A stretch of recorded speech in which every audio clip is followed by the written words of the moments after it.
Hey Froth. Hey Koof. Hey Po. Hey Geeksan. Hello! I'm early late today. And 20 minutes of stream starting, my bad. I didn't realize it was that long.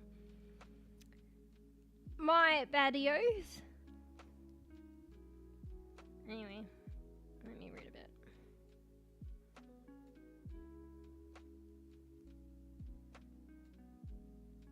Just gotta fix my chat boxes. This weather's so cold. I had the heater on this morning. I didn't want to use it in the morning. I'm trying not to use it a lot, but am I really? Because I'm always using it. Because my gas bill is going to be expensive. I'm going to regret it as soon as I get my first bill. 100%. But yeah, normally I have it on at like night, but I had it on this morning. It was pretty cold. But now I'm sweating.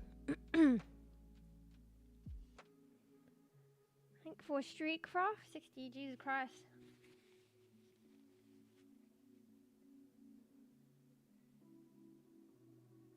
Fruffy get first? Oh yeah. Fruffy even gets first even when, say, Poissy is technically first. Because Poissy doesn't redeem it.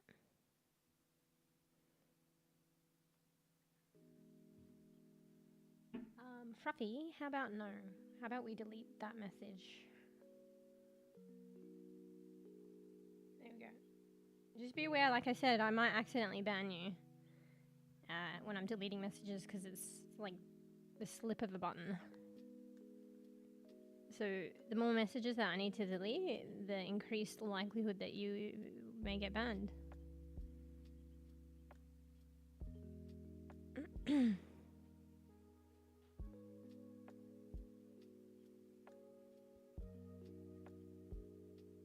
Meow.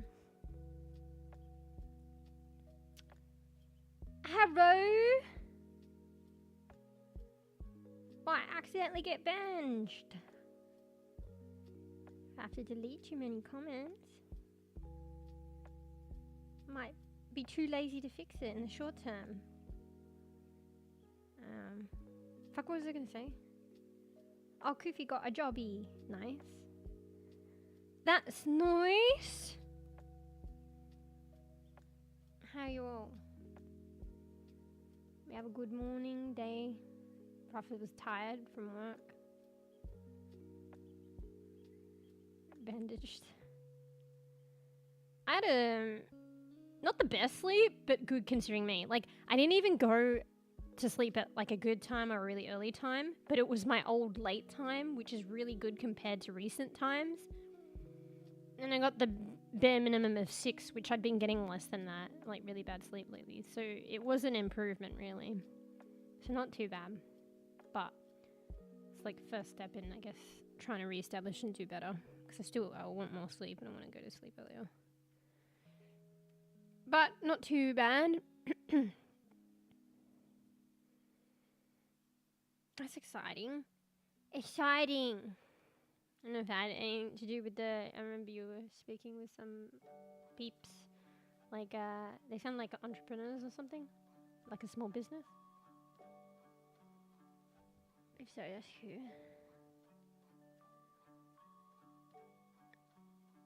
Right, yeah. Today we be chilling. We be chillin'. I could say all the things I want to do, and then I have bigger eyes, and I bite too much of a cake. Or whatever phrase or terminology you want to use. But knowing me, it would just be like, I'm pretty one track. So I think today, it's gonna be paleo. And yeah, definitely not some of the reason why I'm a bit later today, because I was playing it before stream. I was like, I should just get ready for stream and like play it on stream. That's an idea. Not gonna lie though, I was vibing it last night, and then I was like, this morning I was having my coffee, and I was like, I'm just gonna log in, chill out with my coffee, drink my coffee, and do a bit of gardening, and then I just got wrapped up. I got some new shit. I got some of the not new shit, but the newer shit, and with the new shit and the new shit, I was getting wrapped up. It's hot there?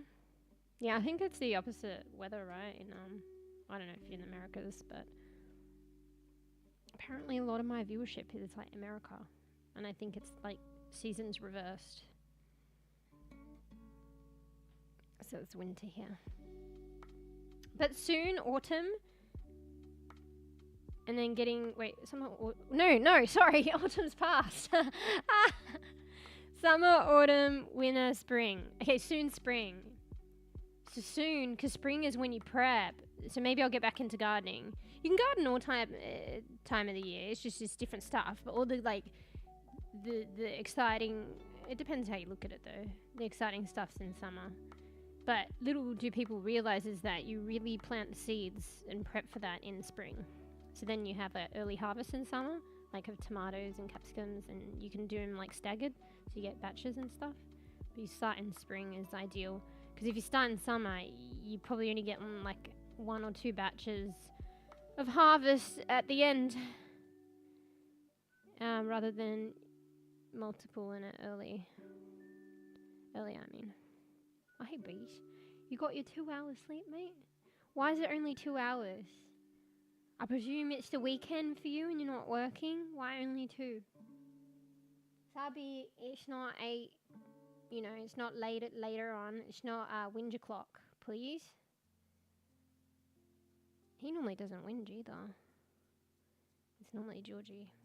Well, he whinges, but not, you know, not stream while I'm streaming whinge. Does he? Maybe sometimes. Nah, it's usually just Georgie. He whinges, but it's usually like around sleep time. I think he just doesn't want to go sleep. Even though, you know, he does, like, he feels better for it, like me. Get a good sleep, you feel better for it, but you just don't want to. Oh, you have to work. Oh, shit. Wait.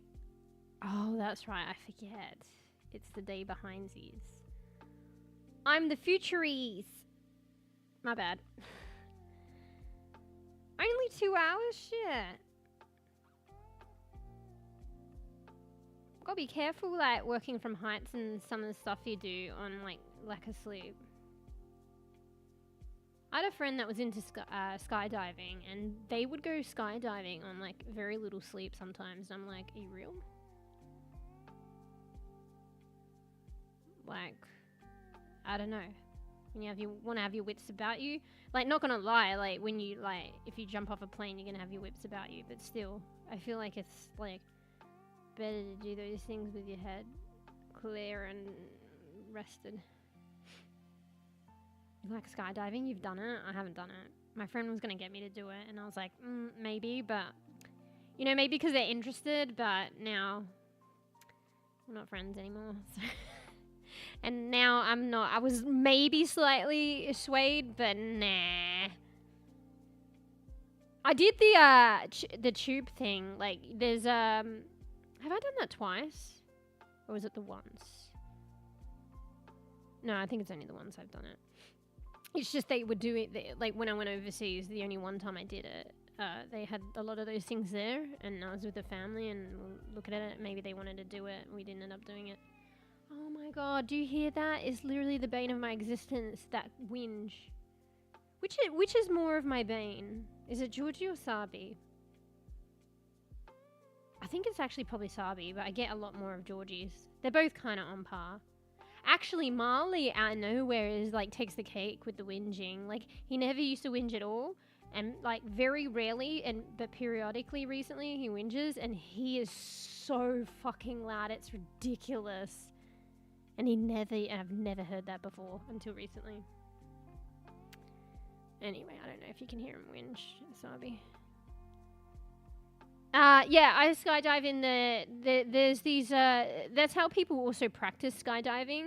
There's these indoor skydiving places where there's like an air tube or something, and then you emulate skydiving. I've been in that. That was pretty scary too. Obviously not nearly as scary as actually skydiving, but that was scary and interesting and fun. I only ever did that once. That was actually an experience. But yeah. Nah, Sabi just wants the whinge because he wants to go outside. The weather's cold, so I haven't been letting them outside. And I don't know, he just wants the whinge. Because, I don't know. I shouldn't just say that. Like, usually it's for a reason, but the reason's probably because he wants to go outside. And, like, I'm streaming. I don't want you to run amok. And it's also very cold. Now he's going to get up to no good, probably. Hear him in the other room. Plotting his fucking way to get back at me for not letting him out.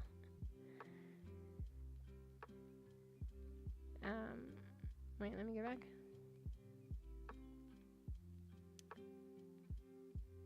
Yeah, that's cool. That's cool. You got a new jobby.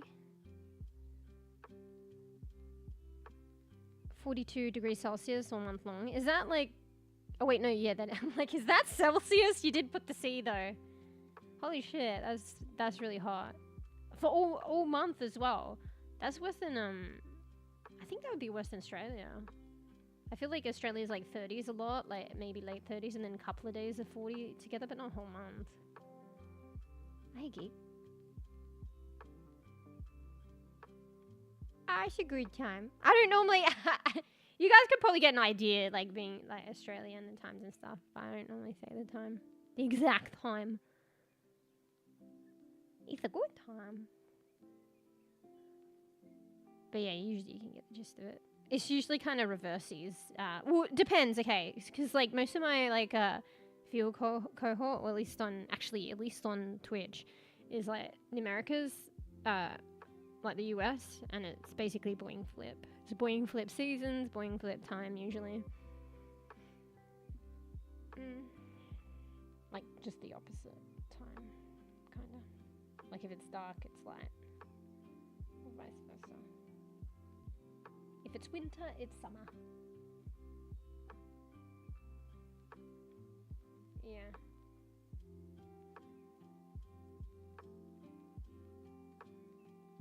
Treaty model for the stream. You know, I probably would have done that at some point, but then I have like 3 of them, and then also like I've got Pix now, and I thought Pix was a cool representative in a way because Pix was like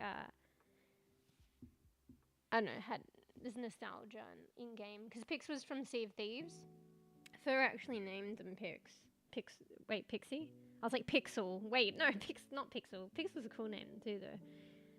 And I just shortened it to Pix. So it's just like from the Sea of Thieves days, and also the cat was black there with red eyes, and couldn't get red eyes on the panda, and then panda had a black cat, so it's like Pix is kind of like the mascot for Strim now. Also, despite being like purple kittens a theme as well. But yeah, it's fuck, it's late for you, Geek-san. I mean, what I imagine society, like generally for society, the norm of society is late.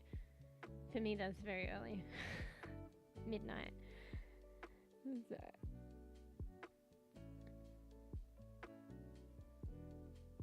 40, 42. 40 is still hot though. Yeah, probably. And I don't know, like, I've been a bit, like, unusual. I think I've said it before with my, like, cats. It's like, I don't know. It's probably a big thing to share even their names as well. Hey, Pricey. Because I treat them kind of like my children. So, I don't know. I don't usually, like, show them off and stuff. I don't know. So, maybe something to do with that. But also, like, yeah. I mean, you could do 3 mascots, but at the same time, that's usually a mascot is 1. Oh shit, I just hit my mouth. Bro, I don't understand this fucking goal fucking widget. It fucking sucks ass, but it's all I got right now. I might have to buy one. I just feel like it's so counterintuitive to try and raise funds, and then you have to spend, like, $50, $30, $40, $50 on a fucking widget. Hopefully they're good too. If they suck ass, then it's like money wasted. But it seems counterintuitive to have a goal for something and then spend like $50 on a fucking widget. But I don't know. This one sucks. So people make, this is just what you can, like I made this one myself, but the widget itself I don't know how to make it good. Apparently people have. It's just like Stream Elements. I basically took like a Stream Elements crappy widget and tried to make it aesthetically pleasing, which I could probably do a better job, but just the widget itself is kind of... Actually, no, I think I thought about this recently. It's kind of fucked up. So even if people did do a widget for Stream Elements, it's still fucked up. I don't know. I feel like it's better to stick with it though, because Stream Elements has got that like, you know, no chargeback fee protection, whereas Ko-fi doesn't. But Ko-fi's widget is so much better.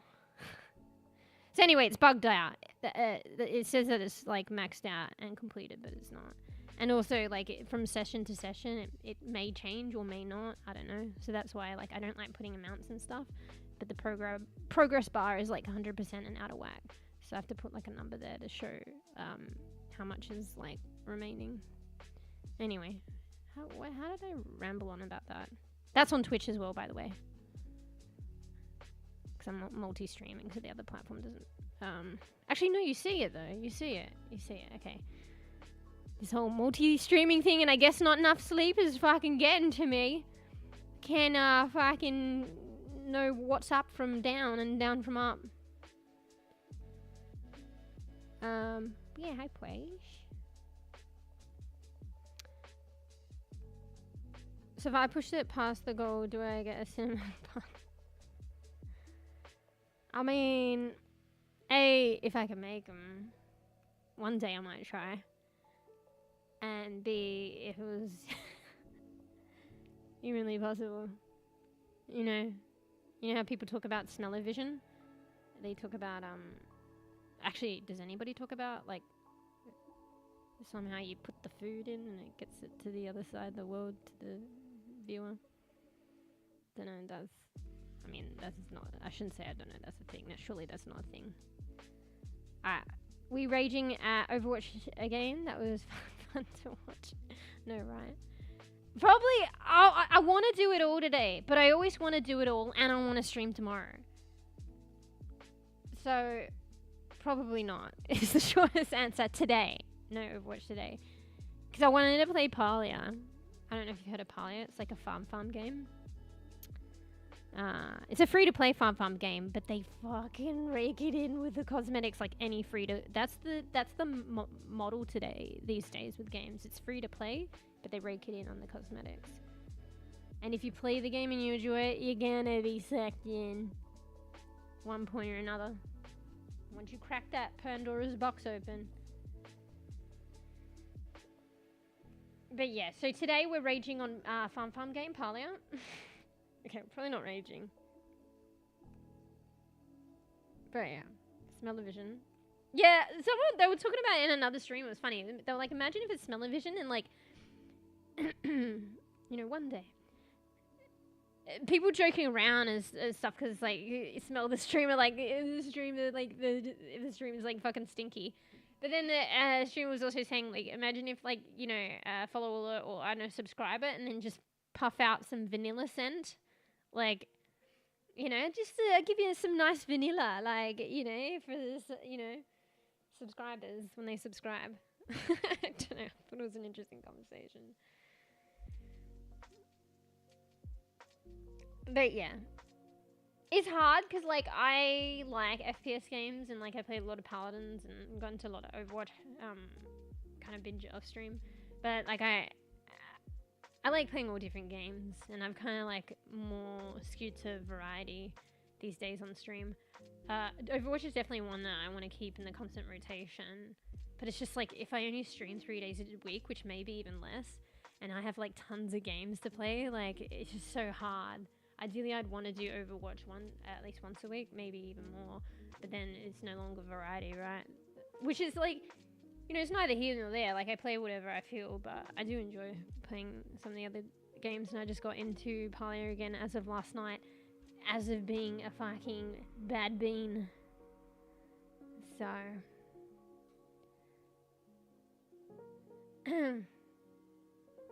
Taste of vision. Yeah, that's what... Oh, well, I wasn't... Lick the screen. Fuck. Screen can't be fucking manky. I was thinking something like that, but like you don't like this. Like you somehow put the food in, so you know I could give you guys if I ever make cinnamon buns and make them good. I could just give you one and put it in the fucking screen somehow, and it teleports to you. Elephant in the room. Vegemite tastes horrible. Yeah, I don't like Vegemite. It's like some iconic fucking Australian thing, and I fucking don't like it. Like I might have it just to, like, okay, actually, because there's a similar thing, right, called Marmite. I kind of see them as one and the same. That's probably going to be sacrilege to some people. But like I feel like Marmite and Vegemite are kind of one and the same to me. But I don't know, where does Marmite originate from? Is it like from New Zealand? Is it from somewhere else? I feel like Americans have more, or Canadians, fuck, I don't know, have more access to Marmite.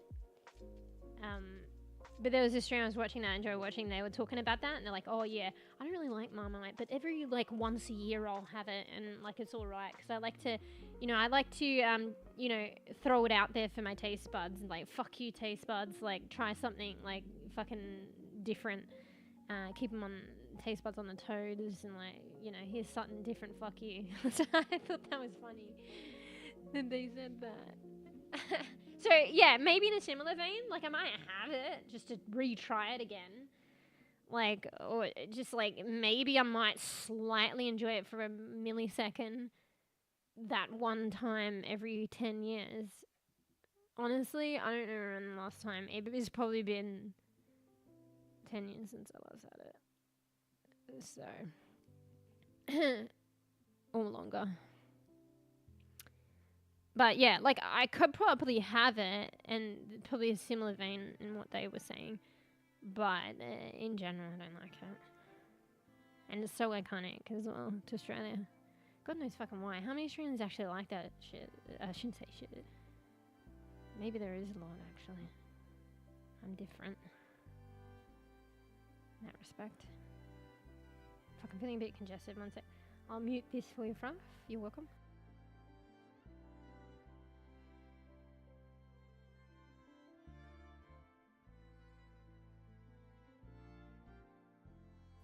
Alright, we're back. Need to hydrate. Still fighting off probably sickness, but at the same time not. I don't know. I'm definitely better than I was a couple of days ago when I was all sneezy on stream and coffee on stream, but I still think I'm like teetering. But haven't got sick, so that's kind of good though. Sucks teetering on the verge of sick, but it's good that I'm not. Anyway, hydration break. Give me fucking 10 minutes to drink this whole bowl of water.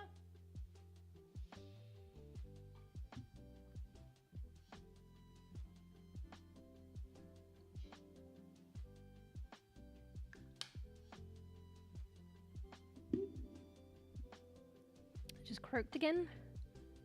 And I drank the whole bottle, but to be fair, it wasn't full. Have to get some water in a minute when I can be bothered. Fuck, there was supposed to... I feel like there was something relatively important that I was supposed to do. Oh, I'm pretty sure they have water, but you guys just remind me in a minute because I'm fucking lazy. But I think I wanted to top up my cat's water dish just to check. I topped it up last night, but I like to make sure it's topped up. So please remind me because I'm going to forget in a couple minutes. Anyway.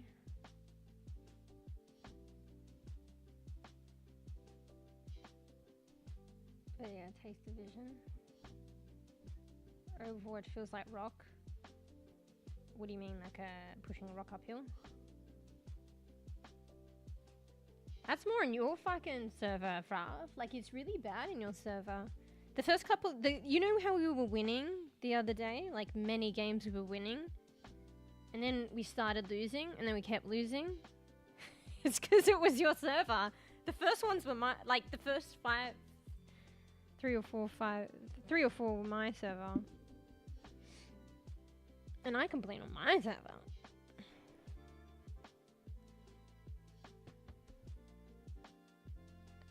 Ah, yeah. Be aware. I try not to be, but I'm only human. I'm kind of renowned for that. Like, there's this time that I'm eternally aspiring to get back to, and sometimes, like, I do achieve it, but for most time I don't. And one would say set the time later, but then it will be the same with that time, but just later. So, you know, one day maybe I'll get there. But there is a tendency for the stream to change. Usually like an hour, 2 hour, 3 hour, or even another day. I probably shouldn't laugh. I'm trying to be like better, but am I? Maybe this is the way I am. I'm like I sit in the middle, you know. Because some streamers, they don't have a schedule and they kind of do whatever, or they might have a usual schedule but they don't have it set in stone, so it's like known that they'll stream whenever, and then they occasionally do stream whenever. And then some people just have schedules and they're like, I think it's the minority to be honest, and they fully like fledged stick to it, and I'm like in the middle. I usually stick to the scheduled time plus an hour or two. And then there'll be like occasional days where I have to reschedule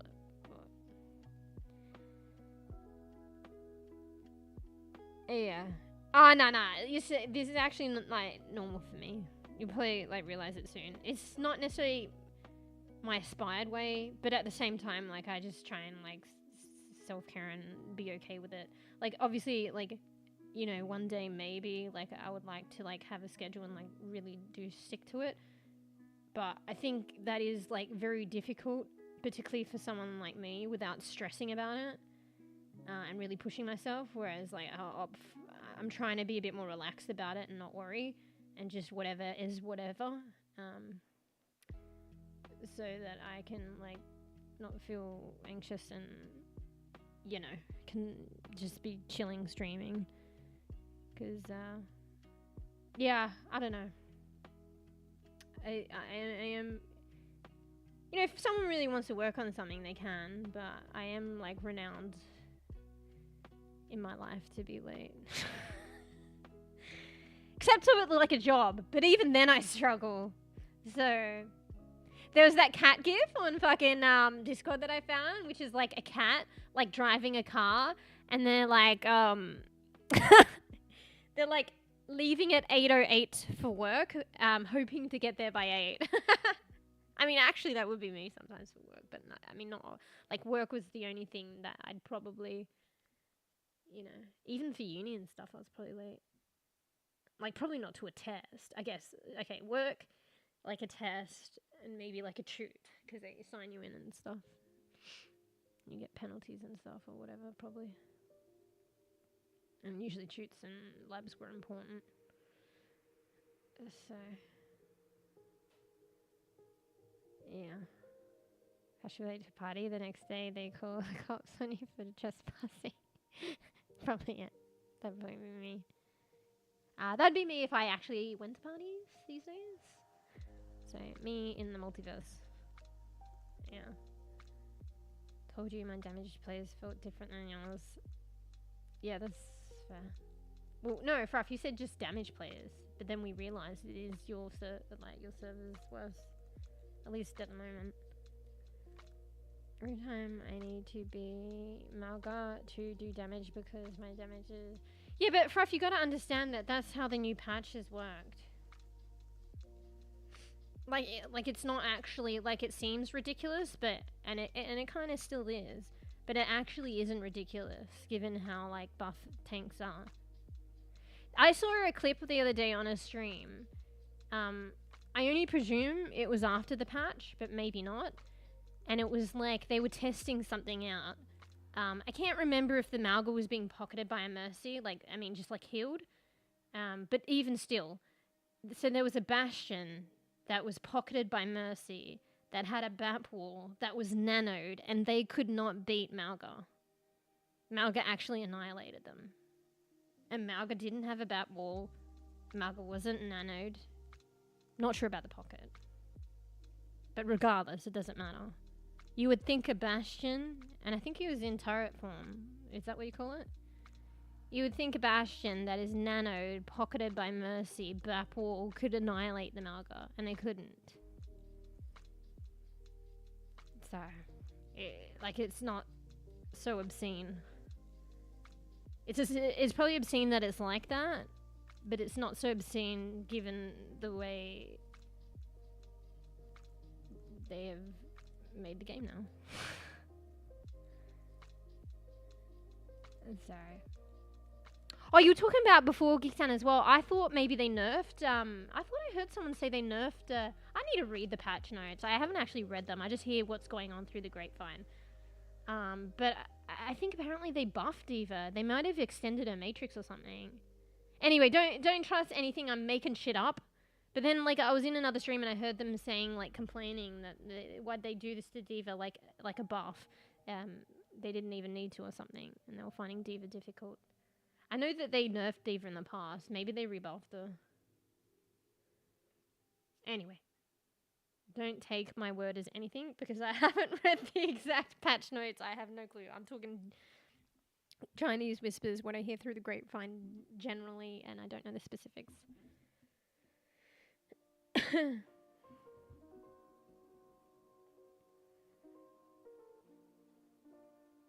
Yeah, but maybe they wouldn't suck for off if things would, you know, or maybe they wouldn't suck so bad if things were different.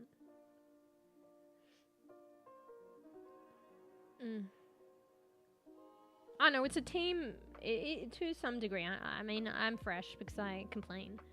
But it is a team thing to some degree as well. Maybe in your server they're more oriented to healing the tank.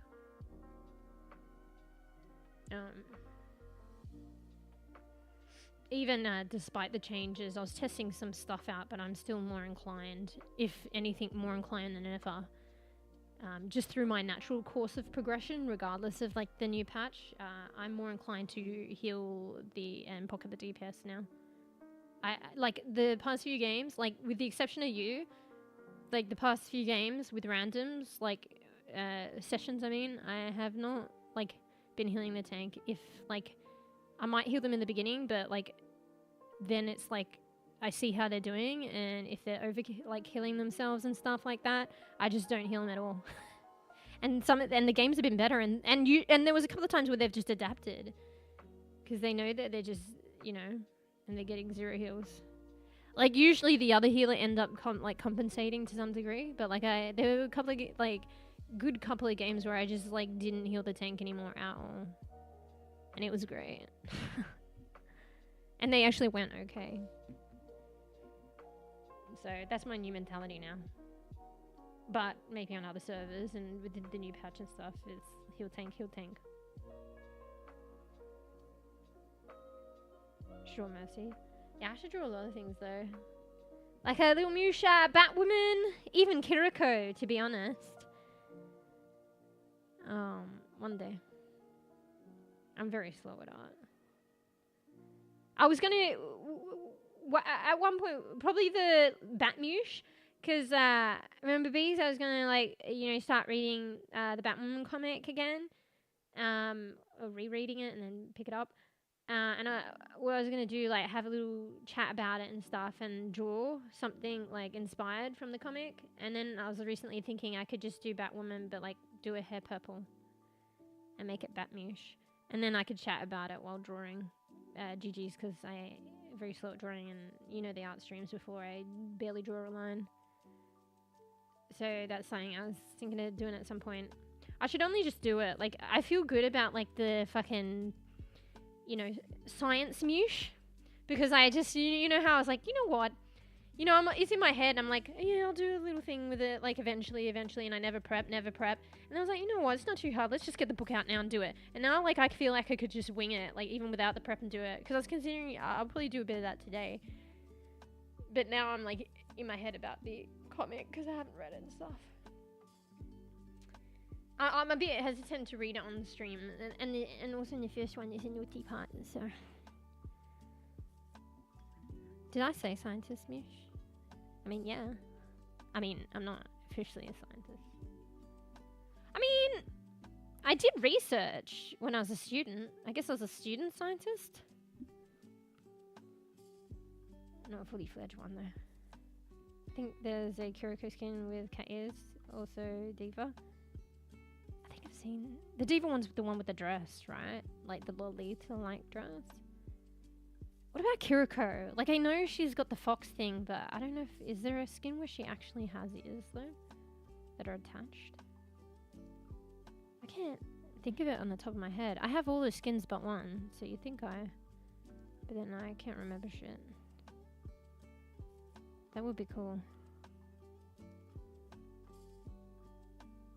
Alright, let me go. I missed some stuff. What do you mean, ooh, Beazle? Are you talking about, like, the drawing? This was already discussed when you were here. I think you probably, like, gave me an idea.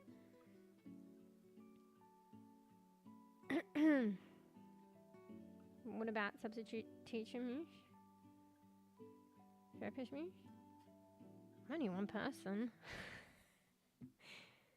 And far from any that anything. Fuck, I need to. Yeah, I'll spare your froth and everyone. I'm feeling a bit congested today. Now that the heat is off, I was fucking hot before. Now I'm cold. I should put my cardio on.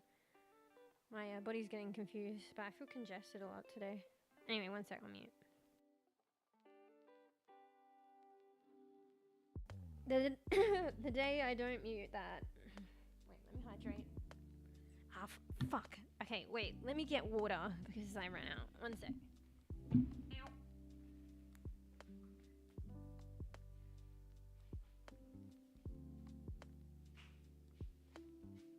Wait. Let me do this, let me do that. Oh, wait. Let me do this and that. I want a coffee, but I'm too late to make it. I had one earlier today, though.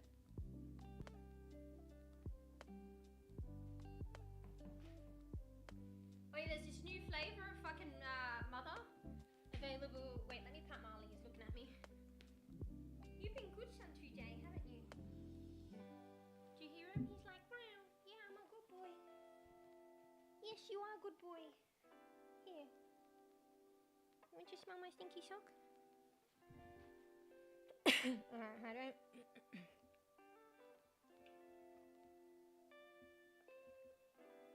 Fuck, I was talking about something and I can't remember. I'm gonna spill this water bottle, aren't I?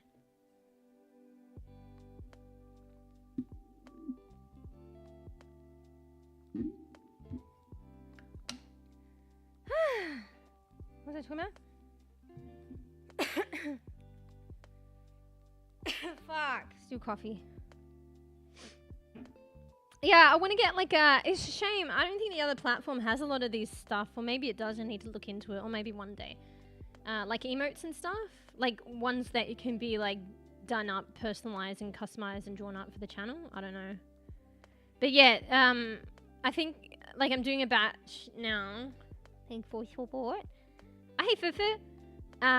For Twitch. And then hopefully another batch later. And then in another batch later, I reckon I want to get a stare as one of the static emotes for when I AFK and the model just fucking stares. I'll have a little emote that stares menacingly into chat's soul.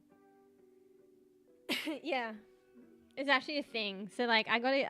It's sad that I didn't get it in this batch, but like there were so many that I wanted, and I already made the decision, which I do want the ones that I've got anyway. So I just stick by it, and then the next batch I could get the stare. But yeah, hey Fufu. So I'm coughing quite a bit. Because I didn't put my fucking cardigan. That's what I was supposed to do. Wait one sec. Got to fucking take a second to self-care.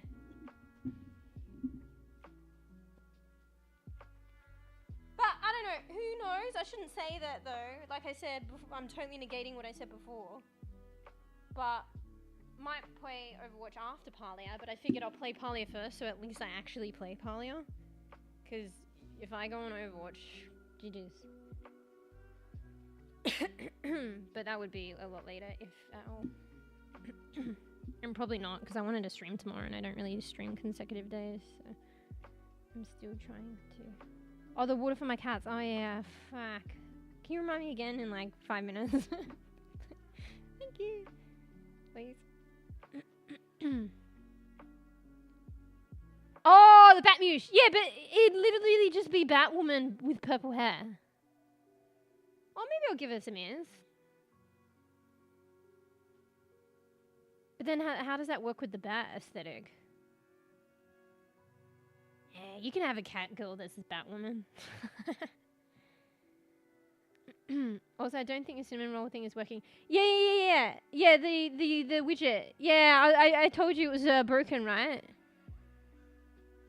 Wait. But the alert shouldn't be, though. But yeah, my widget is kind of fucked. That's what I was whinging about before. I was whinging about the widget.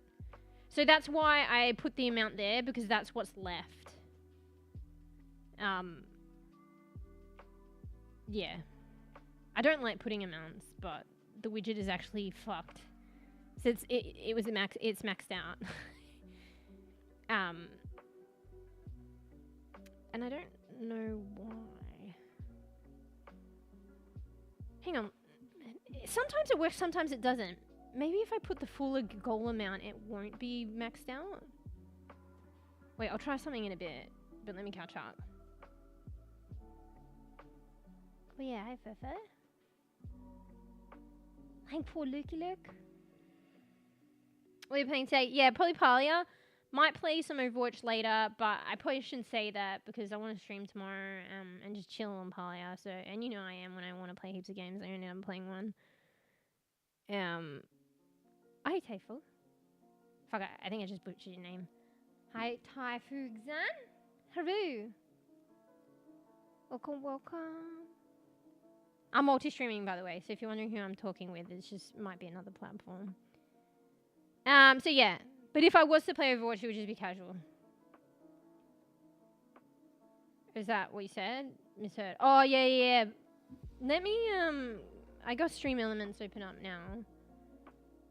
Because for once it's good to have up during stream, and for one time I remembered.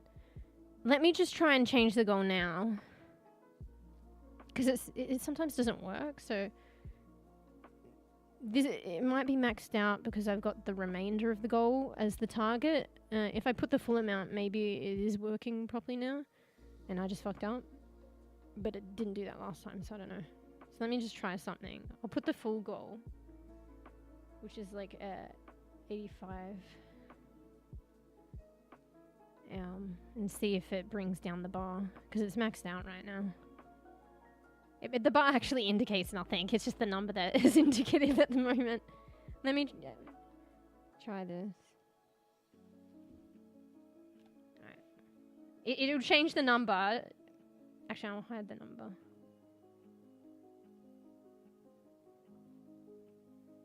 Okay, let's see what that does. No, it's still got a maxed out fucking thing. Bro, this thing's fucking flacked. Let me refresh. Yeah, I don't even understand this widget, I tell you. It's fucking stupid. It actually makes 0 sense.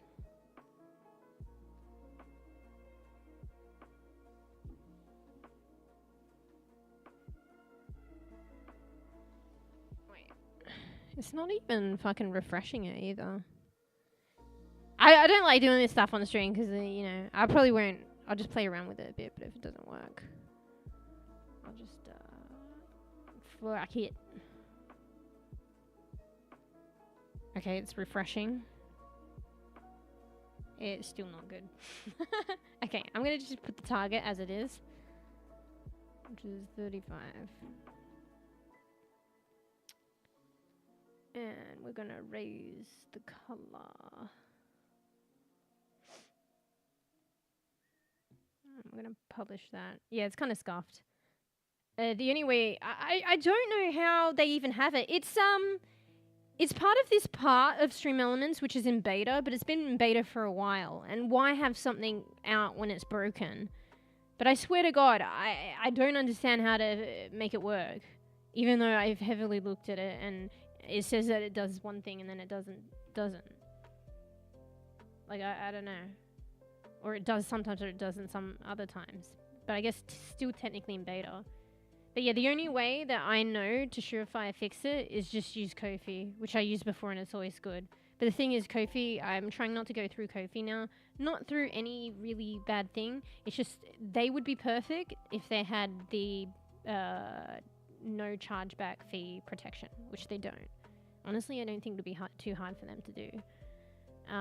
Because like they don't need to do anything, in my opinion, but I could be incorrect. All they need to do is, but maybe I'm wrong, is to work something out with PayPal, and then PayPal will just take a higher cut. I think the protection comes from PayPal, to be honest, but I could be wrong. And then it's just a higher rate, which is only like 1% or something, and it's worth it. But I could be wrong. But they don't have that. And Stream Elements does. But Stream Elements widget obviously sucks ass, so what am I gonna do? So it's kind of scuffed. This is my first time using it, so I'll figure something out. Anyway, I'm not in chat at the moment, just because I'm stuck in this widget. Let me just double check that I left it in its original state. Yeah, let me go back to my dashboard.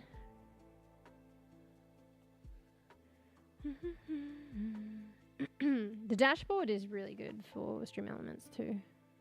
It helps me if I miss like alerts and stuff. Really the Twitch activity feed should have everything, but it fucks up. But Stream Elements pretty much always has everything, so I didn't know that. Anyway.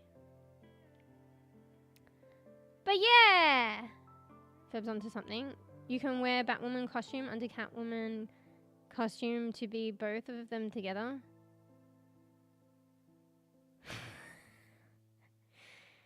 Wouldn't it be more the other way around or something? Well, just because Batwoman has like a cape, which represent kind of the wings, and that would be over the Catwoman costume. Like hybridize it. I think that's what you meant anyway. I'm looking too semantically. But yeah, hey Taifu! Welcome, welcome! I'm Mewsh. We like to play a variety of games here today. Well, I mean, no, not here today. Today we're playing Polya, but I meant in general. But I like a lot of FPS games, so I like to play healer. And I like to chat, and I scream a lot. Probably even in the farming games. Because I'm probably yelling at all of you. Yeah. So this is how the widget is at the moment. Oh, let me explain it because some of you weren't here last time as well. So I ended up... My original goal was for 4 animated emotes. Hopefully, because with the animated ones, if they're more complex, they might rise the cost. I think I allowed for a slight flexibility, but not entirely, so I might have to sacrifice one, but hopefully not. So I ended up actually going with the 4 animated, but then I wanted a frick static. And then I got kind of sucked in, but I would probably want to get them eventually done with them anyway. But they were doing like a 3 for cheaper deal if you get 3 statics. So this current goal is just for the 3 statics.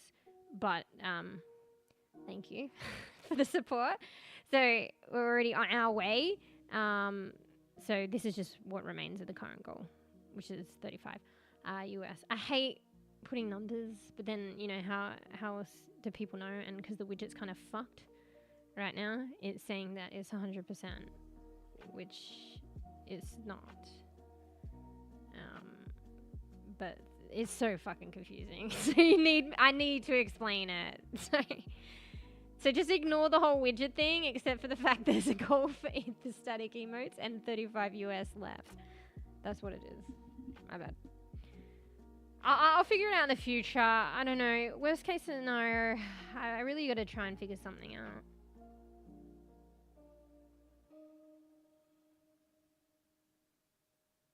Sorry, I'm just thinking. You know what? I hate doing numbers, but maybe I could just do a number.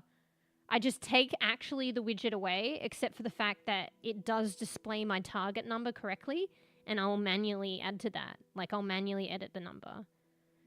So the widget's supposed to use the bar and escalate it accordingly as I get donos and stuff. But it's kind of fucked up. And the number is just whatever target goal number that I put. So I could just use the number as a target goal, just put a number up on screen, And then if I get a donor, I adjust it. I think that's probably the best way. So I was like, worst case scenario, I can go back to Kofi, but like just for the goals and stuff. But that defeats the point then, really, of that the switch and the security and stuff. So anyway, rambling. But yeah, I could do a hybrid. Probably not. Catwoman's a baddie though, no. So not. Maybe I could take some inspo from Catwoman, but. She's a baddie.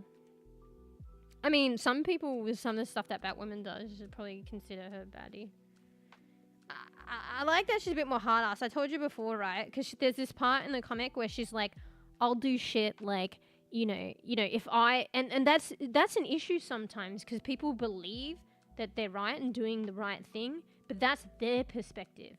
What if they're so emphatic about a certain perspective and it's not actually agreeable to others or the masses? But they believe it's right. Like, there are people like that do very bad things. But anyway. But she said, and it was kind of hard, she's like, I'll do the shit that Batman wouldn't do. You know what I mean? If I think it has to be done, and it's, you know, for the greater good and shit. She's like, oh, Batman's like drawn back by his morality and shit. But I'll fucking do the dirty shit if it's like what is needed. I'm like, damn, girl. I'm like, fucking... How? Fucking damn. Jesus. But at the same time, there are people out there with that kind of like mentality that, I mean, maybe she, but then it probably is questionable because it's probably breaking like morality as well with her. But there are some people that clearly like what they're doing or what they do is immoral. But to them, they believe it's so right. And that's a very... It's not necessarily a good trait, to be honest. So, no, not Batgirl, Batwoman. Batwoman's different to Batgirl. And I think actually there has been another Batwoman, which was, I think the detective's daughter, Barbara or something, at one point. I think there's probably only ever been one other Batwoman. There's been many different Batgirls, but the Batwoman I'm talking about is the one with red hair and Kate Kane. So the one with red hair, her name's Kate Kane. And there's only been one Kate Kane, and she's renowned predominantly for being Batwoman. But I think there was one with blonde hair. That was Barbara for a bit. I'm not familiar about any... I thought there was only one Batwoman, but I think there was one other one. But yeah, very different to Batgirl. Very, very, very different. Batgirl is completely different. We don't like Batgirl. No, I'm just kidding. I haven't been following Batgirl. I just prefer Batwoman. Just because, well, to be honest, it's the Kate Kane one. I don't even know much about the Barbara one. But it's just the character developed by of Batwoman for the Kate Kane Batwoman. Yeah, it's very little, probably little known. When they did the thank you, Ayo. Okay, I have to check because obviously it's scarfed. Okay, thank you. Thank you. Thank you, Ayo. Okay, we have completed the emote goal. Thank you. This batch. I figured there's so many more that I want to get, but let's like slow it down. And this is exciting. Let's just see the artist, and what fruits of the labors or whatever you call it is produced, and then take it from there. But thank you, Ayo. But anyway, also guys, on that note, I think I already mentioned it on Discord, but with the emotes, the artist is currently working on another commission. And they did say it would be a while. But I sent all the ideas through and the reference images, probably a little too much. And they said they'll let me know when they do start the sketches. So once I know, I'll let you guys know. So yeah. Wait, was there something else? Is something missing? Is that what was meant before? I hope not, because nothing's coming up in Stream Elements. So, wait, because it was kind of fleeting with the discussion before. Maybe I missed something, but then, because there was no alert and I got caught up. Yeah.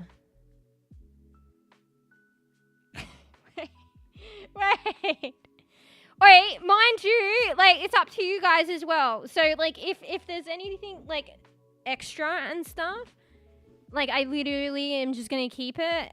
Like, I mean, sorry, unless you want a refund. But I'm just gonna keep it. No, let me finish my sentence first as well, even though nobody's stopping me except me. I would keep it and roll it on to the next batch.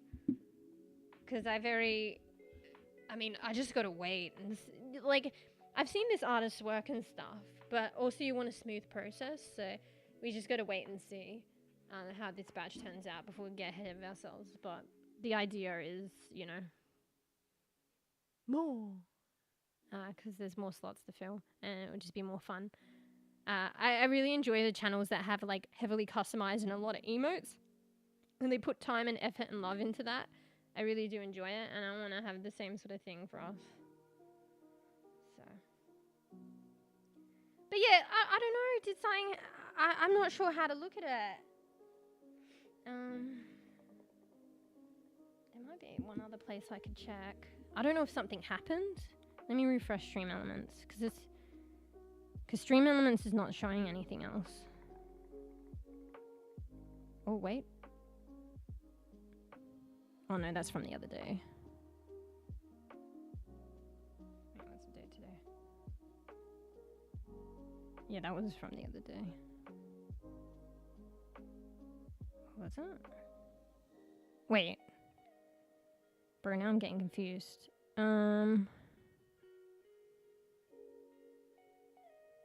Wait, that wasn't from the other day.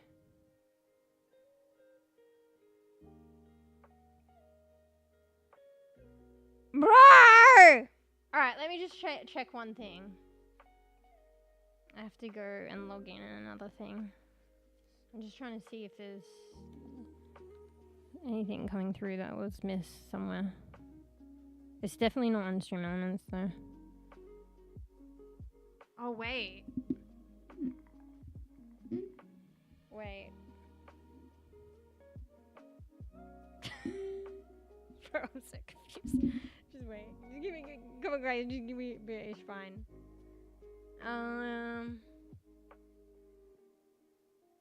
No, yeah. Why is it saying a different date though? Well, maybe it's just fucking, oh no, it's not a different date, I'm an idiot.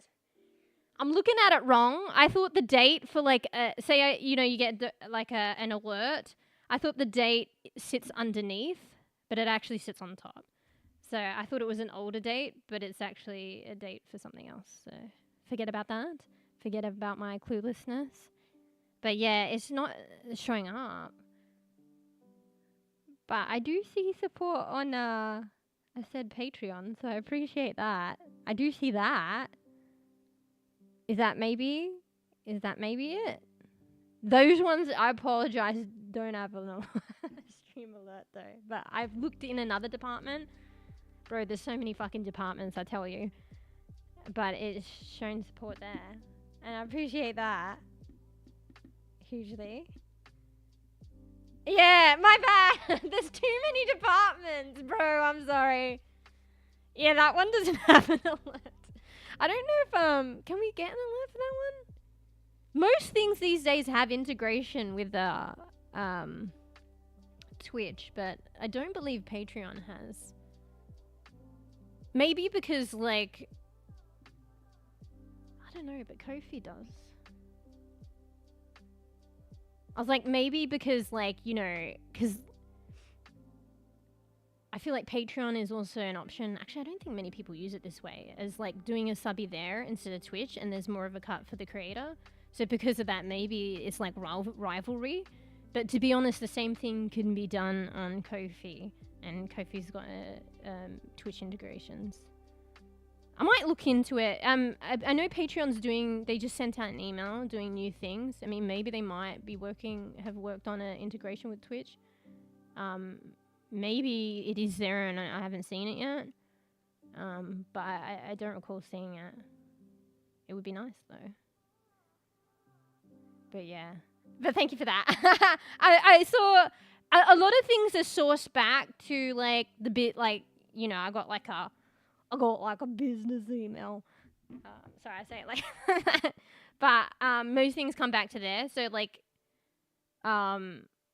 usually that's probably the most reliable place. It might just take a bit of time. Or maybe not even for me to track like everything because it's all tied to that. So but yeah, there's a lot going on here. Like my bad. But I think that, like, I feel like that is probably the way if you one day want to be, like, in a way, wishful thinking, sustainable, like, as a creator, you gotta fucking put yourself everywhere. So, but anyway, let me go back and read. I missed a whole lot of stuff. I'm sorry. Antihero. Yeah, I guess people could look at Batwoman, the Kate Kane one, as an antihero. She's more seen as a hero, really. Like, because an anti-hero, wouldn't that be, like, more like Deadpool? No? Or is that just more mercenary? But she's not to the degree of Deadpool. I think she's more to the... she's probably somewhere between Deadpool. Obviously not an idiot. JK. I mean, not. She's, like, probably between Batman and Deadpool. But yeah, thanks for the Patreon support. I appreciate that. Thank you. Alright, let me go back. Sorry, I'm hella back now. Like, I'm behind. And yeah, thanks also for the... I need to get rid of that. Actually, let me hide that because it's done now. Thank you. Thanks for the... And let me just go to this screen too. Sorry. I just don't want to forget and have it up. Wait, where is it? Okay, there, done. Thank you. Thanks, Ayo. I really do appreciate it, guys. Like, I feel like, I don't know. It warms my heart. I feel like such a baby bean. So I appreciate the support. Sometimes, like, I don't know. I still kind of can't believe. I don't know. I'm lost for words. Thank you.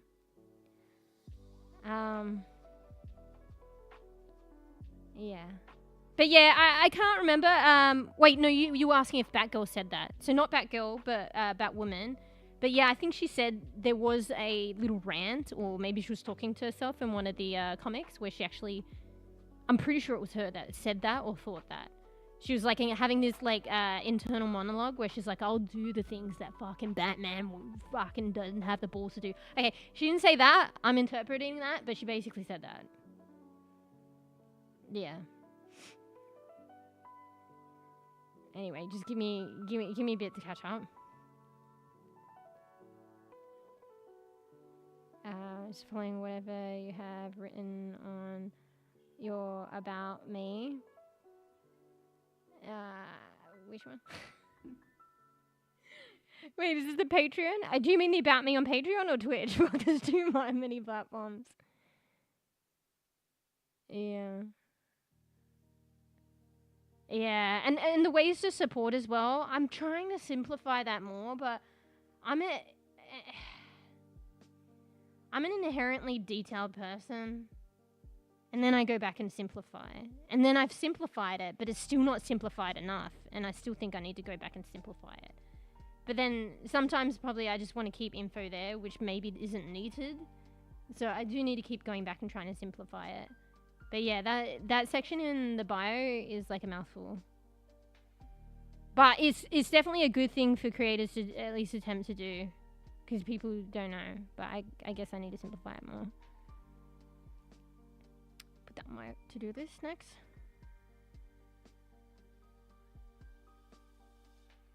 Yeah. Oh, so maybe that's what you mean on how to support me? That section? Imagine her as Red Hood. That would be interesting. Same as Catwoman and Punisher. Oh, you're just saying imagine her as like similar to them. Nah, Catwoman's like more on the evil side, no? Punisher. That's a real grey area, I think. Nah, not really though. I feel like he's anti-hero but different to Deadpool. But yeah. Is it anti-hero half time? What does that mean? Oh, you mean half of the time? Catwoman associates with the villains though, I'm pretty sure. But yeah, I think she does have like a soul, like, I mean, I guess everyone probably does. So I think to some degree she might. I'm not too familiar with the storyline too much. But I think she can bend back a little bit. And she does sometimes. Whether she feels bad, she has an affiliation. I think she likes Batwoman, Batman, no? To some degree. So she might bend back for him sometimes. Like she sits on the fence, but more towards the end, the side of villain. Whereas I feel Deadpool is like right on the fence, but slightly towards hero. And Punisher, like, more towards hero, I think. But on the fence. There's a hero-villain fence.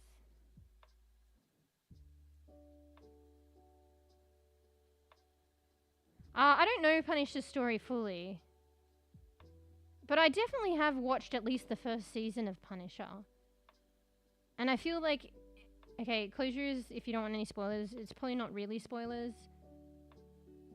Okay, close your ears if you don't want spoilers. 5, 4, 3, 2, 1.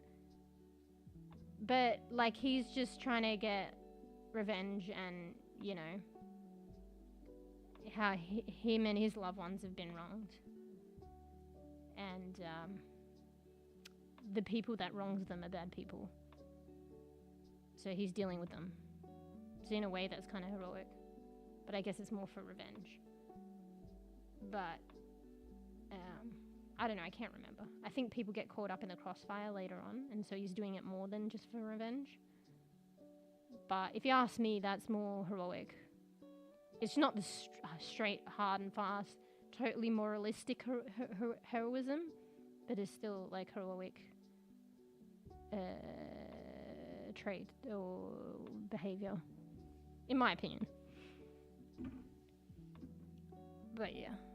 I don't know, what does anti-hero mean anyway? I mean, I guess it means anti-hero.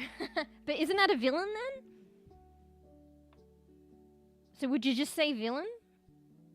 But that's what I mean. I wouldn't classify them as villains. Half of them I would classify more as heroic. Just not the cliche, straightforward hero. Yeah. So that's what even though anti-hero is like, you would think it'd be anti-hero is villain. You would think it would be villain. I feel like the term anti-hero is not quite that. It's not quite villain, but not quite hero. So isn't it technically not anti-hero? It's more like semi-hero or semi-villain. Which way you want to look at it? Glass half full, half empty. Interesting chat. Nah, well, I don't actually know what anti-hero is, so... But I guess if I just, Occam's razor, you probably just mean it as mercenary. Which generally they tend to be more heroic than not. So, yeah. But yeah, then I guess then it is an anti-hero. Just say fucking mercenary. I think I don't like this anti-hero term, to be fair.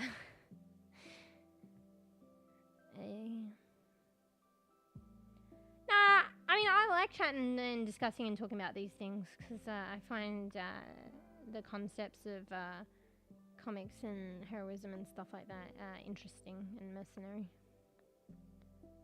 So, you know, I could not overthink it and not have a discussion about it. or I could just overthink it to my heart's content and talk about it because I enjoy it. Which I tend to prefer the latter and would go with the latter. I don't know about Red Hood. I'm not familiar with that. I don't know if you're talking about the one where there's a bunch of people that represent Robin. I think they were called Red Hood, so it was like almost like Robin wasn't a single person, but like a gang, and didn't have one particular face. It was just a group of people, and they could change and stuff like that. I don't know if that's what you're talking about. And I might have read one page of a free online preview of that, but I don't have much knowledge on it to talk about it. Actually, yeah, I think they may have been doing naughty stuff too. Don't know. Alright, let me hydrate 1 sec.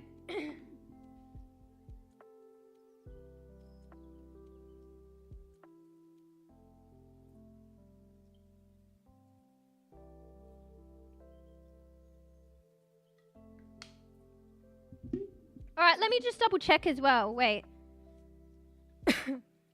So, Koof, which section did you mean? Because, like, I'll probably work on it and stuff. Wait, I can't look. Okay, I'm going to bring up my own Twitch page, and there might be a double up in sound, but I'll mute my stream. So don't be shocked if you hear echoing. Okay, muted it. Is it the ways to support me section? I do have a lot in my thingy. One day, I'm not there yet, but I just much want to work on like emotes and stuff like that, and maybe a starting screen, and a chatting or chatting screen for Mewsh. One day I want to work on panels, and I think it would clear up a lot of the clutter. But at the same time, I still need to be more concise. I think it would clear up a lot of the clutter in my bio. Like, you see how everything's typed out in bold via Twitch? I could just have, like, panels drawn up with text in it. But, yeah. It's hard as well, though, because I'm also including everything, like, every way that one can support me, which I think is important. And that's inevitably going to take up a lot. I mean, I could just get rid of everything, but I feel like, yeah, maybe I could. So how I have bits, and then I say stuff, and then donation, and then I say stuff, and then I have Patreon. I could just be like, bits, donation, Patreon. I think I need to explain more on D+ goal. And then it would be more concise. But I think, like, it's good for people to know how supporting me a particular way helps. So that's why I blabber on a bit, and also to so peeps know if there's a alert or not. Because some people might want to support, but they don't want. They might not do it on stream because they don't want a stream alert. Or maybe they, you know, or vice versa. So I think I state if it has an alert there. So that adds to the clutter too. Anyway, let me go back. Where am I going? Where am I? Who am I? Oh, I've got to fill up my cat water bowl as well.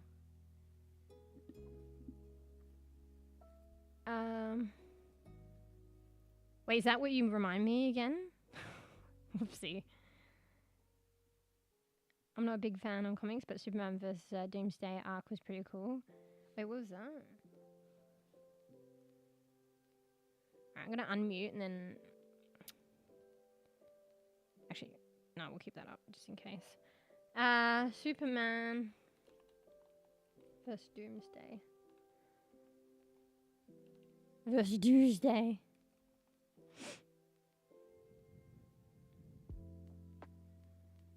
Looks like they did a movie or an animation for that. That was a comic though.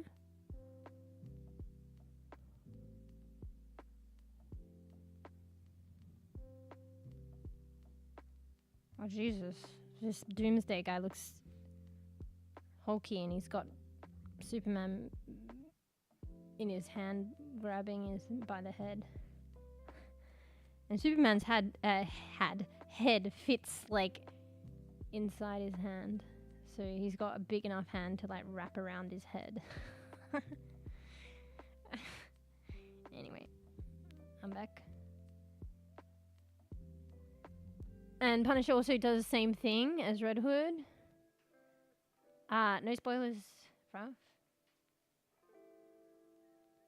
I gotta do my cats in a second. Anti-hero is more dark version for hero, and I think they're doing good because of yeah. But technically is an anti-hero a villain? You're gonna work on the About Me page right now? No, not right now. Oh, I was just gonna look at it, just so I'm aware, because I'm not sure which section we're talking about.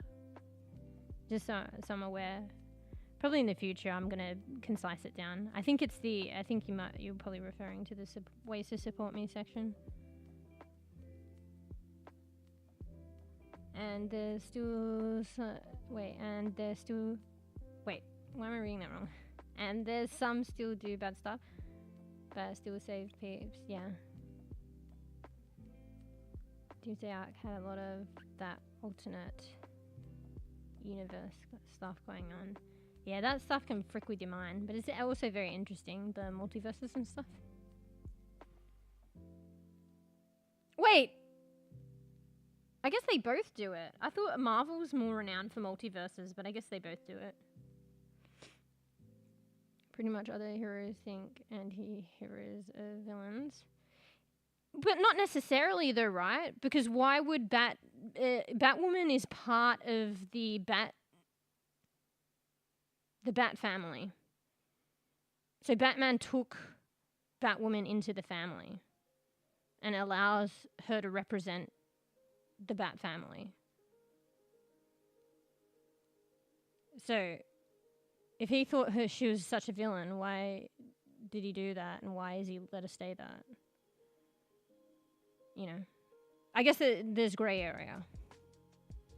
It's just grey area. It's like family, right, as well. Or maybe they were a certain way in the beginning, or maybe they took him in the beginning because they saw potential, or they felt bad, or whatever have you. They bent back a little bit in the beginning, and then, you know, it's like family, and then you just deal with it and keep them around. Put up with it. Talking about myself here. Yeah. I think DC did it first, but Marvel beat them to the theaters. Yeah, I think there's a lot more. Marvel kind of went crazy, a bit more crazier than DC. Actually, DC was doing things earlier though. Actually, to be honest, like, what's the oldest Marvel movie that you know of? Like, the oldest, and it's probably not the oldest, like, for me would be DC, like the Batman stuff. But it's more in recent times that Marvel been going crazy. What is even the oldest Marvel thing? Like, surely there's been older. Like, I just can't think of a really old one. Until, like, Marvel just started going crazy with them. But, like, the Batman ones... Was it Tim Burton that had his hand in the really old Batmans? Because it was very Tim Burton-esque. I think he did. And that was quite a while ago. Wasn't it, like, Paul something or something? The one, that guy as Batman? I think it had Danny DeVito as the Did it? Was he the Penguin guy? It had Jim Carrey and shit. Was it Claudia Schiffer? Wait, no. No, Michelle Pfeiffer. Fuck. Is it Claudia Schiffer? I think I get those names confused. I think one's a model.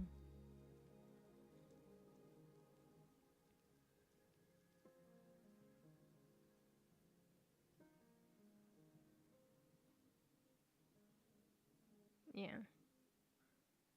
I think Batman is more anti-hero, not gonna lie. Well, the way that Batwoman talks about him, he's more morally fucking concerned than she is. But yeah, he's probably a bit darker. He doesn't kill, but I think he won't save someone if he doesn't want to. Yeah, maybe.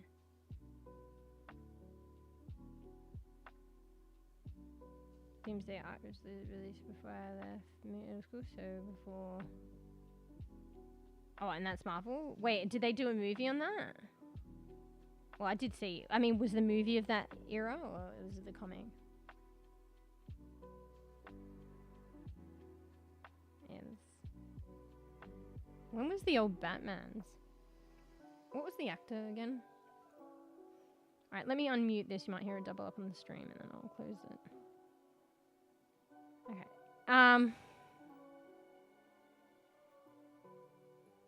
What was I looking up now? It was Paul something. Batman, Paul...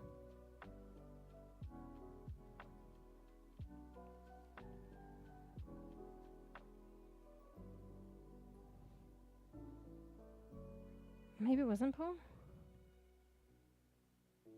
What's that dude's name? Oh, no! Okay, it wasn't Paul. Keaton. Michael Keaton. I think I'm thinking of an old Australian Prime Minister. Because their last name was Keating. Or something, I fucking don't know. Were they even Prime Minister? 1989. It's showing up with 1989 with one of those. So that is older. But surely there's been older and stuff like that. Michael Keaton. Wait, let me look up. It was Danny DeVito. He played the Penguin dude, no? Batman.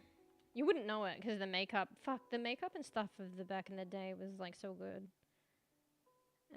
Batman, Danny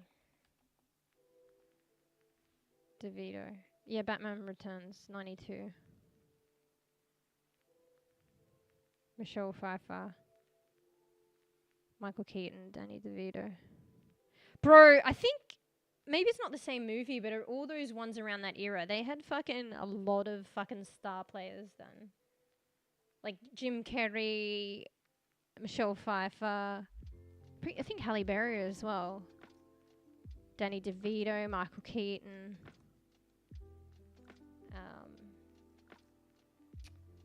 Bro, what's that guy? The guy that played Joker.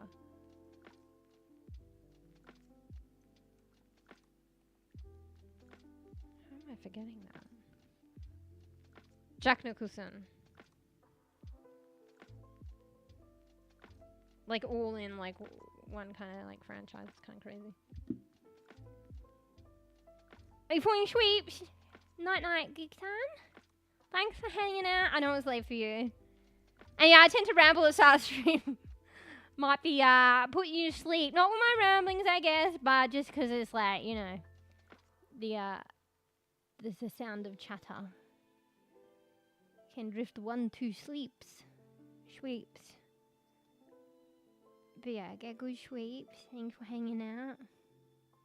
Probably more ideal than that wasn't Overwatch screaming. Might keep you awake a bit longer. Anyway, night, get good sweeps. Be the good beans.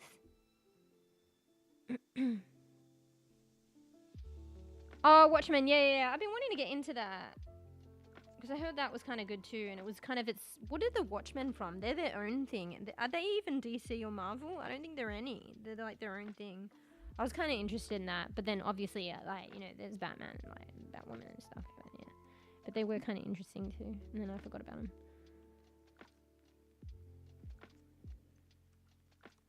But we gotta watch the wait, what was it again? Cyberpunk one first. That actually looked pretty good. The chicks in that look like fucking hardcore. Which one's getting animated? Nice. Yeah, it's a comic as well. I mean, that's probably where it started.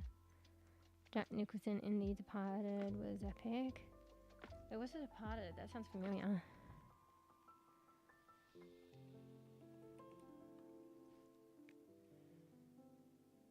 Got Leonardo. Yeah, he's a good actor.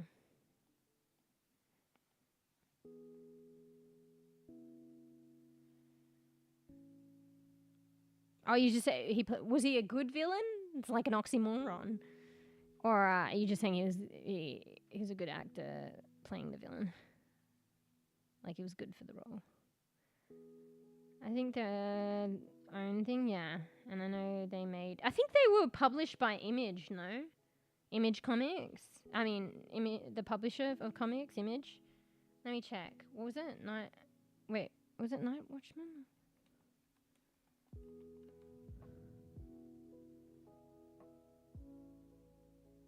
Wait, what? Wait, what's it actually called? Wait, let me go back. Oh, Watchmen. Am I thinking of the same thing?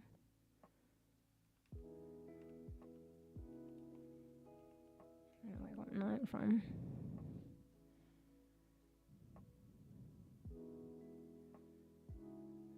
It's just coming up with a... I need to type in comic. Comic. Alright, let's go to Amazon, the deluxe edition. Who published it? Wait, it's DC? Wait, what the fuck? Oh. It's DC, bruv. I think. The author of this one's Alan Moore. That name sounds familiar. I think he's done a lot for comics. Wait, let me try and look at another one.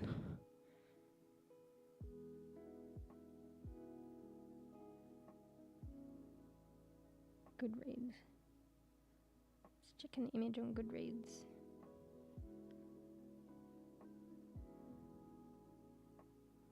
It's too fucking tiny.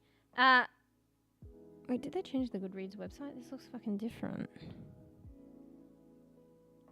I'm pretty sure it's, well, at least that one was DC. And I guess if one's DC, they're all DC. That's crazy. I thought it was like Image or something. Cray cray! Wait, where's OBS?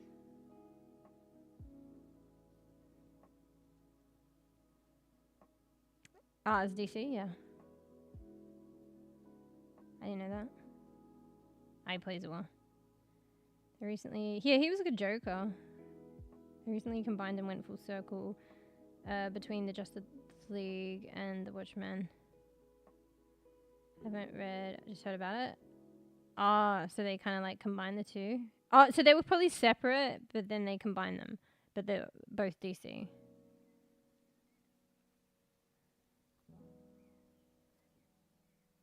Maybe they were their own and then DC like engulfed them, bought them.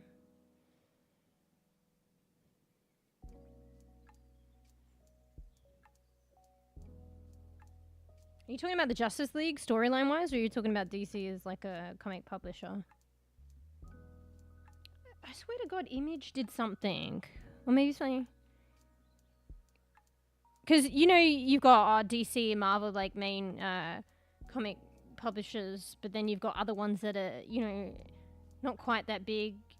Usually you just see it as, like, the rivalry between, or whatever you have between Marvel and DC, but there are other pretty strong contenders, like, for instance, bro, what's that guy's name again? The guy that made The Walking Dead. So he does Skybound, so they're a big contender now. Skybound Publishing, and Image Comics was always pretty big. Devil's Due or something. But yeah, Image was always pretty big, I think. Like, big without being big. As big as DC Marvel. Image... Comic... Publisher. I liked a lot of Image Comics. Watchmen. I swear to God. Maybe they were there with them first. No, it's coming up with DC like heavily.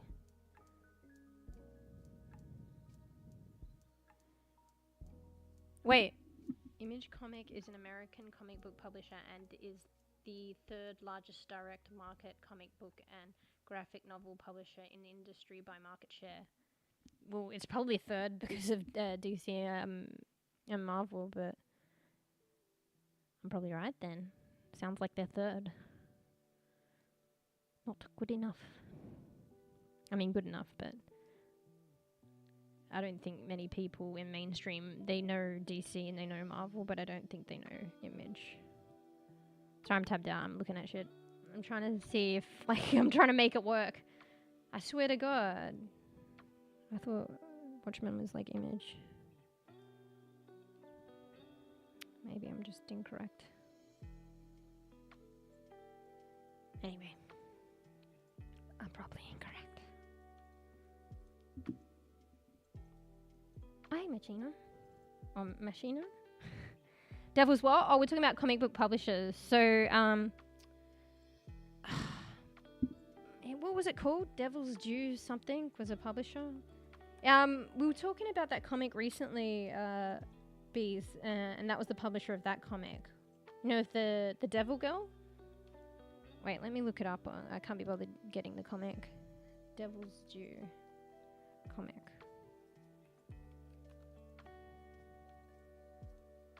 Yeah, I think it's just called Devil's Due. It's a comic, Devil's Due Comics. It's a comic book publisher. Devil's Due. Devil's Due Publishing, Devil's Due Studios, Devil's Due Comics. Just Devil's Due.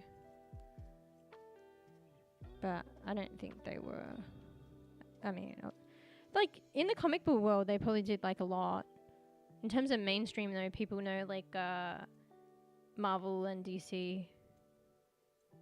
Probably not even apparently the third largest, which is Image, but they're probably more likely to know Image than Devil's Due. But Devil's Due has done, like, published a lot, probably, in the comic book world, and is well known now.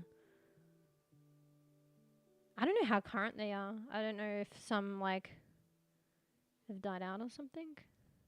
Because I'm not really in touch with the comic books as much anymore. Maybe I'm just assuming. I assume Image is still around. I'm not sure about Devil's Due. But yeah.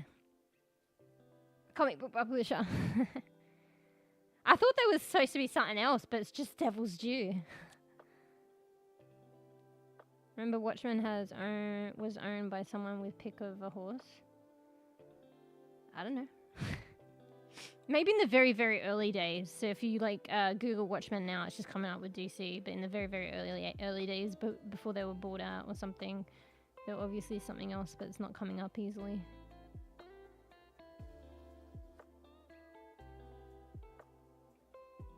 Alright, Due. For a split second, I thought it was either Due or that other rhyming word. I'm sorry.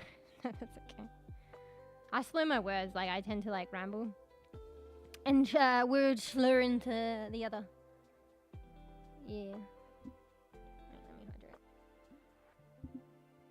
Just chilling today. I got crack the whip a little bit and fucking get into gaming at some point. Good thing I didn't promise Overwatch because I knew. And I was going to do some of the, we were going to, you know, learning beans today. I was actually interested. So, before I wanted to learn a bit more and clarify one of the two, was it meiosis or mitosis? Probably mitosis, but we'll come back to that. Because you remember, Fruff, we were talking about cell division or something. We can always come back to that. But I was actually intrigued by, you know, the conversation we had before Kofi about how DNA is packaged. And I kind of wanted to touch on that today, but I didn't do prep. It's something that I haven't solidified in my knowledge myself. And I was hoping to find something in the book and talk about it a bit today. But also at the same time, I feel so fucking chilled and I've been rambling. So, I mean, maybe we'll still do it. But at some point, maybe we'll play Palia. But yeah. If I'm going to do that, I need to get up soon. Actually, no, I'm surprised I remembered. Poor Bees has been reminding me several times. I need to, like, fill up the water bowl of my cats, too. Maybe I'll do that in, like, a minute, and then I'll get the book back and come back. But yeah, hey, wait, is it match? It's probably Machino, right? Or is it Machino? I think my tendency and instinct just goes Machino, but it's telling me that it's Machino. Soon, Tavo. Okay, that's nice. Teach us his DNA. Fruffy, that's probably private. I don't know. That's private to Tavo. It's Tavo's DNA. If you want to learn about it, yes, Tavo. Machino. Okay, Machino. Yeah, Machino. I want to say Machino. Kind of like matcha. But it's not that. It's Machine. Oh. You got Wolfman DNA? I don't know. You ask him. Just because I talk about DNA doesn't mean it's like Tavo Wolfman DNA. DNA is everyone, bruv. Every living thing. Okay? It's not reserved just for Tavo Wolfman parent DNA. When one talks about DNA, if anything, they're probably talking more broadly. And not about one person in particular. Okay? Yeah. And say sorry. Gee. I think I knew it's the other way, but I just kind of like just go with that way. Like initially. Yeah. Alright. Let's be a good bean. Let me hydrate. So I'm gonna get up in a minute. I'm gonna fill my cat bottle. My cat water bowl up. I'm gonna come back with a textbook on DNA, and I've been doing these little things, these little things, where we learn a bit about genetics or DNA, just a little bit, but then I end up blabbing off about it. But I'll come back with a textbook, and we'll just learn a little thing together, if I can find it in the textbook. But yeah, imagine being Hugh Jackman. That's kind of cool that he's become like he like epitomizes. Is that the right word? He epitomizes Wolverine, and he's like Australian. It's nice that actually he's not the only Australian, because like what's his face? The Aussie guy that epitomizes Thor. He's the epitome of Thor. Really in current times. Well, not so current times. I don't know. It's kind of cool, like seeing Australians epitomize certain heroes in what is usually an Americanized industry or representation or production.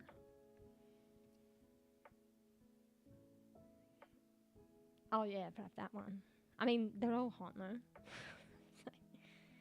Are there any others? I think it's just those two. Or is there others?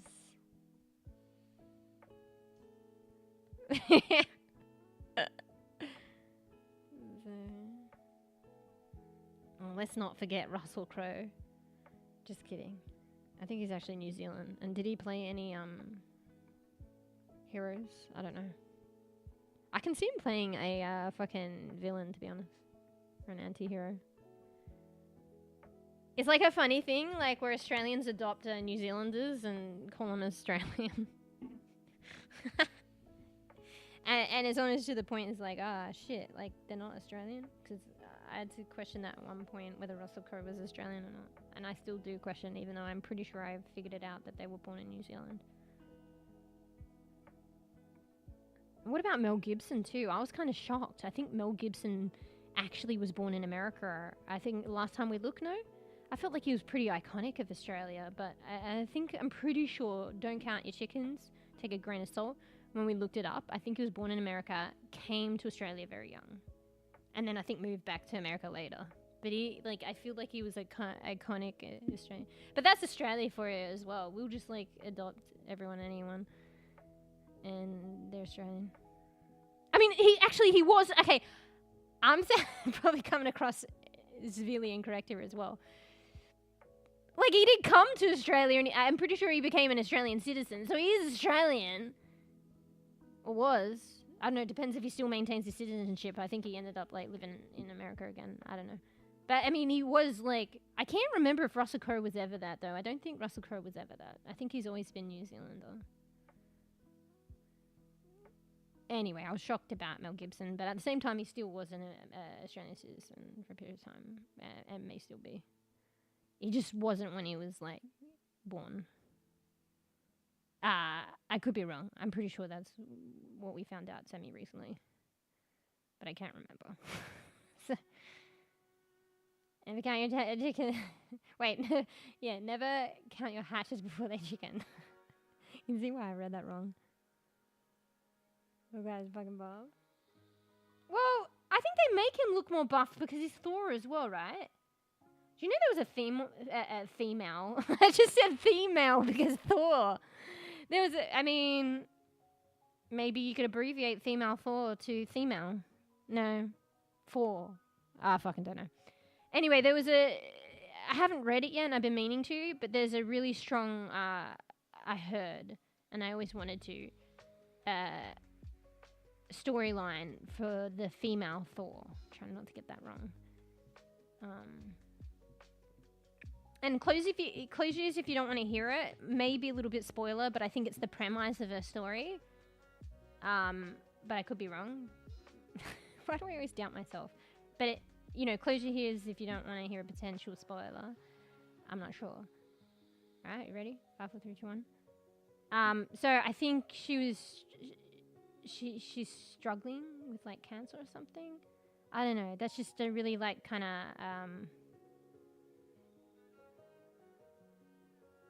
I don't know. I just feel like it grounds the story to like Earth, because that's like such a human disease and struggle. You know what I mean? But at the same time, she's a superhero. So I'm pretty sure there was that struggle with her story. So it's kind of interesting. And I think, you know, there'll be tears. But yeah. Dead energy, but buff version. Is there? I don't know. Dead energy, I don't know.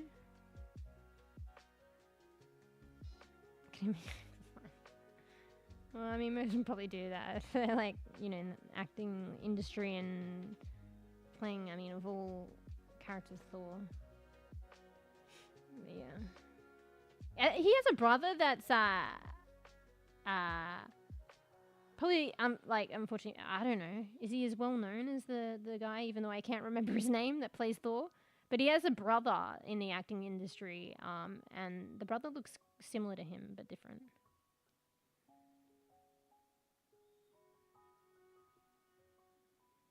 Oh, he has kids? I mean, yeah, probably a lot older now. I didn't know that, but probably makes sense.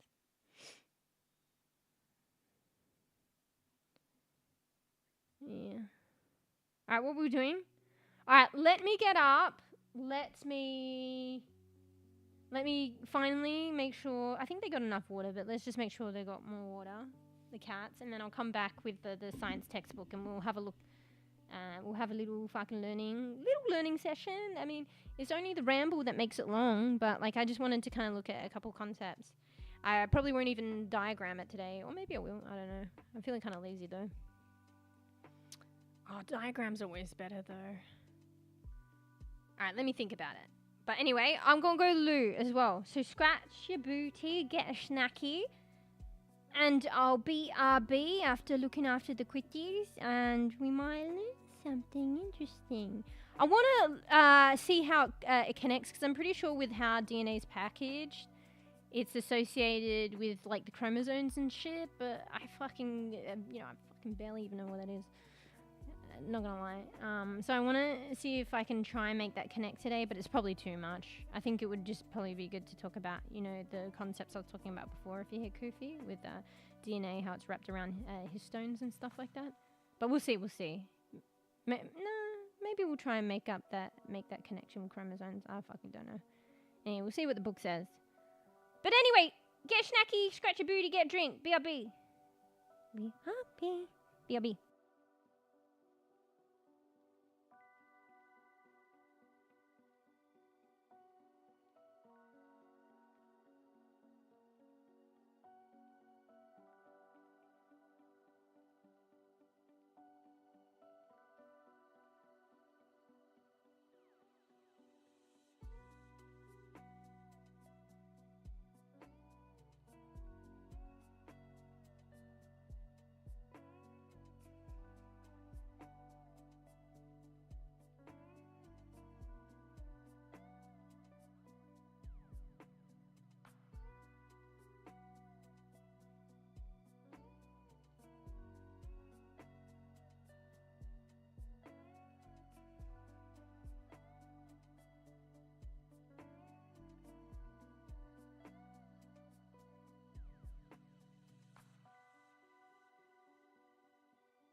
Okay, I'm back. One second, I have to reposture. Sabi's crying. He wants pants. Who's a little baby bean? The baby wants pants. So I just realized, Coop, now I understand what might be confusing as well. So I used the same artwork for the goal, the cinnamon bun, and I reused it in, like, initially I made it more for Patreon, like, to represent art on Patreon. But then I thought it was cute, and then Bear said, oh, you know, we've got the lurk function of, like, cinnamon quitty bun.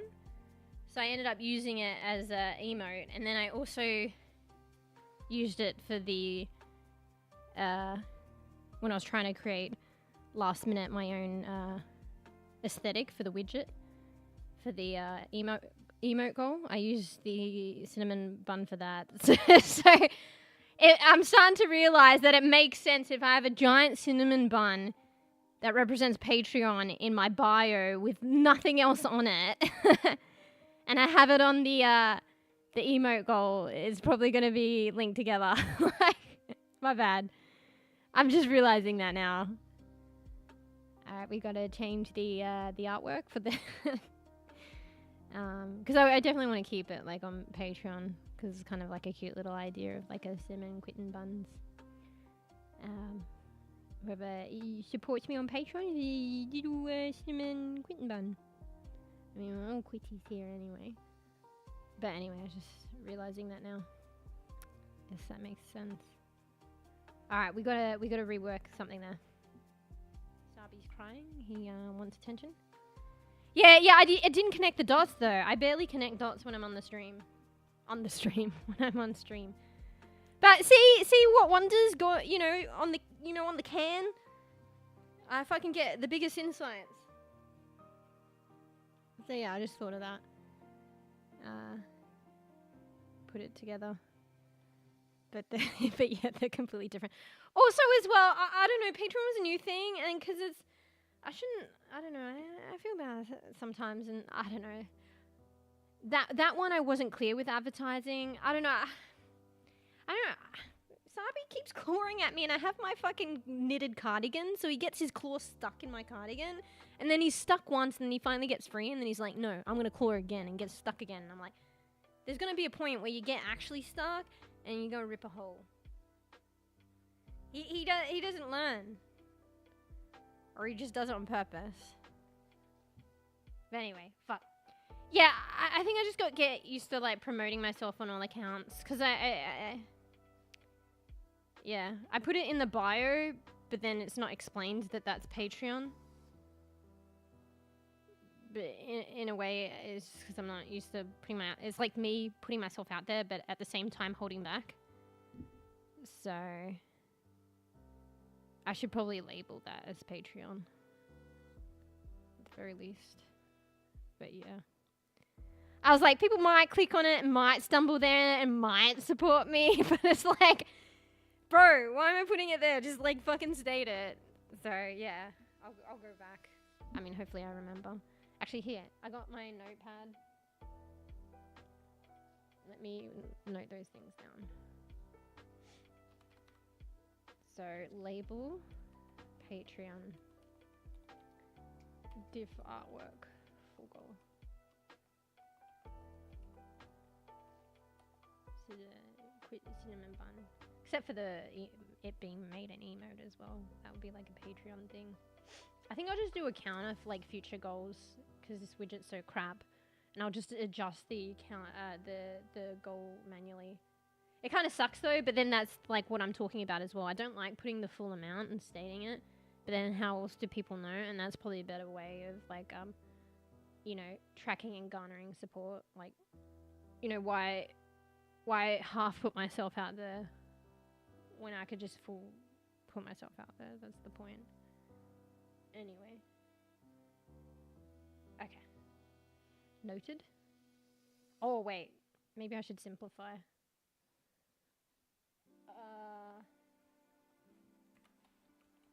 Simplify.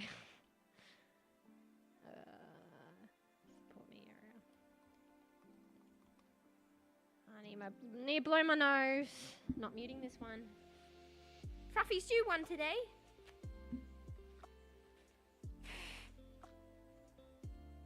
Can't just increase favorite function. Bro, I can get some good insights there. True meditative state or something, maybe.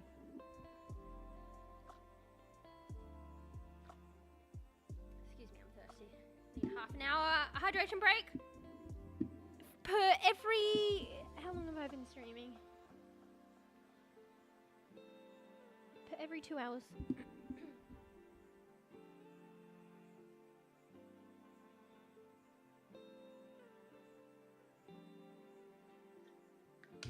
Also, and I filled up the quitty bowl. Thank you, bees. And also I have to get up because it's too dark. I need to turn on this light that would add 0 value to increasing the brightness. But I did come back with the book. Alright, let's just look in the dark to see if we can find where we want to look at. So, I wonder if I look at this histone thing, it will tie it in with chromosomes, or do I need to look up chromosomes? We'll do both. Let me look up histones. Let's go to the index, guys. You know what an index is? It's at the back of the book. It's got pivotal words if you want to go locate where they are. Probably as good as a content. Do books even like this have contents pages anymore? Like, let's see. Does it even have a contents page? I don't think it does. You just use the index. Oh, actually, I think it does. Yes, it does. Index is way better though. What are we looking up? Histones. Alright guys, so we're just going to do a little bit of learning about genetics and DNA. Just very, you know, we're going to look up a couple of comments, talk about them, and then eventually play the game. We're probably just going to be chilling in Parley today. Fuck, what am I looking up? Histone. H is before I. I'm gonna be careful. I cry. Like, these books, my Bible, and then when I am complacent, I rip them and I cry. Because they're quite thin pages. Yeah. Oh, okay. Fuck, there's a lot. Oh my god. Okay, we'll just look for the one that just says histone. See also nucleosome. Oh, that's right, because they were part of a bigger structure called a nucleosome.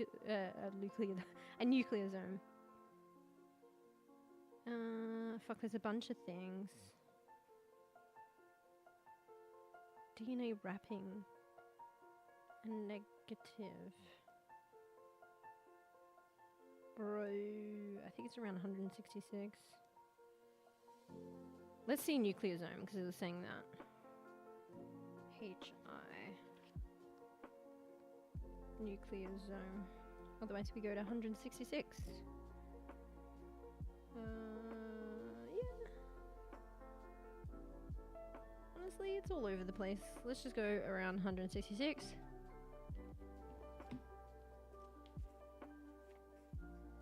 Hear the page is turning. Learning ASMR.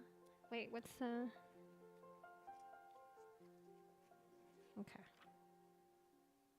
I think this is perfect. Wrapping the DNA around the histone protein core stores negative superhelicity.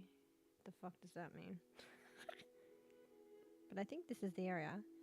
Where do chromosomes come into it? Okay, let me look up chromosome. We'll bookmark that with my finger.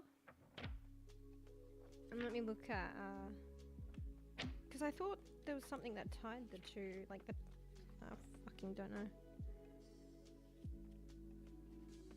What is a fucking chromosome, honestly? I think it was hard for me to get my head around that, to be honest.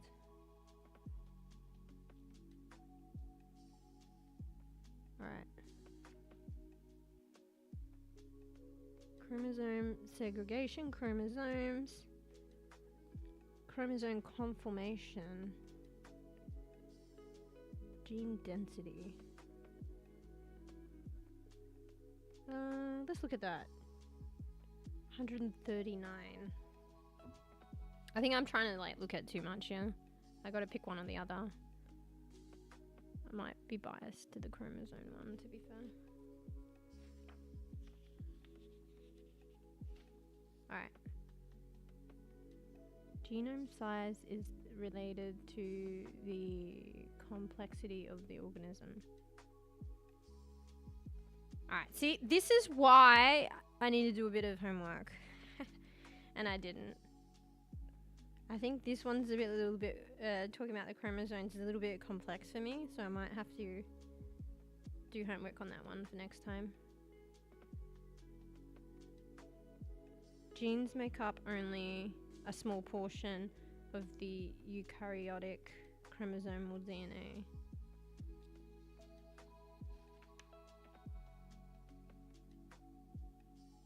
Alright. Well, we might be learning the other thing.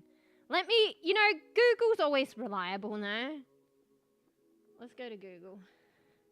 Let's start basic. What is a chromosome?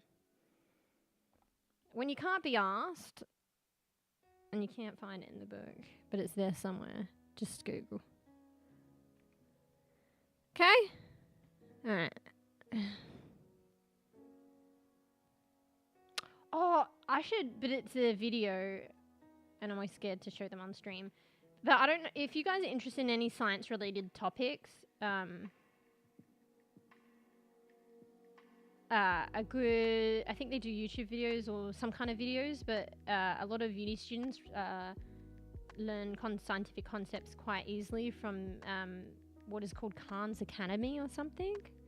Let me Google it. So CHAN''S Academy. And they explain a lot of scientific concepts, you know, like I did with the DNA last time, with drawings and very basic drawings and stuff.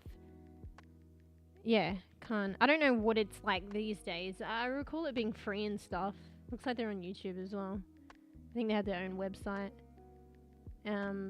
But yeah, they explain, oh, it looks like they branched out to more than to mathematics as well.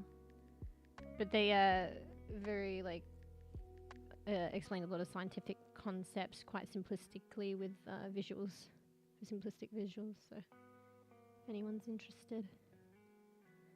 But anyway, I you know, learnt quite a bit from them time to time back in the day.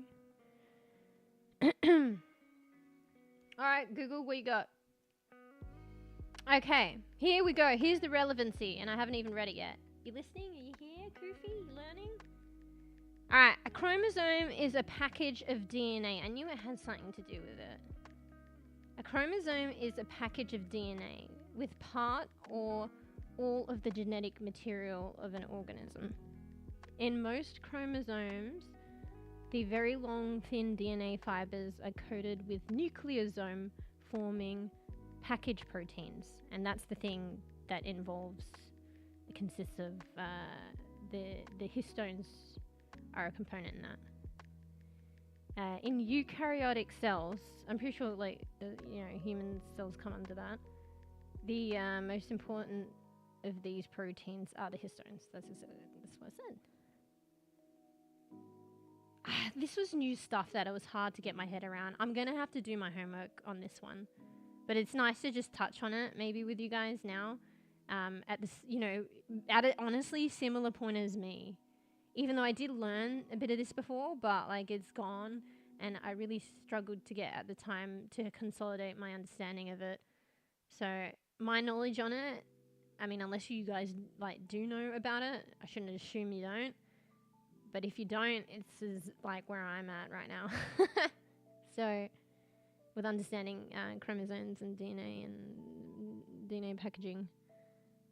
So I'll do a bit more homework next time.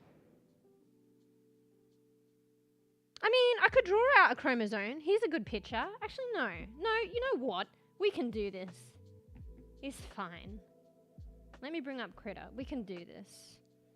This is what I want to learn. Not sure if you guys do. But you're stuck!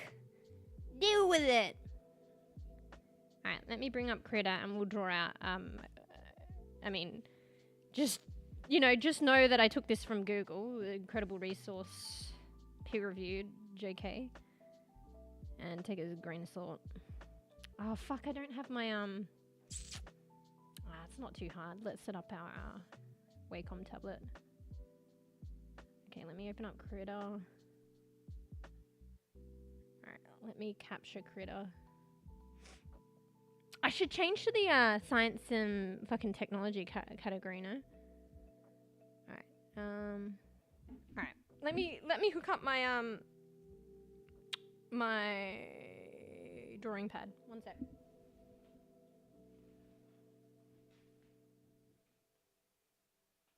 B. You're driving, you're gonna miss out on the lesson. Minus 10 points for missing out on visuals of the lesson. Negative 50 points, Ben. You remember? Alright. Sorry, Loom, you should probably whack out because I'm covering the camera. It's dusty? Yes, it is. I haven't washed my hands. Just dust this screen off.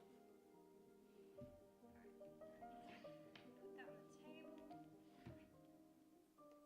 Alright, this is impromptu, relatively impromptu, so you're just gonna have to put up with me. 1 second while I wash my duster hand.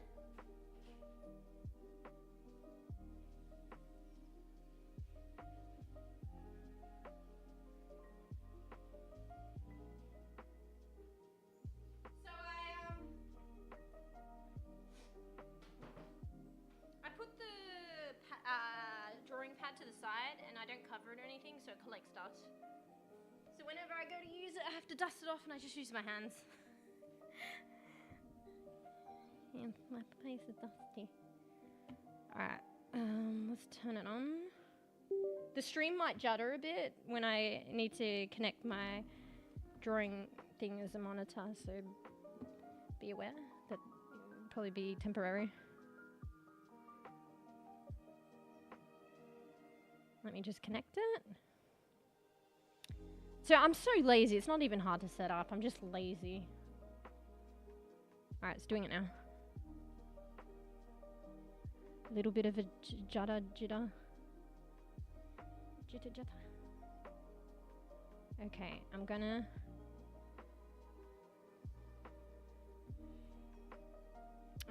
you know what, I'm gonna go all the way. Let me change my title as well.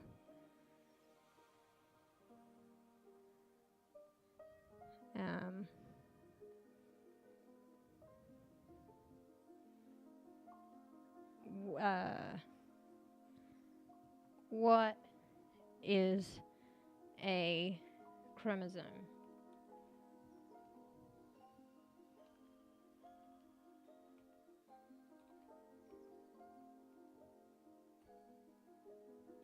It's the title. And I'm going to change the category. I think there's some kind of, I've never used it before, some kind of science category. Science and technology. Have you guys looked at that category? It's like just chatting, but science. Look, I'm going to add tags too.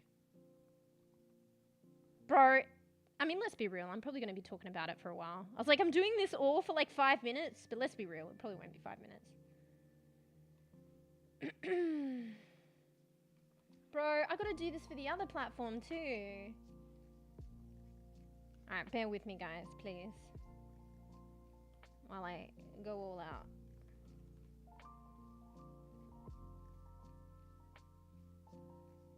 Alright, there. Twitch is updated, but I need to do the other one. Alright, where is the shit that's on the other one? Alright. What is a chromosome?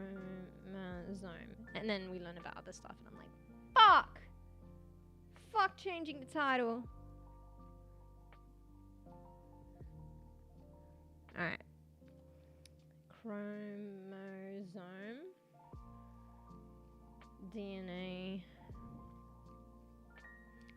Genetics. Science.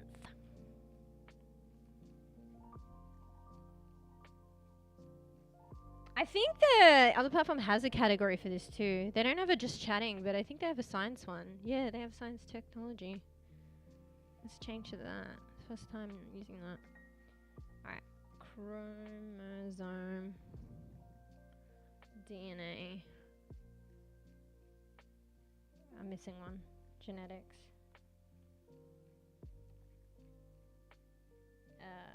Science. Alright, I'm done. I'm done. Thank you. Bear with me. Let's just update. There we go. Bear in mind, we are learning very basically and could be incorrect because Bebe and Google. Okay, guys? Bear in mind. I think I Googled this like ages ago and this is the same image that I was referring to. My book's got to have its own image. Let me just double check one more time. Bro, I don't have enough space on my fucking desk for the drawing and the fucking book. Looking in the book. I'm gonna rip a page and I'm gonna cry. Surely this has like somewhere. It'd definitely be my other book. Surely it has a good fucking image.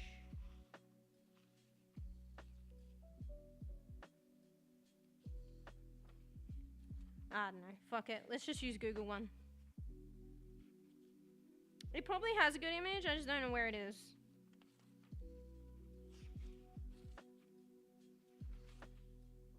Fuck it, I'm just going with Google. Alright, where's my pen? Okay, let me put this on the other monitor so I can see chat. Tell me why I need water to survive. I'm hydrating. Speak of the devil. Oh, thanks for the bits as well. I remember seeing the giant emote. Sorry, I didn't acknowledge it. Like for the 30 bits! I visually acknowledged it, but not verbally. Alright. Let's all take our hydration break before class starts. You ready?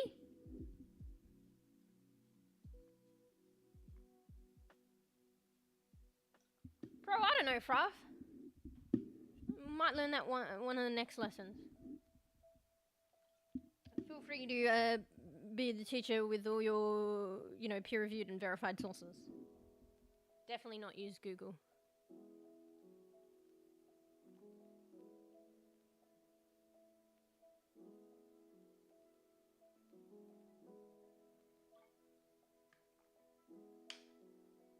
A refund for what? Free? Also, I'm not a fucking walking encyclopedia.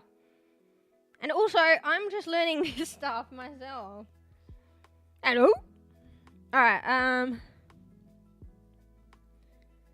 let's capture.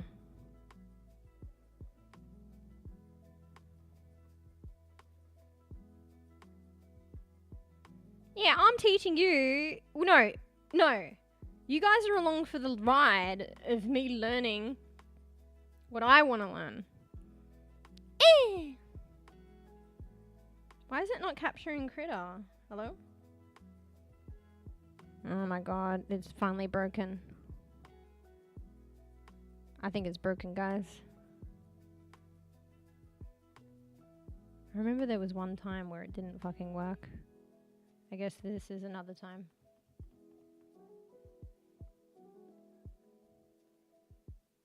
Here. Let me close. Oh, yeah, okay, it works. It just takes 10 years. Okay, sorry about that. We need to give it 10 years. How do you go full screen again? I need to internalize this. Is it Shift F? No. Is it Control Shift F? Yes. Cool. Cool beans. We're making progress. Cool. Alright. Definitely did not find this on... I didn't mean to zoom in.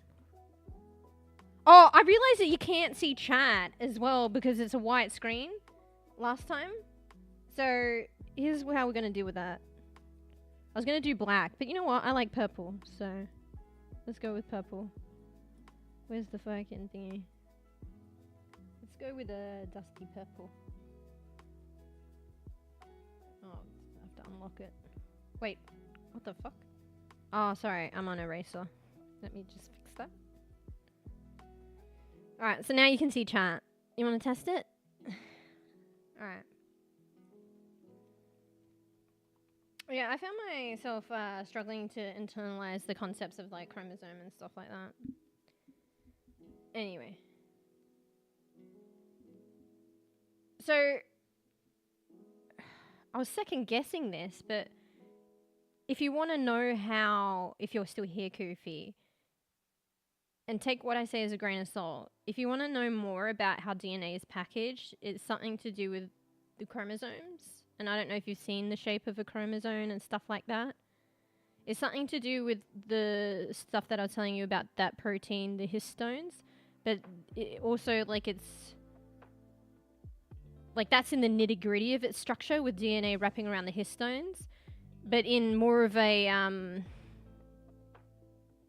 zoomed out structure, but funny saying that because you can't see this shit by the eye, to gauge or learn about the structure of how DNA is packaged, you would look at chromosomes, I believe. Take what I say with a grain of salt. Alright, what we're going to do, yellow, pea yellow. Yellow is a complementary colour of purple, so we're going to do yellow. That's kind of a nice little lemon yellow. Not too pissy. Let me get the thingy. So I'm learning this as you guys are. I think I learned it before. I didn't really internalize it though, and it was very... I don't know why this one was hard.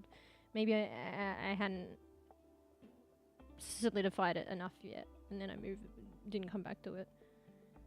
But I feel like it was a bit difficult for me to internalize this concept. So I'm as good as like... Yeah, I tried to learn it a bit before, but I'm as good as learning it with you guys if you have not learnt this before. So... watch and take everything I say with a grain of salt. So they can vary, but here's just, you know, for the ease of understanding and stuff like that. Let me draw a you know, the basic shape of a chromosome here.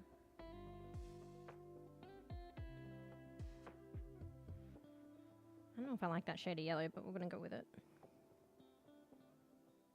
And it's not necessarily yellow, I just doing it that colour.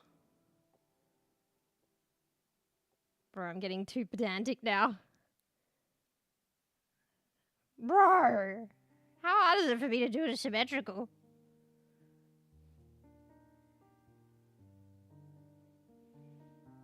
No more driving? Okay, so you can learn. Because you definitely don't have to work. Alright, so this is a chromosome, guys.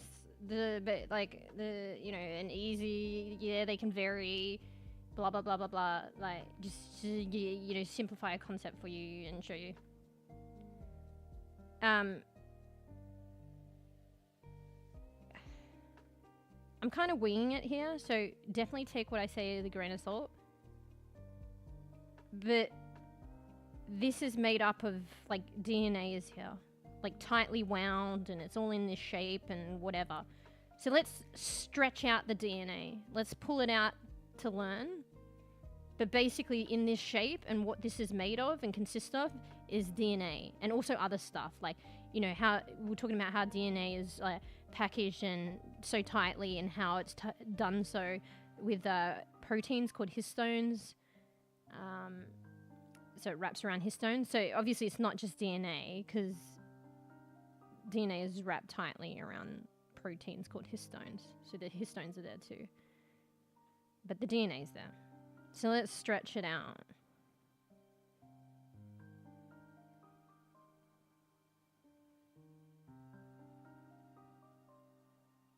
Definitely not copying a drawing here.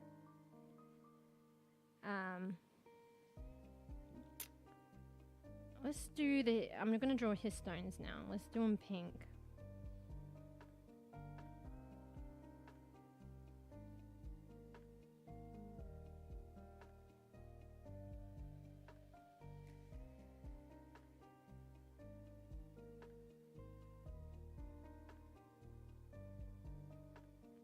So this is the same thing, but stretching it out a bit more. So this is the continuation of the yellow line, but it's just stretching it out a bit more. So you can see what's going on in here. So all this that I'm drawing here is going on in this yellow line.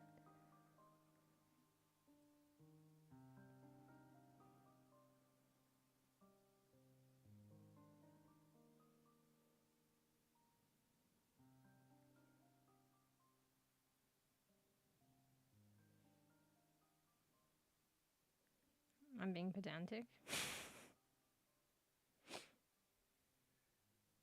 Fuck. What's the size of that yellow line? Bro. Yeah, fucking doesn't matter.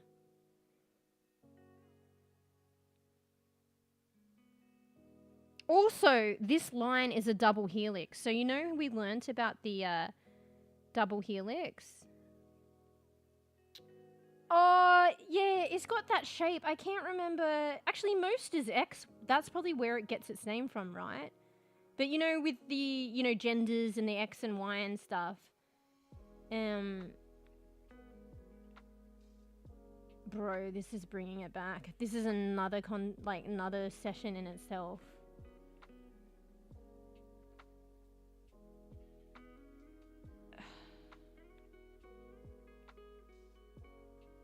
Yeah.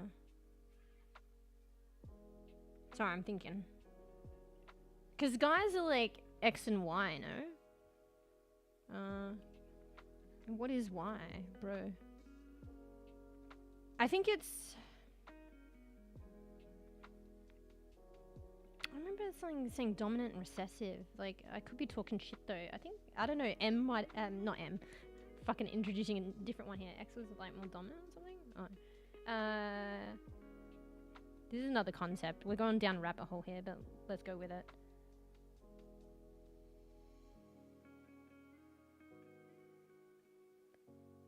This is all Google, by the way, so definitely not peer-reviewed, but I mean, this is a government website, apparently, anyway, that it's summarizing. Each person normally has one pair of sex chromosomes.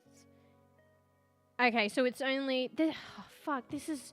Chromosomes is actually insane. Like, my brain hasn't got around it yet. I don't really know what I'm talking about. But the stuff that determines your gender, I think, is on, like, a particular... maybe pair of chromosomes, and they're called the sex chromosomes. But there are many other chromosomes. And, in a way, it's unique. Because it's the sex chromosomes. But anyway, each person normally has one pair of sex chromosomes in each cell. The Y chromosome is present in males who have one X and one Y chromosome, while females have two X chromosomes. Is the X chromosome dominant, guys? Is it dominant? I think it is. Genes on the X chromosome can be... I don't know what I'm talking about, by the way. I just thought it would be funny to say that. Genes on the X chromosome can be recessive or dominant. Oh, you know, there are actually some conditions... Take it as a grain of salt as well. There are some conditions or maybe diseases as well that are sex-linked. That are linked to the sex chromosomes as well. So that might be, you know, play a factor in this as well. Genes on the X chromosome can be recessive or dominant. So X-linked recessive genes expressed in females only if there is one on each of her chromosomes. So that's touching on something that I was saying about well, it could relate to disease or not. I'm trying to comprehend what that sentence means. My brain is struggling. So, X-linked recessive genes expressed in females only if there is one on each of her... So what about males then? Does that mean it would just show up on males? because they don't have a second. Oh fuck! I don't fucking know.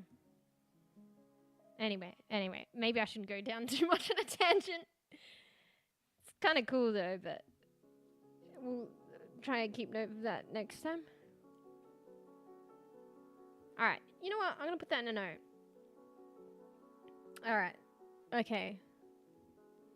Yeah. To learn. Topics to learn. Okay. So, what was the other one? Yeah, well, let's learn meiosis as well, because the meiosis one was linked to that topic probably. Meiosis and mitosis. This is a little bit stretched, but relevant to genetics and DNA anyway. This is more well, that's why the disciplines are like interrelated as one can cross over. But one would probably classify this if you're gonna force classify it more biology. Meiosis and mitosis, and I don't know, let's just learn about the sex chromosomes. It's interesting. Because the genders are different, so sometimes, like, if you're looking at disease and how it works, or whatever, the intricacies, sometimes they can, things can be, I'm pretty sure, gender specific due to the differences. Alright, those are in our notes to learn. Females have two. Yeah, but I don't know what's going on with the Y there. But yeah, I don't know if you learned about, what was it called? There's this concept, basic like concept of like heredity in biology of you know, how genes are inherited, and there are dominant and recessive genes. I don't know if you heard about that. And there was this I think it was a monk back in the day, and he did these studies on like pea plants or something. So it actually, the concepts that are relevant to like human biology and stuff originally came from studying plants. And he did these little experiments a long time ago. I think someone else, they got a lot of recognition. That's usually the way in science. But someone else at around the same time is not renowned for these findings, but we're making similar discoveries. Anyway, I'm on a tangent. So this monk guy is renowned for that, and that experimentation is used to describe or explain these concepts a lot in elementary like biology and learning heredity, and about dominant and recessive genes. So yeah, usually what they'll say is like, bro, I need to go back and learn elementary biology. But usually the way that, and I don't think all genes work like this. This is just like, it is a bit of like, I think, you know, that's the way of biology. Not everything fits a rule, but I think there are a lot that fit this rule. So bear in mind, it's not always about dominant and recessive genes. I believe. I could be incorrect. But yeah, a lot of it can be relevant. And yeah, you just have, this is another concept. Maybe we'll learn this next time. But you've got pairings, right? Okay, let's just describe it in pairings. And yeah, you know, you get some from your mum, some from your dad. Bro, this is another concept. I'm not referencing anything here, so GG's. Okay, guys? GG's on me explaining whatever the fuck I'm explaining right now.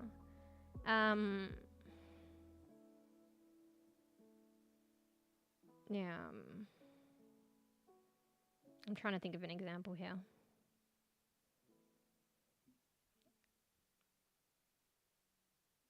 Fuck. I don't want to use an example unless I get it wrong. Fuck, what do you call those the cross fucking thing? Okay, maybe we should save this for next time and I do a bit more prep. But I'm fucking stubborn now. I want to fucking at least explain some kind of basic thing What do you call this cross? Fuck.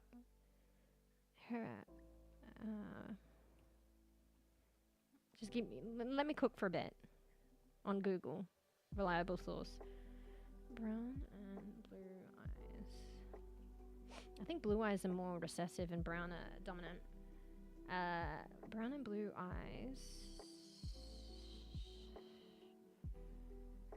Heredity. Cross patch. Let's see if Google interprets that. Ah, okay, cool.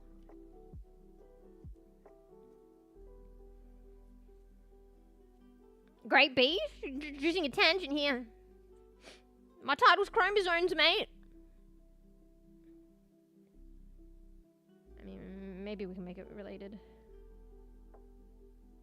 Oh, we could use B because they both start both phenotypes. So phenotypes is what something visually looks like. You got a genotype and a phenotype. So phenotype is what something looks like. So if we're gonna, I'll use the example of brown eyes and blue eyes. You got two phenotypes there, right? So brown eyes is one, blue eyes is another. From what I recall, blue eyes is recessive and brown eyes is dominant, which means that you're less likely, one is less likely, just due to heredity, to have blue eyes. People are more likely to have brown eyes. Even if you have part of the genetics for blue eyes, because it's recessive, it'll be masked by the dominant genetics for brown eyes. So anyway, I forget what this thing's fucking called, but they use it a lot in explaining these concepts, this crosshatch. So let's look at the concepts of like brown eyes and blue eyes. I should change my title. Let's be quick. Let's do it quickly. Brown eyes is, take it with a little grain of salt, is a dominant gene, and blue eyes is recessive. So you could work this several kind of ways. So here's the genetics of a parent. Let's just say you have two parents that have brown eyes, but they still have part genetics for blue eyes. So they're hybrid. I forget what that's called. But they appear to have brown eyes. So let's say B, a capital B, is brown eyes. A little b is represents blue eyes. So let's say here's the mom. She's got brown eyes, but she's got like a hybrid. So the recessive genetics is being masked by the brown, because brown is dominant, blue is the recessive. So if you have the genetics for brown, you're gonna have brown eyes. The only way to have blue eyes phenotypically is if you don't have any genetics for brown eyes, and you only have for blue. But this mum has the genetics for blue, but also for brown. So she has brown eyes, but she also is cross. And then the dad here is the same. So this is how you work out what's the percentage chance of their children having certain phenotypes, aka either brown or blue eyes, based on the genetics of the parents, which can change. So the parent could be, you know, a brown eye, like dominant, no genetics of blue. You know what I mean? Ah, shit. But this is how to work it out, given like parents, you know? So, yeah. About this whoop, I don't know. So here's the dad, here's the mum, here's the children. The chances of what their children. So this one's got both brown, right? So they're definitely going to have brown eyes. But it's a chance that you have a child like that. This one's, that's going to be brown. But they picked up some of the recessive genetics, but it's being masked by the dominant brown. Blue's being masked. Same here. And here you go. So there is a chance with these guys, because they both are carriers. I think it's called carriers of a recessive. They have a chance of a 25% chance of having, even though they have brown eyes. So phenotypically, brown eyes, but they have genetics of blue, but they're just carriers of the recessive, and it's masked by the dominant, which is brown. But you could have 2 parents with brown eyes, phenotypically.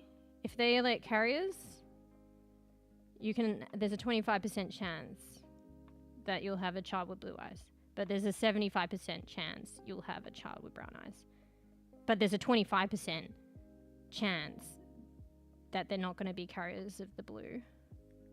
And there's a 50% chance that they'll have brown eyes, but they'll be like the parents. They'll carry the recessive but not show it. Anyway, why was I talking about this? But it's this thing is cool though. This thing is cool. Because like you could do it any which way. Let's say like this parent has like fully fledged, not a carrier. What are the chances? Well, you can kind of work it out already. They're not going to have a chance of a child having blue eyes. Maybe one of their grandchildren might, because they could have a child that is a carrier, but they can't have a child that has the fully fledged recessive genetics to show blue eyes. Because it's impossible, because this person doesn't contain the genetics for blue eyes.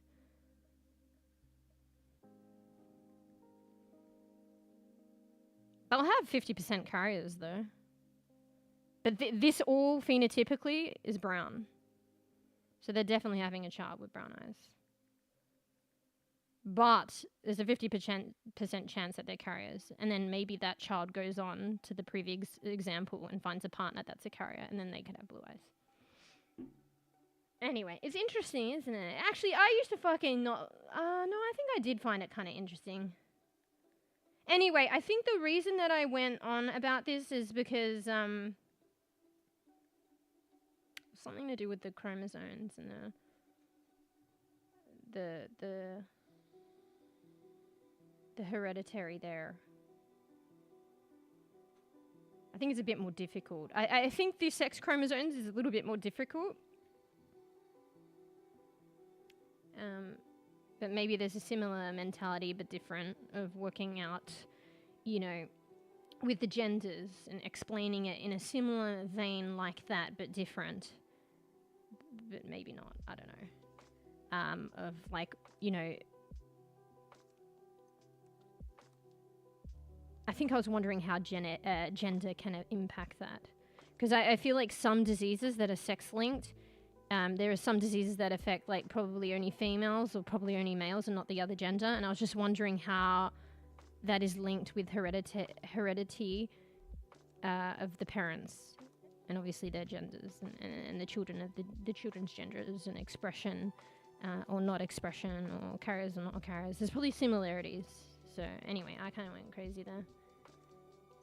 That was interesting. Probably relevant to some degree. But let's go back. And I didn't explain that well, not gonna lie. So there's more around that and a better way of explaining it. Let me try and get this dude, if you're interested, the monk with the peas. Okay. Heredity, if anyone's interested in looking at that further. Heredity, pea plant, monk. I want to know his name. Oh, Mendel, yeah. You might have heard Mendel's law. I think it's called Mendel's law or something. So his name was Gregor Mendel, Mendel, and I think it was called Mendel's law or something. But like with most things in most concepts and most laws, usually they're for the masses, but there are exceptions, you know? So it doesn't cover everything. So it's not a law that's applicable to everything. And some people might get confused with that and be like, oh, everything must follow this law. It's untrue. But yeah, if anyone wants to learn a little bit more of that crosshatch thing and heredity and dominant and recessive, you can look up Gregor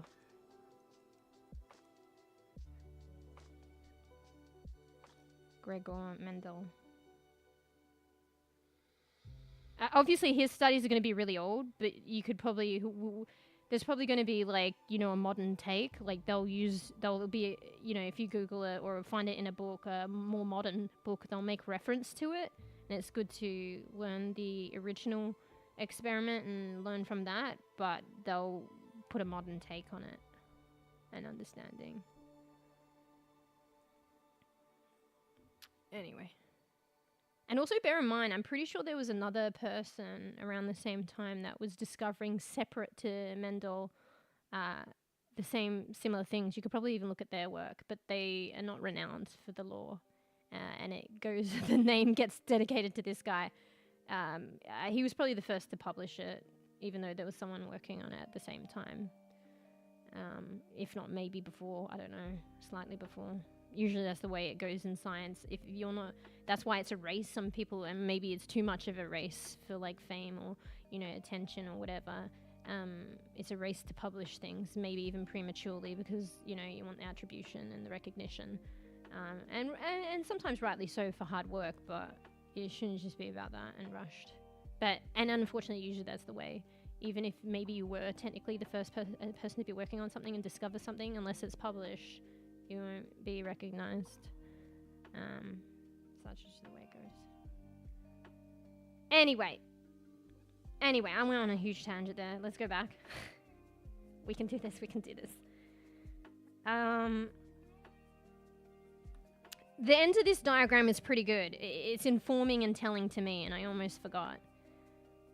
So, it's gonna be hard to draw because I'm so fucking... Oh, bro, I can't. I need the actual fucking image. Bro. Wait, I think I need another image.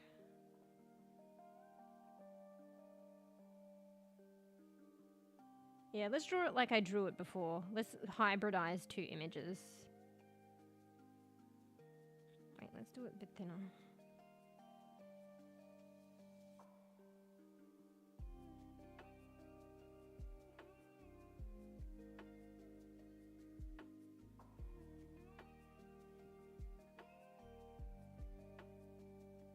So does this look familiar? At least the way that I'm drawing it.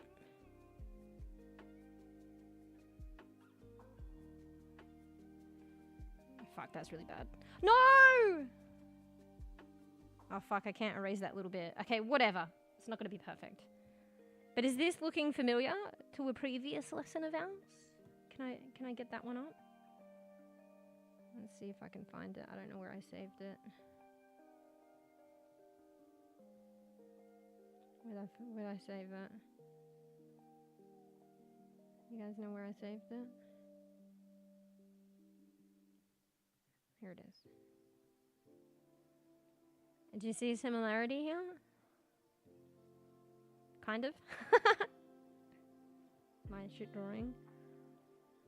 Do you see some similarity here, guys?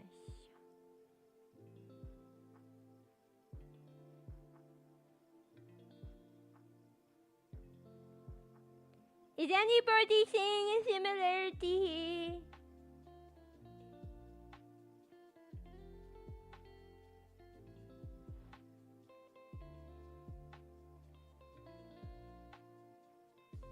Noodles.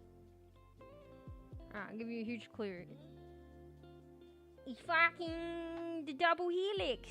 The structure I was talking about. I should have probably wrote down double helix. But this is a double helix. If you think what a helix is, it kind of wraps around and there's two of them. So that's like a double helix.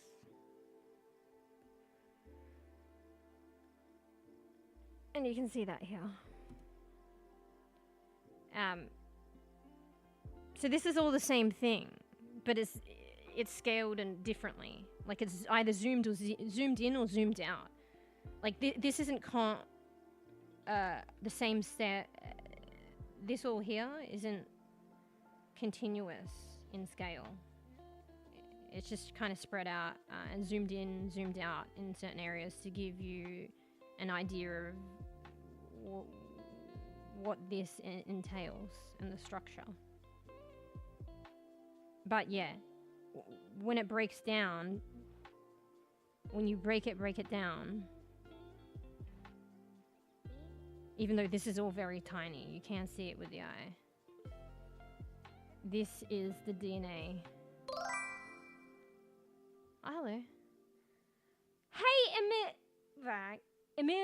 Emilio Werner. I thought I messed that up. I think I got it. Welcome.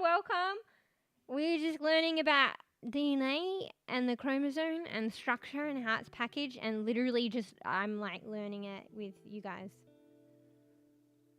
So take what I say with a grain of salt.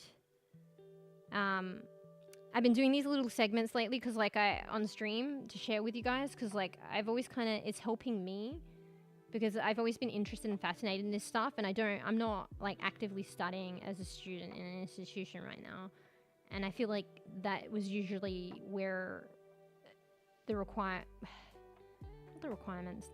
that's when I would be studying and learning about this stuff. I always kind of wanted to do it at my own leisure, but it just, you know how it is, it never panned out.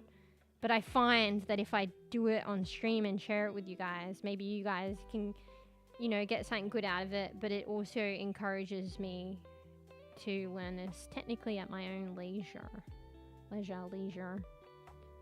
So that's what we're rattling on about. But normally, it's a little new segment that I'm starting, and I'm probably rattling on a bit longer because I tend to rattle and get sidetracked and tangents and jibber jabber. But we like to play games here and chat about other things.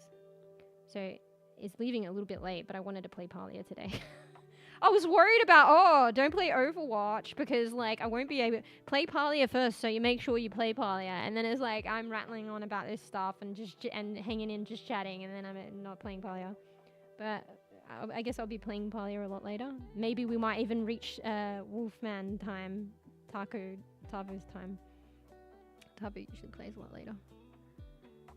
But yeah, welcome. And also I need another loo break soon, but let's just try and finish like a little bit of something. So this is the DNA correctly pointed out, plus 10 points. We wipe clean that negative 10 points for not, you know, seeing the visuals because you had to drive to work, bees, but we wiped that clean because you got 10 points now for recognizing the DNA structure here. So this is the DNA double, I don't know if you can read my writing, helix. And that is in all this, wrapped around all this, which is in this, which is in this. Okay? And what are these pink things? We'll go into the... Okay, I'll just say it. So the pink things are those proteins that I was talking about previously and last time. And they're called histones. So they're a protein, and they're called histones. So histone protein. And that's what I was talking about previously, how DNA wraps around it. And I think by doing that, they make more out of, like, you know, surface... Is that the right way of saying things? Not even surface area. I mean, you can understand how you could make use of more space if you tightly wrap some. It's like, think of like, you know how you get thread, right? And it's wrapped around like that. Whatever. What do you call those things? A spindle, whatever. Those things. Just think of the thing that it's wrapped around as the protein and the thread as the DNA. If you wrap it around tightly, you can store it away, like neatly. You could probably get a lot more thread there. I don't know, it's just neater. You know what I mean? And you could probably fit more thread in. Probably. I don't know. I just feel like if you unwound all that thread and just fucking let it drop and put it in a drawer, it's not tight, right? You know, maybe you could keep cramming it in, and eventually you could really cram in and get all the space, like, you know, all the thread in that drawer. Do you know what I mean? But I feel like you could probably fit a lot more thread in the drawer by winding them up. Do you know what I mean? And placing them in. And in a way, it is kind of more neater. That might be something that I am not sure yet in terms of accessing DNA. When your body needs to access the info, it's probably a lot easier to access it, to unwind it, which is kind of mind-blowing, or whatever, than it is like a fucking drawer of fucking DNA scattered everywhere getting naughty. Do you know what I mean? So this is just something that I'm deducing here without fully knowing, but it's probably a way, I feel like you could get a lot of DNA into a small amount of space, but also a way of your body probably being able to, I don't know, manage the information in a more organized way, so it's easier to access. That's just me, that latter part. Well, actually both of those, really. But it's probably a thing. Look it up. We'll do that next time. But anyway. So yeah. So that's the DNA double helix. This bit here. Should I do a different color?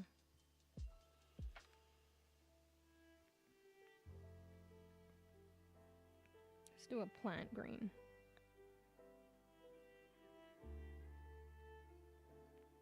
So that bit there, kind of the X looking, that's the chromosome referred to.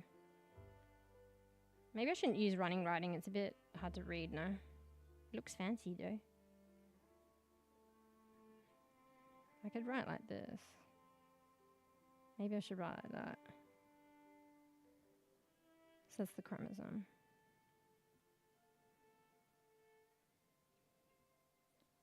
And then there's this other stuff that I am not too familiar with anymore. Actually, this should be a bit more tighter probably. Fuck. Let me just correct some things.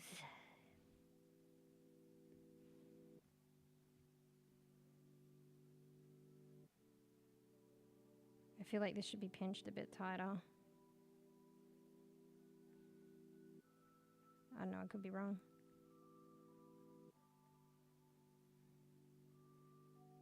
Bro, perfectionism's gonna get me here.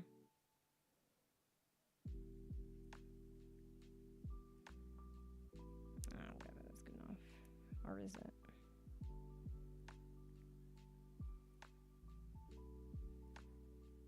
Whatever. That does look kind of nicer though. Okay.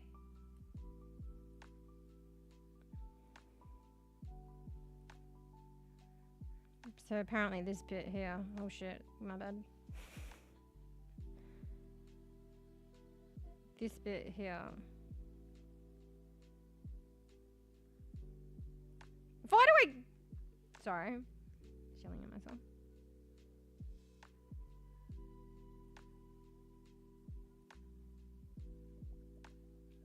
It's referred to as the centromere.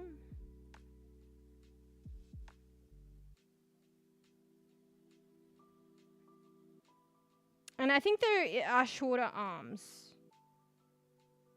I guess it's a pairing, so they're both that. But there is one that I believe is shorter. And that's the, so see this? They're like arms. So the diagram is saying that this is the P arm. I'm not sure what that stands for. I mean, I probably did, but I've forgotten. So I presume that's a P arm too. And this is the Q arm.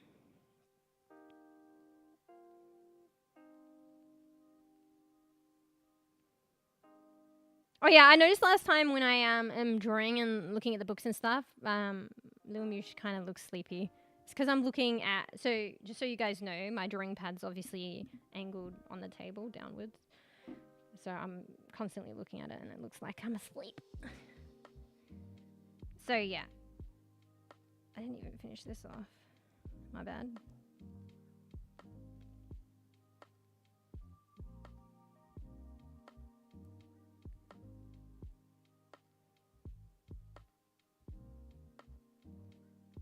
Fuck, I'm gonna try and get into this too much that it's gonna...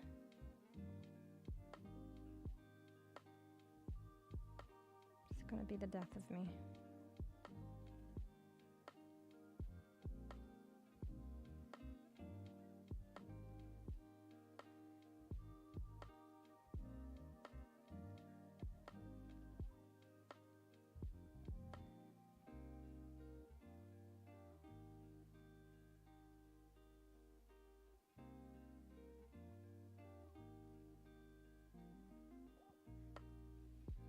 we go.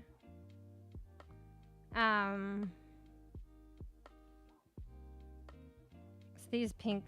Oh wait, what are you going off for? Hello? My alarm's going off for some reason. I ignored it.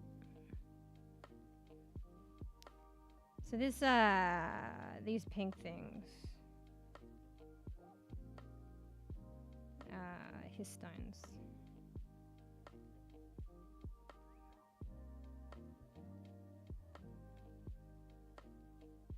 It's a protein.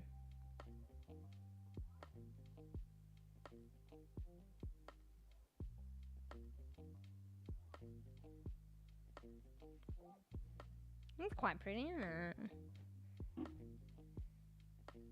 Wait. Do I need to go read that? When we're eating the macaroni maple noodles. Use macaroni with noodles. Maybe a bit macaroni. Actually, you only did the initial drive, now you're on 2 hours. This is a good time to learn. Right? Bro, this is just Google. I need to find this and verify this in a textbook. What website's this? Is it fucking legit? Whatever. I recall looking at this picture before when I... There's probably a good one in a textbook, so I just need to find it. It'll probably be in the other textbook. Oh, I don't know. Actually, it should be in this textbook. It's probably there. It's just it had so many references under the index for chromosome. I didn't, and this, you know, I didn't want to look at all the pages. One of those reference, because the index can have like different parts. Maybe I should have taken the time to look a bit more, and maybe it would have said like chromosome anatomy or something.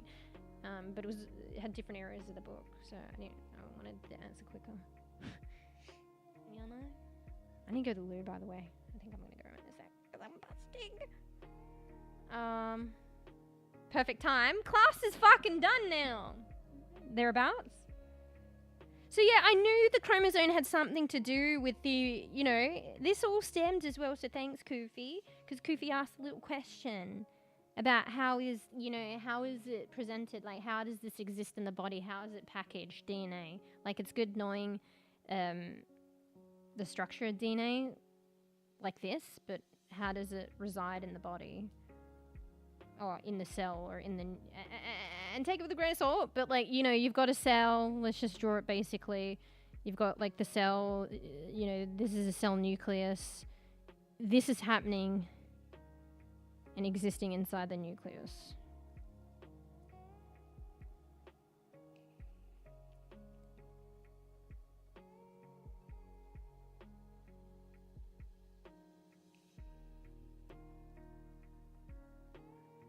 Fuck, how do you spell it? Which is plural as well. Nucleus is singular, right? Nuclei is plural.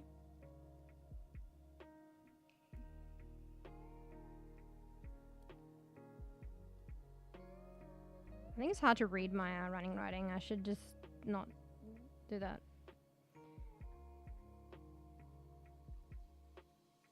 Actually, should we keep this in the picture?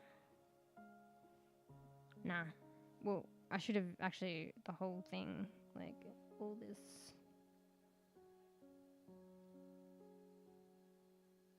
No, we'll keep it. Anyway. Slowly your DNA stuff is making for noodles.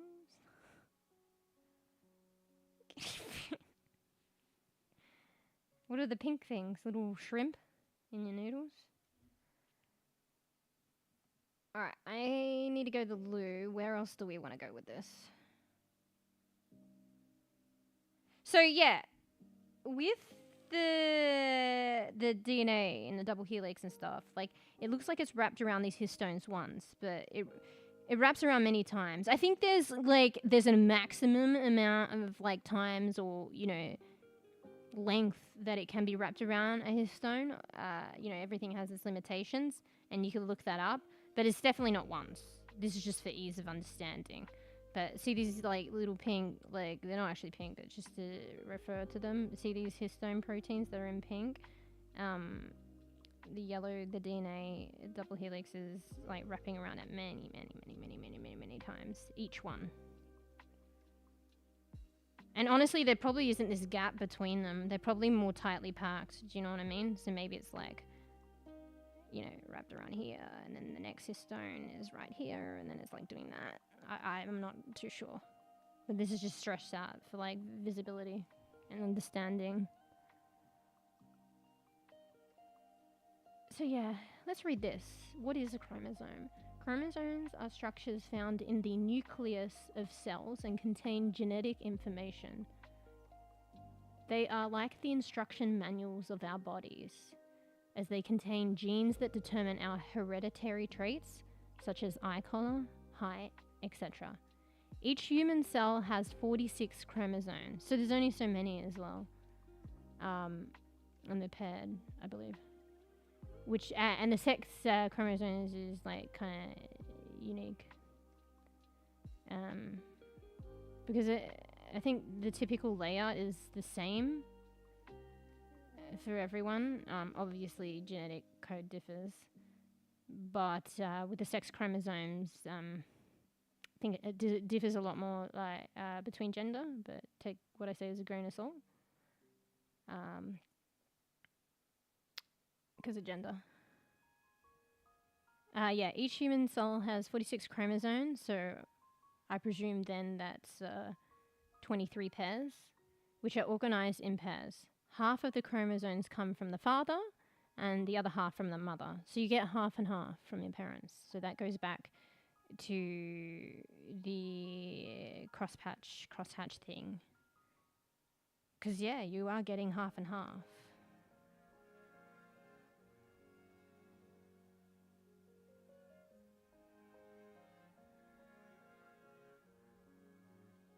I wonder if the males are like recessive, or if that's how it's worked out. Do you know?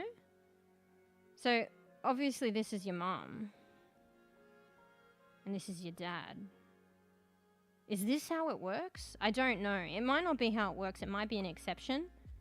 But that's what I think what I was querying before, whether X is dominant, inevitably. Oh no, it wouldn't be dominant though. Because if it was dominant...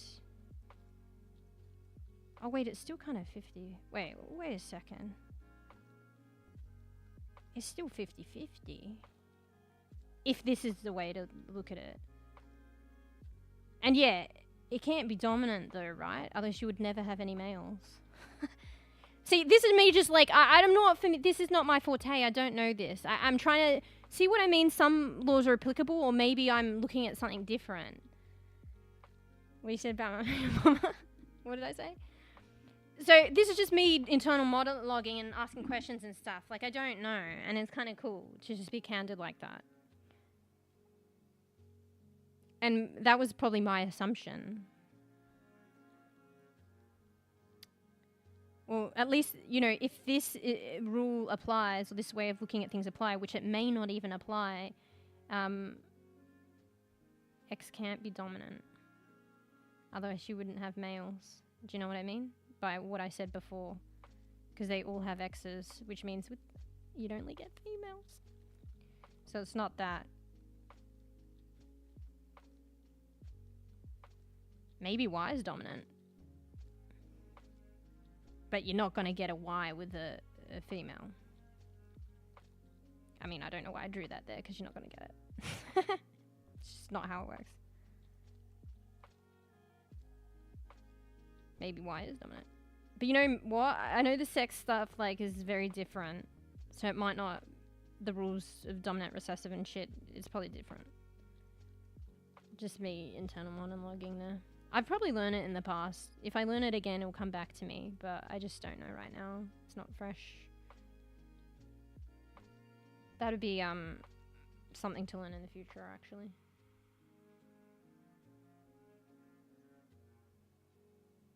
Yeah, let me add that. I already put it in my notes, but it'd be interesting to learn that. So sex chromosomes, and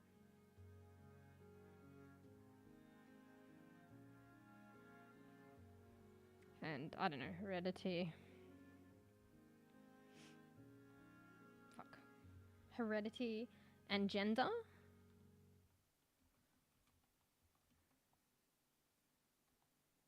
And maybe gender specific diseases. And when I say gender specific, it's probably to do with the sex chromosomes. Something I'll learn in the future. Kind of interesting. This is stuff that, you know, I'm kind of like learning in the moment, and from you guys, like, I might want to learn that next time, you know? That might be the next session. Anyway. I said your mama's dominant. I don't know. Probably not. Not your I mean, with the stuff that I was working at, but it's probably not there. Okay. Wait, I didn't finish reading this. I was interested. Which are organized. So each human has 46 chromosomes, which are organized into pairs. Half of the chromosomes come from father, other half from the mother. So similar to that, probably. You know, mum, dad, and you're gonna get half.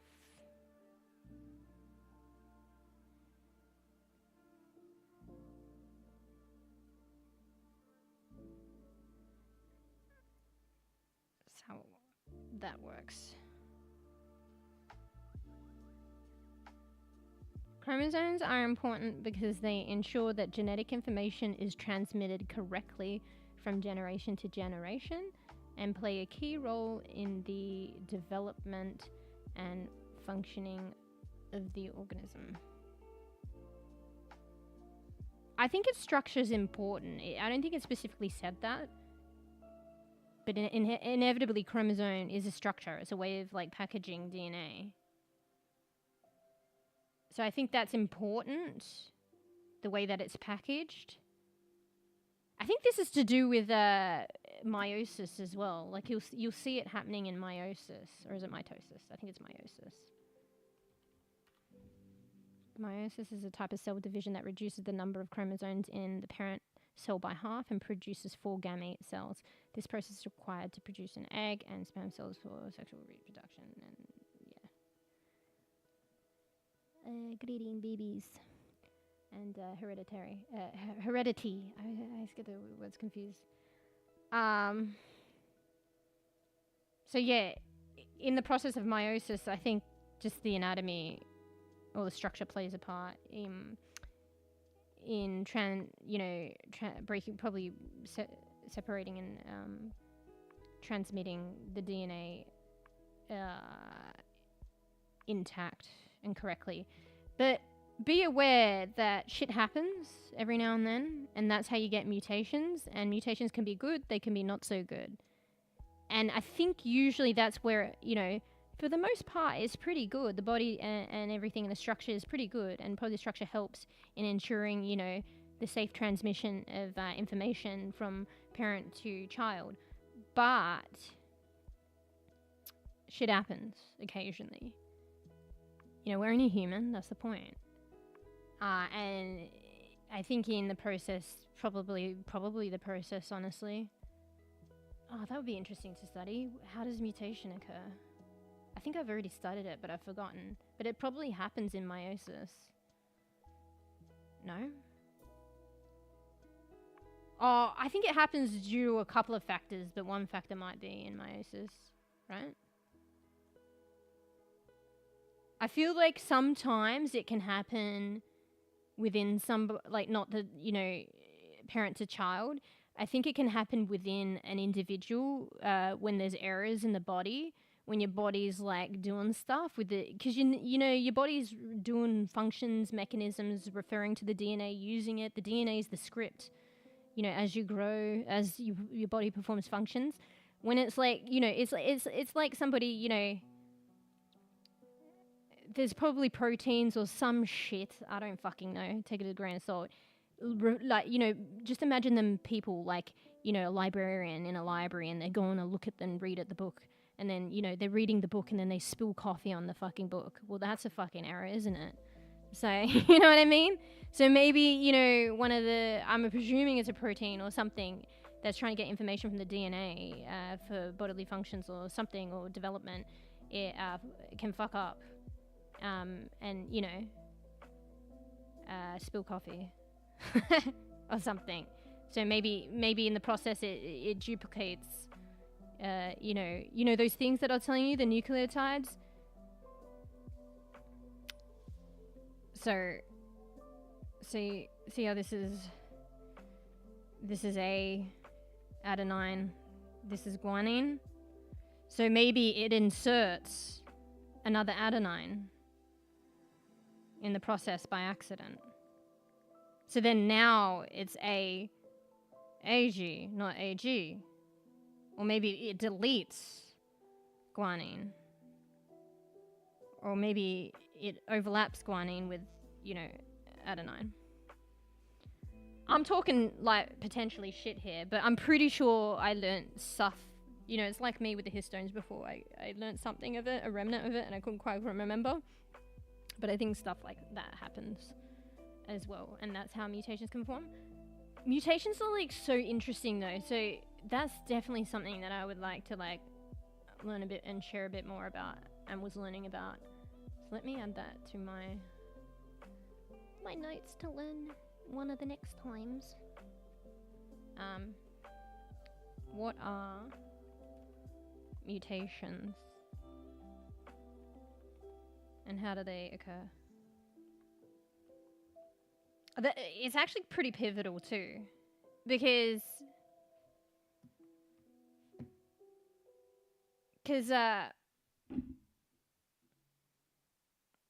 mutations play, you think like, I don't know, fucking X-Men, fucking comic books and shit, it's probably not good, or maybe it could be good, you like Spider-Man or special abilities. I mean, that's actually a good way of looking at it, but I feel like there's a bias to look upon mutations, and they can be really bad things as a negative thing, but really it's the crux of like everybody's differences, for better or for worse. But there are better, like, maybe not better differences, I mean maybe, but like, life is good because there's variety and difference, right? You don't want to look like Joe Blow next to you, do you? I mean maybe, but it's nice having difference, right? It's nice having people that are different. I guess sometimes not so nice, you know, maybe they're an asshole. You know, and that's like, you know, it could be like trait linked, I don't know. Fuck, this is going into psychology and nature versus nurture. Maybe we should stick with phenotypes and the way people look. But it's nice to have people looking different, right? It's, you know, you don't want everyone to look the same. I mean, I don't. I like it. I like me being me. I like people being different. Physically, and probably, yeah, we probably could go into the other stuff, and I mean, how does, you know, and that might be, maybe delves into neuroscience and psychology and shit, nature, nurture, like how does genetics, you know, or is it otherwise, or do they mix, like, you know, how does genetics, like, impact, like, you know, potentially, like, I don't know, I could be talking shit here, personality traits and stuff like that. It's a bit more, like, established and candid, like, you know, with the physicality of things, but yeah, anyway, that's another topic. But yeah, mutations are like the source of variation and differences, and they can be good and they can be bad, but they can be good. In a way it's good because that's how you get evolution too, so natural selection. So evolution, evolving to survive. How do you evolve to survive? How do creatures adapt and get better? Because of a mutation. Otherwise they would die out. And honestly, the others die out that don't get that mutation. Probably, like in a specific scenario. Do you know what I mean? So they can be like species saving and, you know, life saving as well. But anyway. Wait, maybe. Was that maybe you want everyone to look the same? Fry-eyed, that's nice. But yeah, so mutations are actually like kind of cool. I feel like maybe through like fiction and the comic book world, maybe you associate like mutants and fucking, you know, they fall in a barrel of toxic sludge and it's not good. And it can be like not good things, but I think it's like often not understood that mutations can be great, but it is a gamba in a way. And they can be not good. And like I was saying before, in terms of like understanding genetics and molecular genetics and how that can help with like trying to figure out, understand diseases and figure out cures. But yeah, that's because why would you study genetics to find a cure of disease? That's because disease is also like the product of a mutation, and disease is not good, right? So that's a not good thing from mutation. But also, you know, the way that you guys are and the way that I am, like the differences, the positives, like that's a mutation too at some point. I don't know. Maybe take it with a grain of salt. Now I'm starting to doubt what I'm saying, but anyway, let's just go back to mutation is the source of like variety in life. So. Can I add my AI in my brain? I don't know what you're saying. I'm just saying everybody's different. And it's a good thing. In my opinion. And yeah, good things can come from like variety, the differences between people, and the good things, the good differences. Mutation is a source of variety, is what I'm saying. But let me hydrate. But yeah, it would be good. Like, let's like really look at like what are mutations and like how do they occur? Like, how do they occur? I think a lot of the time it's just like whoopsie daisy. It's literally a mistake. Like it's a mistake. Hey Taylor, thanks for lurky lurk. You know, the funny thing is, it's like, and it's crazy though, this is how great our bodies are. Like, I don't know, I'm pulling this out of my ass, but I'm pretty sure, like, this is just me going on a whirl here, a ramble, and take what I say as a grain of salt. But I feel like mutations are probably a mistake of the body somewhere. But they can be good. Fuck, I was going to say something and I've forgotten. Bro, I just forgot my train of thought. I felt like it was pretty important. Wait, let me see if it'll come to me. Wait, let me hydrate.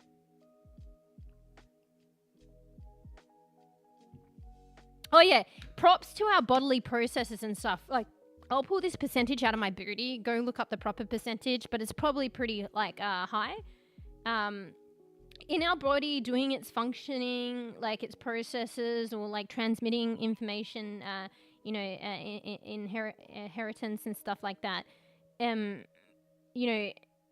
The areas where there could be mistakes and mutations, which can be good, but the occurrence, I believe, is very low, and that's props to like it's just crazy the phenomena of our biology and our body that they can be like something so organic can be so on point and accurate.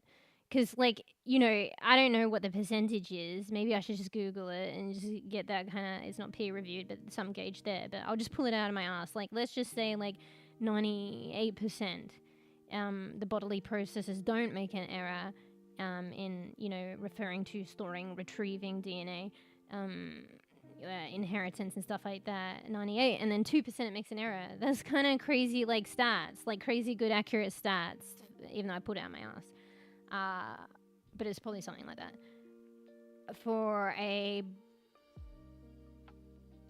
It's not AI, you know what I mean? It's biology. It's organic.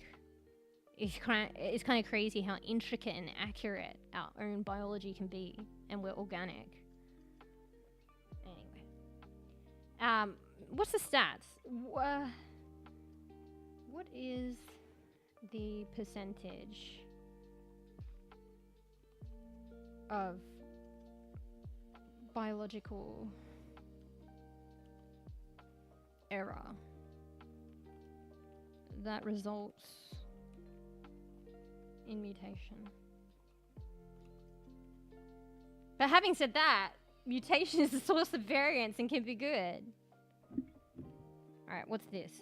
Nature, a renowned peer-reviewed journal article, a journal online, and this is one of the articles. DNA replication and causes of mutation. Oh shit, I wonder if that's freely readable. That's probably for the next session. I might read that. Scientists have reported mutation rates as low as 1 mistake per 100 million. So that's 10 to the power of -8 to 1 billion, 10 to the power of -9 nucleotides. So nucleotide is like what I was just, and that's what I was telling you with the errors and the mutation, the mistakes, the source of the changes and the variances. So that's a nucleotide, that's a nucleotide, that's a nucleotide, that's a nucleotide. So, oh wait, that said mostly in bacteria. Okay, fuck, let me, okay, sorry. Okay, sorry. Let me finish it off. Let me finish it off first. Okay, that was bacteria. Okay. I should have put in humans, but humans is following it. Okay, let me re-say that. So scientists have reported mutation rates as low as 1 mistake per 100 million to 1 billion nucleotides, mostly in bacteria. And as, so that says low as it gets. And as high, so this is as high as it gets apparently, I think, in humans. And as high as 1 mistake per 100. Okay, fuck. But that's still not very much. Sorry, I need to just finish what I'm saying. And as high as 1 mistake per 100 to 1,000 nucleotides. The latter in a group of error-prone polymerase genes in humans.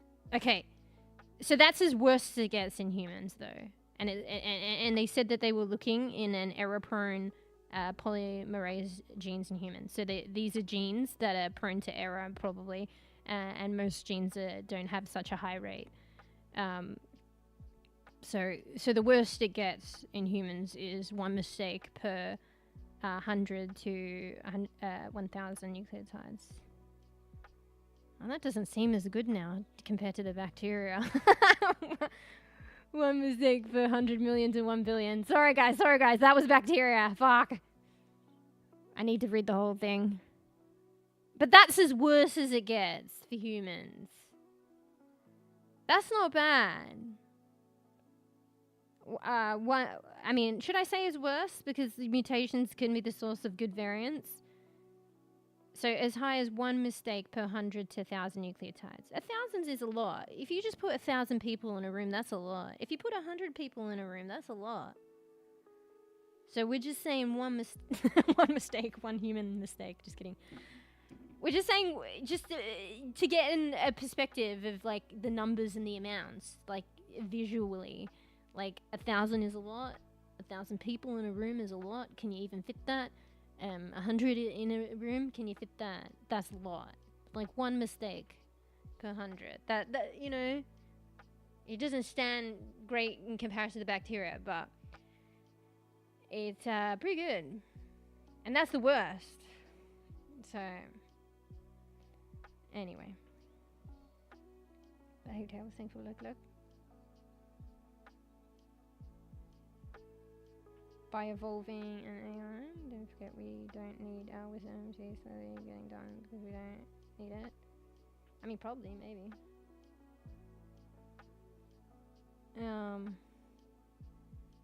What's typical though? I don't want to know the worst. What is a typical mutation rate? This is from Science Direct. I think that's an online journal too, peer-reviewed. The normal mutation rate is often stated as 10 to the power of -7 to 10 to the power of... Oh, I need to put in humans.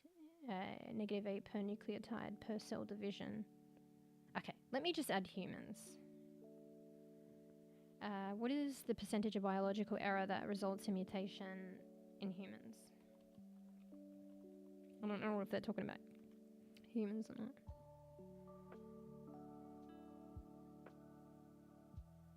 What is the rate of mutation in humans?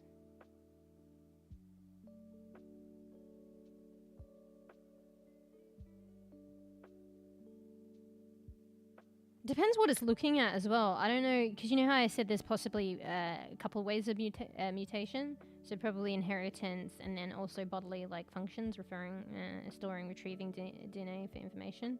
It might be talking about the latter. Using data available from whole genome sequencing The human genome mutation rate is similarly estimated to be approximately 1.1 times 10 to the power of -8 per site per generation. I don't even know what that means. The rate for other forms of mutation also differ greatly from point mutations. Some of it's familiar. It's too complicated. Just give us a fucking stat.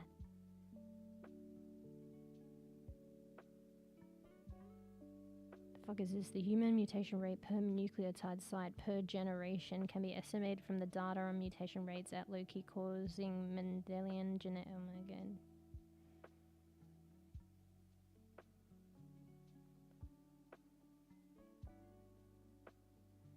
Are mutations common in humans? Interestingly, scientists find that DNA mutations are more common than formerly thought. Okay. This review outlines the main DNA mutations that occur along the human genome and their influence on human health. The subject of patents pertaining to DNA mutations and genetic disorders has been brought up. That's fucking crazy patenting shit. Human DNA mutations and their impact on genetic disorders. That's fucking interesting. Wait, is this a free journal article? I might do some homework. Maybe this is what I can do in the future. I could read journal articles that are fucking dry as fuck, and then I can talk about it with you so you don't have to read it. Is this something you have to pay for? Oh no, it might be free. So some journals are freely accessible to the public, some you have to pay for. Obviously I'm not going to pay for it. And sometimes, a lot of the time with the paid ones, you have access through a university, because the university pays for it. Access, that is. Alright, let me bookmark that for future reading. Fuck, where's my other one? The nature one. Let me maybe read those as well. Alright, that might be food for thought, but that means homework. Let me post these articles down and I might read them and relay it. And I can discuss them so you guys don't have to fucking read them. Unless you want to. I can like give you the references. Okay, so one's called, the first one was a nature one, DNA replication and causes of mutation. That's exactly what I wanted to learn. It's 2008, kind of old. This one's human DNA mutations and their impact on genetic disorders. So that's relevant to the stuff, you know, that I'm interested in, like, say, you know, Alzheimer's is a neurological disease and wanting to understand that and wanting to understand, you know, molecular genetics so you can understand the disease and, you know, figure out techniques that may help discover or may help with cures for genetic disorders. Anyway, sorry, I'm getting wrapped up. Hey, paper. Hello, I'm rambling. So I'm tabbed out at the moment, and there's just these articles that I found. These journal articles, scientific journal articles. I might read them if they're free. I think they're free. How long are they? They're usually long and dry. That's not too long. The writing's very tiny. What about the other one? Oh, the other one I have to click on a link to see if it's free. I'll do that later. Okay, I've saved the links. The first one is like exactly what I wanted to learn probably next, I guess, or later. So that's what are mutations and how do they occur? I wrote, and do they occur? Of course they do. How do they occur? So I might just read that article. It looks readable. And then I can just relay that to you guys. So yeah! Let me go back to Critter and our original drawing. What are you saying? Yeah, hey paper. A little bit of science chat. I actually went in the science and technology category today, my first time. I thought I'd be talking for like 5 minutes. Of course I'm talking more than that. So it was probably worth being in that category. Yeah. Wait, we don't need our wisdom. wisdom teeth because we don't eat plants. That's why our wisdom teeth slowly gone. I don't know. You're in charge of that one. I have no clue. Is that what you Google? Mind you, take Google with a grain of salt unless it's it's referring to like a peer-reviewed journal, scientific journal article. And even then, you really ought to go to that article and read it. The primary source, what they always teach you in university. Don't take no secondary sources. You go to the primary. Because even like the secondary evaluation or explanation or capturing of the primary could be biased or incorrect and not the full picture. So you're always supposed to go to the primary. And usually the primary would be like some kind of like exact, like in science, like experimentation. So someone's talking about the experiment, but you should really go and look at the person who actually did the experiment and reported it, rather than someone else summarizing it. You should go read the actual experiment and summarize it yourself. Really. From TikTok? No.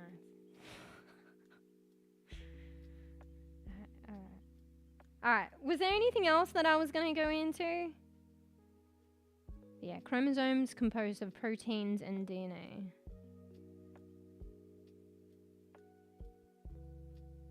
Oh shit, there's something else here I'm not too familiar with. There's another image that's like,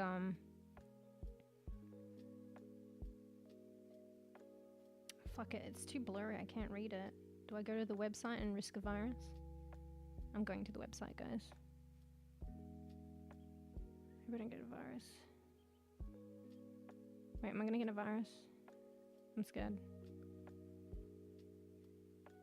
I'm just curious. Oh my god, there's a lot of shit. Okay, let's take a screenshot and let's leave this website. I mean, I already went there.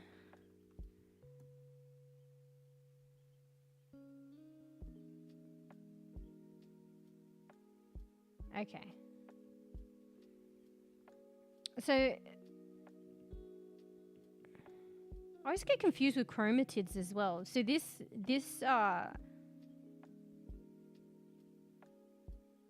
diagram does this. I need a different color.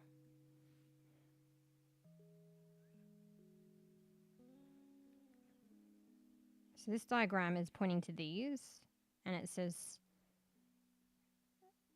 sister chromatids.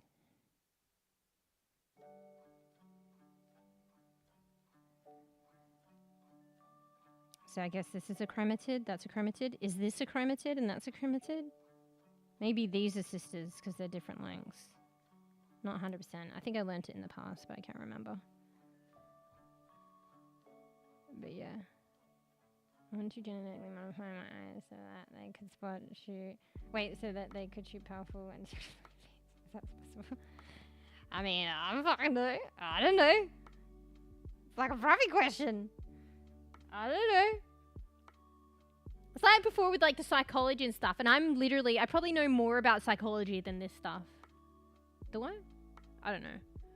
I mean, so long ago with the stuff of psychology, to be honest. What did I learn? But yeah, I'm nowhere near anything basically. I know something apparently, but not much.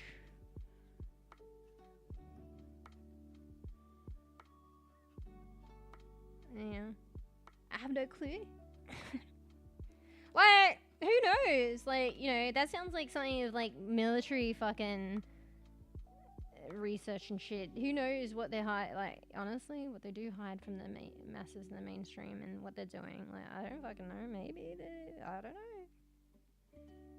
Not sure. But one of the scientists potentially working on that in the military, fucking private, they might know about that if they exist. Not me though. By evolving, once human looks cool, it got like alien monster. Oh yeah, I saw that. Have they fixed that up? Like, I think in the beginning, upon its release, it seemed a bit like lacking. But I mean, at least, you know, they're able to. It's a bit sad that some others weren't able to, but they're able to work on it, apparently. Oh, is it free? I didn't know it was free. A lot of games are free to play these days, though. And they get you with the squins. But yeah, so... See how this says this is the centromere? This is saying... This other thing is saying that...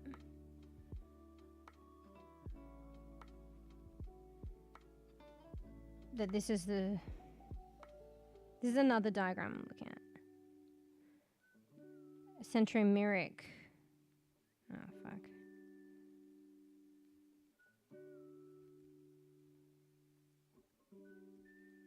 Region. And then it has these things that are interesting to me. Ah, fuck, I didn't erase that line. Let's try and go over it. I mean, maybe it should be in yellow. No, might not be DNA. They need to be the different color. Let's pick red. It has these things that it says mitotic spindle microtubules. I don't know if I've ever learnt or seen this.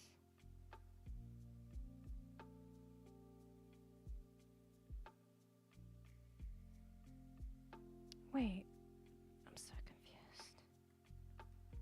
There's also these other bits here that it's saying. I should have done this on another layer, not gonna lie. I'll do this on another layer. So I'm not reading chat yet, I'm in it. So it has areas here. And they're called... I'm running out of space. Alright, let's... Fuck! Let's just take that microtubule. It's called a kinetochore.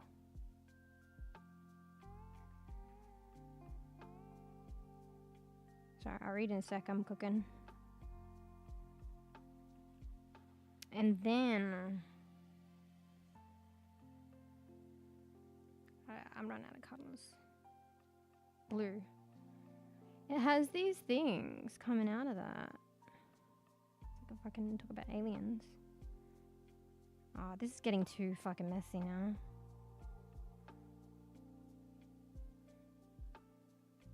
And these are called...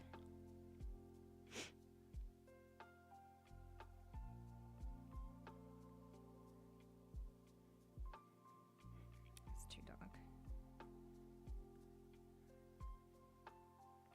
Purple and purple, that's a good idea. These are called... Yeah, you definitely could read that. These are called mitotic. Oh, maybe that's to do with my... No, wait, it's meiosis, not mitosis. I mean... But this might not be as... You know, most... There's only one pair of chromosomes that are sex anyway. Anyway, these are called mitotic spindle. Purple was not a good choice. These are called mitotic spindle microtubules. I wonder what they do. I haven't learned this before. Microtubules. We learn about that next time. Bro, this is so fucking... Alright, sorry, I'm reading now. This is new to me. Like, I don't know about the I might have learned the kinetochore, seen that before, but not this, I don't recall the tubules. I wonder what they do. And are they always there, or are they just, you know, they're there in certain states? Like, you know, maybe the body's trying to retrieve information, so they come out and then a protein attaches to them or something to get to the genetics or something. I feel like I don't know, I'm talking shit. Alright.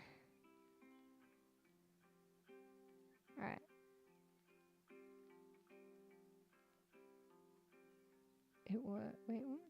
Tavu was... Oh, Tavu was playing it? Wait, how do you know Tavu was playing it? Is Tavu stream? I missed the stream? Too long, I want them now. Yeah, evolving. Sometimes we can't have all the things we want on paper straight away. I don't know. But like I said, I'm not a walking encyclopedia. I don't know everything. I barely know what I'm rattling on about now. Okay. And the whole point in this is like learning. So I'm literally just learning this. That's all I'm doing. Nothing else. Don't know about Mars. DNA, Tavo, fucking man. No, don't know. Okay. Alright, I think we're done. I think, are you guys fucking burnt out? I may have burnt a little out. This is an interesting diagram though. I think it looked better before I added the other stuff from the other diagram. Oh wait, did I do a new layer for that one? Oh, I did for that, but not for the orange bits. Because it looks a bit neater. It looks way better without that. But I didn't do, too bad I didn't do the orange in another layer. Because it'd be nice to toggle it on and off, because it was a different diagram.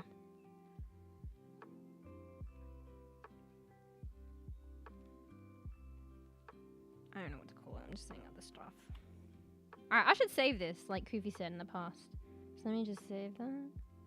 For my future workshops, $100 pop. Just kidding. You all received it free today. Feel blessed. No, I'm just I'm just joking. That's so funny. That was just a complete joke, though. Come on. All right. You know, just a fucking taste. Get you onto my seminars. $200 a pop. Just kidding. The seminars of I don't know what the fuck I'm learning. Talking about. Wait, where am I saving this? I need to save it with the other one so it doesn't get completely lost. Alright, what's this? Okay, so the other one was DNA structure 101 niche. This one's chromosome, I guess, which is related. Grow variety. Wait, this is variety. We're in science and technology at the moment. First time ever. Chromosome. But yeah, I'd like to repeat, I am no expert and take what I say with grains of salt. And today's lesson was based on Google. The other one was based on a textbook. Today I got lazy. We might relearn what we learnt today in the eyes of the textbook if I can do my homework and find what was in the textbook. Like an example in the textbook. I have a couple, so I think it's there somewhere. I just need to like take the time to find it. It wasn't as easy as the other one. Teach more? You want more, man? I mean, today? Too much. Have you absorbed what we've just learnt right now? But yeah, so usually chromosomes come in pairs. So I think that other article that I Googled, I mean that picture, it's got to be like correct, right? So it said that there are 46. I need a different color. There are 46 chromosomes, and they're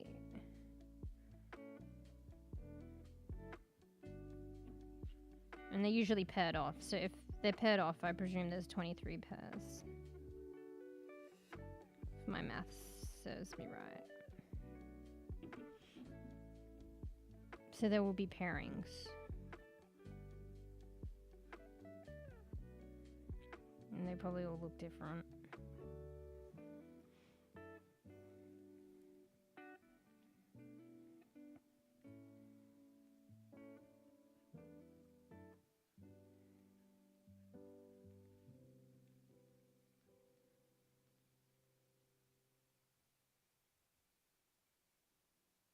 We need to learn meiosis, because how do you get your thing from your parents, your 50-50? I don't think it's like this. I don't think this is from dad, this is from mum.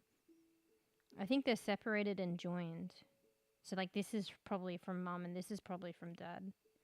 Don't quote me on it. I should know this shit. I've learned it. Wait, let me quickly look at meiosis, because I think that's what it was.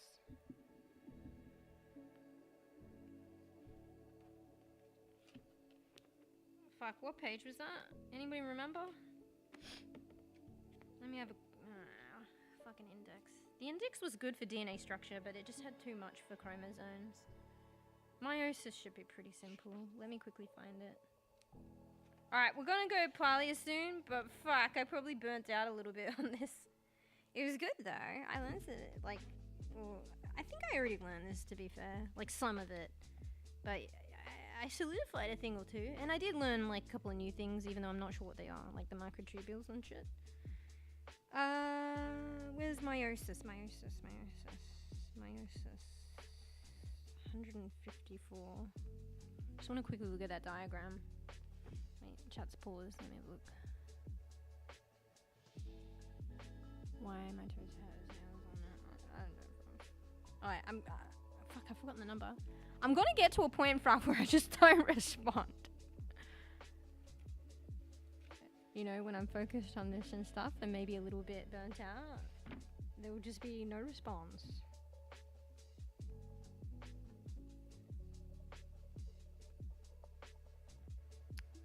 I wish I could show you this image. This is when we learn, I think it's important, I've skipped over it, but I should go back and learn meiosis.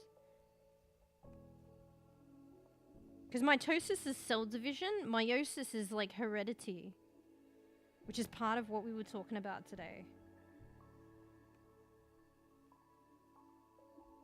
So, I kind of remember how I said I was going to learn mitosis, but I would have learned meiosis with it. But I kind of skipped over that. We should really go back and learn that. It's not boring, but I associate it with the days when I had to learn that shit and I didn't clue on to how fascinating it is and I found it boring and now in my head I misconstrued it with boring.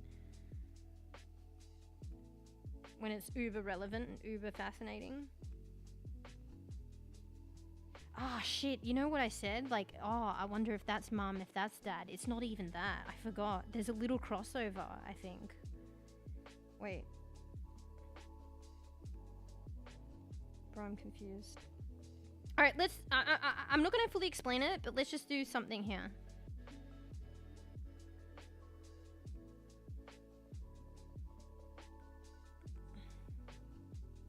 I need 2 colors. Let's go red and green, because they oppose. I'm not going to fully explain it. I'm running out of space. I think I need a new area. Fuck!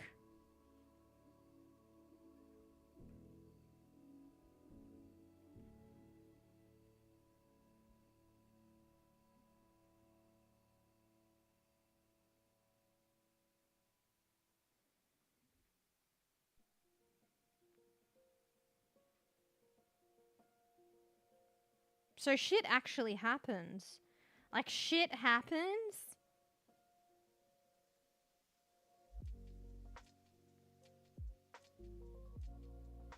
Like, shit happens. We won't go into it. We'll do it later. But shit is happening, guys. And then shit breaks off, okay?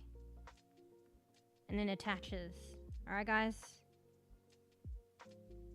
And then you got this. Whoops.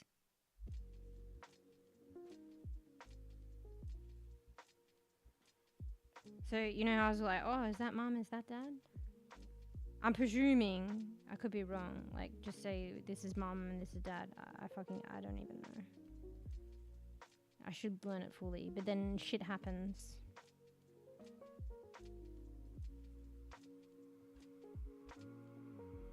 Oh, fuck, I don't even know. Okay, let's not make any assumptions until we learn mitosis. But shit is happening. And then you got these. And then they break apart like this. At some point. There's a couple of processes, I'm skipping some. But, at some point they break apart like this.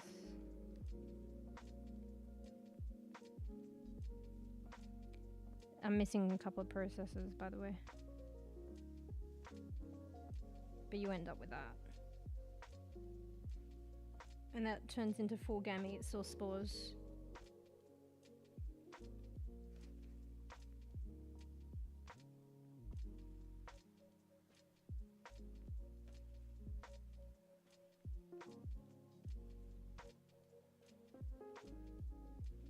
So I'll come back. I'm just heavily focused.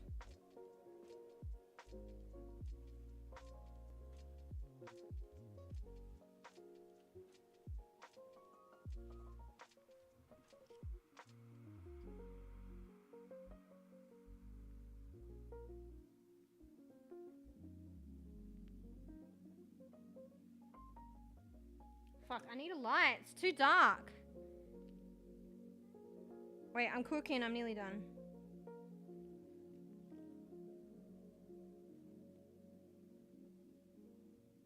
So, I think that might be the centromere or something.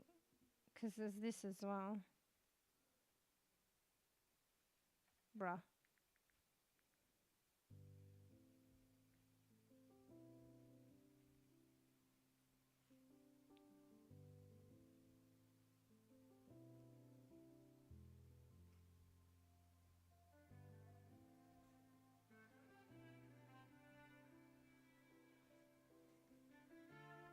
Okay, we can turn the light off now. I just got my phone light on to read the fucking textbook. My regular lights are not working. I swear to God we're done soon. But that's like, oh shit, I just closed the page. I needed to reference it. What was the page? 100 and something? Bro, don't tell me I have to look in the index again. Come on. We'll stumble on it. Flip through. Have to go to the index.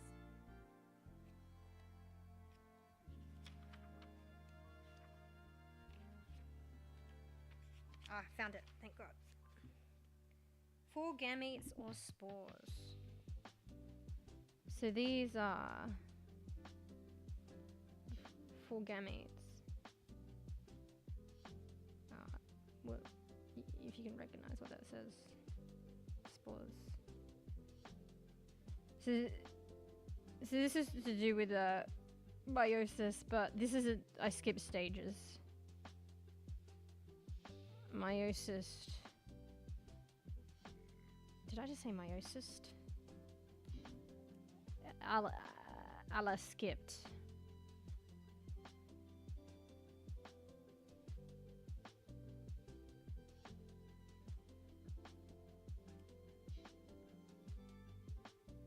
And then whatever happens with them. Alright. Might still save that.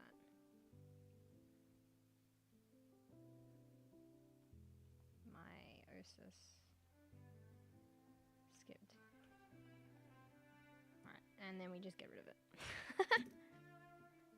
I don't know, I still didn't, you know, that alludes to maybe how, like, things are inherited, but I haven't gone the full process of explanation yet. But we do that next time, because it's too much. I probably shouldn't have even gone there, to be fair. It's confusing without the context, probably. Anyway. Alright, guys. So, let's save this.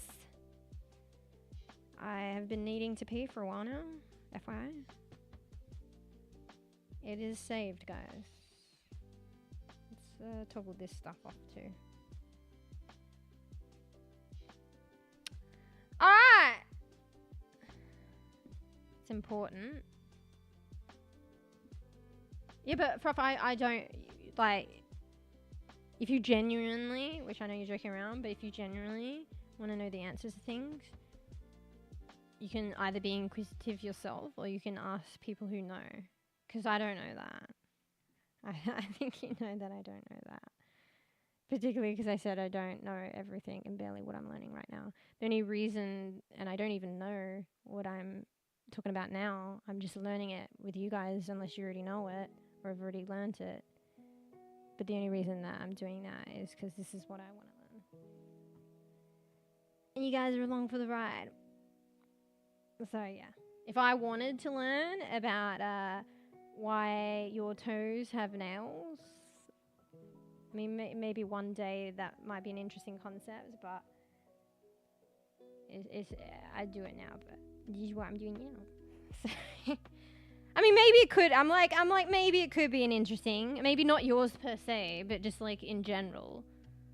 But I'm more interested in this at the moment, that's why I'm learning this.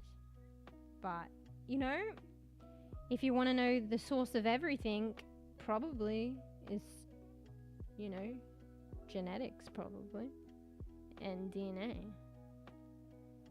So, I mean, maybe making that connection in a way, I am helping you understand that, but not yet and not directly. And then full circle. Alright. Anyway, I'm kind of cooked. I was cooking and I'm cooked. But I feel like I solidified my understanding a bit more of the structure of the chromosome. Fuck. I keep wanting to look up stuff. What are chromatids? I think that's a concept I got confused with a lot, and I barely mentioned it. Let me just quickly look at this. Each of the two thread-like strands into which a chromosome divides longitudinally during cell division. Each contains a double helix of DNA. Each of the two thread-like strands into which a chromosome divides longitudinally during cell division. I think that's the thing that I was talking about. So maybe this stuff. So it divides.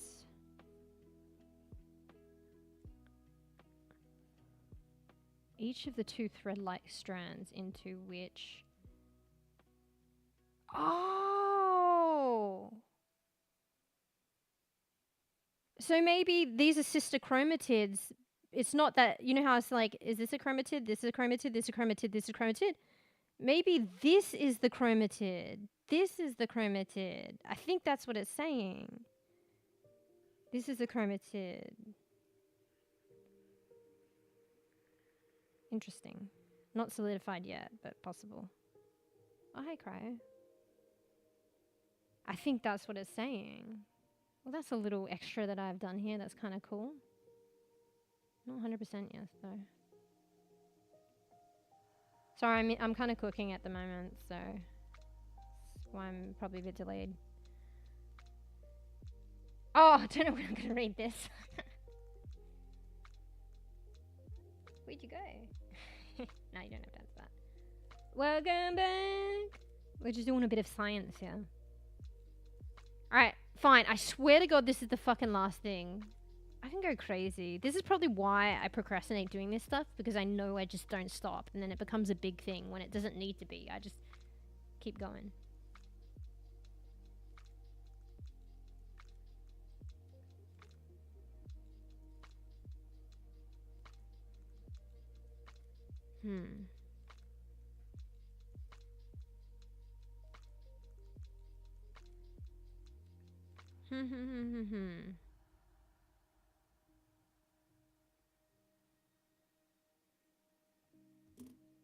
Wait, let me go back.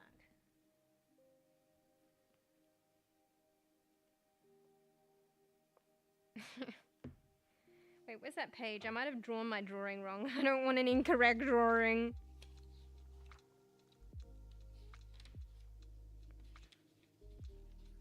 So eager to find that page without going to the index. I'm gonna rip a page.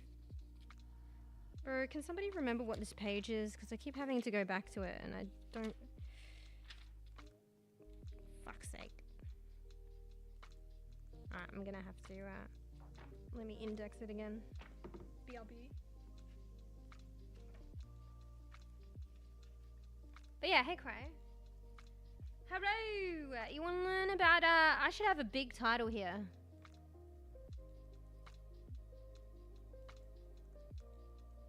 I don't need another layer. I'm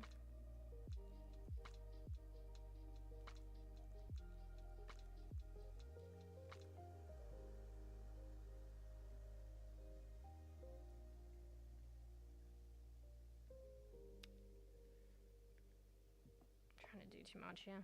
Trying to look at the index and do this. Oh, thank you.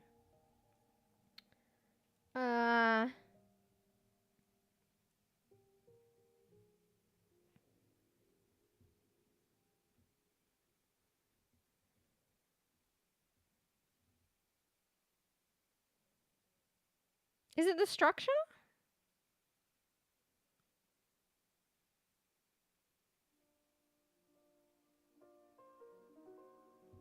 I like my other title.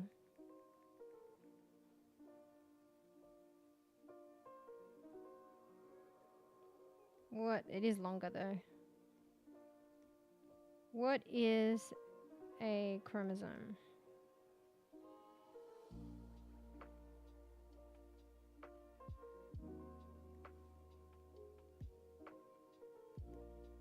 Should you have a question mark as a title? 4 a.m. Sheesh.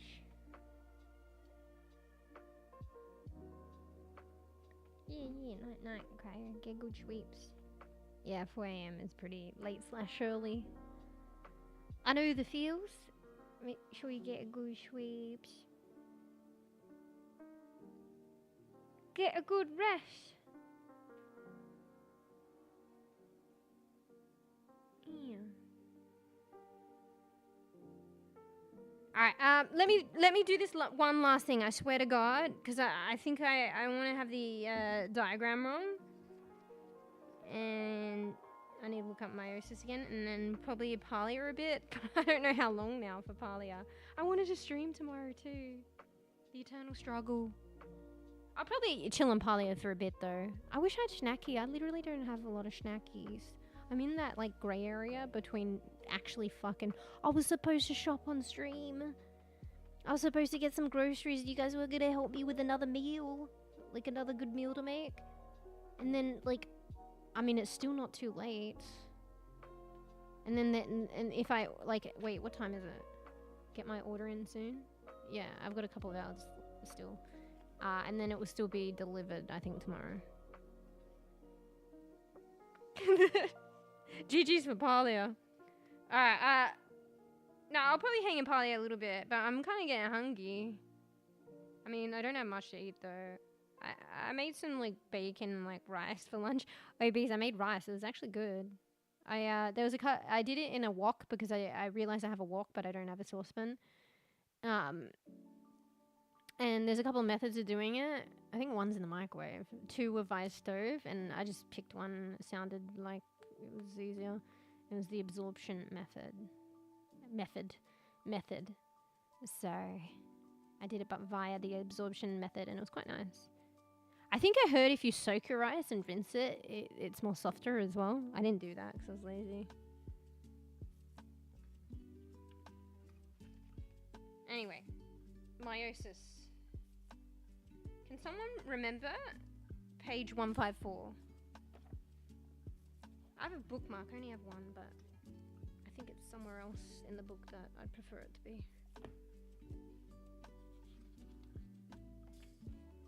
DNA replication. Changes in chromatin structure. Chromosomes are maximally condensed. Oh my god, okay, it's too technical. Interesting.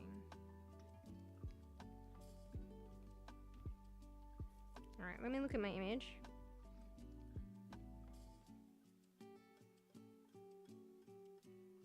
Bro, this is a different image!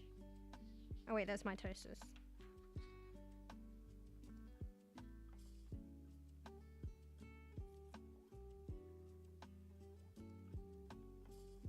I think it's different because these are like, this is the sex chromosome. So this is reflective of the, fuck, I didn't get rid of that line. This is reflective, a bit different of the sex, it's meiosis, not mitosis. It's reflective of the, sex chromosome. So that's why it looks a bit different.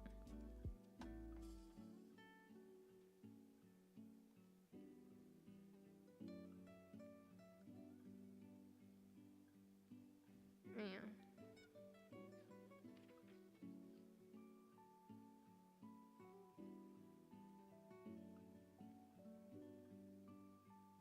So I'm just reading here.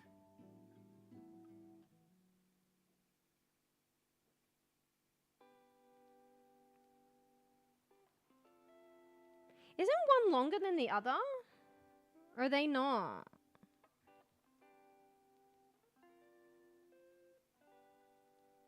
Two sister chromatids make up a chromosome. This is definitely a chromatid though. So they're sister chromatids, and it goes this way, longitudinally. I feel like this side is shorter and this side is longer. Maybe it depends on the chromosome. But yeah, the chromatid is this whole part here. And here's its sister.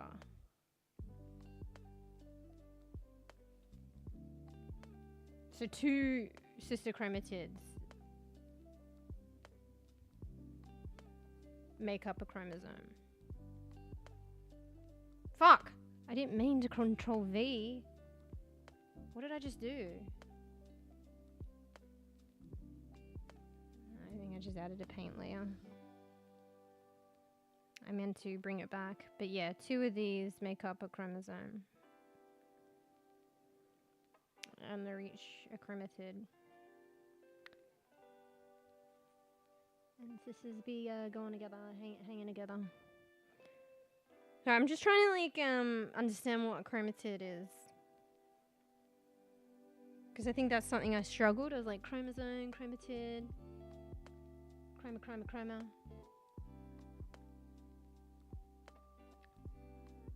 What about, what's the chromatids in the sex chromosome? Because that might help with the meiosis understanding.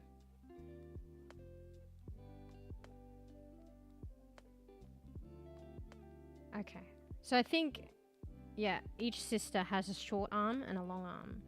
So I guess that's the P arm is the short and the Q arm is the long. So they have one of each, so it's longitudinal.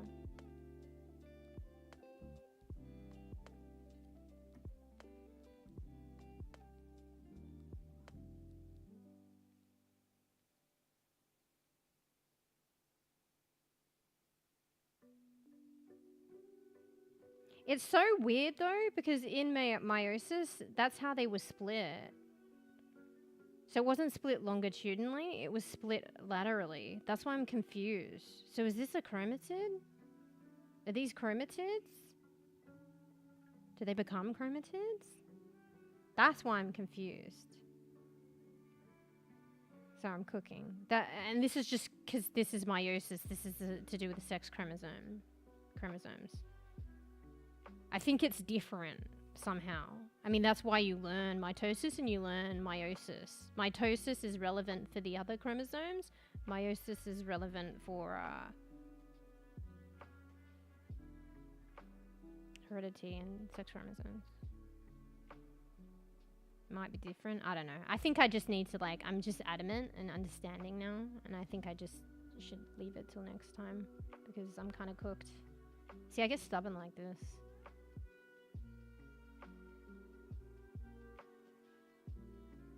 I get fucking stubborn. But this is like literally the one of the next things to learn. Like probably like meiosis and mitosis. What's this?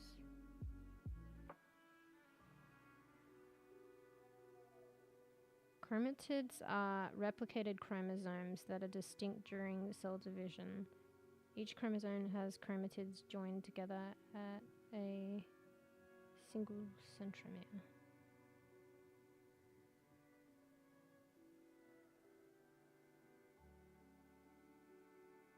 It has to be different. What are chromatids in? Maybe I'll just put in meiosis.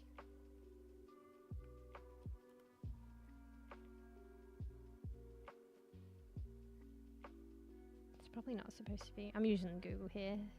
So reliable.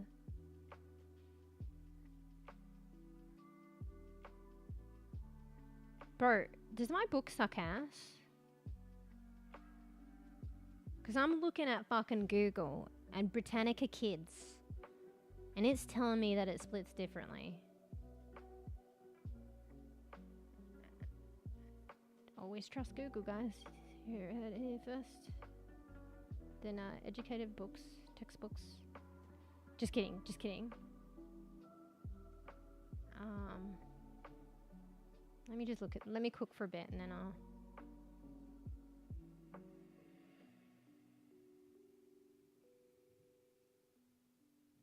Let me look at this fucking image. Is it fucking inverted?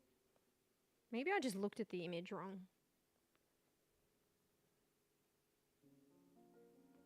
So I think there's something that goes on and maybe I misconstrued it. So there's like...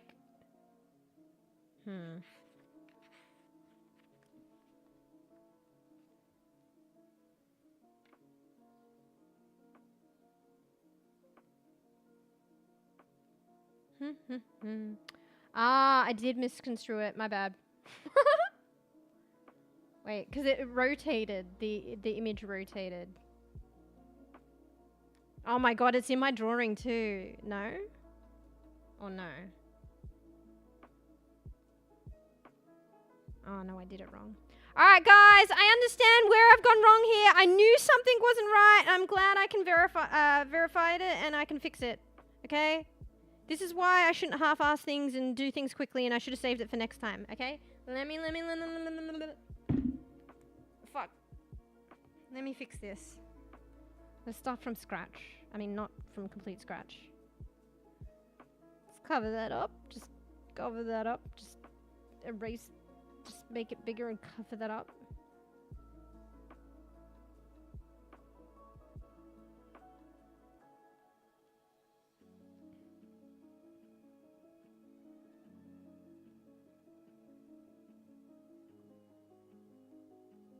Actually, I need to erase it all.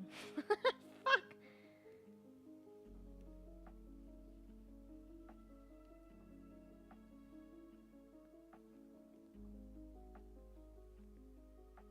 Okay. I shouldn't skip steps and stuff, but what happened was, I didn't pay attention. So this is how it looks, and then it rotates. It rotates that way in the diagram.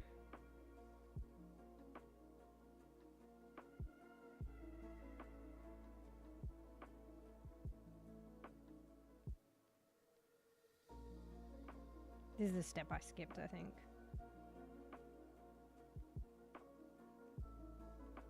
See, it rotates.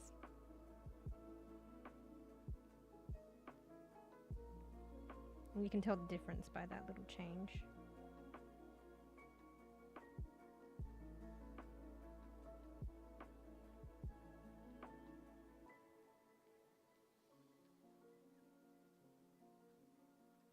And then it just goes crazy more, and then it just splits.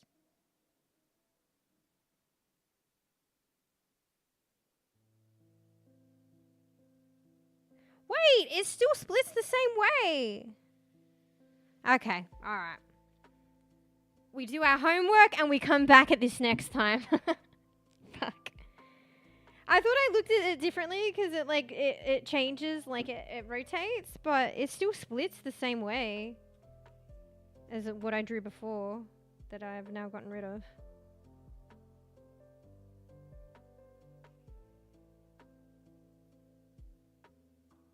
I don't know. One or the other's wrong. Google or fucking the textbooks.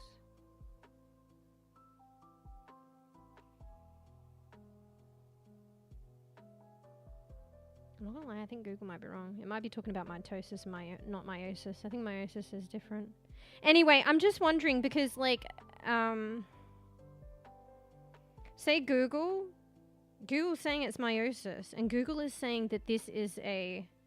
Here's my dilemma. Google is saying it's meiosis, and Google is saying...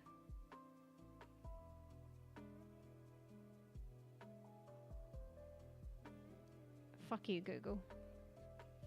There's a lesson to be learnt here.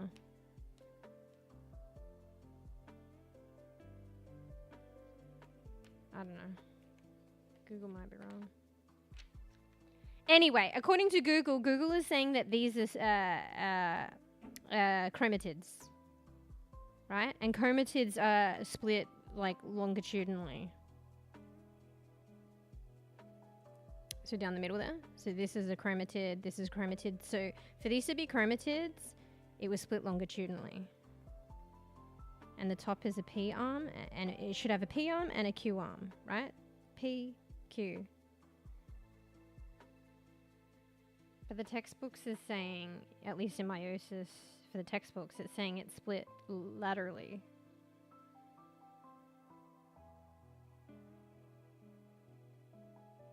Or is it not?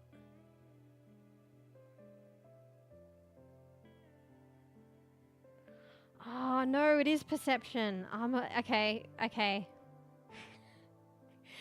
I'm going back to what... Okay, here, I'll draw the next thing and you can understand why I'm confused. Okay. I think it's fine now. Okay, you guys... yeah. No, that's alright. Sorry, I'm having a hard time here. Like, I'm just kind of just me learning on stream and struggling, and then you guys are witnessing it. And I'm happy to do that. I don't know how happy you guys are for that. As long as I get there in the end, I guess. There's none of this for you guys if I'm, like, formally trying to, you know, teach something and I do my homework beforehand. But I haven't, and I'm just learning. So you're witnessing my struggles while learning.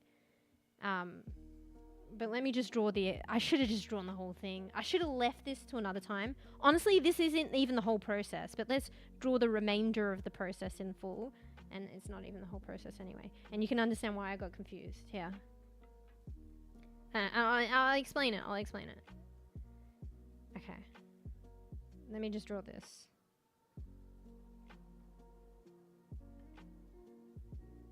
And I'll explain.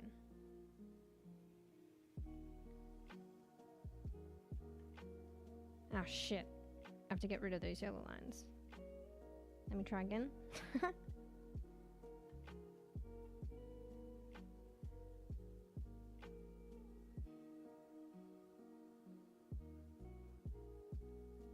that's all I'm doing. It's more like I'm learning on stream and sharing it with you guys.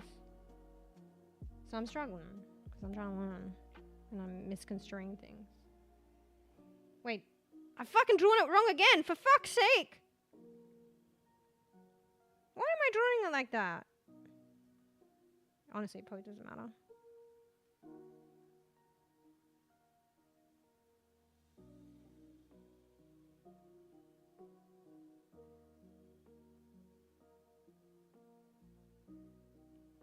Honestly, because I drew it the other way, it probably confused me more.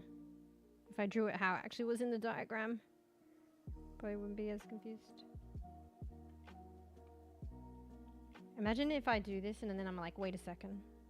I don't understand. I think I understand, but I may not. I need a drink, man.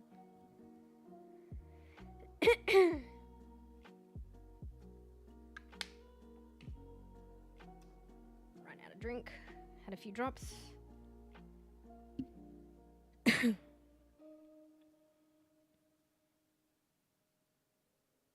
Okay.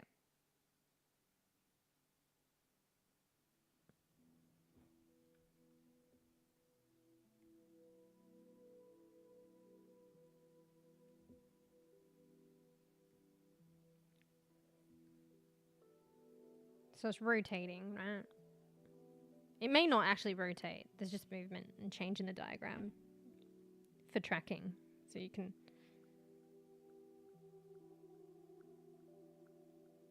My god, I've drawn that wrong. Bro, I'm a literal disaster!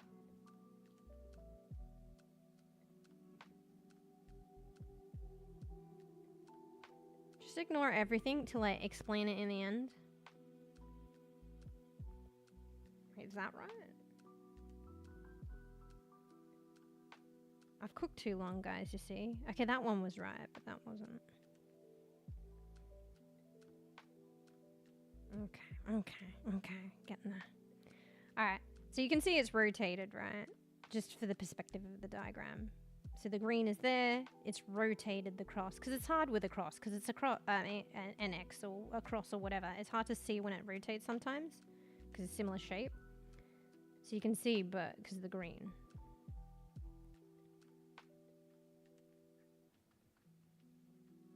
So you can see it's rotated. And let's just make sure that these are right. Yeah. So if it's, okay. I'm just trying to understand, and this other stuff is excess. I'm trying to understand what a chromatid is. Well, let's just take the original, like, structural definition of a chromatid, and it is correct. So this whole thing, like, let's just call it an X, is like a chromosome, right? A chromatid is a component of a chromosome. And this is a chromatid. A chromosome is made up of 2 chromatids, and they're called sister chromatids because they're similar. This is a chromatid. Better color, need a better color. Hey Po. Doing a bit of science here. So this is a chromatid. The top bit and the bottom. Top bit through the center to the bottom. That's one. The other sister is on the other side. The top bit and the bottom. And the top is a bit shorter. It's called it's called the P arm, okay? The top is a bit shorter than the bottom arm. The bottom is the Q. One's P, one's Q. So each sister is basically you're splitting the chromosome longitudinally. And each sister is on each side, you know?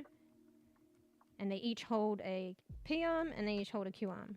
So you understand, like, you get that? You follow that though? So this is a chromosome. What is a chromatid? A chromatid is like longitudinally half of a chromosome. I'm learning genetics and just sharing it with you guys. I'm also just like, I made a mistake and was struggling and I've just realized I'm sharing my revelation. So what is a chromosome? Chromosome is, for the lack of a fucking finesse way of saying it, it's the X. It's the entire X. And what is a chromatid? It's a component. It's half of a chromosome, longitudinally. That's understandable though, right, bees? So there's one chromatid, there's another. So here, with meiosis and the sex chromosomes, some funny shit happens, but regardless, this is a chromatid, this is a chromatid, this is a chromatid, this is a chromatid. And the diagram rotates it, so that's where I got confused. So you can see the rotation with the bit there and the bit there. So it rotates it. So then I thought it split it because it's rotated. I thought it split it laterally, not longitudinally for some reason. But no, it's split. Because these end up being like, maybe not in meiosis, but at least in mitosis. And probably meiosis as well. Each one of these is a chromatid.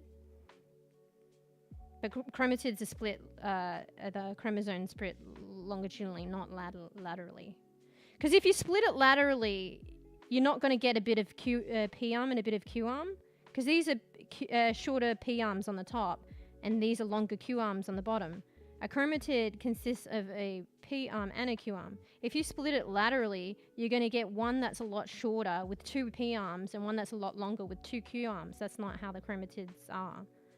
So it's split longitudinally, not laterally, and that's why I got thrown a bit. I was like, is this splitting it? Like, fucking laterally and not longitudinally? But anyway. And it can look like that. So I thought it split it, because this is rotated now. This looks longitudinal, it was rotated. If I split here, that's a lateral split. And then I thought, oh, they've split it laterally, and it looks the same. So there's the green dot and then the red.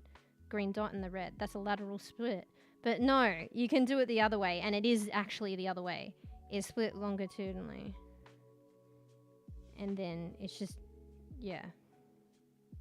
If anything, it actually made... It's because I drew it differently. It was confusing, not actually like the textbook. And it's because it kind of inverted the shape. So you see how this goes like that, and now it's like that.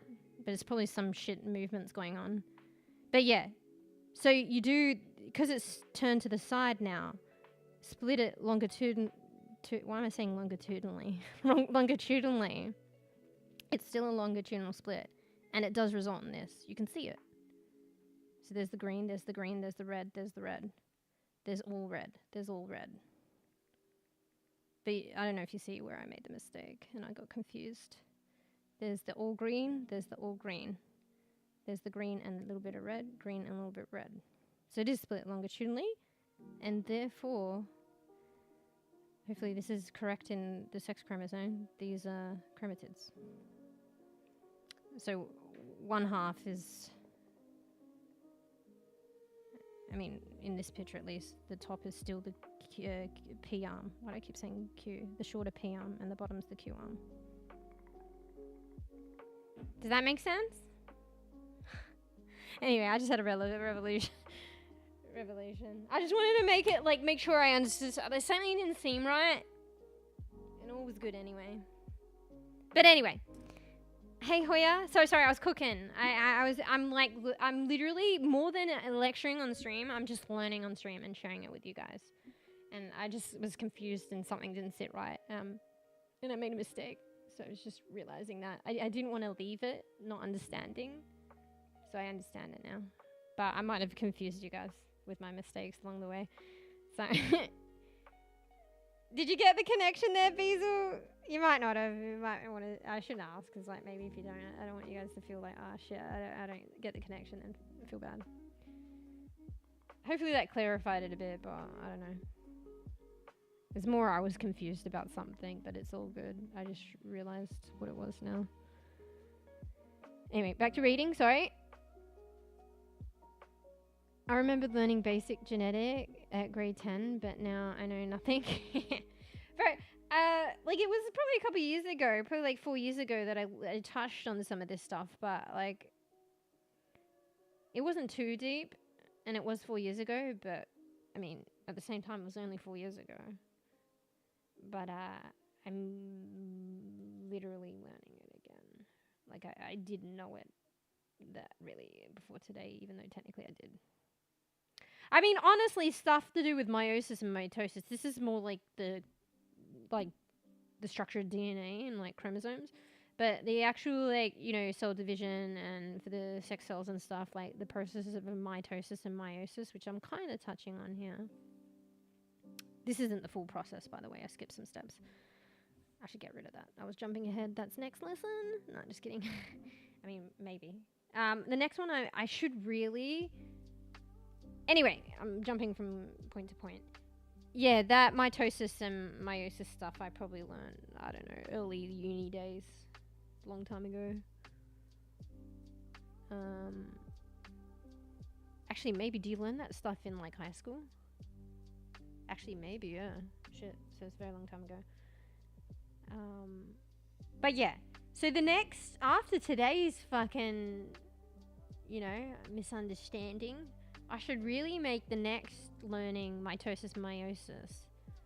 But I really want to do the, you know, the topic of what is mutation and how does it occur. So I might end up doing that, but inevitably we have to do meiosis and mitosis, and I should have already done it, and I should be doing it. Like I should have looked at it today in depth. I touched on it. And because I got a bit confused today, I should do it as the next one, but I'm very intrigued. It's relevant to the other stuff too, so I should really do it. And it does, honestly, this meiosis and mitosis, the processes, but it honestly, it helps consolidate, like today, learning about the structure of the chromosome, like learning the processes and how it divides and stuff. It actually reinforces an understanding of the structure of the, you know, the chromosome. Anyway. Oh, paper, sorry, I missed the coffee thing. I should make that. Sorry, that was a while ago too. But yeah. But hey, Hoya. Hey, Po. Alright, that's it. That's it. That's it. Oh, F4. Fucking, that's it. I'm over. I overcooked myself. My own doing. But it was cool. Astro and Sugar aren't doing this like shit, you know, off stream, so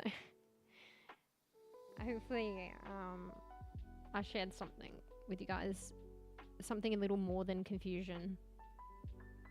But yeah, some of you guys came a bit later. You might have to rewind, but just ignore the part, skip over the part that I'm having a mental breakdown and being confused. But just that was just prior to you guys coming in, towards the end. But everything else is probably alright. If you want to catch up on chromosome structure.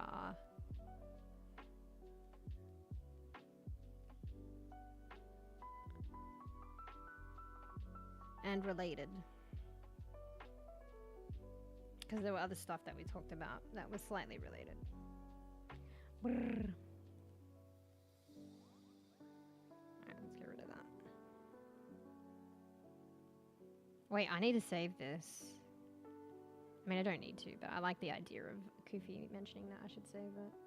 And this is the corrected version. Yeah. Alright, save. Yeah. Oh, I'm literally just learning this now. Like, some of it is, like, coming back in memory, but pretty much just learning it with you guys now. That's why, like, I'll make mistakes. So, it's more about me just learning, and, like, I get lazy to do homework and prepare. So, that sounds bad, actually. If it was more about you guys and teaching you guys, I should do my homework and prepare, okay? And not wing it. But it's more literally, this is, like, more about me learning and sharing it with you guys. And like, I don't prepare. I mean, maybe eventually this will enthuse me and I'll get to the point where I'm preparing, but I kind of just start stream and I'm like, okay, let's learn. So, anyway.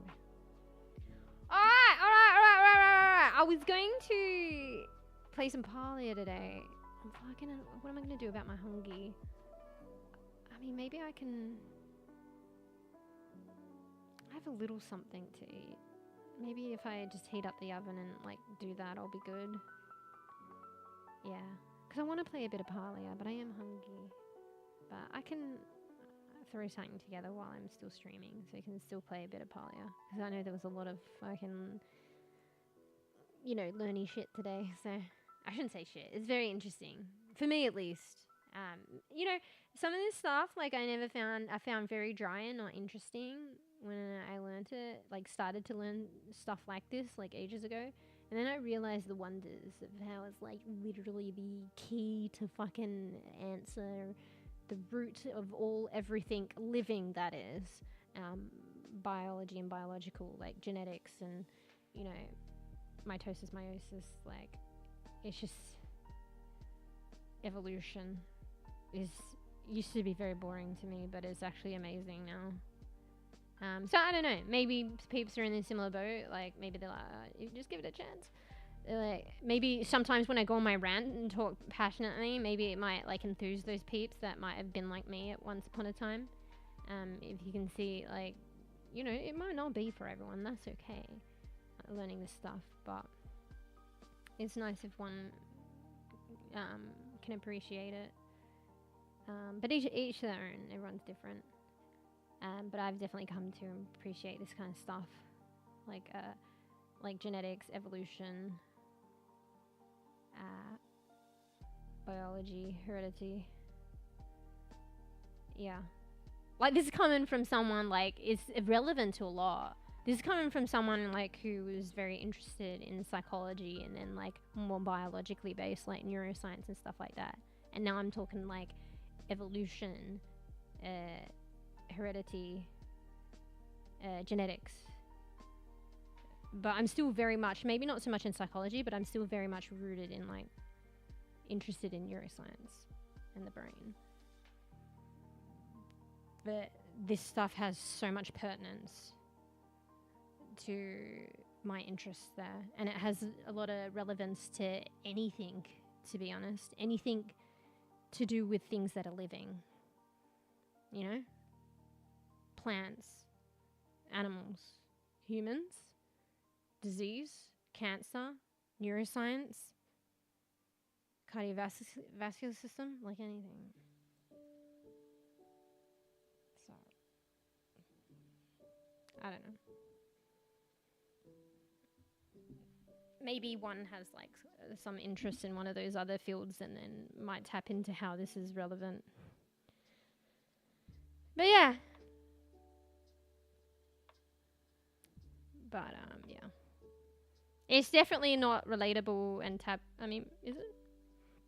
No, maybe not cars. But, you know, someone who enjoys like an interest in cars might also have an interest in this, you know. Varied interest. Or could be interested. The next iPhone, you know. Anyway. Okay. Alright. Let me close my multiple excessive browser windows. And yeah. Ooh, bad bean. I have to do a little shopping, otherwise I'm gonna have no food tomorrow. So maybe you guys can help me think of a nice, like, healthy meal, and then I'll jump into Palia. I need to go to the loo though. It's fun knowledge to know. Also, I'm not smart enough to know everything about genetic. Oh yeah, like I'm literally just. Okay, maybe it's not the complete start to my journey to like learning about genetics, but I'm very entry level. I'm just like anybody who doesn't have an understanding or doesn't know. I mean, people probably heard of the term chromosome, but maybe like I used to be like that. Like I feel like it's a term that, you know, a lot of people come to know, maybe recall briefly from basic biology. But what is it really? And one that knows the term, which is probably most, but doesn't, you know, is not sure of what it is. Like, I'm probably only one step after that, you know? So, I'm only one step past that. Because I just remembered learning, and I'm actually on my own back. I'm also learning it a little while back. Very entry level. I didn't look at it too deeply. I just started learning about it. I kind of struggled with it, and then I didn't come back to it. And it was so long ago. So going through it today is kind of solidified and answered questions a little bit from my last initial attempt, probably many years ago. So that's just what and I feel like I didn't know anything, and I'm learning it for almost the first time, but not quite. So that's what I mean, like, you know, I don't know a lot. Especially with this, I'm literally almost learning it for the first time. For the second time, I guess. But yeah. Yeah, and there's so much in the world and stuff. There's just so much. Like, we can't know everything. And not to discount what we do already know, you know? And it depends what you want to know, what you're interested in. Or maybe, like, one might not realize it yet, that there's something that they're interested in. But not yet encountered yet. Maybe I've helped some peeps with that, with an interest in genetics. And you know, I seem so like wowed about it and passionate about it, but believe me, like I'm literally just it's very early in the journey of like knowing things. So yeah, I don't know. I find that it's like I didn't realize this before. It's the I don't know. It's very pivotal to anything like living. It can help out with a lot. It can help with your understanding and appreciation of living things. And yeah, it's relevant to understanding disease which, you know, kind of sucks, but, you know, people are either touched by disease themselves or like loved ones. And yeah, you can literally take this knowledge to try and understand disease, and potentially ways to cure them, like anything. Like, you can use genetics to understand any disease, potentially cure anything. I'm not saying like you can cure anything and everything, but it's like literally like what researchers are like, you know, they would have if researchers are trying to like understand a disease and potentially find a cure, like genetics. So, am I studying college right now? No. The reason why I'm doing this on stream is because I'm not currently studying in an educational institution, and I don't foresee myself anytime soon returning. I have so in the past, and this is kind of semi where I last left off, to be honest. And I don't foresee myself in the short-term future, at least, or even mid-term, returning to educational study. But I still want to learn this stuff. And I find that, like, it's always wishful thinking, like, well, not wishful thinking, but like dreaming, like, yeah, I'll learn this in my leisure. I want to, I will, and I never do, which is probably understandable.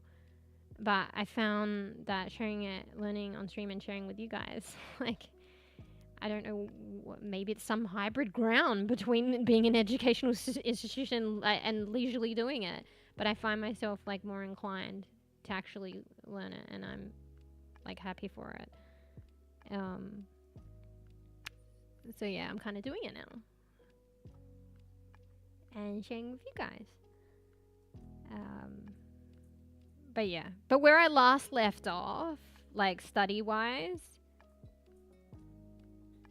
I can't remember the sequence of events. I think it went like this. So I wasn't studying, but I was thinking of doing a PhD. Crazy. And I was sourcing on my own back, canvassing potential supervisors for when I would possibly, potentially in the future, do a PhD. So go back to study and do a PhD. And then I met this professor who was happy to take me on, like not being part of an educational institution of my own back. And they were at an institute, and I kind of just hung around and tried to help a bit and do some things, and there would have been some good things there, but like due to personal stuff I kind of like backed down from it, which I'm kind of sad about, but no regrets, because it was literally by meeting that professor that like it literally, like it's literally opened up like a little bit of a passion for, like, even though I'm in very early phase, like stages of understanding, and I kind of, you know, because I wasn't in an educational institution now, that I hadn't really picked up until now, but it did instill that appreciation and mind-blowingness for stuff like genetics and evolution, and how they're relatable to like almost any kind of biologically related discipline in like the human life and any kind of living thing. So, and like disease cure, potential cures, disease understanding, the magnificence of like variance in life and how we're all different, like good things and not so good things. If I hadn't met them, I don't know if I, you know, it's because I met them and that's what they were doing and they were interested in, that I garnered that appreciation and understanding. So yeah, I took that with me. And then after that, I did attempt remote learning, coming back to uni, and it was relevant. I think it was technically, it was, I don't know, maybe like a graduate diploma, another one in like molecular genetics or something. And also, I think it touched on bioinformatics as well, which is another crazy thing, but let's not go into that. That I got from that. But yeah, I didn't finish the course, then I stopped. So it was too much. Not where I was at the time. But I picked it up like after that, I think, after the supervisor, for a bit, and then didn't finish. So I was still uncertain whether I'd go back. I don't know if I can, because it was during, I think, COVID, and they allowed remote learning, but they might not do it now. But I was never sure if I'd go back or not. I as of now, though, like, it's not that never, like, say never, or I will, or I won't, but I don't foresee it in at least a short or mid-term to do that. But I still want to learn, so that's why I'm doing this. But anyway, sorry. It's cool. In this day and age, we can study whatever we want on the internet. No need to go. I mean, there's a lot of information, but you got to learn to, like, be critical as well and critically select. And I think, at least for me, it's not necessarily required. But at least for me, from going to university or, like, the extended studies and stuff like that, that's how I learnt to be a bit more. Having said that, today's lesson has been brought to you by Google. I've learnt to be a bit more critical. What's the word? There's another word that goes with it. It's like you can appreciate and learn from things, and, like, the mass amount of knowledge on the internet and, I don't know, Google, Wikipedia, YouTube, journals, scientific journals. But to come at it from, like, what am I trying to say? Like, it's informative, but, like, maybe to some degree critique it. Just keep an eye out, I guess. You know, fuck, it's hard to describe. Okay, here's what I always say before, and this is what, like, university has always instilled in me as well. So when you, even, like, in scientific journals, sometimes they do, like, analysis, like an analysis of scientific experiments and many journal articles, journal reports from scientific experiments. University has always told me to go to the primary source. So that analysis by that journal, oh, hey, MCCs, is a secondary source because it's referring to many different original sources, original reports of experiments, right? You see something in, like, social media, or, you know, maybe more of not a journal article that's scientific journal that's peer reviewed, but it's, like, more of a social media-y science related reporting website that'll give you the news on, like, these new findings and refer to the, like, experiments and stuff like that. That's a secondary source, right? So university's always, like, told me, you know, if I want to be serious on the subject and I can be bothered, or be bothered, is to go to the primary source. So what are they referring to? Like, what are these experiments they're referring to? Who are they talking about? Like, in the case of science, and say they're referring to a finding, an experiment, you go find that the person who wrote up the report and performed those experiments, and go to their report and read it and critically appraise it. Don't just take what this secondary source is saying. So I think that's what I was trying to describe before in a way. But if you don't do that, which is fine, and I'm honestly don't do it half the time, I'm lazy, but just maybe keep a critical eye or a critical mind in the back of your mind when you're reading things. So don't take it, like, as so solid, and realize that it probably is an expression and an interpretation and an opinion. And unless you go to the primary source and evaluate yourself, which it might be dry, that's how I feel it should be. I don't know. Because, like, people can, like, misinterpret things and misinform or be biased, or, you know, that, all that kind of stuff. Or, you know, a lot of the social media stuff is, like, even if it is scientific related, if they're not, you know, online scientific peer-reviewed journals, they're probably, and even them sometimes are clickbait, like, probably sometimes, it's probably, like, clickbait, you know. I don't know, I'm rambling. The fuck is this? We talk about MCCs. Oh, you mean the diagram? I am, my bad. if you come in looking at this, it's like probably a bit of a blow, like shock to the system. I was nah. I don't know, like this is the stuff like I last left off like quite interested in. Like I'm still very much like rooted and like passionate, interested, like when I can be bothered, because I'm not studying like in an institution right now with like neuroscience, but I realized how important genetics, like molecular genetics, evolution, heredity is so pertinent and important, and provides understanding and knowledge to other disciplines, whether it be like, you know, medicine, neuroscience, anything like biology related, life related, animals, botany, yeah, rooted. Yes, botany, trees. Yeah, night, Ruff. Get good sweeps. Hope your head doesn't explode from all this. Yeah, so when I last left off studying and stuff, or not studying actually, it mostly came from that like professor, and I wasn't even studying at the time, and I was just hanging around their institute. I was like so fortunate and blessed, and I feel bad because I ended up like stopping. But honestly, they weren't paying me, you know what I mean?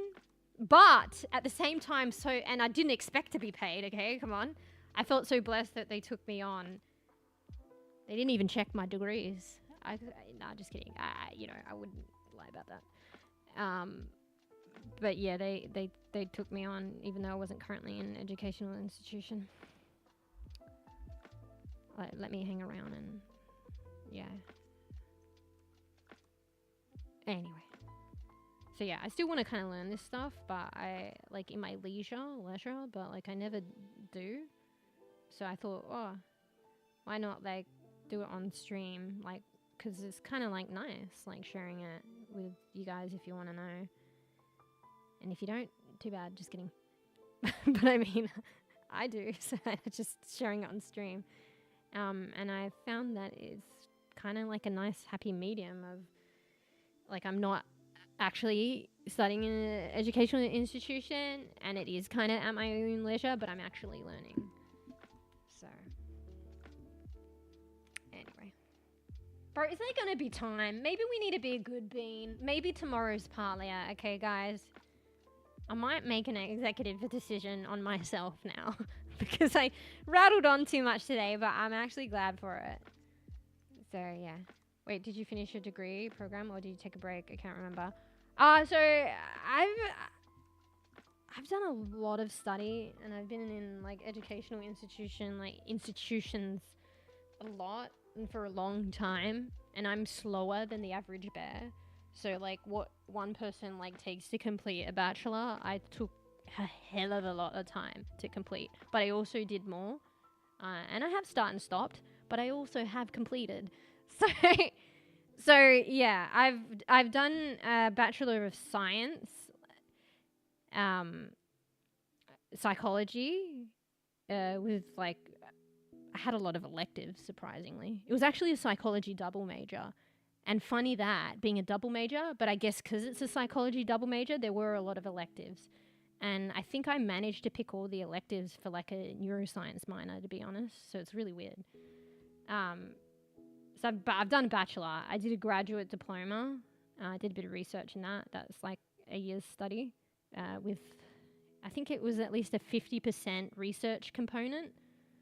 So 50% of it was units. So you know how you have the semesters, 2 semesters, right? Yeah, there's 2 semesters in a year, right?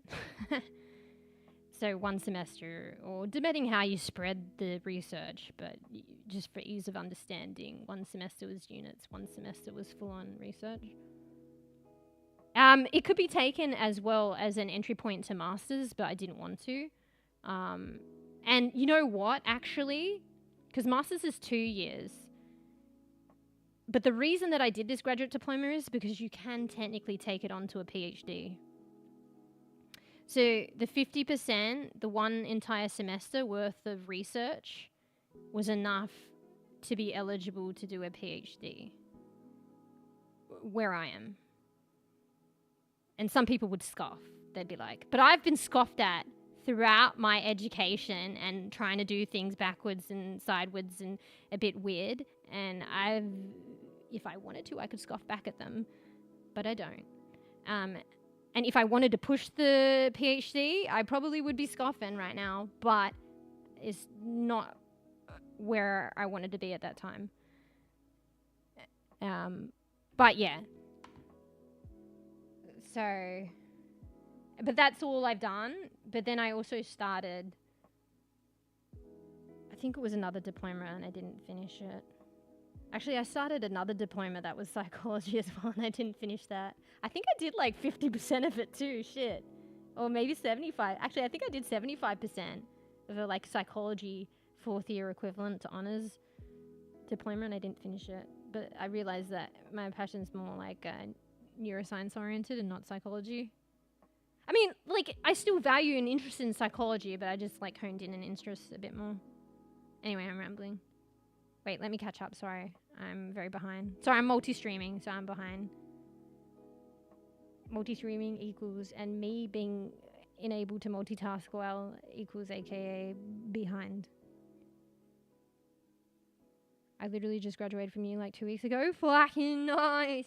It's definitely like, not everyone has to go to university. It's like not required and stuff, but when you like put your heart, and it's fucking annoying, at least in my opinion, but also interesting and an experience in itself. Like when you put so much time into it, it's definitely an achievement to finally like finish it. How's the graduate diploma like? I am planning on doing it before I do master's degree. Can you? Oh, I see. I'm like, can you straight go into masters? But it's like, because you would require, like, you see graduate diplomas, not all of them are the same. But if it's got a research component, like a 50% research component, and it's 1 year, it's basically the equivalent of honors. So yeah, I think people don't go straight from bachelor's to masters because I think it requires that research component, maybe. And you probably don't do that unless you do honors. And not everyone does or gets into honors. So, like myself, you know. Anyway, fuck. I'm hella behind.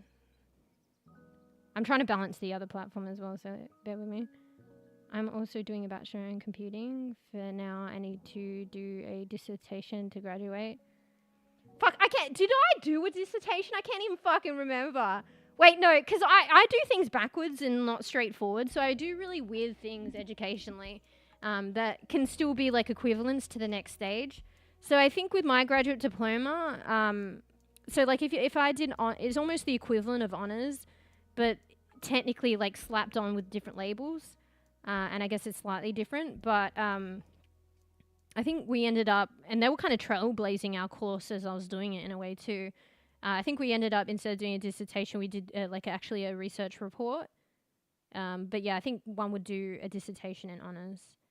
And I think the research report, I still did the same amount of like research as an honors student would do, but the research report, I mean, you know, is shorter, but one would say like scientists are like doing experiments, experimentation and writing up research reports. That's exactly what I was doing. So it's shorter than a dissertation. But sometimes like you're doing the exact same amount of work. If anything, I found it very difficult because I had to be more concise. So I feel like maybe I could just like, I don't know, like anyway, it was difficult because like I tend to rattle on and I have difficult being concise and there's so much information. So there was a word limit because it's a research report and I had to really simplify and cut shit down. So that was the difficulty with doing a research report, I felt. But yeah. Oh, that's cool. So you're towards the end of it then, Poe, I think. Because usually that's probably the end of a, like, more, like, the end of the bachelor's or an extension. Yeah, you got to look at graduate diplomas as well, because they can be very different. So I did one that entailed research, But there are graduate diplomas that are completely different things. So I've seen a graduate diploma that is basically the equivalent of getting like a minor or a major, an undergraduate major in a different field. So say, you know, I studied psychology and I've got my psychology double majors, but I want to learn botany.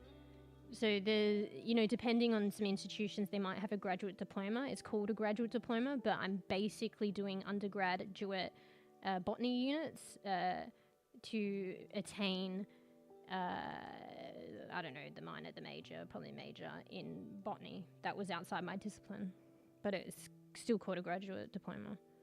But that's completely different to what I did. But it's still called the same thing. Yeah. Anyway, let me go. But you're probably talking about the research one if you're talking about masters. Masters is usually like research, right? I mean, I'm pretty sure it's like PhD, kind of like a middle ground. If you do masters, you do 1 year of diploma and another year of masters basically equals 2 years. It's probably, like I said, not all graduate diplomas are the same, but it's probably like similar to my graduate diploma times 2. So there's probably the equivalent of a year of research and equivalent of a year of units. I'm guessing. I think I looked at it before. I can't remember. PhD not worth. Yeah, but I was probably doing... It's not a naughty thing. You're allowed to do it. But where I don't know if it's still the same, but you could do a PhD and get like... Okay, there's a scoring to get into medicine. So you do this test and then you get like a scoring based on your recent gradings in university. If you do a PhD, you can get the max grading. Like, obviously it's not sitting the test, and it's not the test component, but you're pretty much a shoo-in unless if you got a PhD and you got the max, you know, technical grading because of the PhD, and you just need to pass the exam. But yeah, I was a bit annoyed because I was like interested in like medicine, like maybe neurology, maybe fucking neurosurgeon crazy. But, and I was like, you know what? Because like I kind of fucked up in my early years of university. I didn't know what's what, and I fucked up, and it affected my average, unfortunately, even though it was years ago. And I performed well later. That's just how it be. I was like, you know what? I'll do 4 years of a PhD if that's where I want to go.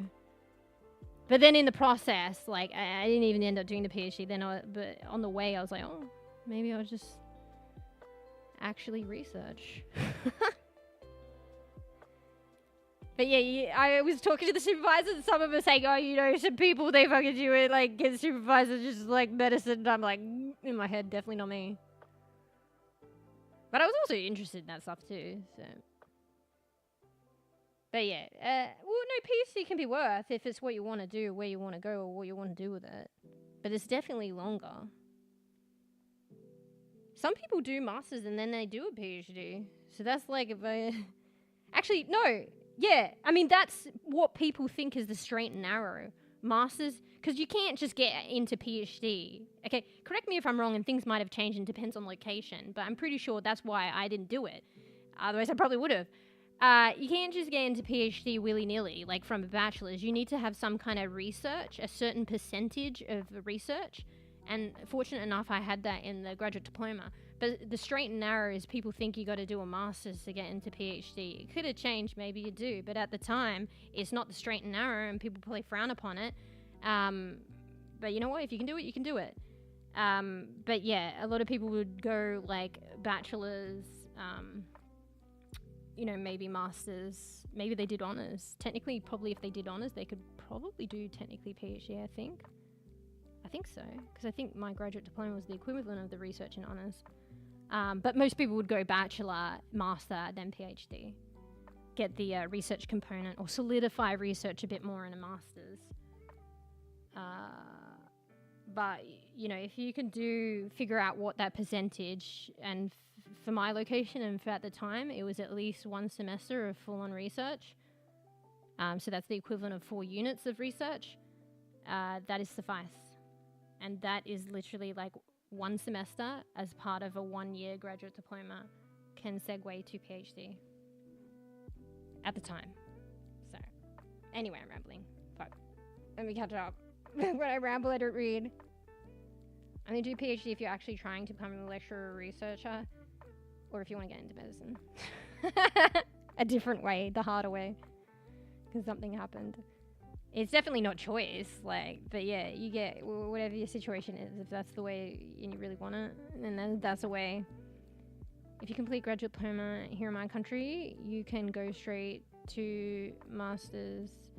Yeah, but like where I am, you can go straight to PhD if you want to. You're going against the grain though, and people, and like, I hate to say it, it's not all academics, but there are academics that will scoff at you. You got to really work hard if you're going against the grain, and probably set yourself up. So like, say if you wanted to try and go like graduate diploma, like research straight to PhD, and it was doable, but people against the grain, people scoff at you. Develop a rapport like with a supervisor beforehand, like a potential supervisor for your PhD, like I was doing, except like at a different stage. I was doing it when I wasn't even in an educational institution.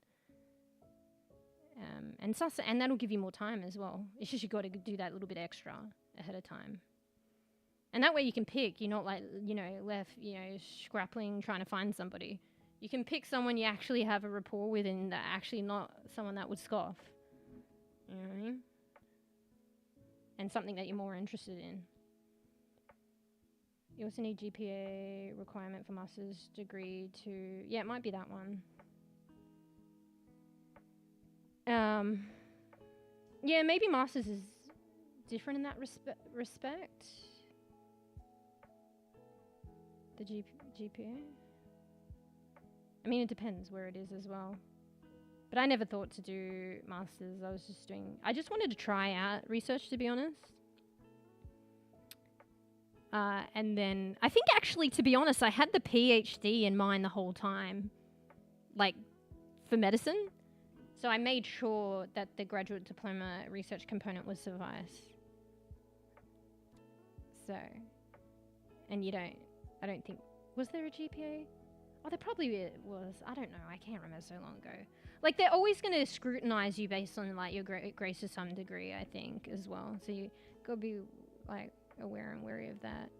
It doesn't, like, take you out of the game. It just means you have to think of other creative ways to get in if, you don't fit the straight and forward bill. This is my first time doing a dissertation. Sorry I'm slow at responding. It's because I get kind of on my rambles and then I'm not reading. And then because of the multi-stream. This is my first time doing a dissertation. It seems a little bit difficult for me.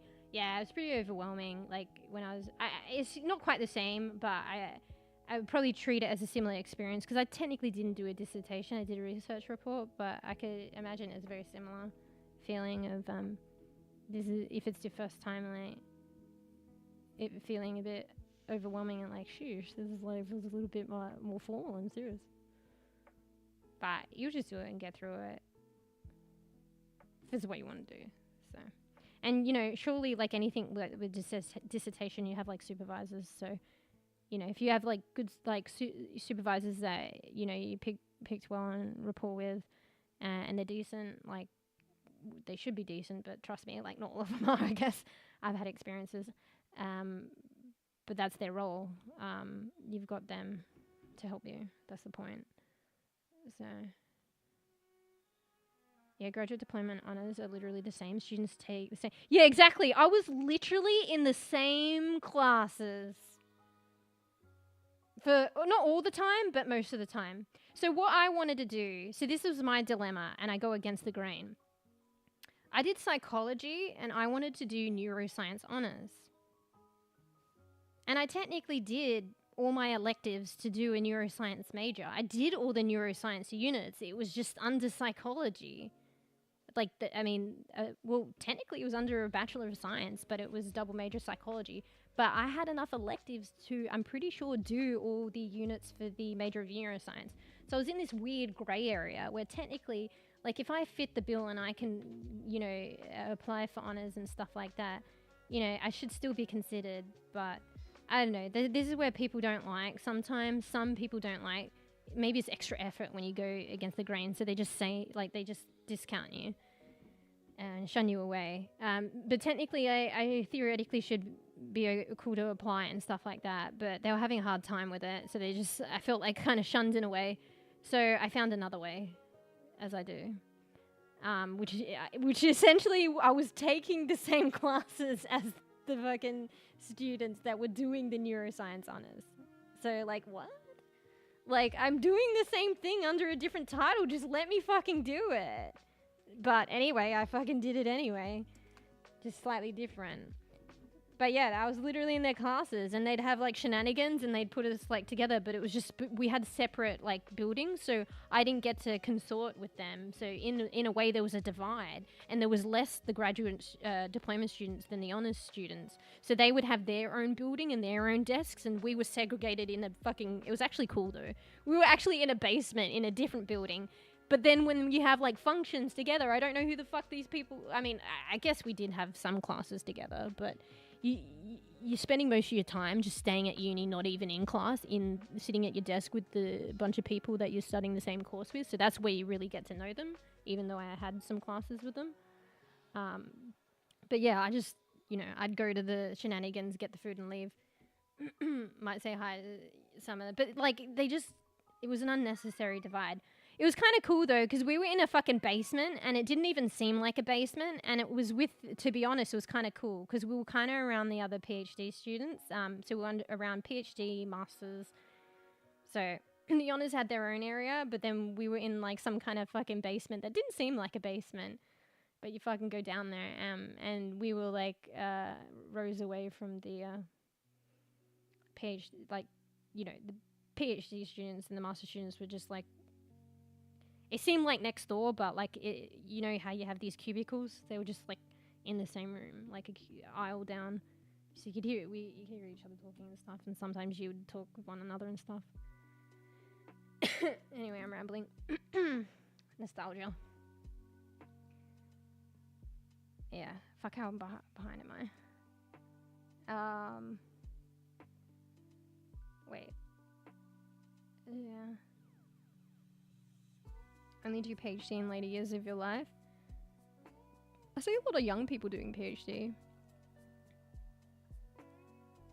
It depends what. Not many people do it though, I guess. It's not like people are scrambling to do it, I feel. And yeah, you at any age you could approach it, to be honest. But the PhD students, well, that's the thing. There wasn't that many. Like, to be honest, there was. I mean, you had more honors students, honestly. They had their own room and their own building, but there's not many people doing further study. So there was enough room to fit the minimal graduate diploma research students with the master's students with the PhD students of that discipline in one room, which was probably less than all the honors students put together. So not many people do it. And there was one lady, I think, that was studying like post-grad research, and she was a lot older. But the ones that I saw, even though there weren't that many, they were quite young. If anything, I think maybe because I take forever to study, like I was older than them. Actually, I think I was, because I was a slow bean. Yeah. I should use my Georgie. She's my white cat, just whinging and going gremlin mode at the moment. Finishing masters equals getting a general entry to PhD. I don't know how it is where you are, but if you want to bypass that, maybe a graduate diploma. Like, literally look at a PhD, look at the requirements of research and how much research is required, and then evaluate whether whatever your unit you choose to do satisfy this or that. Definitely a master's would, but you probably don't need that much research. Like, I'm telling you, it may have changed, and I guess it depends on the country, but like, in my time, in my location, one semester, like, so the equivalent of 4 units of research would suffice to apply for PhD. You're going against the grain though, and people might scoff at you. But yeah, you just get a leg up then. Affiliate and build a rapport with a potential supervisor beforehand. You're a shoo-in then, because you've got somebody already that's your potential supervisor that likes you, that will vouch for you and say, yeah, I'm happy to take him. That increases your chances. Probably more so than someone applying straight off masters. Because a lot of the times it's finding a supervisor, you know, people are lazy and stuff like that, and, you know, and will they pair up well? Unknowns. If you've already developed a rapport. But yeah. But you'd have to check. At least for me, it was enough at the time. So you can do it with like a 1-year graduate diploma research. I think honest students still have to do master. Oh, okay. Maybe. But that's weird though, because I'm pretty sure maybe they did a little less than research than me. I thought it was equivalent though. Maybe they did technically less. Oh my god, Georgie's going crazy. What the hell? I think she found a toilet roll. I don't know how she found that. Georgie! Can you hear this? Wait, let me just get her and check. She's gremlining and fucking battling at something that sounds like cardboard. What are you doing? Can you chill, please? Yeah, go in the other room. Yeah, well, I don't know. It's been a long while. I just knew that the graduate diploma was enough, but I really thought that it was the same research component as honors students, so why would an honors student not be eligible? Maybe if you really looked at it, they probably, like, they shouldn't say it if it's not true, but maybe they shun it, so they act as if it's not true, but it is. But it also depends on the times and the location. Maybe they just, you know, maybe it is not able to, so there is that too. But my time and location, I feel, and maybe unless I'm honest student do less research, but I thought they did the same. Technically, theoretically, in my situation, they should be able to apply. But maybe it's just different countries or different times, or maybe they do a bit less. I don't know. I just thought they did the same. Yeah. Wait. I think honest students still have to do multiple PhD depending on field. Yeah, maybe it depends on field too. Diploma to PhD probably need in the same portfolio. Nah, like I said, you can do it. You know what you need? You need to develop, and you would be doing that anyway. As long as they're willing to have you on for PhD, you just need to develop a rapport with a supervisor. A lot of the times, I think particularly in later studies, it's more about networking, right? And the availability and the feasibility of supervisors and stuff like that. It's more about networking. Like, you got to have some kind of base, like, eligibility or criteria. Oh my god, she's going crazy. Georgie! Can you not? You were mad. She's a gremlin. Yeah, there's got to be some, you can't just, like, this is my first time in education, like, I'll just do a PhD, like, I guess, I don't know. I think it makes sense because you'll be ill prepared. But, and at the same time, you are pushing it if you're trying to do that. But yeah, I think it's more about networking and having someone already set up. You're basically a shoo-in then. Because A, there is a supervisor for you. B, they're already ready to take you on. C, if they're ready to take you on and they're like you and stuff, that's great. Because it's a match made in heaven. And D, you've met the actual criteria, which is that research component. So, yeah. Yeah, it might depend as well. Yeah, everywhere's different. That's why I say for my situation, because it might depend on location, time frame, maybe things might change, university, all sorts. Sorry, I'm held behind.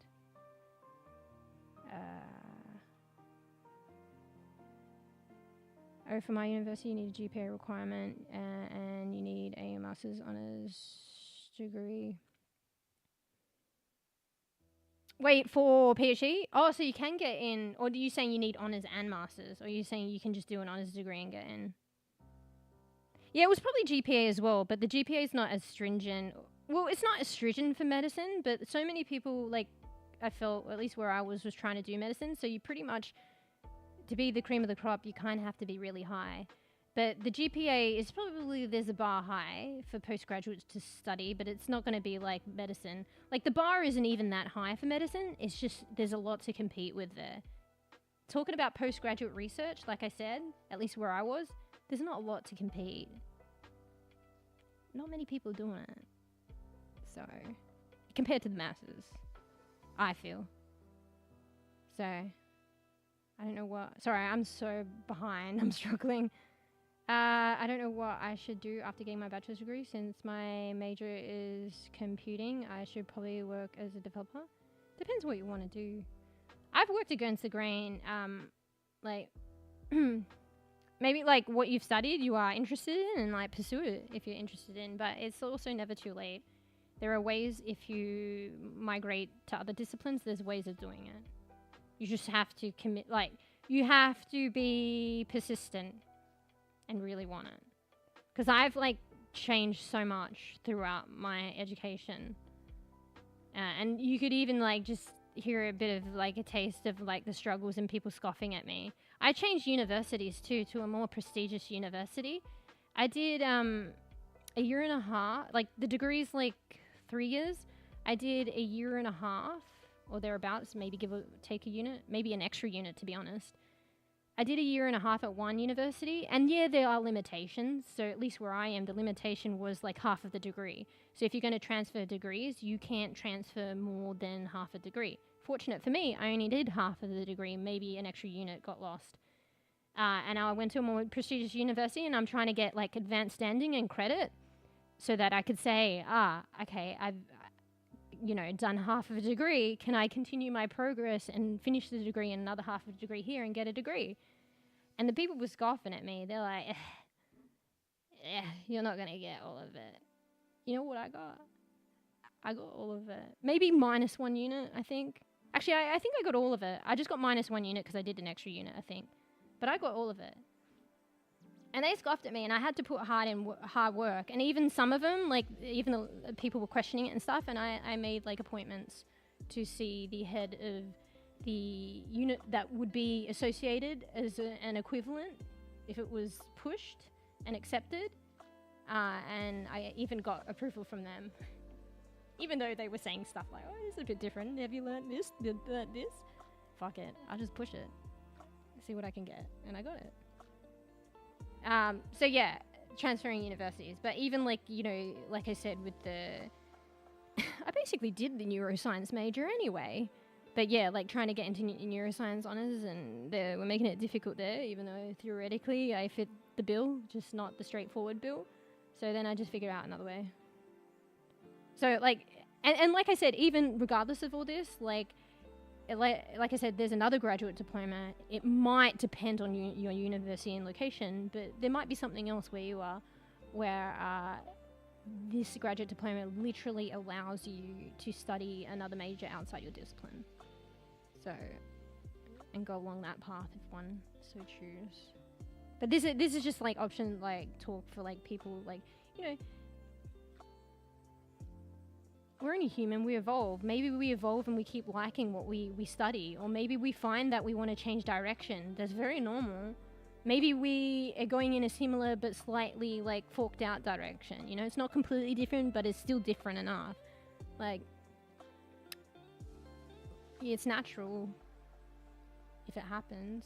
And it should be like aided and not blocked, But I feel like there's always a way if someone is determined.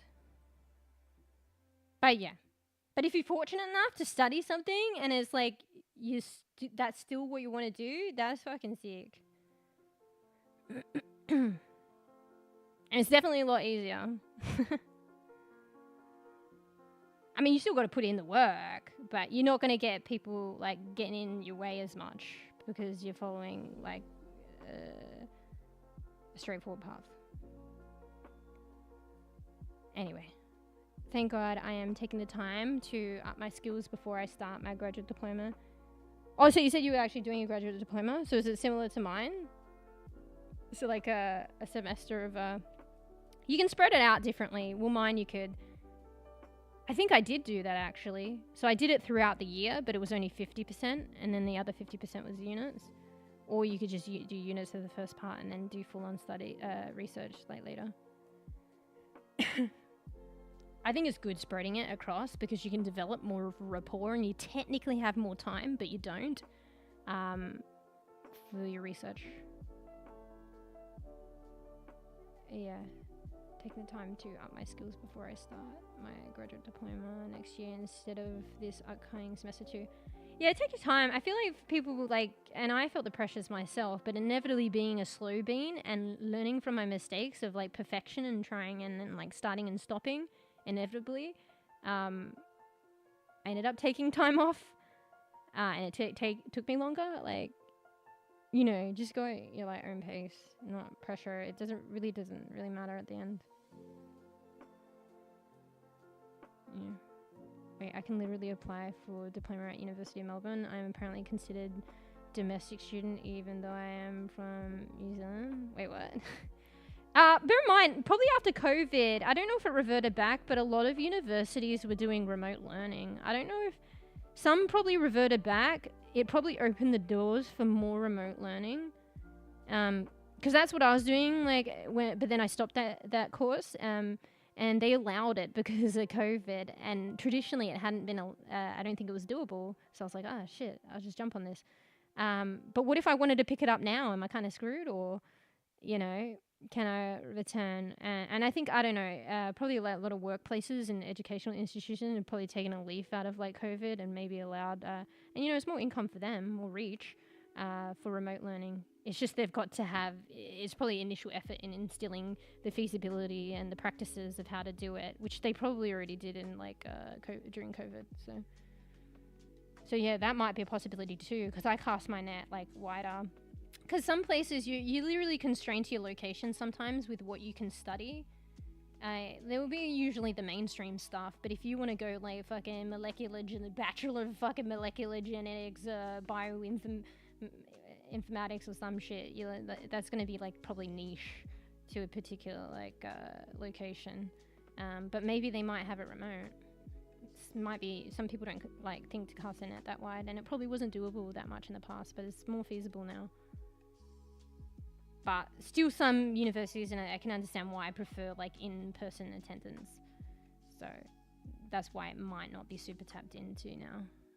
But maybe it's still a possibility, more than it probably before COVID. Yeah, diploma is like a year at my uni in New Zealand.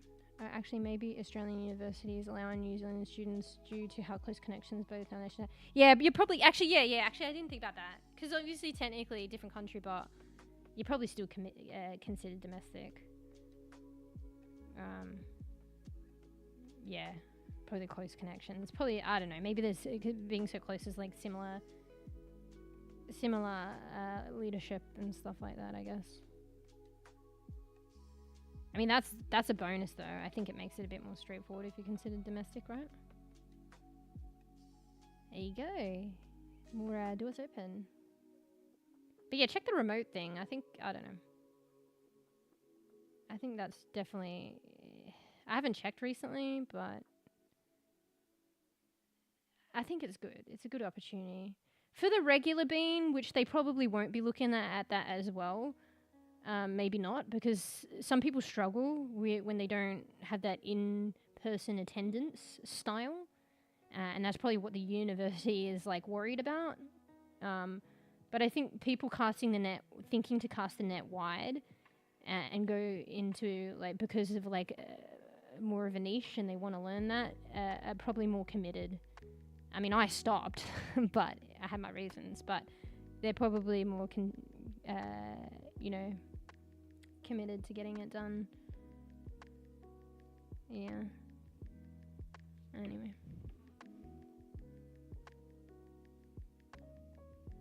But yeah, I have finally entered adulthood. Bye completely pardons.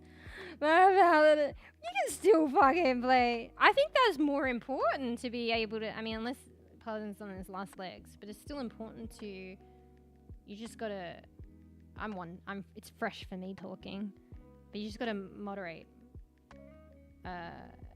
what you do. I think it's important to still enjoy yourself. Like, anybody can like still maintain gaming. It's just not hours of it and stuff like that. If that's what you mean. It's also healthy as well. Otherwise you'll go insane. Like with all the like study and the seriousness and the dry. Like even studying in itself, they always say like take regular breaks. I don't know. Like I don't know what it is. Like I can't remember. I'm pulling it out of my booty, but just say like, I don't know. Actually, wasn't it like 20 and 5? Isn't that Pomodoro stuff?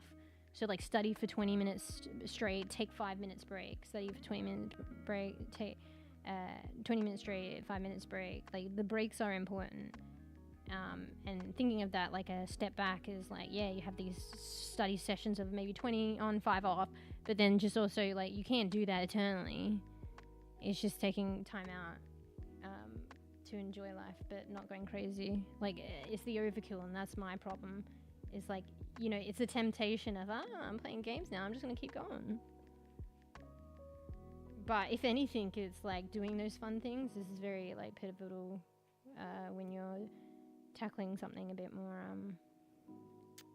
serious and or dry, or maybe not dry, but like, I don't know, hurty of the brains if it's too much. Yeah. Oh, waiting for Paladins too. Once you're done. I better see Paladins too by the time I finish my master degree. Paladins is literally on one leg, so yeah. Because it was in the servers down for so long. I've been meaning to play. I can play now. It kind of like went kind of downhill when my old PC couldn't stream it. I could play it off stream, but I found that like a lot of the games that I played off stream are what I played on stream, and weirdly enough, because I couldn't play it on stream, I didn't play it as much off stream. It was so weird. And then when I got my new PC, and I actually, at the beginning, I couldn't play it for some reason, but then I updated my drivers. I think that's what was needed. And then now I can, and then, I don't know, I've been meaning to eternally. I came back like a little bit. I think it's more so like it coincided with me not being able to play it, and maybe it even affected a little bit, but I think peeps were just on their way out anyway. All of the peeps that we play with, like, just stopped playing Sag that I enjoyed playing with, so. Yeah. But yeah, I heard, wasn't the servers, like, I know they had a lot of issues with like ranked and stuff and servers being down, but I feel like, wasn't it like, it was like OC was like out for a week or something? I can't remember. Or something, I can't remember. Something like not that great though, and heavily extended. Should check the Steam charts for Paladins. You ever, shit. Well, I mean, check the Twitch charts as well, like, actually, I think it's spiked up a bit lately, but still. Since the removed the regularity of the official Paladins and Chau on Twitch, it kind of like took a deep dive. I reckon it did affect the player base too. Like, they did drops, right? Even if they weren't great. And stuff like that. Super dead. I don't know how to check. I should learn how to check those stats, but maybe I don't, because then, yeah, my heart will sink. So, do you think we can stay productive while playing video games at the same time? I mean, maybe that's a research in itself, an experimentation in itself. That could be one's research and thesis. I've heard and seen people who, like, you could do anything. I've seen there was like literally, I can't remember if I stumbled on it trying to look for examples of how to write in like formal, like, dissertation, research report and stuff like that, thesis. But maybe in that process or somebody talking about it, but there's somebody did their formal like research and documentation on like comic books. So, not that there's nothing wrong with that. That's sick. But that's the thing. You can do honestly probably anything you want. But like I said before as well, it's more the match up with the feasibility of the supervisors. They probably had somebody in that kind of like area, some universities probably just don't have a specialist in that area, so that limits you in what you're able to. Because if you're going to do like further research in the field and stuff, you need an expert in the field to guide you as your supervisor, and if they just don't have that expert, you can't do it.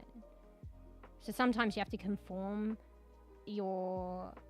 what you're interested in to what's available, because the supervisor and the specialist won't fit you. You have to fit them. But you might find something that's more like you didn't realize you were interested in. But you might be fortunate to find one that matches something that you're interested in anyway. I mean, usually that's the case, but it's probably not going to be down to a T. But yeah, so the comic book thing, like, probably had to have somebody, I don't know what professor that is, but, and how many there are in the world. So, oh, the Paladin's chart, sorry, I think it's called the links blocked. See that? No, I don't want to look. Lately, I realized that I play video games a lot recently, but I also want to stay productive. You know, video games are some people's productive life. And probably, I mean, they probably love it that much. It's probably their leisure and life. Like, you know? There's so many, like, jobs in that field. Like, hey, like, I mean, a lot of people like probably stream that, but like, there are professional streamers. It's harder these days, but you know, and you know, they play games as, you know, their means of food on the table. It's not the only thing that they do. But there's like, you know, modelers. There's I don't know. There's all sorts of. I didn't realize that. Some people cross, like, and do a couple of things, but it's like everything is a thing in itself. So people doing the textures, people doing the rigging, people doing the advertising and stuff like that. Like, people can cross roles, but like each thing is a specialty in its own, and it's kind of mad. And sometimes people cross roles, like say they're an indie company and they're just trying the best, but to be like core specialists in, like, you know, a couple of those things is quite a lot. They're actually like a fully fledged thing in itself. There's so many components. Yeah. I think of playing games only on Sunday, but it's not working out. I can't control myself. Okay, yeah, so it sounds like. But yeah, in terms of like playing games, and then like you obviously got other stuff that you gotta do. And it's not like your field of, you know, chosen job or study or whatnot. Yeah, then it can be difficult to get that balance. And that's what I was saying before, like, it's important because it's part of leisure, but then at the same time, it's a real struggle. I can vouch for that, and I can talk with, like, you know, oh, it's good to play, like, a couple of hours of video games and then be able to do what you got to do. But then I just go off my jobs. So, then some are like, but then, yeah, really it comes down to discipline and figuring that out and how to make that work. It's doable. But yeah, some people are like, oh, okay, just don't play games at all then, and then you don't risk the addiction. But it should be okay to play them in moderation. It's just more figuring out how one can discipline. But I can definitely talk. Yeah. Yeah. Yeah, I can't control myself. I don't know. On a slight side note, but maybe slightly relevant, I just got one of those games recently, and I had one before that was, I think, free.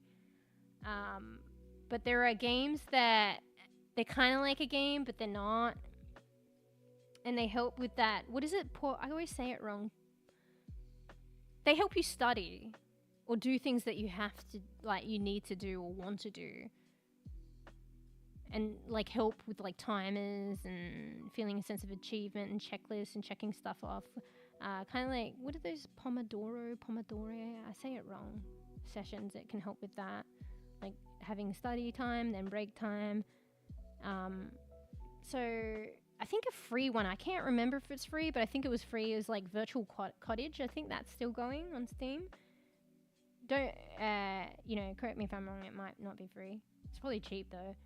And I recently got this one that I haven't checked out yet, but it's got good reviews. Fuck, what was it called? Spirit something? Wait, I think I put it on Discord. Let me look at it. I mean, it's kind of like games, but I mean, it's not the same as playing Overwatch but I don't know, maybe in like a cute like aesthetic and like game-like form, it might encourage one to do what you got to do, and maybe shift off games, like segue off games into like another game that actually helps you do work on these things. It's called Spirit City. Georgie, are you okay? She's like coughing a lot. Lo-fi sessions is gamified focused. Wait, what? Spirit City Lo-fi sessions is a gamified focus tool set to a soothing lo-fi soundtrack. Discover and collect spirits, customize your cozy virtual space, and facilitate your real-life tasks with a collection of handy features designed to improve concentration and ease stress. Chill lo-fi beats and sound, soft, soothing lo-fi music and dynamic sound, and then I have to click on it. There was more, but it's like ... Yeah.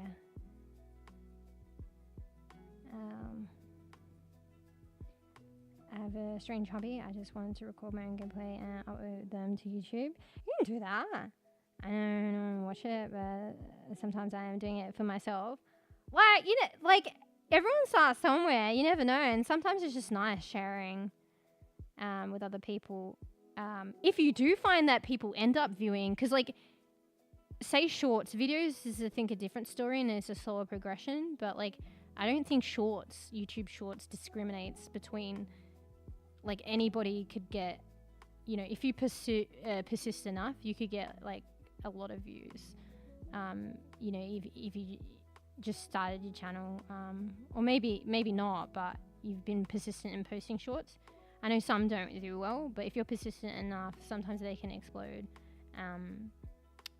like, for anybody. And what I've learned as a result of that, like, I literally just want to share my gameplay, like, dumb shit, like, things that I find funny. And I know they're stupid. I know I don't have aim sometimes, a lot of the time, but people are going to talk trash and comment. So, I don't know. This is just how I get by, and everybody's different, but I don't read comments. Like, I toggle them off, but I didn't realize, like, for instance, in YouTube, there's a holding error, even if you do toggle it off, for them to be waiting to be approved or not approved. And then I think after 60 days or whatever, they get deleted by YouTube. But I was like, no comments, but YouTube's still allowing them, but it's holding them from your videos, so you won't see them on your videos, and then they'll just eventually delete them themselves. But there is a temptation to read them. Some of them are good and great, but yeah, if you're just like, you know, if more people are viewing your stuff and you are just sharing, like, whatever the fuck you want, even if it's fucking chill and there's nothing wrong with it, there's always gonna be people that are assholes. So the way that I get by, and some people, you know, can read the comments or get by differently, is I just don't read comments. I have I have, and then, you know, I'm like, I was better off not reading that, not gonna lie. And there were a few that were diamonds in the rough, like, bless them. And it's unfortunate that you know, if I don't read comments in the future, I won't read them, but you gotta do whatever's better for your mental sanity, and so you can keep doing what you enjoy if one enjoys posting and sharing their gameplay without the toxicity of others. So I'm talking from my perspective, by the way, and just stuff that I've, like, experienced. And at least for me as well with streaming, that's how I figured it. Anybody who, like, appreciates, like, my content enough and enjoys my stuff can make their way, like, eventually, if they want to my stream, and, like, can converse there, like, rather than comments. And if someone's really that patient of an asshole and that much of a toxic one that they will weevil and wait for my stream and weevil their way in here, I'll just ban them. So, but yeah, that's something that I've noticed. Anyway, so I should finish reading.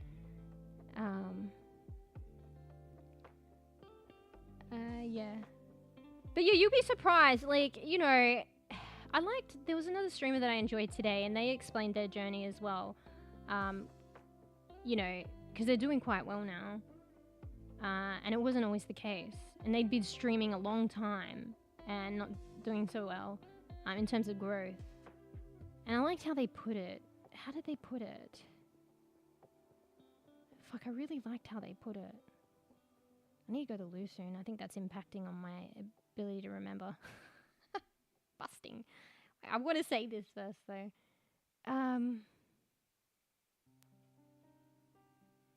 Fuck, I don't know how they put it. But anyway, without the splendor of the way that they put it, they were basically saying that anybody... Okay, if we're just taking a bit, the content creation as an example, and it's very difficult to grow and stuff like that and be successful, he was basically saying anybody can be successful. It just might take some others. It just might take some longer than others. But it's whether or not it's something, someone wants to pursue, leisurely or not. If they want to pursue that growth, it's still being around with 0 growth after 4 years, Well, not, okay, fine, I shouldn't say 0 growth, but very tiny, fuck, I shouldn't have said 0, sorry. I just fucking wrecked that whole fucking spiel. It's like for them, I think they even explained as well, they were like streaming, the streaming component for 4 years to like 4 to 8 viewers, and then all of a sudden it kind of like, they were doing certain things multi-streaming, and it kind of like started to take off and kind of exploded. And it may not be like an explosion, it may be like a progression, or something like that, but it's just like, if someone enjoys something enough and is committed and willing to hang in there, like eventually it's gonna happen, But it might be a longer time, that's all, but, I just like that,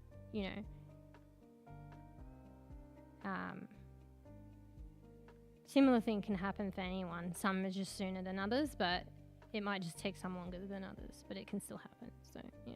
But I don't know, anyway, that I just kind of digress anyway. Some of it's like personal, like, experience and thoughts. Sometimes I feel like uploading my gameplay on YouTube is like, yeah, I can feel like that too, yeah. Yeah. It just depends. It depends which way you're looking at it, how you want to approach it, if you just want to share, or if you want to like try and grow a bit sooner. Because if you're just leisurely wanting to share and growth is not an issue, or like pursuing that is too much of an issue, it's just to share, you can literally do it whenever you want. But yeah, I've heard someone say as well, and it makes sense, and it's kind of punishing as well, but like for instance certain platforms, most social media platforms, and like for example, okay, let me just say most social media platforms, you get rewarded for regular posting.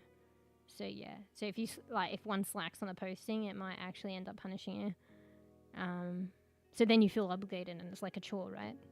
But if one just and that's to share your content with a lot of people, right? Which even one leisurely doing it would probably want that as well. But honestly, if you're just leisurely sharing gameplay and don't mind about whether YouTube pushes it or not, you can just do that at your own leisure whenever you want.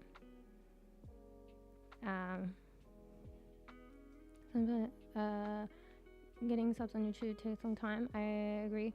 18 and to from my yeah, I think it is the regularity thing. It depends what you want. If you just want to share content, like I have a friend that I know that done their own channel as well, and they've slaved over their videos as well. And maybe they got a bit stressed and pressured, so they stopped. But it came from a place of them just wanting to do it for fun and sharing their content. And they've still got their channel, and I presume that they haven't posted recently, but I presume when they're ready, they'll share more. And yeah, it's just their nice little corner of the internet, and I've seen their stuff and I like it. Honestly, they put way more effort into it. I post regularly, and the quality, like, it's getting better, but the quality, they spit out diamonds every time. and the quality of mine is slowly getting better. But you know, I'm but like different things as well. Like they're doing it, like you know, I'm doing it because I enjoy it and leisure. But I do there's a line I'm teetering. Like I'm doing it because I enjoy it and leisure, but I'm doing it also for growth. So sometimes it might feel like a chore, you know what I mean? Because I'm doing it because I also want to grow. My like mate is just doing it like leisurely. I think they got a bit stressed though, like maybe felt obligated or something, so they're taking a bit of a break.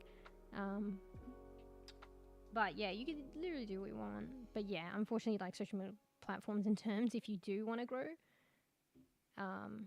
which is kind of sad because we don't want to take that away. Like if you're doing something leisurely, if you want to grow and like potentially make an income out of it, like self-sustain, but then some people just want to do it leisurely and share their content with other people. Like you're literally like most social media will persecute you for not regularly posting.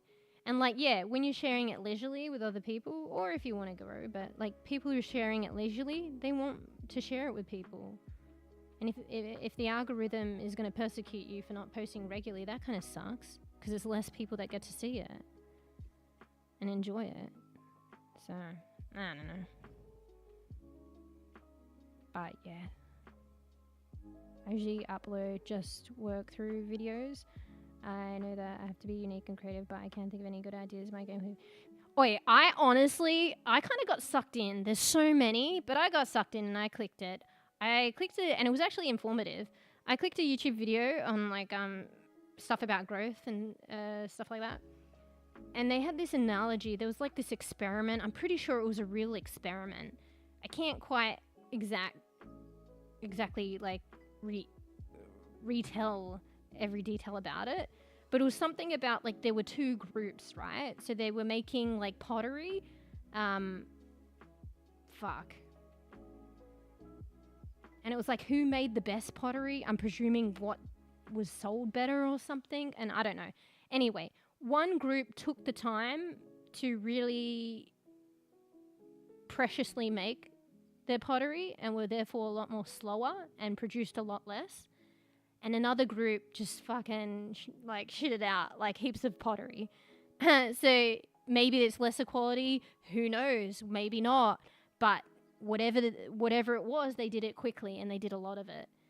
And they were like, who was the one who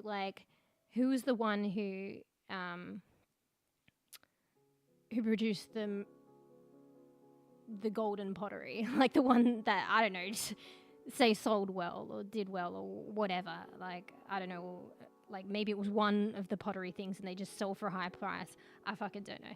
I can't remember the analogy. I think it was an actual experiment. But I probably can still get the point across, even though I don't know word for word. And it was like, who? You know?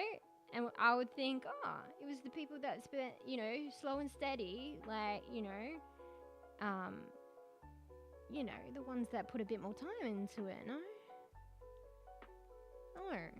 It was the one that, the group that shattered out and did it like heaps. And what they were trying to say is like,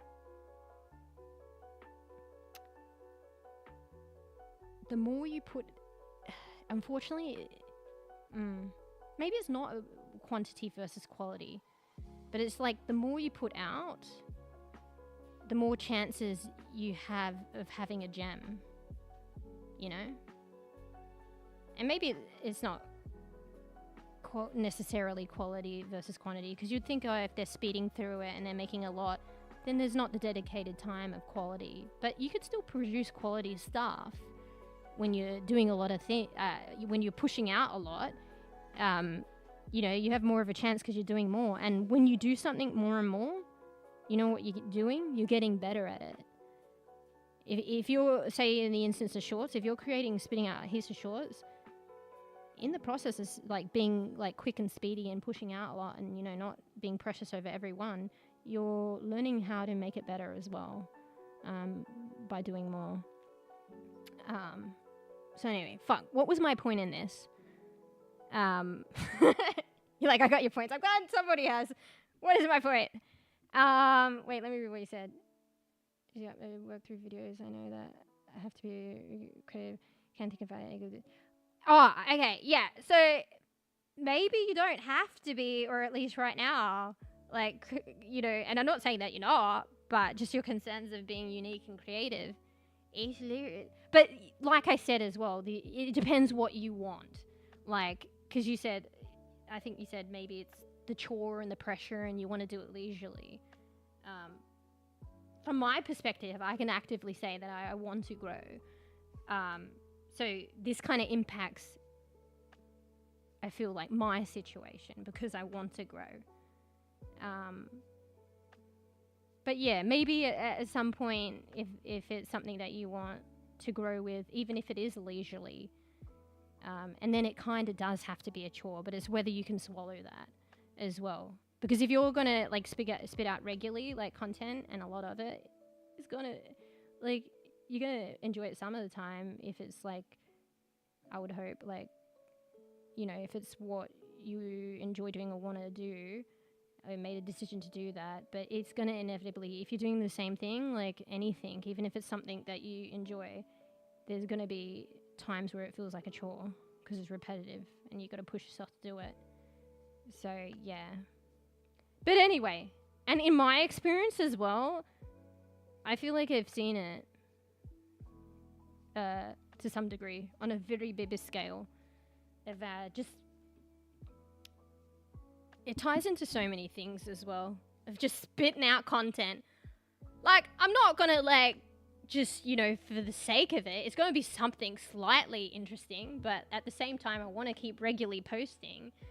So, you know, I'm not gonna just choose anything willy-nilly. Like, it's gonna have something to it, but I'm not gonna fret over it too much, and I'm just gonna send it out. I think sometimes we worry about putting stuff on social media because people are like toxic, like, not everyone, okay, people can be toxic about it and stuff like that, but literally just do what you want if you want to do it. I just want to share like my dumb shit and funnies, and yeah, they're dumb shit half the time, but that's my choice of what I want to share, and I personally think it's funny. And you know, some people will think it's funny.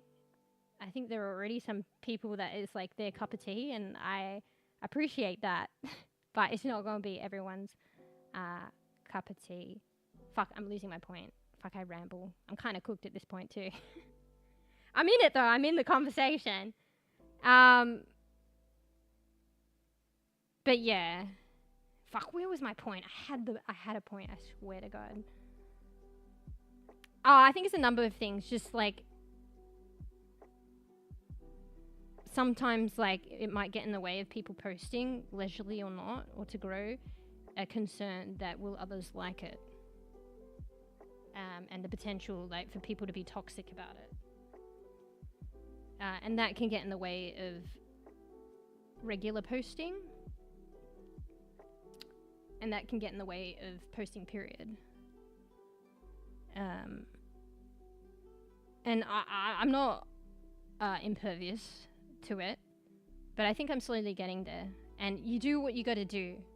And for me, I don't read comments. I mean, I have, and maybe I fall back a little bit, and there have been nice comments, and I appreciate them. But I think going forward, and for the most part, I do disable comments, and I don't read comments. I read them in my streams though. Don't get me wrong, that's what it's about. But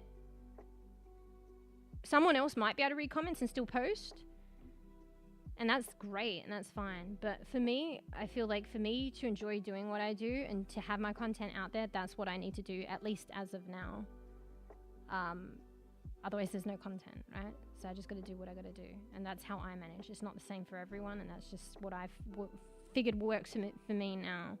And then I just share the dumb shit that I do. I go battle mercy and fucking, you know, gun a sniper down and miss all my shots. Well, I can't have missed all my shots because I killed her in the end, but I did miss 75% of them, and, you know, she was right half the time and I was aiming left. But who cares? I thought it was personally funny, and I just share all kind of shit like that. And it's nice to hear as well, like, you know, I think Fruff says, like, Fruff got into shorts, even though I posted on TikTok as well. But Fruff was like, oh, I watch shorts now because of, like, your shorts. So Fruff likes my dumb shit. So, yeah. And I noticed more and more recently, like, I look back at them as, like, little memories. It's kind of funny for me to watch. myself. Not everyone can do that, but I watch them and I laugh. But yeah, fuck, I had another point, but whether uploading gaming videos or not, in my opinion, I think managing a YouTube channel is quite stressful. Yeah, I think it gets that way. Yeah. And I'm trying to think like leisurely or not. Like if one is trying to take it, you know, to actively grow, maybe like into something that could be self-sustainable. Either way, it is stressful. Like I said, my friend, maybe I shouldn't assume, but they were just doing it leisurely and they've taken a break. I shouldn't assume, but I can only assume that for like there's, you know, whether it's other people or whether it's the extra thing to do in life on top of your other things to do in life, the stress of that, definitely stress. So, oh hey Kofi, I didn't miss class, bro. Actually, maybe I should get out of like science and technology category. Oh, it wasn't yeah, fuck it, it doesn't matter. It's more just chatting now. Yeah. Fuck, there was something I was gonna say. We were talking about like, you know, social media and content creation and doing it leisurely or with the intention to want to grow for some kind of self-sufficiency one day. There was something else that I was gonna say. Yeah. Fuck, I can't remember exactly. I always have things to talk about though, I swear to God. But yeah, I think I can vouch for myself, like,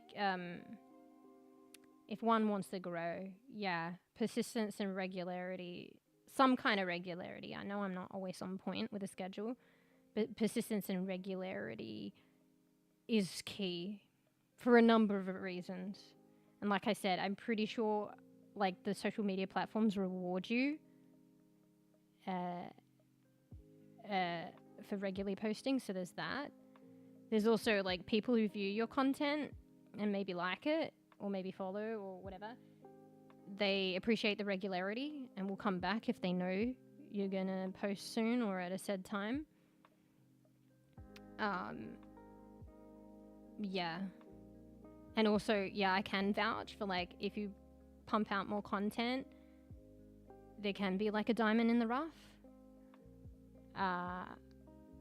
And you get that diamond in the rough.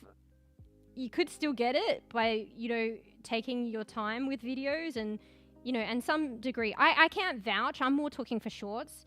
I can't vouch for long form content, but there's still a line that's got to be drawn there with how much time you invest for reward. But yeah, I can vouch for at least shorts, like just pump them out and I've hit some gems, some diamonds just by pumping them out. And I can vouch that I've actually gotten better and more efficient by pumping out so many. So the quality is getting better over time. Inevitably, and I'm being quicker about it. And this is coming from someone that is a perfectionist and like really fret, like, you know, it's hard for me to do this. Like I want to spend time, but it's like I want to grow and that's a bigger picture, and I know I'm not going to grow if I take 10 hours to create like one short and then the algorithm doesn't hit well and I'm not getting pushed because I don't regularly post because I can't afford 10 hours every day to post several times a week, you know what I mean? So, yeah.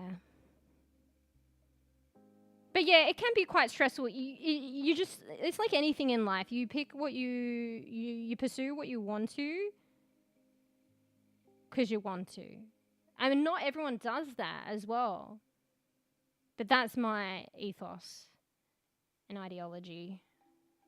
Not everyone can do that, I guess, as well. So that's a bit unfortunate. So... Anyway, I'm biased in anything that I say. And when I say biased, it's just because, like, I'm just pulling at my own experiences. Like, I'm a bebe bean and I like creating. I like streaming. I like creating content. And, yeah, it can be a chore sometimes. And I also enjoy it. But, like, I do want to grow. And I've been consistently doing it. And I'm still a bebe bean. Like, I'm like the other person that I mentioned. But they've been fortunate enough to grow in semi-recent times, the past couple of years. But like I've been streaming for like 3 years, on Twitch. That is. Is it 3 or 4 years now? 2021, 3 years, and I'm still a BB bean. But I've noticed like improvements in doing certain things and in certain ways. So yeah. I'm a bit newer to the other platform, or not newer, but like to actively making a home there, and I've seen it grow quite a bit. So what are the significant chromosomes? Alright, here, I'll zoom in for you and you can have a look first. So I need to go to loo soon. But yeah, with the subscriber thing though, Po, like, this is just what I've noticed recently. But yeah, it's regularity. I want to keep a consistent schedule, but it's not necessarily always in my nature, and shit happens, and I want to self-care. But despite being consistent to a specific day all the time, I try and do it half the time. Maybe other half I don't. I still consistently do things on a week-to-week basis, unless I need to take a week off. So I do that.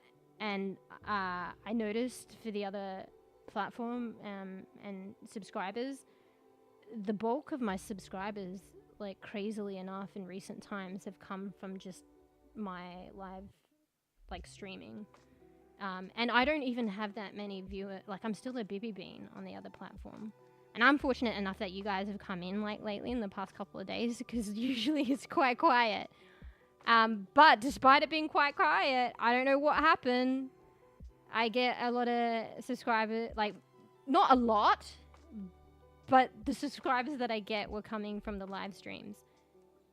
And I've been doing shorts a long while, and I get a lot of exposure and a lot of views, but very little. I still see the importance of it and exposure, and I still think it's important to do, but ironically enough, I've realized that it very minimally has led to subscribers. But as of real recent times, you know, pumping out those shorts and refining, getting better, and hitting diamonds, like I've hit a few diamonds, particularly of recently, that have actually translated into subscribers. And now I'm starting to see, like, we'll give it a bit more time since it's fairly new, but I'm starting to see more subscribers from shorts with the diamonds, but also with the not diamonds. And when I say not diamonds, it's not that they're not great or anything. I'm just saying that they haven't struck it big with the algorithm and exposure, but I'm still getting subscribers where I wasn't as much before.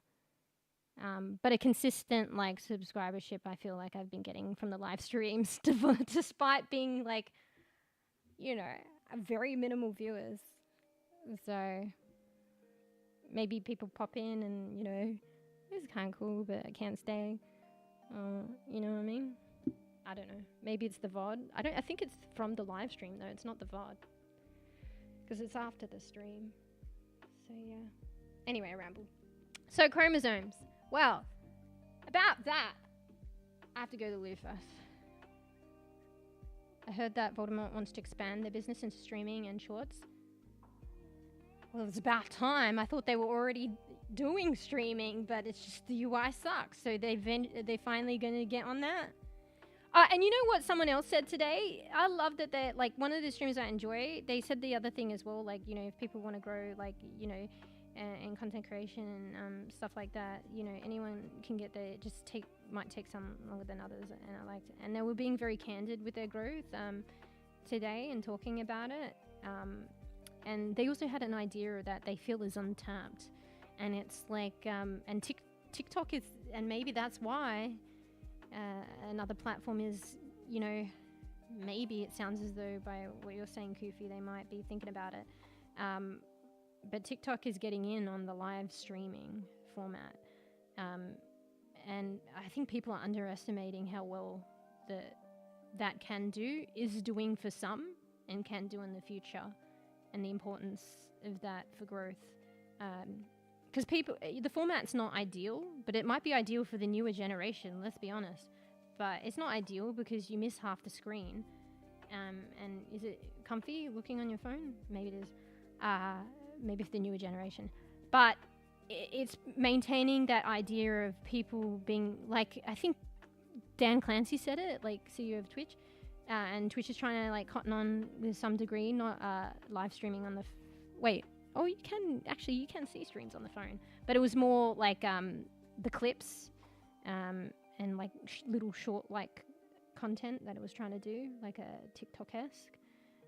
But it's for people who have to work, who can't always be at home on their desktop, and still being able to connect with the live streaming community. That vertical format is very important for that. Whether it be a stream, whether it be access to shorts and stuff.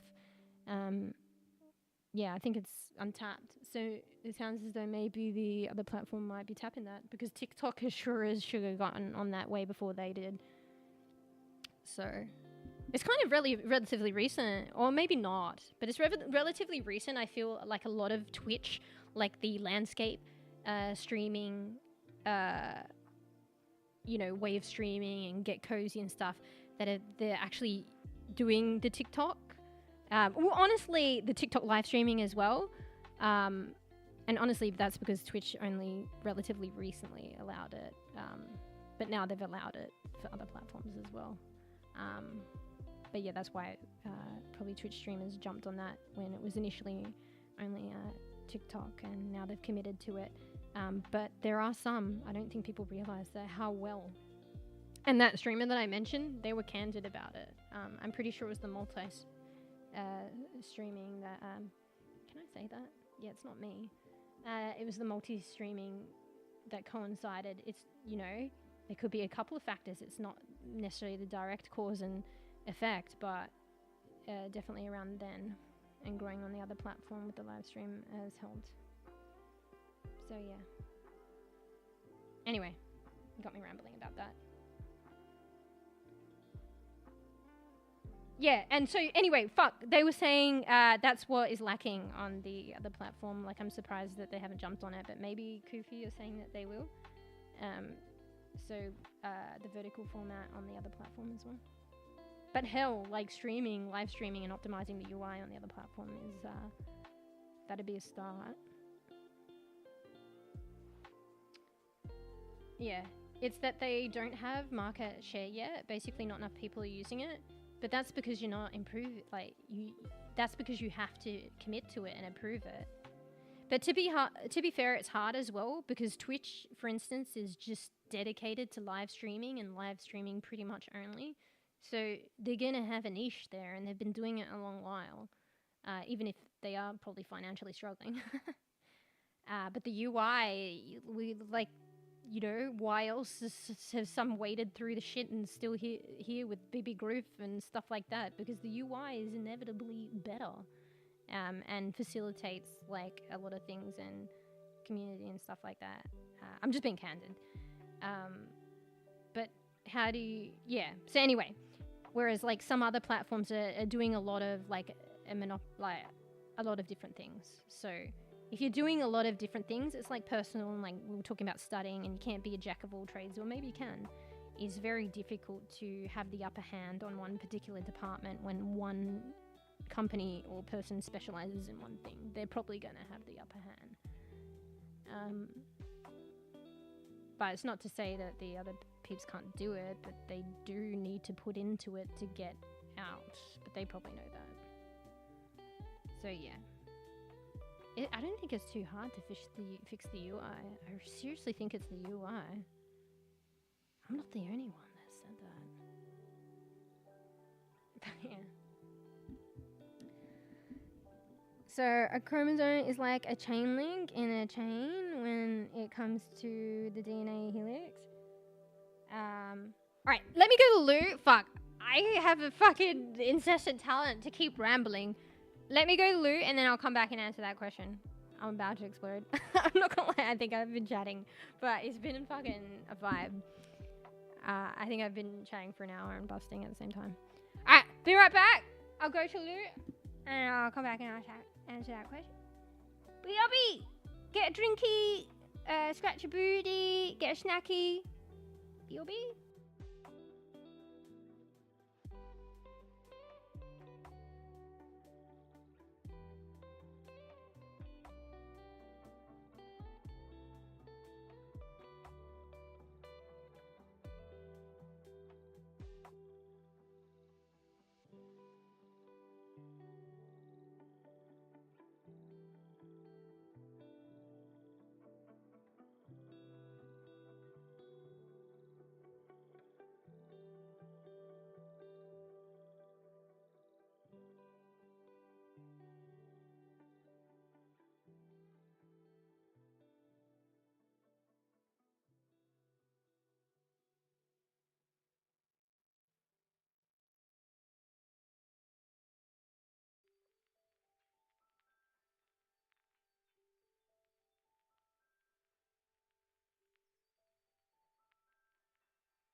Wait, I'm back. Sorry, fuck, I need to blow my nose. I heard an alert go off, but I didn't see it. One sec. Oh, wait, Koofy. Wait, I need to hydrate. Fuck, I brought my water bowl back. I didn't even screw on the lid. I could have spilled it on my fucking drawing pad. One sec. Wait, thanks for the tip. The dono. Wait, I have to look at, I can look at the stream elements. I see, like, if there's any messages, as long as I have stream elements up, but I keep forgetting, but I did it today. I can see, like, messages through there. But, like, for now, I'm just doing it more, like, you know, I don't know if there's, like, text-to-speech and stuff like that. But, I think stream elements probably do have it. But I'm veering more on the side of, like, the, you know, messages will be private unless one indicates, I guess. So, I might do text-to-speech later, but I feel like, honestly, it's probably better. You know, just in case peeps want the message to be private, and also, like, so people...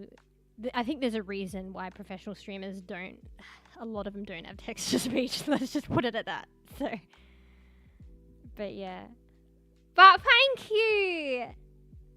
Thanks, Koofy, for the dono. Thank you. Yeah. Thanks, Poe. Thanks for that. Shit. Hey, you doing it while I'm AFK, mate? Excuse. I hope I can just come back. Yeah, sorry about that. Thanks for supporting me on Patreon as well. Because, like, that's the only... I'm pretty sure that's the only one that doesn't have an alert. Albeit, knowing that the alerts do seem to fucking malfunction and not work sometimes. So, which is annoying. But, I mean, technically I have a couple. So I have stream elements and I have pics. So, hopefully one makes it through. But, yeah. No, I was already back. It was just the timing. I was kind of back already. But yeah, thanks, Coof. Supporting a baby local, but also global streamer. Oh, thank you. And thanks for Patreon as well. I know, it's definitely like heartwarming when people go to the effort to, yeah. And I know not everyone can, because I can kind of speak on that boat as well. But yeah, I just appreciate it. And yeah, particularly on the other platforms and stuff. So, but wait, let me read. But thank you. Wait, I haven't even answered the chromosome question, right? I've seen people use text-to-speech in cool ways. Yeah, that's the point, and I would like that. And even Tails mentioned and enjoys it for that reason, but I feel bad. I'll take it slow. I might go the other way, but I think it's probably best. Because if my intention is to grow and, like, you know, be some kind of self-sufficient at some point, I've got to protect myself, I think. The majority, I would hope, and usually that is the way it is, but it only takes one malicious person, you know what I mean? The majority of people are just fucking normal and nice, but it only takes one, like, you know, malicious or ill-intent person to really kind of, like, inflict suffering, basically. So whether it's like, yeah, abusing text-to-speech, or whether it's like, you know, chargebacks or something like that. Yeah. So I think, like, I'm just learning, because, like, my ears burn when, like, people that, like, professionally stream share about their experiences, and I learn also whether they share or not. But yeah, like 50, you know, probably 70%, 75% of my knowledge is from them being candid and sharing. The other 20, is it 25? Yeah, 25. The other 25% is just from me, like, kind of, like, doing my research. Oh, why is it that they do this thing, or, you know? And I'm trying to, like, vicariously learn, like, you know, so I don't need to experience it myself. But yeah, wait, let me hydrate.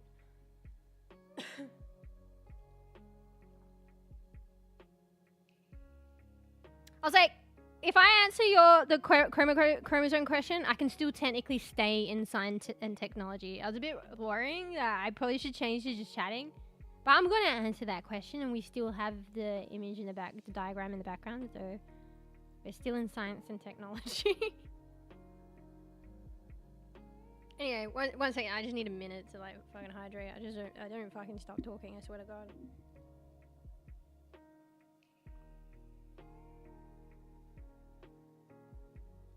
Georgie's looking to go gremlin mode again. I can see her fucking in the background. She's gonna like, if you hear these weird noises, it's not me, it's her.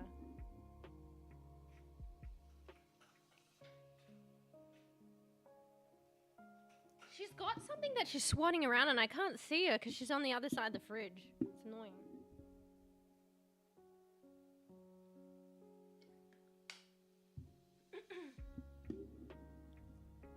Alright. Wait, let me go. Back. Yeah. I've seen some people be weird.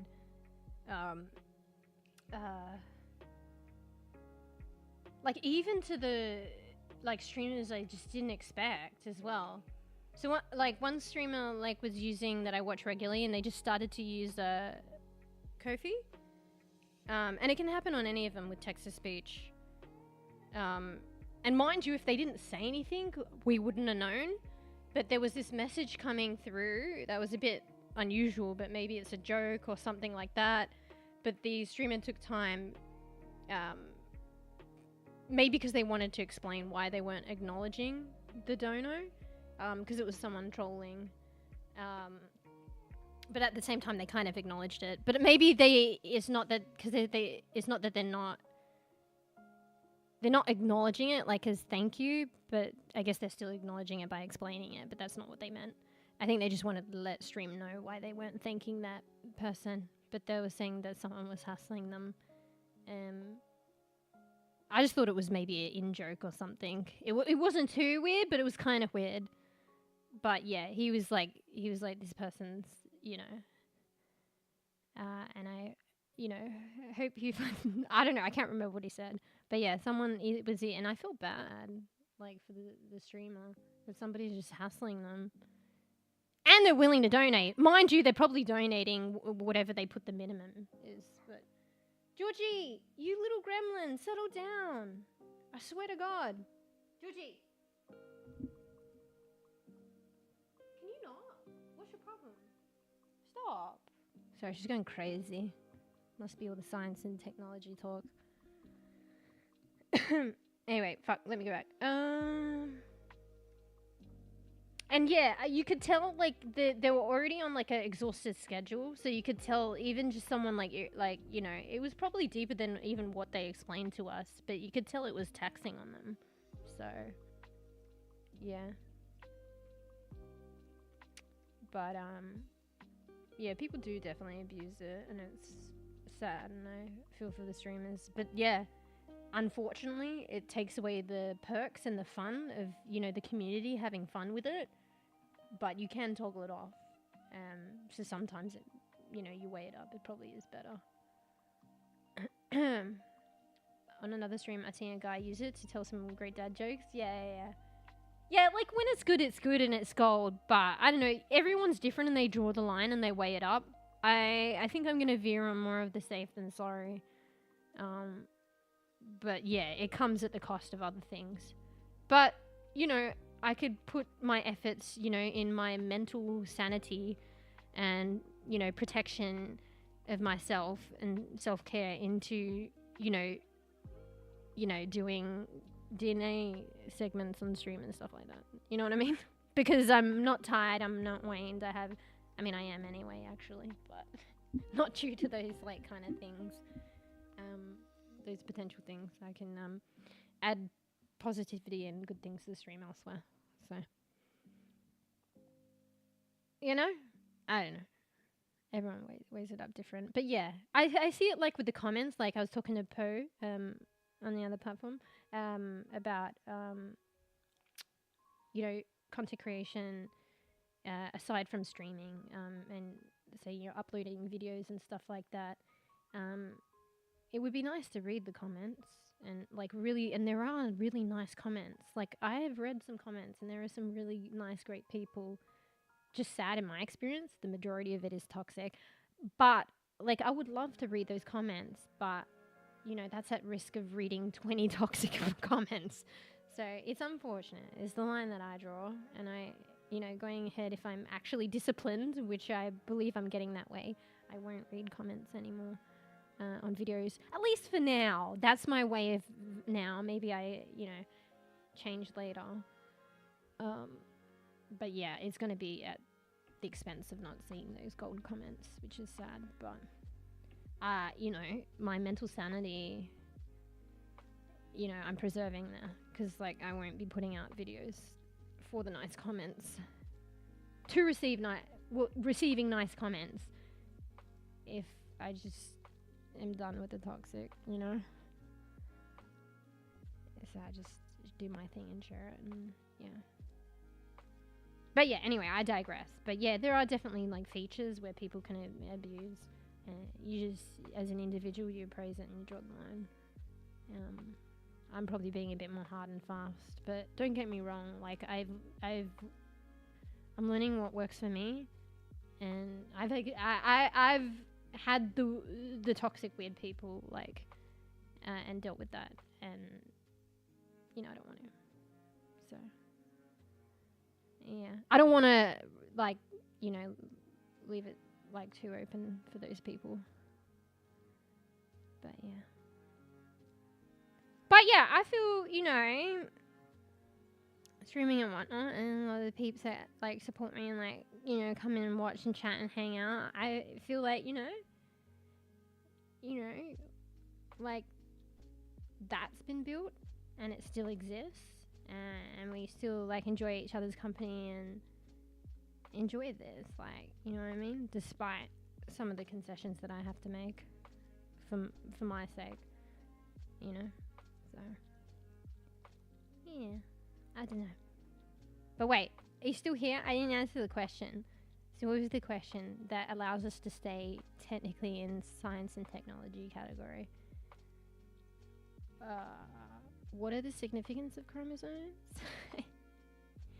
Fuck, after today, can I answer the question? So a chromosome is a chain, is like a chain link in a chain when it comes to DNA helix.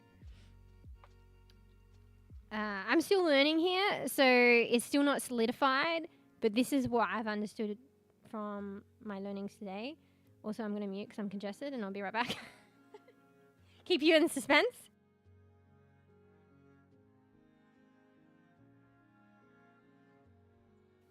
Okay, I'm back. Also, hydrate, more suspense.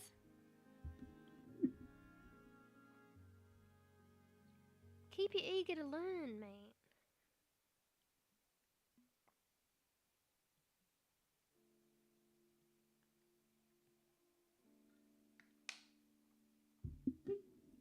Okay. I never got the term histamines. Why can it be histamines? I mean, it's histone, Tails. Get it right. Nah, I get the joke. Yeah. Sorry, what was the question, Koofy? No. Okay, so this actually stemmed, and like it is something that I've tried to learn in the past, didn't solidify, and I want to learn. So it was kind of cool that it stemmed from a question that you asked, because the question that you asked was, how is DNA... I mean, it wasn't exactly asked like this, but this is what I got from what you were questioning last time. Like, how is DNA packaged? How does it exist? How is it presented in the body? Them to means. So, like I said, but I've already labeled it. What does this look like? Is there any similarities? But I already labeled it. That's what I asked the others before I labeled it.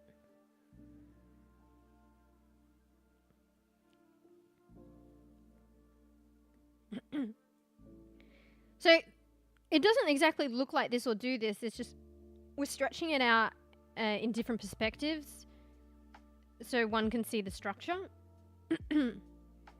But all this is where all the yellow is, which all comes or exists here. So that's the DNA double helix. And then you can do the nucleotides if you want.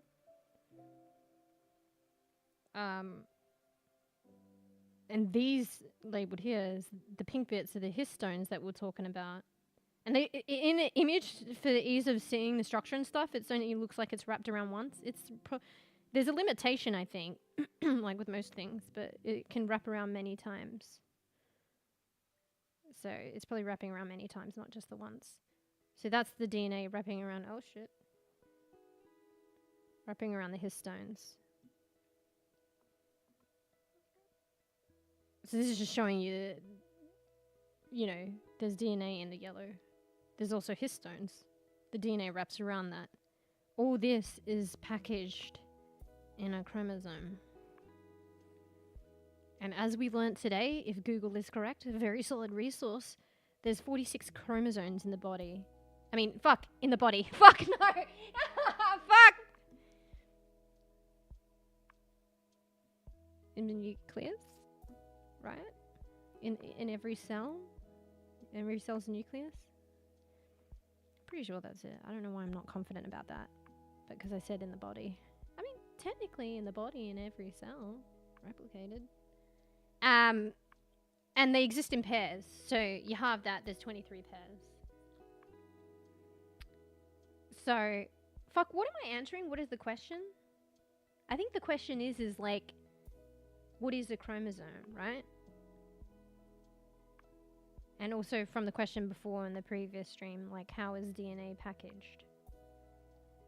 Take what I say as a grain of salt. I could be saying things wrong. I'm still learning. But yeah. So, all this DNA is packaged in a chromosome. And it wraps around histones, which are proteins. And this is so that it's done in an organized way. And in a very tight, small space. It's taking up very little space. And yeah, is packaged in chromosome. And there are 46 and 23 pairs. And where do these chromosomes reside? Check your sources. But it's DNA, right? So these must be in the, here's a cell, here's a nucleus, and the chromosomes must be there. I say it must be there.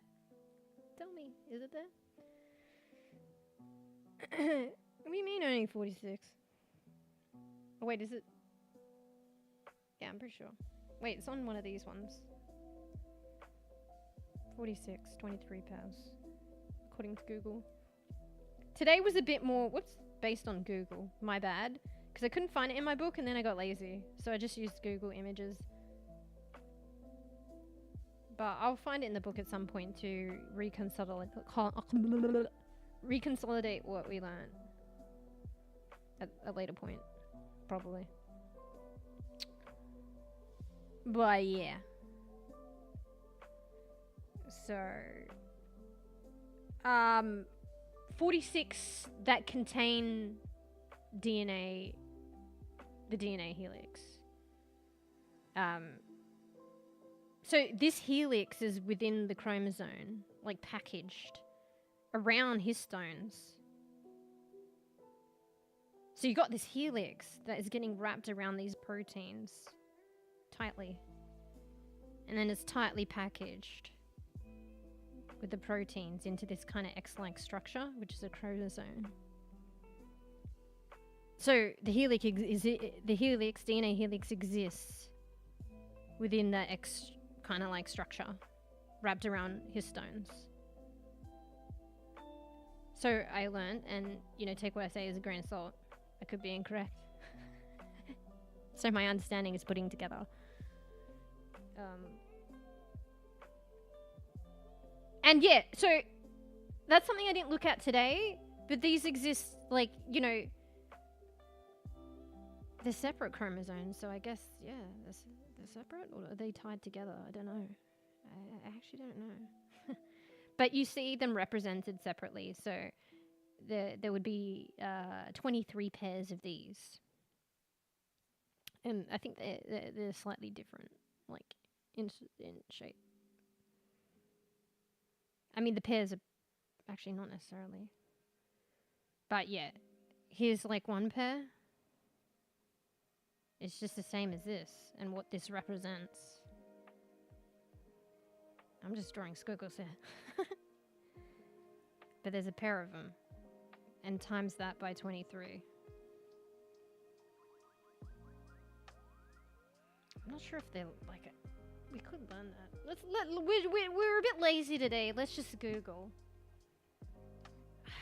It sounds silly, but like maybe not so much. We're learning. Are the... I say this for me, not for you.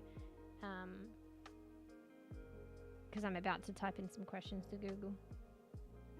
Are the chromosomes separate? I just presume that they are, but that means the chain is broken. Are the chromosomes separate? Oh, someone's already typed it. Are the chromosomes separate strands of DNA? Wait, let me read shit first, because I've realized that I should read shit first before I say it, otherwise I give incorrect information, or I make assumptions when I stop reading in between. Zabi, no scratching my cardigan! Oh, he's trapped in my cardigan! He's pulling my cardi threads! See, this is what he does. He's stuck in my cardigan. Okay, he's out now, but he's gonna claw back in. And he pulls, like, the fucking yarn out of my cardigan and makes those loopy holes. And then wrecks my cardigan! When chromatin condenses, you can see that I can never say that right. Eukaryotic DNA is not just one long string. Instead, it's broken into separate linear pieces called chromosomes. So they're separate. Bacteria also, on a side note, bacteria also have chromosomes, but their chromosomes are typically circular. Yeah, that's kind of crazy. But yeah, here, I'll read it loud now. Clearer. So chromatin... Wait, chromatin's another term that I get confused with. I thought it was chromatid. Because this is a chromosome. This is a chromatid. Like one side, longitudinally split. So they're sister chromatids. There's a chromatid on the other side. Chromatid is the P arm, which tends to be shorter, Q arm, longer. But now it's saying chromatin. I knew there was so many fucking confusing words. What's chromatin? It's not as reliable, but it's definitely fun Googling shit. Sabi, no. I'm sciencing and cooking right now. Leave my cardi alone. Chromatin is a complex of DNA and proteins that forms... I think chromatin is just another word for chromosome? Oh, chromosome. Maybe chromatin is the singular. Oh, you gotta go? Yeah, thanks for hanging out and chatting, Po. It was nice having you here. And it's definitely a vibe. Sparking up, having conversations. But yeah, thanks for hanging out. Hopefully see you at necker time. Sorry, I'm just fending off a quiddy that's trying to attack my cardigan here. My god. But yeah. Thanks for hanging out. Thank you. It's definitely a vibe. What are you saying? So 23... Zabi, he's incessant. He's a menace, I tell you. Leave my cardigan alone, Jesus Christ. The only way is to take it off, but I'm cold. I'm trying to fend him off with, like, my brain's like, fucking attention's diverted, and I'm trying to fend him off with my foot.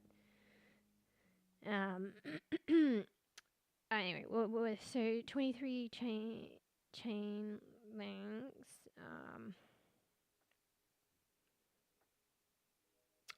Sorry, I misinterpreted what you said. Your initial thoughts were correct then. More correct than but you know, correct before I even realized. So yeah, so judging by what I just read about them being separate DNA strands, which I'm learning this right now.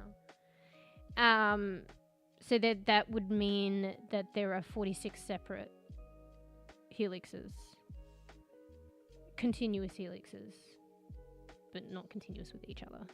Do you know what I mean? But take this as a grain of salt and what I'm deducing from Google. So it would be 46 separated because each chromosome is its own thing, which consists of a DNA helix. So there would only be 23 letters and they're connected to the other 23. Well, they're all kind of like X-shaped. I think there's the exception of the sex chromosomes where one is slightly different. And I think they all vary, but they're inevitably, for the most part, they kind of look X-like. This is highly fucking, I guess reductive. It's just for the ease of understanding and visuals to say that they look like this and like an X. If you actually looked at chromosomes, like, I think, like, there are microscopic, I don't know, maybe even fucking small, I don't know how to describe it, images of chromosomes. You could Google it and what they look like. I think they can vary in shape and they're reminiscent of X, but not entirely, like, this cute. You know what I mean? For the sake of saying cute. Let me Google it now. What does... Sabi's coming back for more cardigan. Fuck off. What do chromosomes look like? I'm just Googling it. You'd have to Google it yourself because I'm not sharing. What do chromosomes look like under the microscope? You have to be a fucking... I mean, microscopes do like a powerful one. Let's go to images. Bro, these look fucking funky. Hello? Holy sh... Oh, I should show this. That's cool.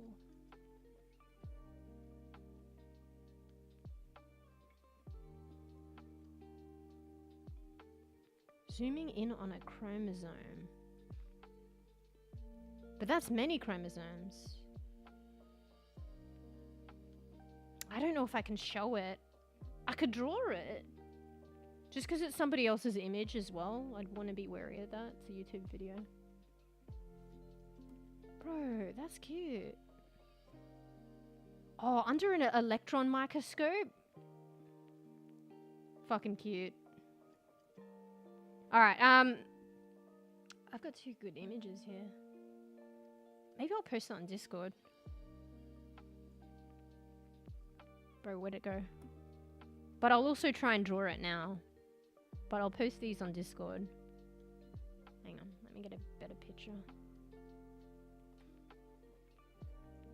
I might include the reference in case, I don't know, one wants to watch the video.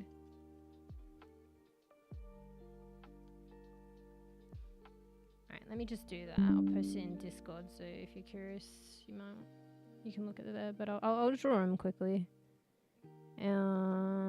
Wizard Learning Channel.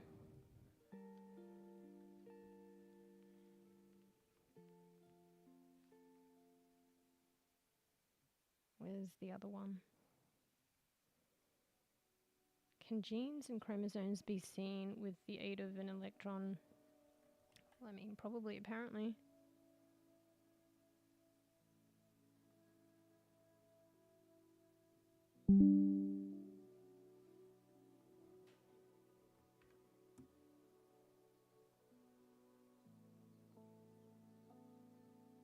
They look furry. Fraggles and Friggles. How cool is this to see chromosomes this close? It is.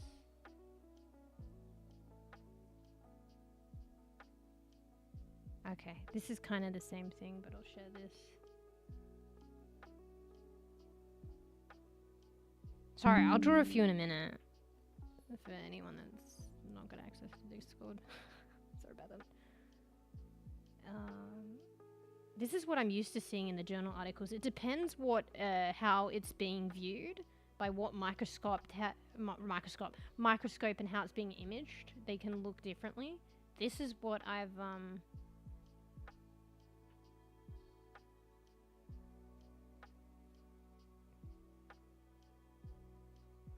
this is what I've been used to seeing.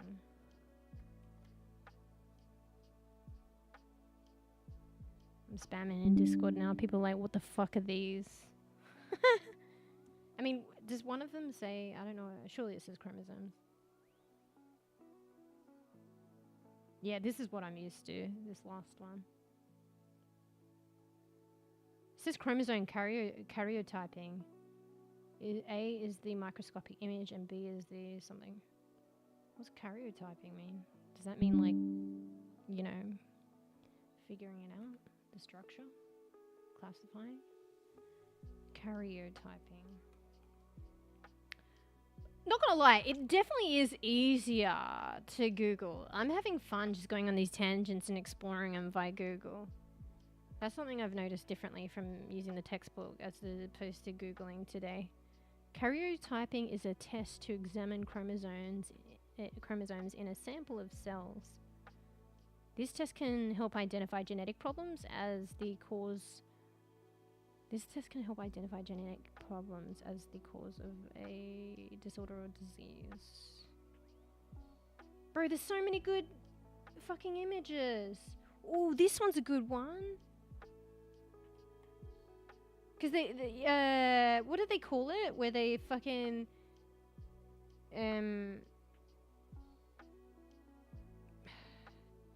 they've done whole genomes, you know, like the worked out the coding and stuff and got information from it. It's kind of crazy. All right, here's a nice one. Oh my god, I'm fucking spamming. I like that one. I think it's stylized. This one's a good one too. Okay, bro. Okay, stop. No more. Bro, how many did I send? I'm a menace. Alright, okay, enough. Closing. Wait, no, wait, we can't close because, wait, where's the one that I was gonna draw? Fuck, that's gone. Holy shit, there's heaps more. Okay, stop. They all fucking show the same thing, stop. Alright. Where are the ones that I saw before? Oh yeah, this was a good one because it kind of, it's a certain way of imaging it, but it kind of gets you to see its location and how it sits. Ignore this, I just need to remember. What the fuck? So there would be only 23 letters and they're connected to the other 23. I forget how the pairing thing works. Honestly, I think it's this is just me going a whim, and this is just me thinking and trying to deduce on my own accord and haven't learned or researched. I think it operates in pairs based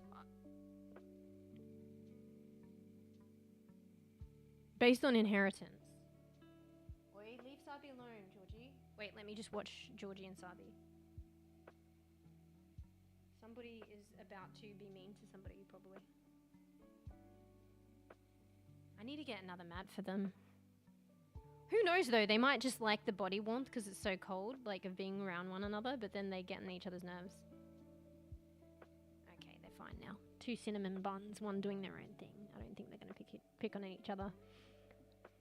Fuck, what was I saying? Yeah, so I think it operates in pairs and there's 2s because you have, this is me postulating, because you have, I mean, they kind of exist that way anyway, but you also have parents that you get 50-50 from. Actually, in a way, it's just because they operate in pairs, to be honest. Actually, the parents thing has probably nothing to do with it then. But you also do get like 50-50 from your parents postulating. Probably right. I think they just exist in pairs, to be honest. But to clarify the pairing and the reasoning, I mean, we could Google that too. Maybe let's just go down the tangent path and understand that we're using Google, okay? Take it with a grain of salt. But we can explore these concepts a lot quicker, but also grain of salt. But anyway, also, what tangent am I on now? Because wait, let me draw this picture first. Hey, Betty. Learn a bit of science here. Biological science. These are chromosomes. If you're familiar with that. Literally learning it today. Let me draw this image first. Because wasn't that a question on how they existed and stuff and packaged and are they separate? So here's an actual microscopic image that I am hand drawing to the best of my ability in an actual very small space. But hey, bear. So this isn't even a cell. This is, I think, okay, fuck. It kind of looks like that though. But they're not individual lines. It's just kind of blurry. But that represents like, I guess like a wall, like a membrane. And guess what that is? It's not actually the cell. It's a nucleus. The nucleus I was telling you about. And here are like chromosomes and how they chill and how they are. Or what it looks like in the actual like photograph really. But I'm also bear in mind I'm drawing it. Fuck. I'm trying to do them to size as well, but also,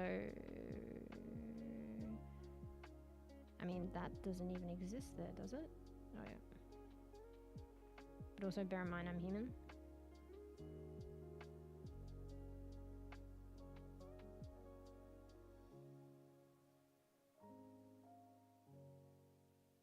Oh, did I do this on another layer? Bro. I mean, I could keep it. I need to do things on new layers so I can toggle them on and off and they're not on the main picture.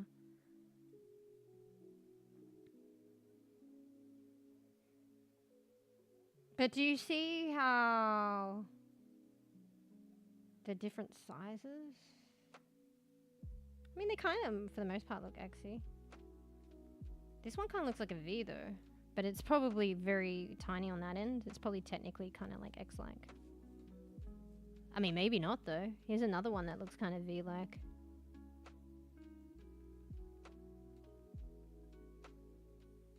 I'm running out of space. Like, they're literally ones that look V, actually.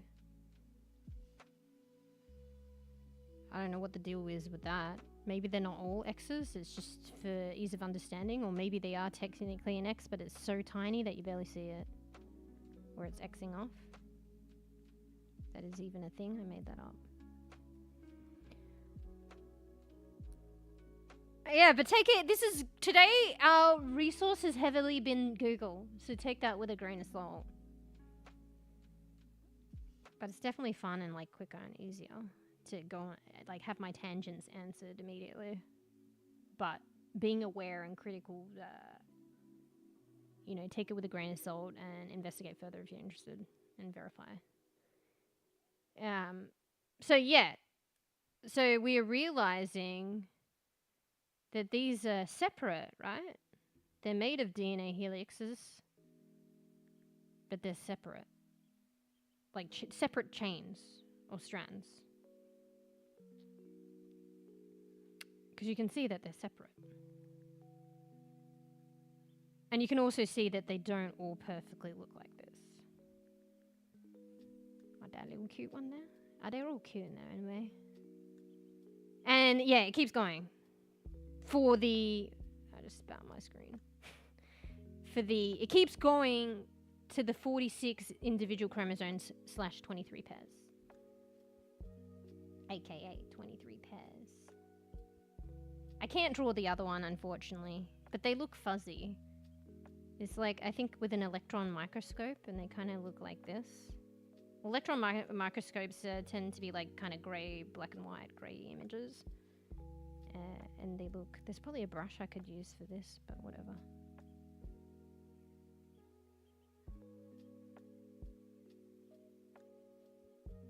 It's just kind of like a fuzzy, furry look that I'm not doing that well.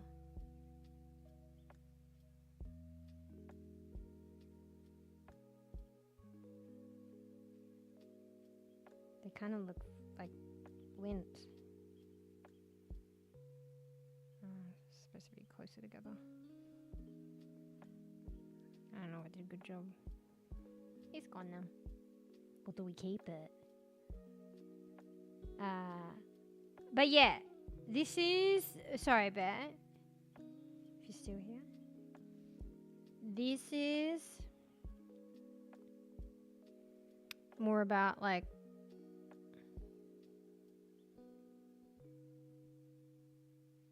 whoa, it's very thick. That's still pretty thick. Chromosome. Oh, does that look like an S? Chromosome. Structure. And location, I guess.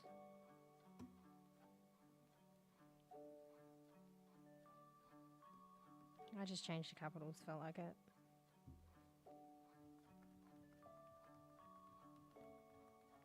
And it's, pray tell, to a query we had before on DNA structure. Or basically, like, how is DNA packaged?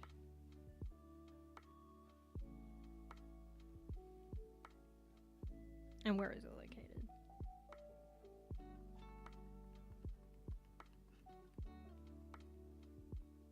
Anyway, I haven't been reading, sorry. I've been drawing. Can't do both. I only have one pair of eyes and they can't divert. They can't divert. I can only look at one thing at once. And I'm doing. Wait, did I forget some stuff? To read some stuff?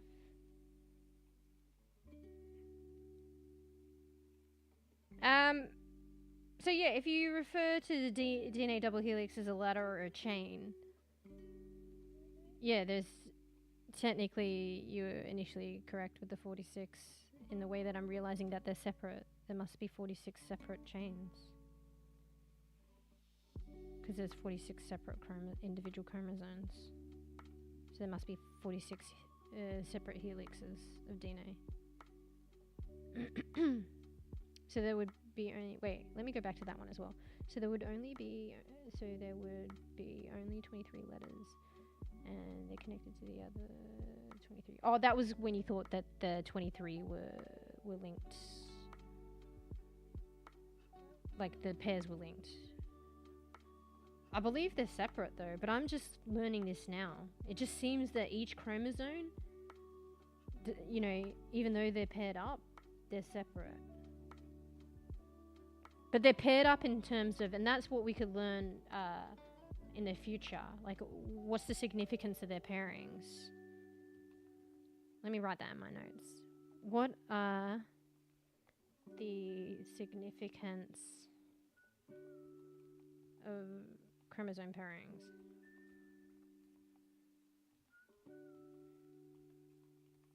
Why are they paired?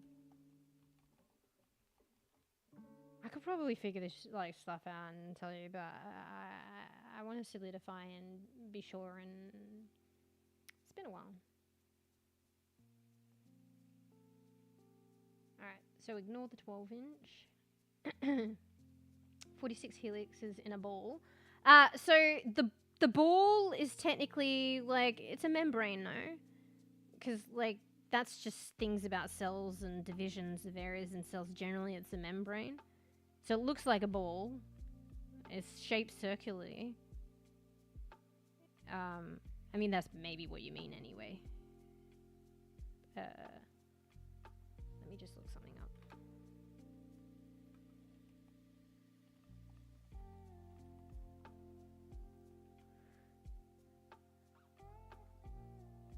Yeah. This is called the this is, whoops. Wait, I'm on the wrong thing. This is I mean, technically the nucleus is the whole thing, but if we're going to talk about the wall, it's like you could always break shit down, I swear to God, until you eventually can, I guess. But that's a nuclear membrane.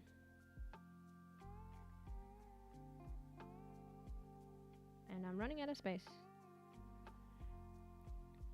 And this is just that zoomed in, right? And that's the cell there. Ah, oh, fuck, that sucks. That outer membrane is the cell membrane.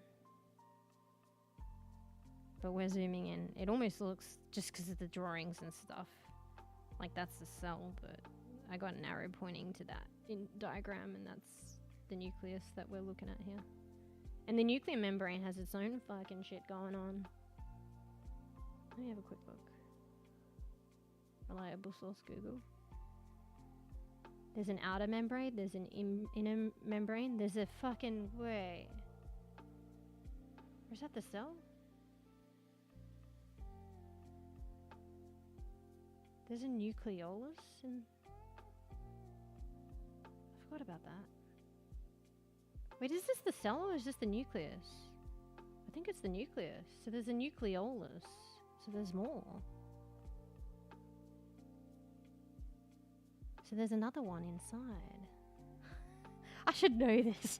I've heard of it before, but come on, it's been a while.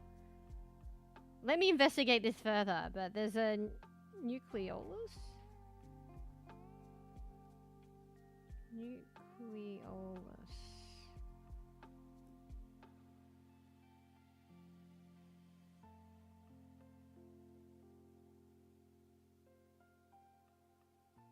Holy shit, yeah, because the DNA is around it. What is a nucleolus? What is it? I'm pretty sure I learned this stuff before, but whatever. See how I just go down a tangent?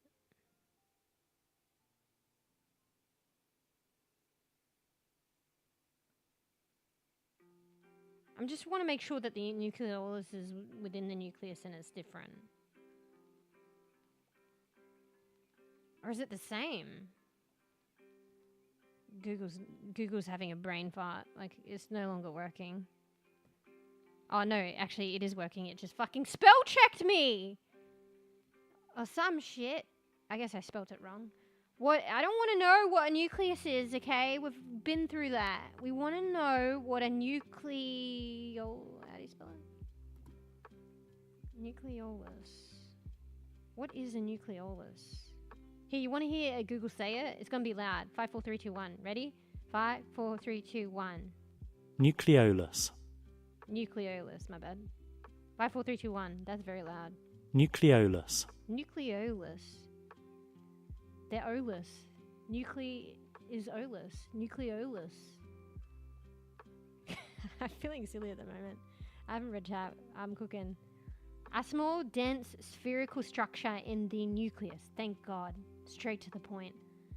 A small, dense, spherical structure in the nucleus of a cell.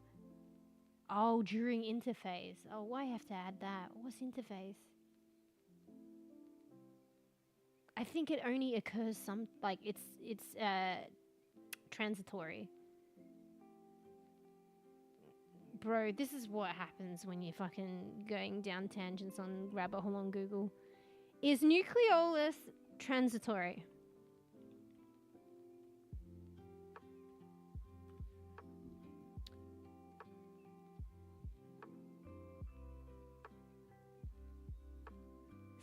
Sometimes when you ask questions and they can't be answered with Google.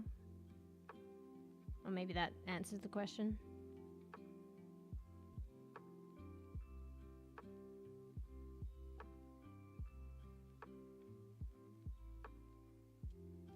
The nucleus is the most prominent substructural element observed within the nuclei.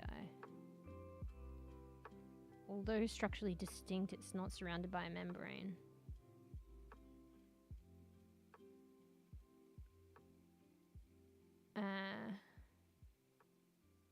So is it transitory?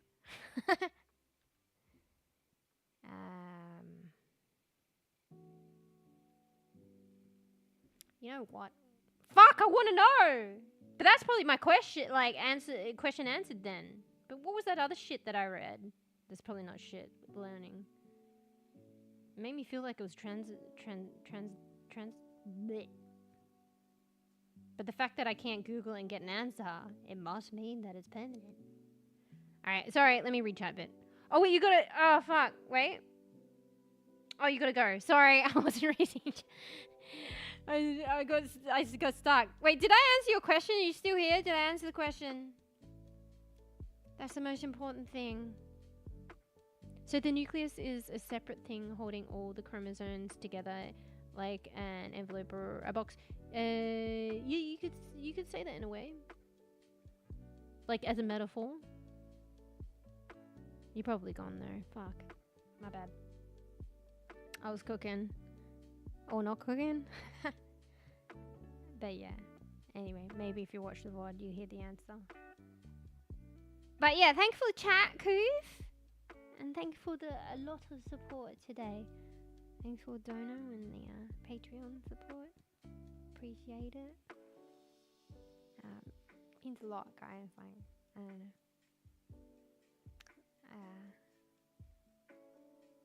It's hard to express my appreciation, but then again, is it hard? Thank you. I think it's hard because I don't know if I express enough gratitude, you know? But I guess as long as you express it, right? But yeah, anyway, sorry about that. I was cooking and you're going half an hour ago, my bad. Fuck. That's the problem of this Google fucking rabbit hole. But anyway, let me still answer it, and maybe if you watch the VOD, you might see it. But I think I've answered it. There wasn't even that many comments. I just needed to read. Sorry. But yeah, you could say that. I would probably say more like a because an envelope, you perceive it. You could use that as a metaphor, but you perceive the envelope to kind of be open, whereas like, you know, it's got a membrane that probably is. Membranes generally can be permeable, but they, you know, ironically, they literally envelop other things. Not as an envelope, whereas like a classical envelope, you can open it up and I feel like it's open. Oh, to be fair, now I'm getting into semantics. You can lick an envelope, right? Sorry, I'm just used to not licking my envelopes. Don't like it. You lick an envelope, you seal it, and it is kind of sealed. Okay, yes, use that metaphor. My bad. But anyway. But yeah, see you, Coop. Yeah. But yeah, you can use those analogies. Like, just, like, as a metaphor. But obviously they're different. But that's the whole point of a metaphor. But it is a bit of a different one. Because you could use, like, you know, those balls, but maybe not everyone... I mean, the metaphors you use are quite common, so it's easy to get a grasp. But you know how there are those balls, and they've got shit inside them? You know, they're made out of plastic and they've got shit inside them.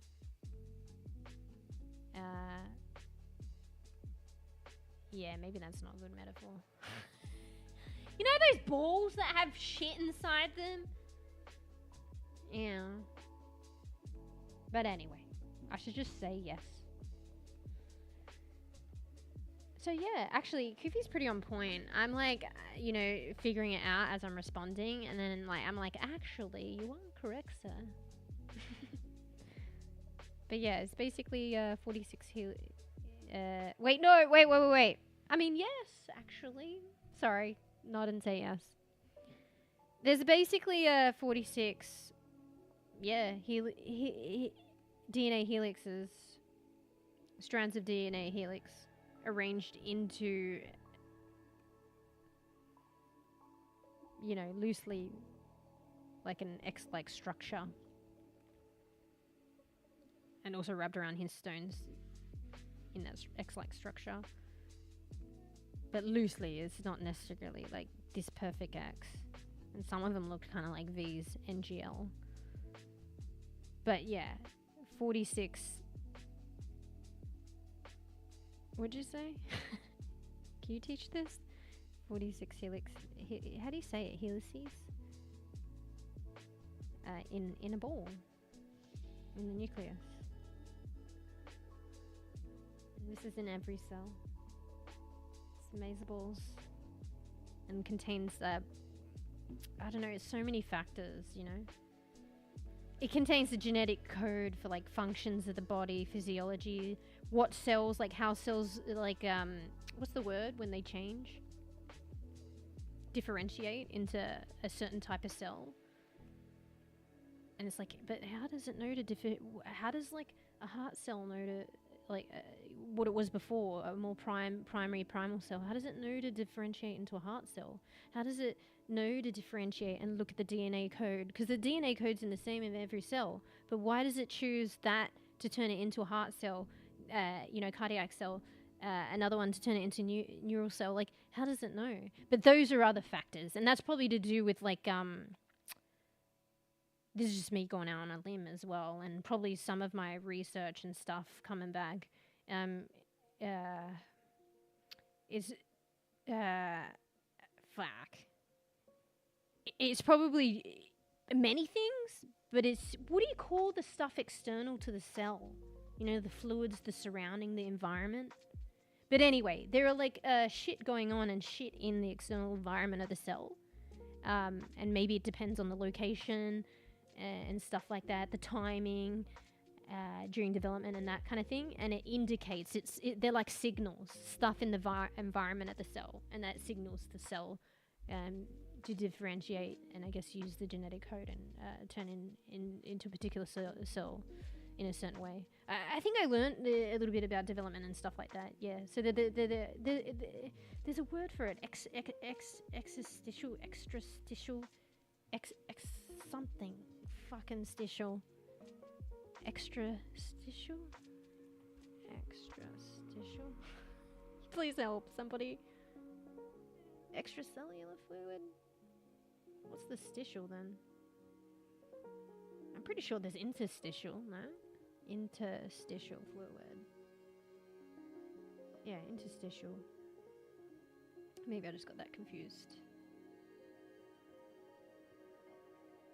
No! Wait. I looked up interstitial fluid and it says fluid found in the spaces around cells.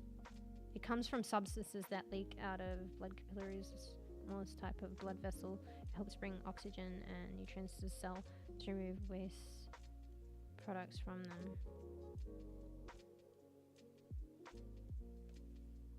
Maybe I think that's the name for the same thing. Interstitial fluid and extracellular. Let's look at that. Bro, I could literally do like 10 streams back to back just doing this shit. Extracellular fluid, ECF, is the fluid that is not contained within the cells. Yeah, isn't that technically interstitial and extracellular fluid the same? Accounts for around 33% of the body's total water content. Extracellular fluid is made up of... Oh, okay, they're different. Extracellular fluid is made up of interstitial fluid, blood, plasma, lymph, and transcellular fluid. Interstitial fluid, IF, is the fluid that surrounds the cells.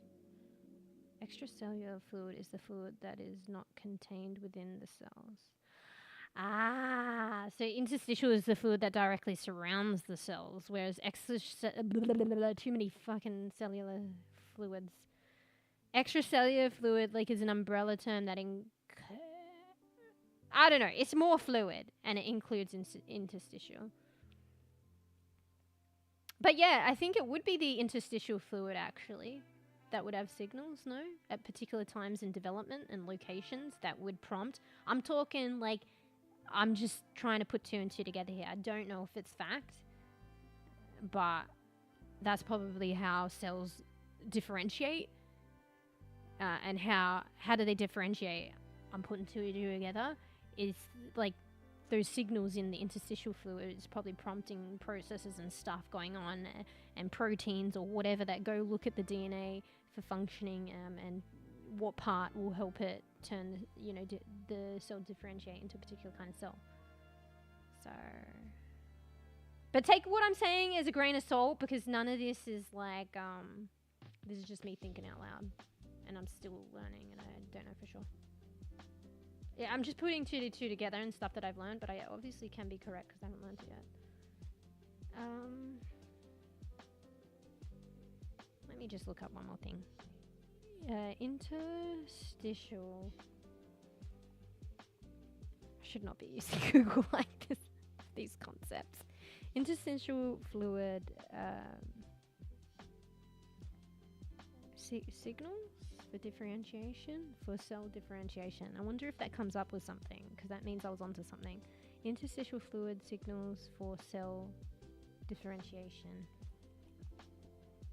I think it's coming up with something, guys.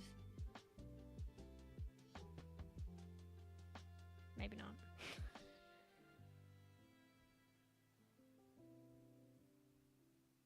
This flow provides, I'm clicking on a random website. Control F. Sorry, I spelled something wrong. I'm trying to search something.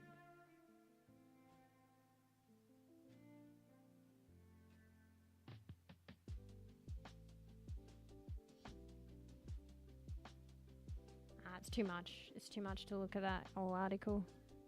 Come on, Google, give me a fucking straightforward answer.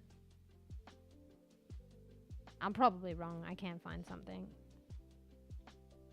Just because you can Google something doesn't mean it'll come up with something. And also doesn't mean if it does come up with something that's correct. Anyway, I thought it was cooking. It's probably something like that, but slightly different. Anyway, I'm cooking too much. Stop. Alright, okay, I didn't expect to have, little 101.5 session on Chromosome. But it was fascinating and a vibe. So let's just fix this. I mean, it's messy though. Do we keep it? Alright, fuck it. We just keep it.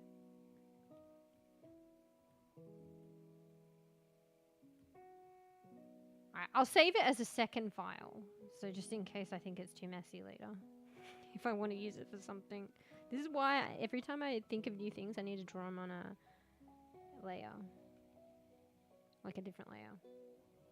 The importance of layering in art and fucking scientific fucking scribbles. Anyway, okay, alright. We be good be now. I can't believe I've gone off my chops for like 8 hours. Yeah. Okay. Fuck. I've only got so much to go shopping as well, so I can get some food tomorrow. We be good bean? Are you still here, bees? Alright.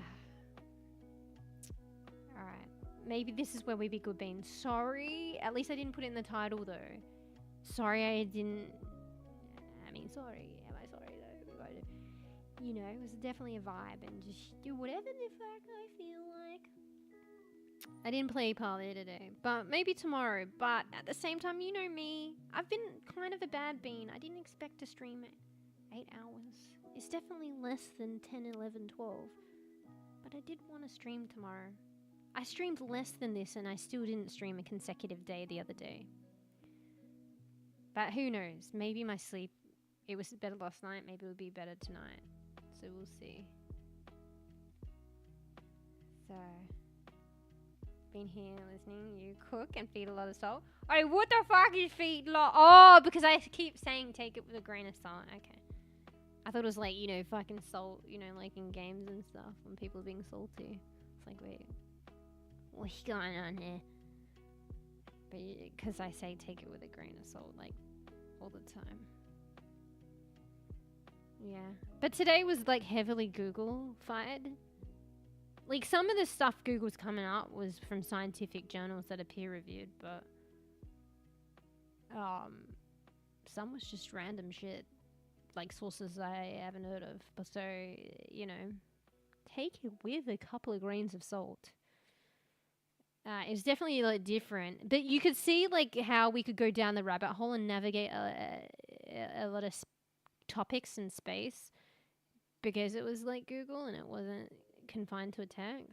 So, you know, the pros and cons, you know, of the interwebs and all this like information at our fingertips. But you know, is it credible? But I mean, today's session was based on it, so take it with a grain of salt and verify resources. And also, I was pondering a lot of shit as well, so like I couldn't, and just it keeps going. Thoughts are fucking never ending. I couldn't verify with Google my ponders. So definitely take when I was pondering. Not even take it with pepper. I don't fucking know because it probably isn't a thing. So, it probably, like, salt is like, it's a possibility, but just be, you know, critical, then, verify it. But pepper is just like, it's probably not even what the fuck am I talking about? You know? It's like me saying, you know, whales exist in space. Like, possibly, but maybe it is salt, but it probably is whales existing in space. AKA, that's not a thing, or is it? The whales are in the ocean, though. That's just, you know, with my ponders and my peppers, just take that with fucking pepper. Didn't have time. I'm never going to stop going down the Google hole if I try and verify everything. But I am stubborn. I'm like, there's so many unanswered questions now. Unanswered ponders. But at least we got a few topics out of it that we could explore in depth and try and verify. Honestly, like, I should verify today, but I'm probably going to move on to the next topic and be lazy. But I should really verify it today with like a textbook or something, because this was like a Google diagram, a couple of them put together and all my fucking Google-ness. But I don't know. But you know, textbooks are like are not infallible too.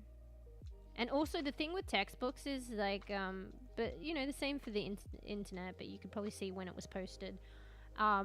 Textbooks, like age. Like I said, I fell in love with this book called, you know, Molecular Biology of the Gene. I ended up buying it, and I bought, was it the newest at the time? Honestly, I wanted to buy the old edition, even though it's out of date, and concepts are like, anyway. I bought the 6th edition. I think it was new at the time. It's probably got newer editions now. But anyway, I fell in love with the original edition that looked like a fucking old-ass fucking hardbound book from the fucking, I don't know. Honestly, actually probably the 50s or some shit. Wait, when was Watson alive? Because, like, even when they do Revisited, they have the original authors, but they must have the new authors that make the book current, with current knowledge. I mean, maybe that wasn't even the original one, but it was a really old one. It was probably around when Watson was alive, and he's, like, gone. What was his name? Was it James Watson? Oh, he's not that old, eh? Alright, let's go to Google. I feel a bit not indifferent, conflicted that this is one of the books that I fell in love with after what I described previously. I'll go into that a bit. Wait, is he still alive? The fuck? Okay, my bad. He's still alive, my bad. Wait, no, is he? Wait, actually, I don't know. No, if you Google someone and they say how old they are, that means they're alive, right? Because it'll say if they passed. So Google is not showing me that they've passed. Bless. And it's saying that they're 96 years old. So they're very old though. But anyway, they were born in 1928. Let's just say 30 years old. They're 30 years old. That's 1958. Let's just say they're, you know, mid, still early, probably still early to mid scientific career, 30 years old. Just pulling shit out dinner. So that would be 1958.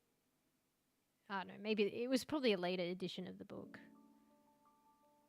So it's probably like a book from the 60s.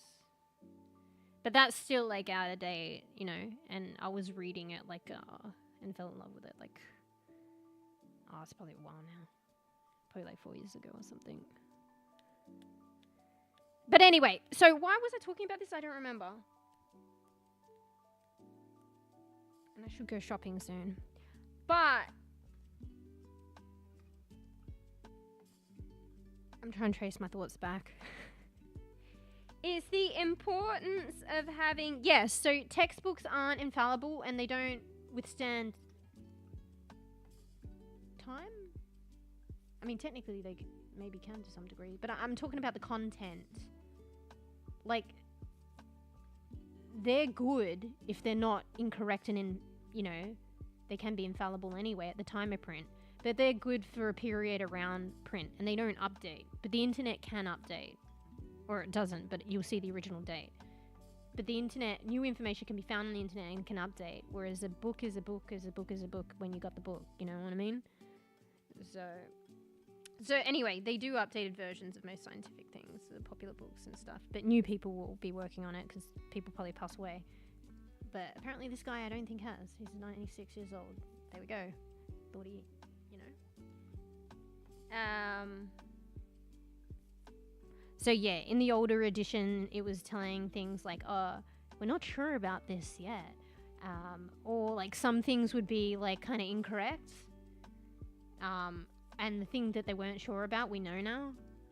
So that's why it's important to have current editions, but also to realize inherently, and that's the beauty, but also the not beauty of the internet. Like anything can go up there and you need to really be critical. But it's also easy access. There's a lot of information at your fingertips, and can be updated and current. Whereas books, I feel like, you know, go through publishing, they want to verify the knowledge and stuff.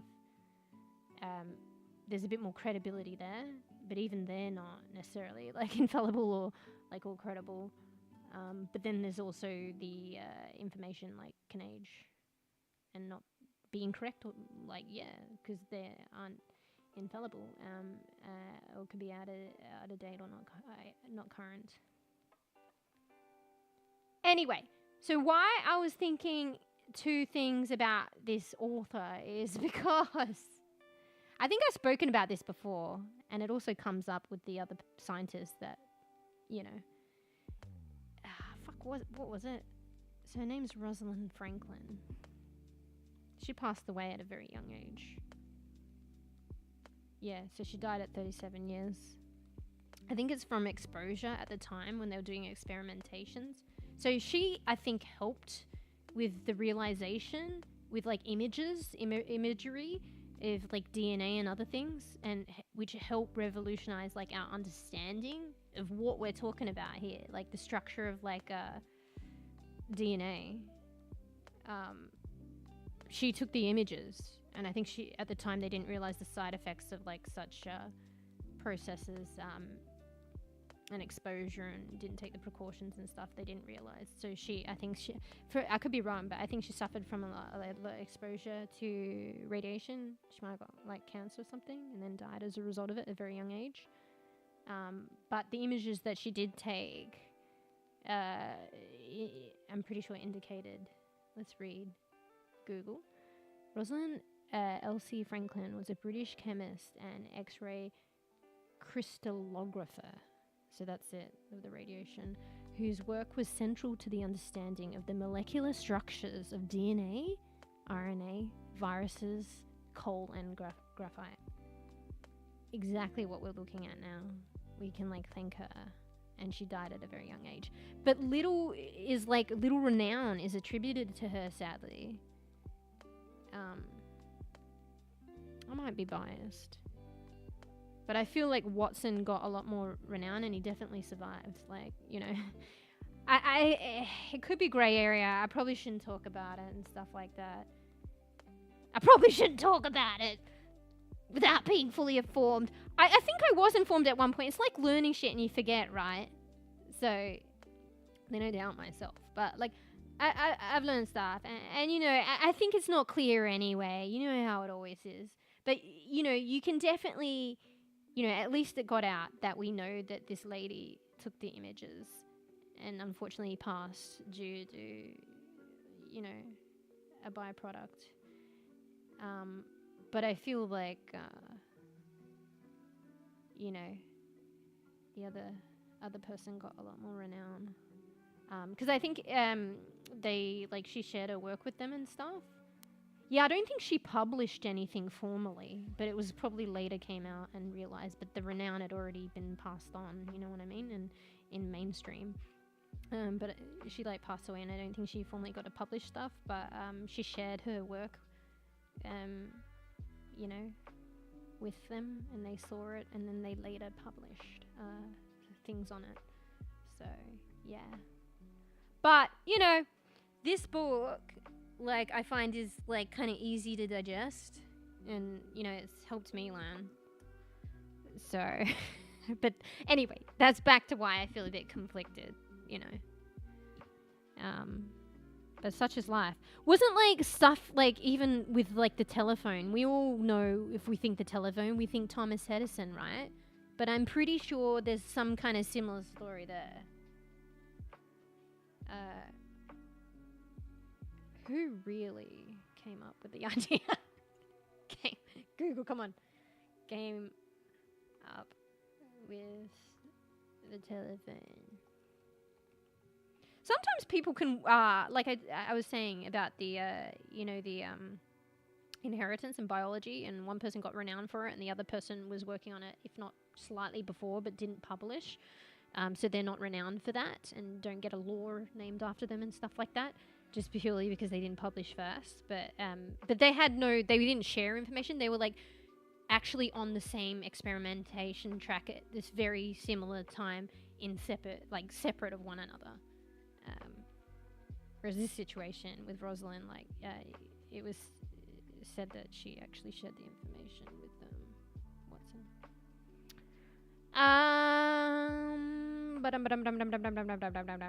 What was I looking at? Who really came up with the telephone? Telephone inventors. Wait, is it Thomas? Wait, no, Thomas Edison was the fucking light guy. My bad. Okay. Take Pepper. We all know what Pepper is now. Eat fucking whales in fucking space. Pepper, fuck, you got it. Holy shit, didn't even click till I'm like, who's this Alexander Graham Bell? Wait a second. Fuck. My bad. I just remembered a telephone and The Simpsons and Thomas Edison. But maybe I got something wrong, and I probably shouldn't reference the images. Reference The Simpsons. The images from The Simpsons in my mind. Although they were probably correct, and I just remembered incorrectly. Alright, my bad. Yeah, you're correct. Yeah, probably. Let me Google that. Which is the controversy then? With the Bell dude or the fucking Edison? Who really came up with the light bulb? Bro, this is fun. Just talking shit and Googling. Bruh. And making mistakes. And it just goes to show, I was testing you. It's just like when you Google and like any kind of knowledge, critique it. You pass, bees. You get your 50 points back from about to be banned, late to class. Can't remember, probably wasn't 50 points negative, but you got 50 points now. I was testing you. Very clued on. There you go. So take what I say with a grain of salt and pepper. Sometimes. Incandescent light bulb inventors Thomas Edison, Joseph Swan, James Bowman Lindsay, Alessandro Cruto, Alexander Lodigian, Hiram Maxim. BBC. Who really invented the light bulb?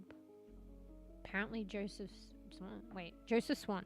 Joseph Swan alongside Thomas Edison is the person most credited with the invention of the light bulb. I'm gonna click on this. It's let's hope I don't get a virus.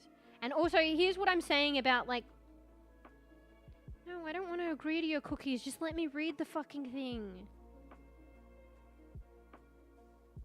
Alright, I refreshed and scrolled down, and then it's got this thing in the way, but I'll read behind it. Everyone thinks it's Thomas Edison.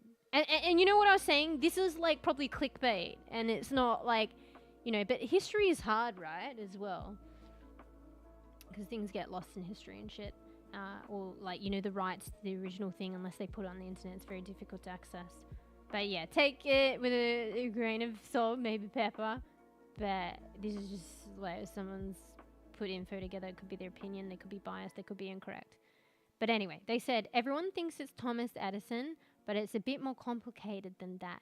Several inventors played a part in the creation of the light bulb. In fact, scientists including Alessandro Volta, Humphrey Davy, James Bowman Lindsay, Warren D. LaRue, William Straight, and Joseph Swan all played their part in its eventual creation. Let me refresh and get this fucking cookie thing out of the way. I don't want to accept it. Ah, fuck. I have to refresh and scroll down quick. It's getting quicker! It knows my trick! Oh wait, I can see what I want to read anyway. Various iterations of the bulb were developed and patented out, but Thomas Edison takes the credit for creating the world's first practical light bulb, but did he really invent it? Bro, you know what these like fucking articles do? They keep talking, like, I guess they kind of got to the point, but did they? They keep talking shit, so you keep reading the whole article, and then do they even answer your question? Bulbs before Thomas Edison. There were multiple bulbs created before... So I keep reading. There were multiple bulbs before Thomas Edison offered his solution to the incandescent light problem in 1879. The carbon filament light bulb. I mean, he definitely wasn't the first then, but maybe he was one of the first to create like a pretty good one, you know?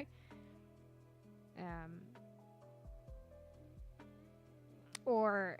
I mean, there was a reason, at least in his case, he got more renowned because he probably had a solution to... Like, maybe the others created good ones, but he just created a really good one that just was popularized and mass done because it worked. The carbon filament light bulb. Many different minds worked on creating the world's first light bulb. Alessandro Volta, the namesake of the volt, yeah. You know, electricity and shit, is credited as the inventor of the electric battery. Okay, I don't want to refresh and try and avoid this cookie thing. I don't want to accept it. Something about privacy, accept it, and it's forcing me to do it, and I can't view the article. But you can refresh and scroll down, like, quickly, and then, like, it puts this thing blocking your view, but you can see behind it. That's what I was doing. Anyway. Alright, okay. You know, the same could probably be done for, like, who really created the telephone. Probably the same there. You would think it's Bell, right? Maybe it is. Is there any controversy there? I mean, they just say he's credited, so Alexander Graham Bell is credited with inventing the telephone. Hey, that's the same website. They must like this stuff. I mean, it makes sense, actually. It's probably their niche.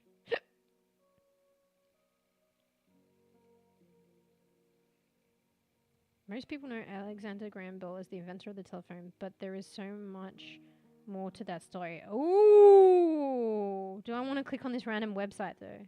Okay, I thought the telephone was clear, but there's one website that's, like, saying there's more to this story. I'm gonna click it. I hope I don't get a virus.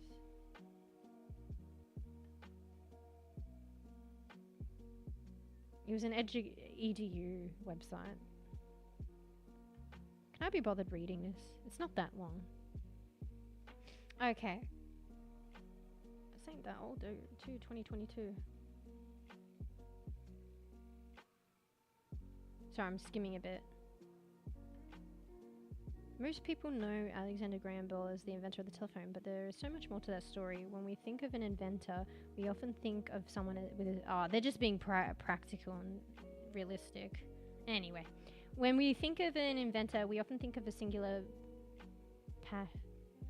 Bro, do they already have grammatical issues here? I mean, word issues? When we think of an inventor, we often think of someone with a singular passion for whatever it is they're working on. Okay, sorry, I thought they meant person instead of passion, but it works. My bad. This was not the case for Bell. At least his passion wasn't for the telephone. Instead, Alexander Graham Bell was devoted to the idea of oralism, teaching the deaf to speak using lip reading and verbal speech. Interesting. Sometimes, though, the inventions are made, like, probably, like, not fully intentionally or accidentally or some shit or information, or for other things. I don't know. As opposed to sign language. So teaching the deaf to speak using lip reading and verbal speech as opposed to sign language. In her book, The Invention of Miracles, Language, Power, and Alexander Graham Bell's Quest to End Deafness, Katie Booth explores how this idea shaped Bell's life as well as his most famous invention. Cool, I didn't know that. But, like, in a way, the telephone is like communication, right? Bro, I need to stop soon, but I really want to read this. You're probably going to hear my belly, like, grumble. Wait, this is still science and... Thank God, actually. Yeah, it's science and technology. It's not DNA and chromosomes anymore, but I'm in that category. Alright, we'll be good being soon. Honest. Fuck. Alright, we're going to read this in an in-stream in 10 minutes so I can still have a chance at ordering groceries for tomorrow as well. Also, if you're listening, bees, you got any suggestions for some healthy meals, okay? I'm going to get some chicken, broccoli. I'm over meatballs and I stuffed them up the second time, so I'm done with that for now. I need to think of something else. I mean, meatballs isn't really healthy, I guess. I need to think of something good to make. I should make cinnamon rolls one day. Koofy, thanks to Koofy mentioning that earlier today. And that's not healthy though, but one day. Anyway, excuse my belly if you hear it grumble. Alexander Graham Bell's initially... I'm allowed to read... If I'm reading this shit freely on stream, like, why am I worried about reading comics? I mean, it is a random thing on the internet, though. It's probably fine. Whatever, I don't care. Maybe I should. Anyway, whatever. Alexander Graham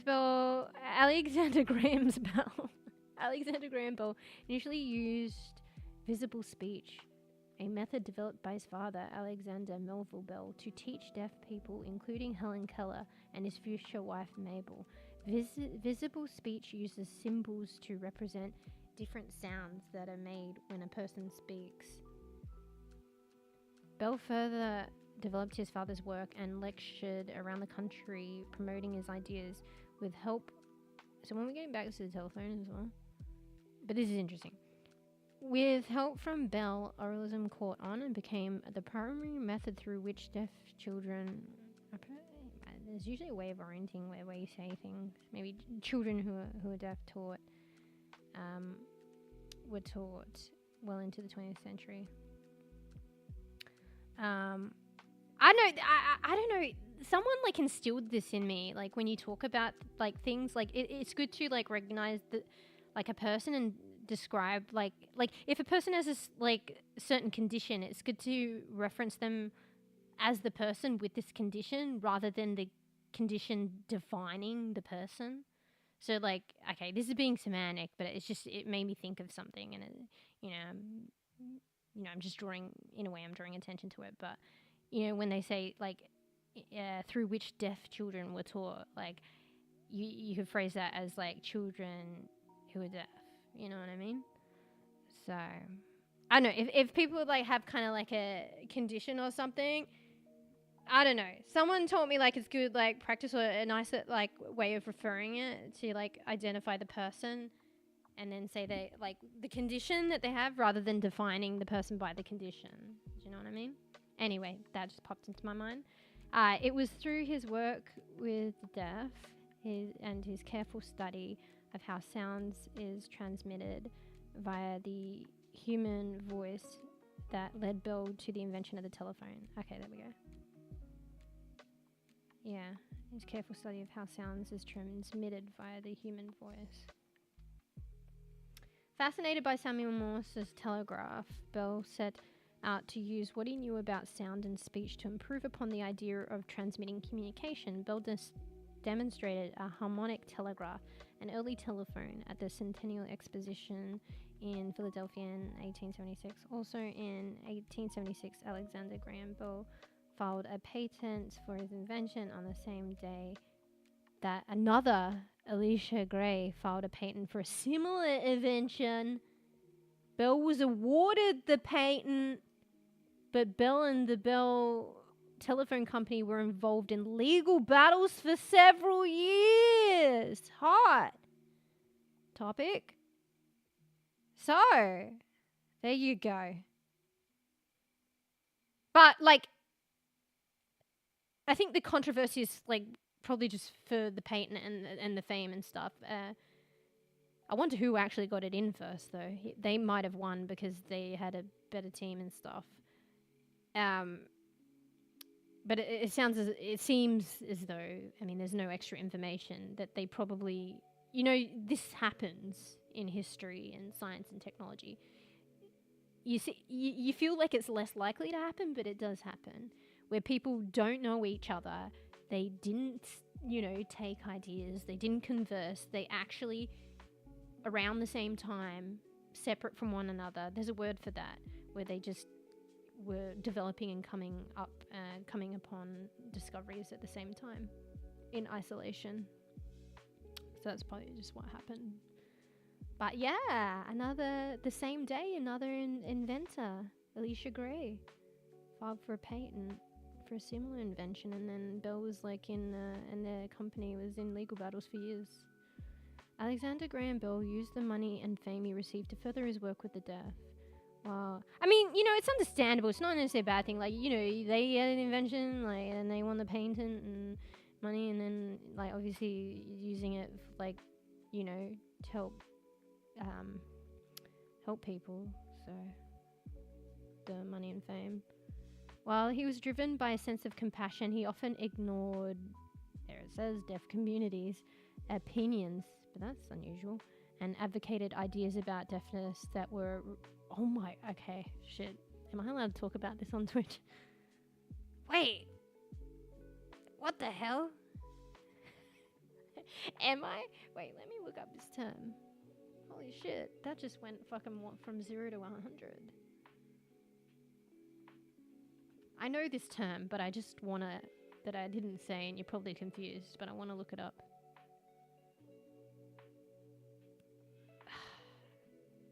I mean, I can say it. Right? Okay, I'm just going to say the word starts with E.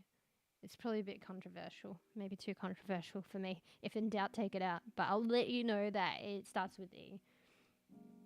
Advocated ideas about deafness that were related to E. I can't even read the rest because it basically alludes to that word. Bro, that's fucked up. Alright, my mind's changed about Bell. Okay, I'm gonna have to... These are the last few sentences, but I feel like I have to read them in my mind first.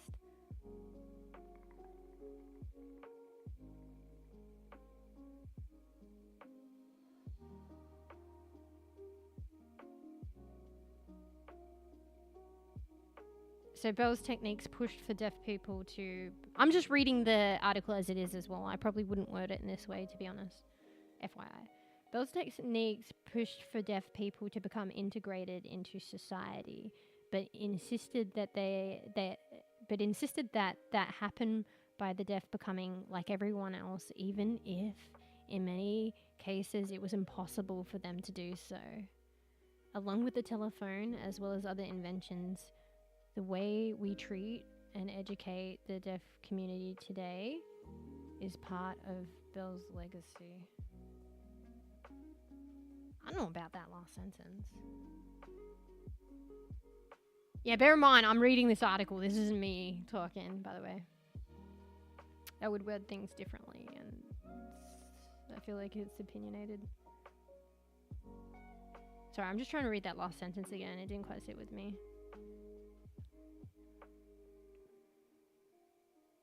The telephone, as well as other inventions, the way we treat and educate the deaf community today is part of Bell's legacy.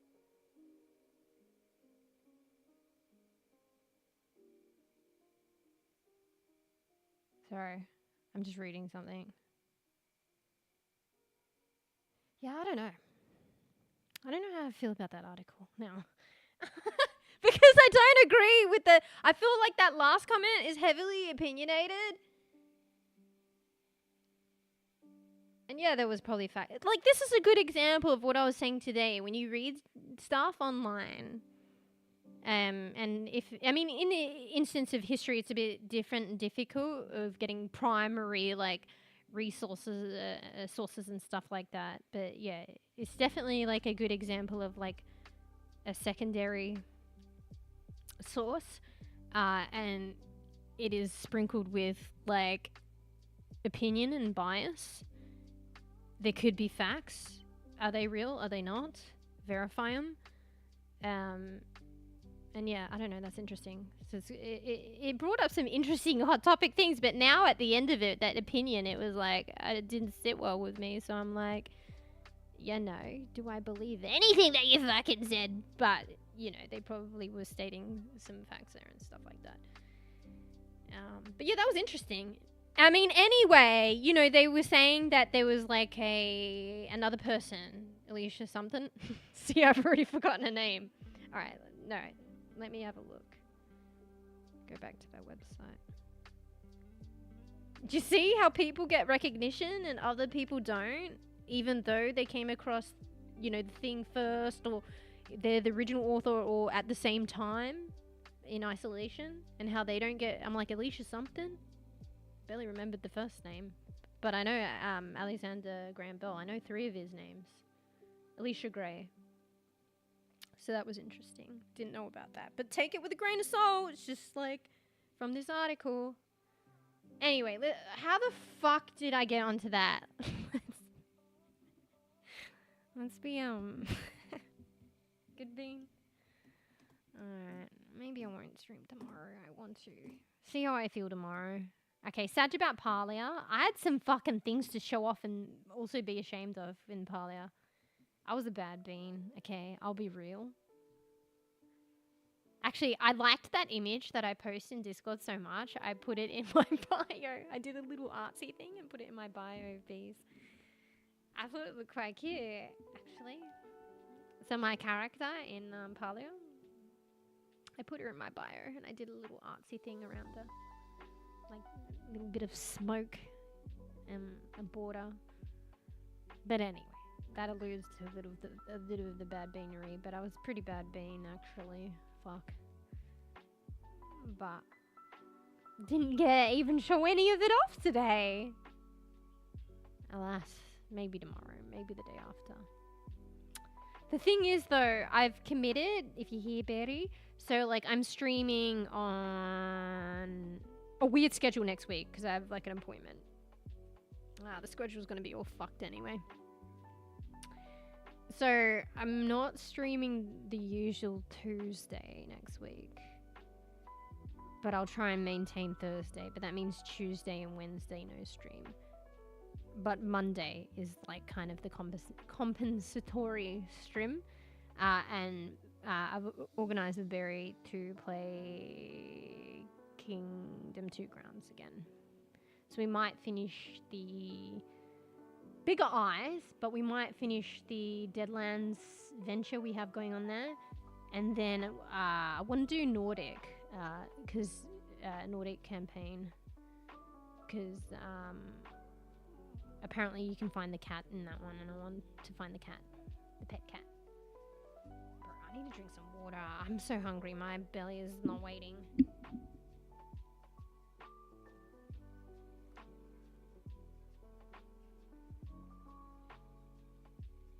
Logged into Parley just to get the dragon?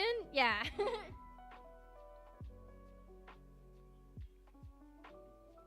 Hey, I played today. I think that was earlier today, this morning. I was like a little of the reason why I was slightly late, and I was like playing, and I'm like, bro, just get ready for stream, and you can play on stream.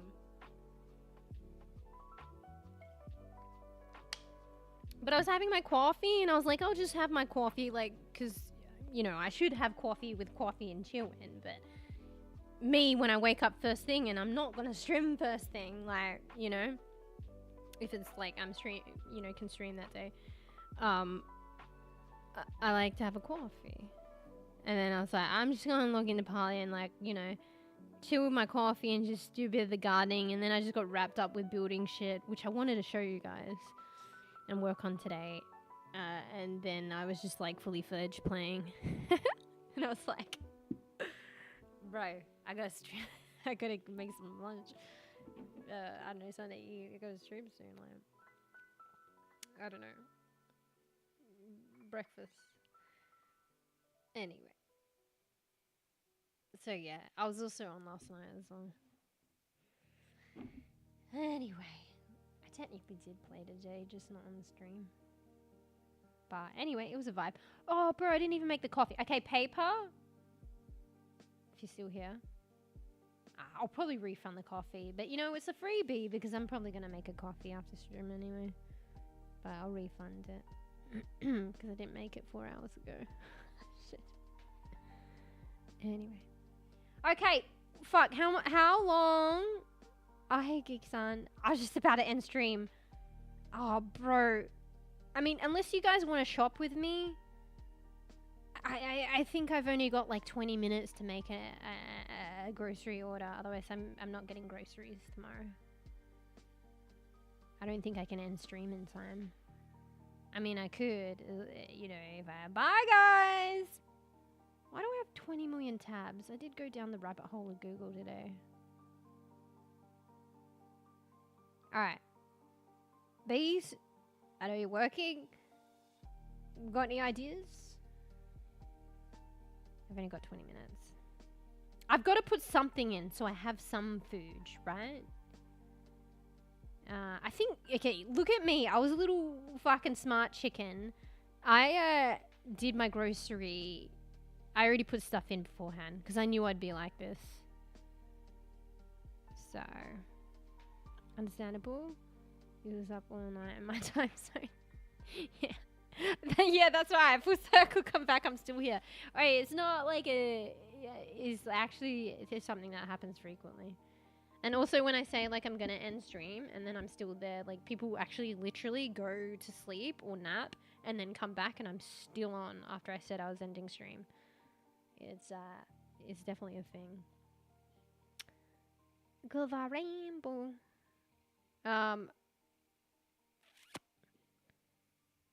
Okay. I think I really should budget before I do this, but now I'm pressured by time. I need to order some food, guys. Alright, I already had eggs because I forgot the eggs, so I had to make another order so I could have my eggs for the meatballs, which I fucked up. But I have eggs. AKA I have eggs. Alright, I got a bit more, but let's just say I have 10 minutes. I have to put this order through. Okay. Just so I can pressure you guys as well. Avocados, bread, sausage, sausage patties. What's that for? Oh wait, anybody? So Geeksan, I could just put the grocery order while I'm on stream. If anything, you know, even if I end stream now, I'd be slow at it. But anybody got ideas for like a healthy meal to make? Something that I haven't tried. Bees got me onto the chicken, and I perfected. I actually haven't been having the chicken and broccoli with rice because I ran out of the, the heat upable rice, And then I was like, now I have the rice that I have to make from scratch. And I don't know how to make rice, and I always fuck it up in the past. And my rice cooker's fucked. But I made it today in a wok, of all things, because I don't have pots. And it was good. I just followed the instructions.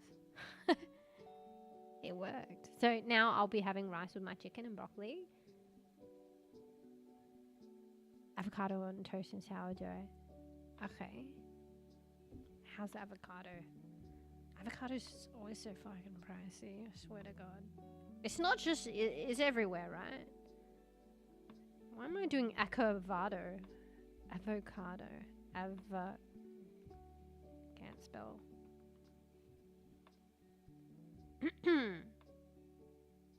I mean, there's a kilo on special. I'm probably not going to eat all those avocados, though. Bro, the singular avocado is like half the price of the bag of avocados. Basically. Not quite. I could get one avocado. I could essentially pay, but not quite, the price of 2, and I get a bag that probably has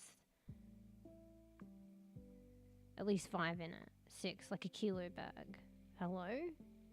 I reckon the bags, though, when you get them, they're usually, but then you just give them time. They're usually pretty hard, like the underripe. Oh, these are the special imperfect ones. I've noticed some supermarkets, they sell, like, they're very, do you know how much wastage? But, like, I guess they've changed that now. If something is not perfectly shaped, they throw it out. But I think they've started to introduce this thing where they, like, sell it for a little bit cheaper, the imperfect ones. So it's not wasted. Did you know that they did that, though? So waste. Anyway, fuck, I've only probably got 10 minutes and I'm rambling.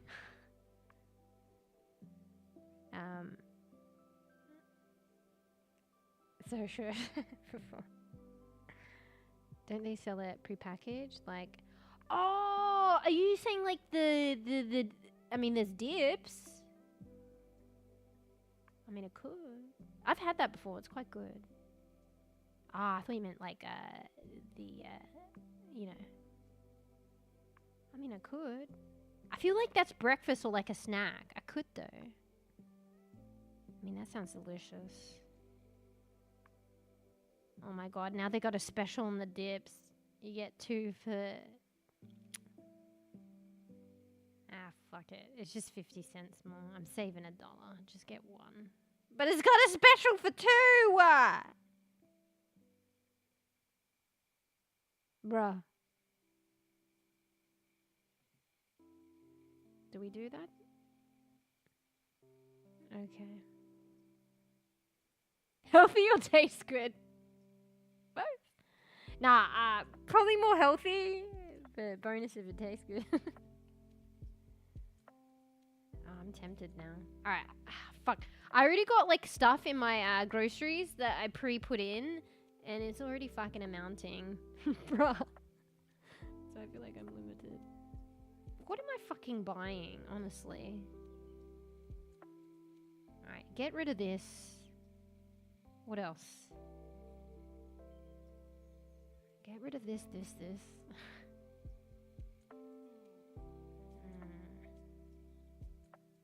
I get rid of this?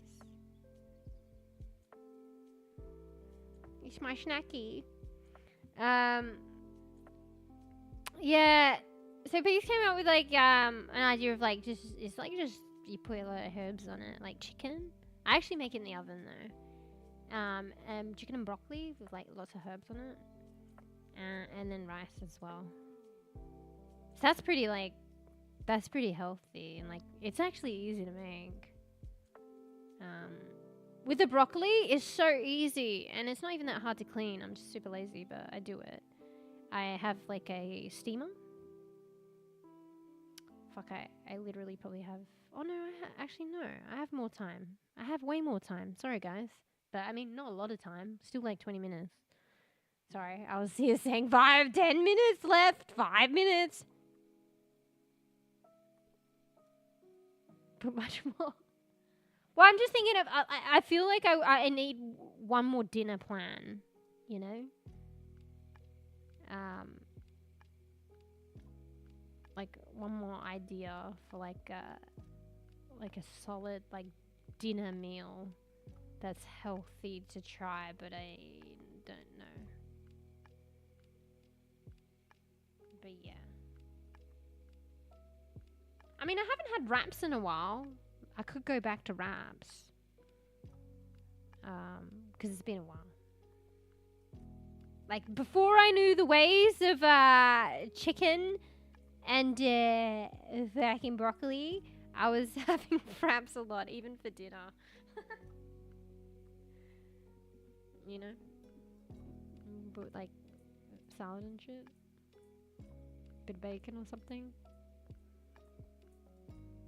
Yeah. I could go back to my old roots. For dinner. Bro, I heard somebody else. I gotta not waffle too much because I gotta fucking do this, but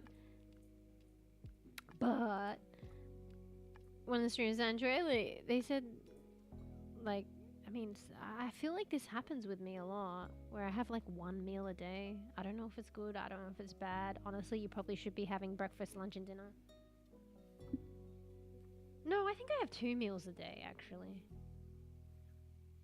But anyway, he was saying something about like a 1 meal a day, and he's like, nothing like, you know, really binging out and like having that 1 meal a day. It probably can't be good. And like how it's satisfying, and obviously they do that quite a bit. And then I was like, relatable, but at the same time, maybe not actually, because I think I have 2 meals, but it almost feels I have the other meal like so late, and I honestly shouldn't be having it at that time, because there's, you know, there's a certain time where you shouldn't probably be eating. It's almost like it's another day. So yeah. Ooh, poke bowl and rice. Good sushi. Sushi comes prepackaged and rice microwavable. Oh, so maybe like a poke bowl thing that I could make. Bruh. They seem like complex and difficult, but really they shouldn't be that hard. I used to do 1 meal every other day. Oh, so like every second day you have like 1 meal? I think I do eat twice a day. But they're so far apart, and the second time I shouldn't be eating at a time, but then I'm really hungry. You know the problem is, it's probably because I'm obviously like skipping like the true proper breakfast. Intermediate fasting by eating ounce a day is good for you. Wait, so is it eating like less? My brain is farting. Is it eating more but less a day, or eating less but more a day, or neither?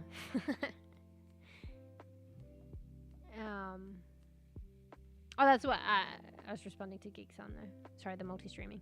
I usually do 1 meal every other day, meaning I eat 1 meal every 2. Yeah. So you alternate. So like every second day you're eating 1 meal, but the other day you're eating more than 1 meal, but whatever that is. I like the concept of a poke bowl, but what do I put? Because I've got rice down packed now. I can actually make it. Unless I fuck it up again. Like, you know, I made meatballs the first time really well, and then I fucked it up the second time. I made rice really well the first time. You know, if history is to repeat itself with the meatballs, I'll fuck the rice up every other time now. Oh, once. I wasn't sure. Intermediate fasting by eating once a day is good for you. Okay. Oh, are you, and is intermediate meaning like do it every now and then? So that's kind of like what Bees is doing? Because Bees says you eat 1 meal every other day, so every second day. But I mean, not necessarily every second day. I think every other is kind of flexible.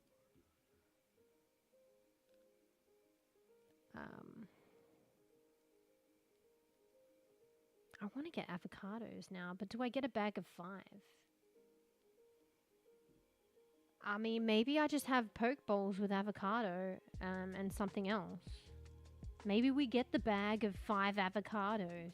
5 to 6 avocados, and we're eating avocados. I have egg. Oh, bro, now I gotta get bread. Maybe we get the sourdough. You know what, though? I'm gonna order the avocado, and I'm gonna get all this shit based on the avocado, and then they're gonna be like, sorry, we don't have the avocados. I've had that before. A meal revolving around everything, and then I get all the ingredients that will spoil, and then they don't have the main ingredient. Sourdough. Okay. Cooking. We're hybridizing. We'll get... What's this sourdough?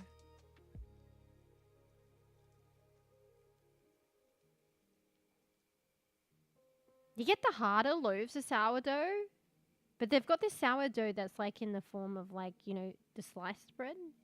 Maybe I should try that. Grains and seeds sourdough. Wholemeal sourdough. Or regular.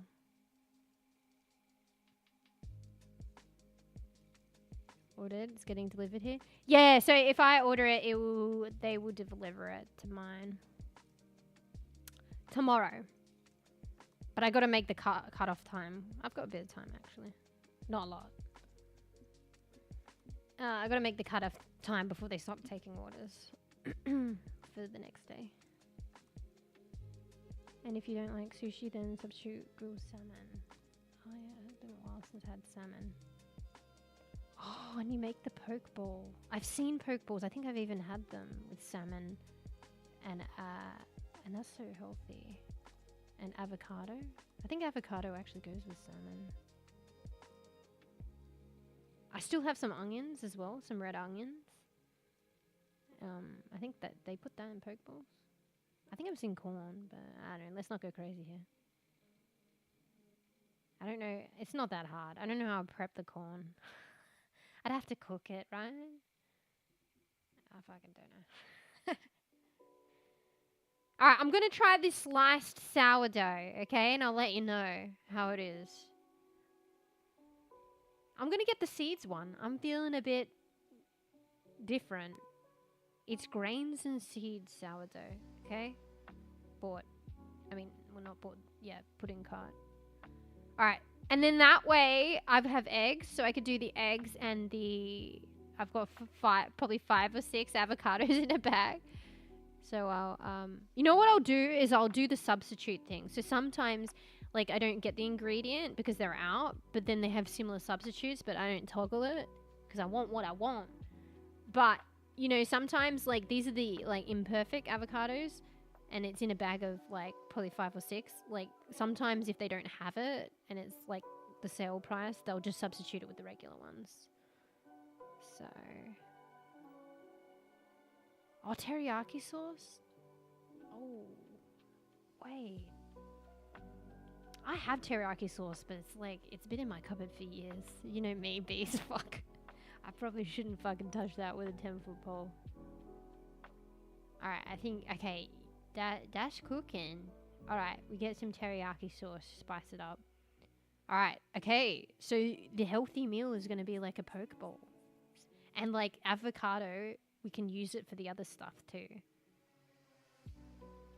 Alright. Fuck, there's so many teriyaki sauces. What do I get? I'm just going to get the store one. The store brand one. It's cheap. It's probably alright, maybe. Wait, this one sounds and looks interesting. Kitchen classic Japanese teriyaki marinade. Wait, is marinade different from, like, sauce? I feel like marinade is like you marinate the meat and it's gonna be thicker, and sauce might be just like soy sauce. You can just drizzle it. I think we go in for the store one. I think it's that drizzly kind.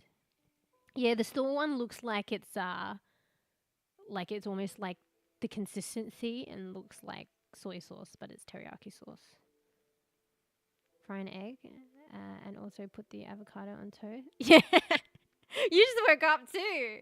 Yeah, that's a brekkie thing. I could probably do that. Yeah, so it like the avocado doubles up. So like for a like little brekkie thing, and I'm actually getting the sourdough. And then for Pokeball. Like, this is kind of actually exciting. Why am I so fucking lazy to do shit? This is probably going to be tasty. Alright. So, yes, this teriyaki sauce is for dipping and marinades. So, yeah, I want like a one. I feel like you can get different types of teriyaki sauce and textures. I want one that's just like drizzly. Like, you know, it's like not a fully thick marinade. I'm pretty sure. Are they like that? I feel like some are like that. Maybe the other stuff. This one looks like it's a drippy one. For lack of a better way of saying that. Okay, got it. Oh my god, I'm spending quite a bit. I feel like I should be budgeting before I finalize the purchase, but whatever. I'll just get this and then I'll budget after. Alright, okay. What we got here? Wait, I haven't even got the fucking salmon, Lord! Literally. Okay, how much time do I have left? Okay.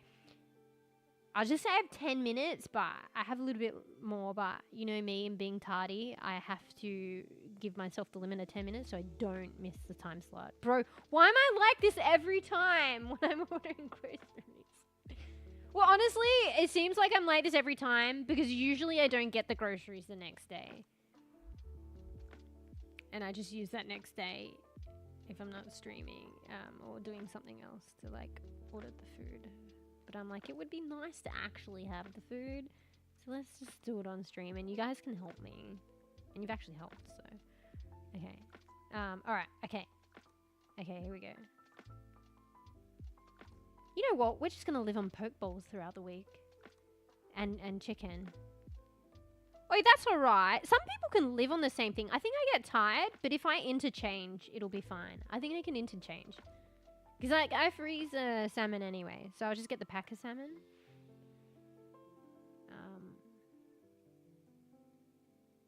Skin on, skin off.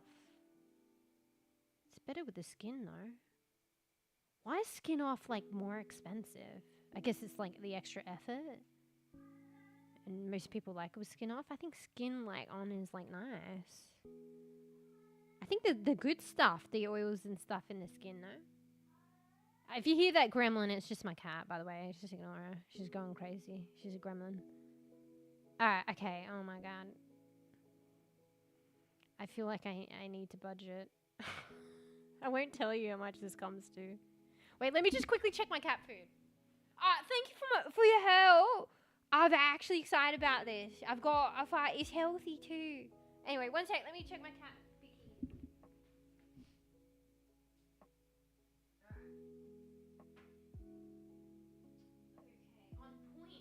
Intuition knows how many that I need to get. I needed to get 3 bags of biscuits, and I already ordered 3. Okay. Oh, it's actually cheap here. I don't understand it. Even the competitor supermarket is more expensive. But this supermarket, I don't know why. And maybe it's just for me. And it's more expensive in other places, but it's really cheap. I don't know why, but it works for me because fuck going you know, honestly, should I admit to this? But like, I don't remember the last time I went to the shops. I'm turning into my father, not gonna lie. Fuck going to the shops. I don't know. I think I've become like, wait, let's check how much time I have. Okay, this is the real timer, but I have 12 minutes. Let's just say 10. Georgie, don't go gremlin.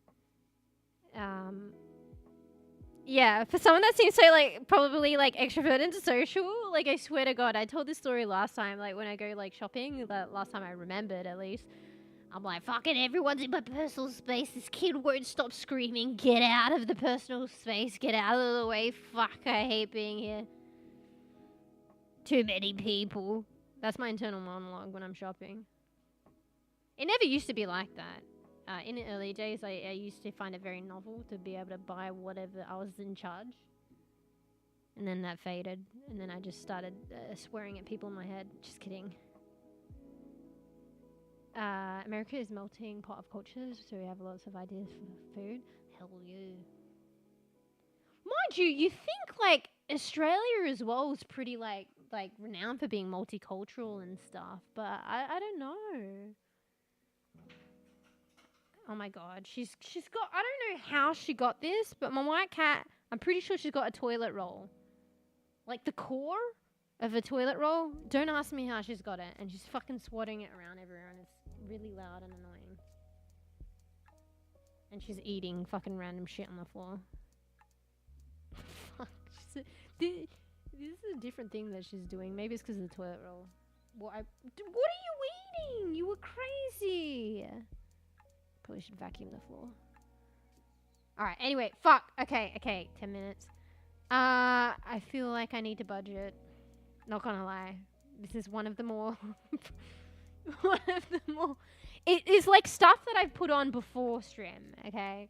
And I just like freely do it, you know, with no regrets until I go to check out and I'm like, wait a second. Yeah, no.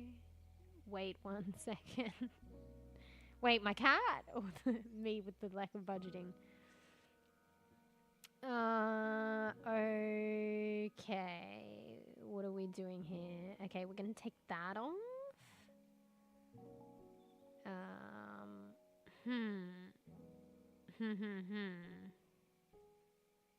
We can take that off. Okay. Could probably do that in the next shop. What is she? Georgie! I don't see her right now. I just hear noises and I feel like she's up to no good, I swear. George! Bro, she knows when to play around. She really does. She knows. She knows I got a deadline. She's just mucking around. Alright. What else? What else? Do you reckon garlic is good for a poke bowl? Wait. Wait. Thanks for the toner. Ayo. I'm not listening that though. I feel bad. Well, thank you. Thanks. Thanks, Ayo. Wait, I saw Ayo come up, but I mean, I know. Thank you for the donor. Alright, we just check out then. Right? Is that what I do? I have 9 minutes. Oh, the cat, yeah. I mean, she's annoying though. Like, fuck, I shouldn't say it like that. Sorry, I should say she's cute though, but she's also annoying. But I came out the other way. She's annoying though, but she's cute. I don't know, it's like kids, right? Like, oh fuck. Okay, I'm digging myself a hole here. You know. It's like, okay, but I don't know, right? Because I'm not a parent. Maybe I'm treading thin ice here, right? Like, okay, I'm treading thin ice here. Would I assume it's probably cute and stuff? And then if you have to suffer it 24/7, then it loses, like, you know. I mean, let's be real.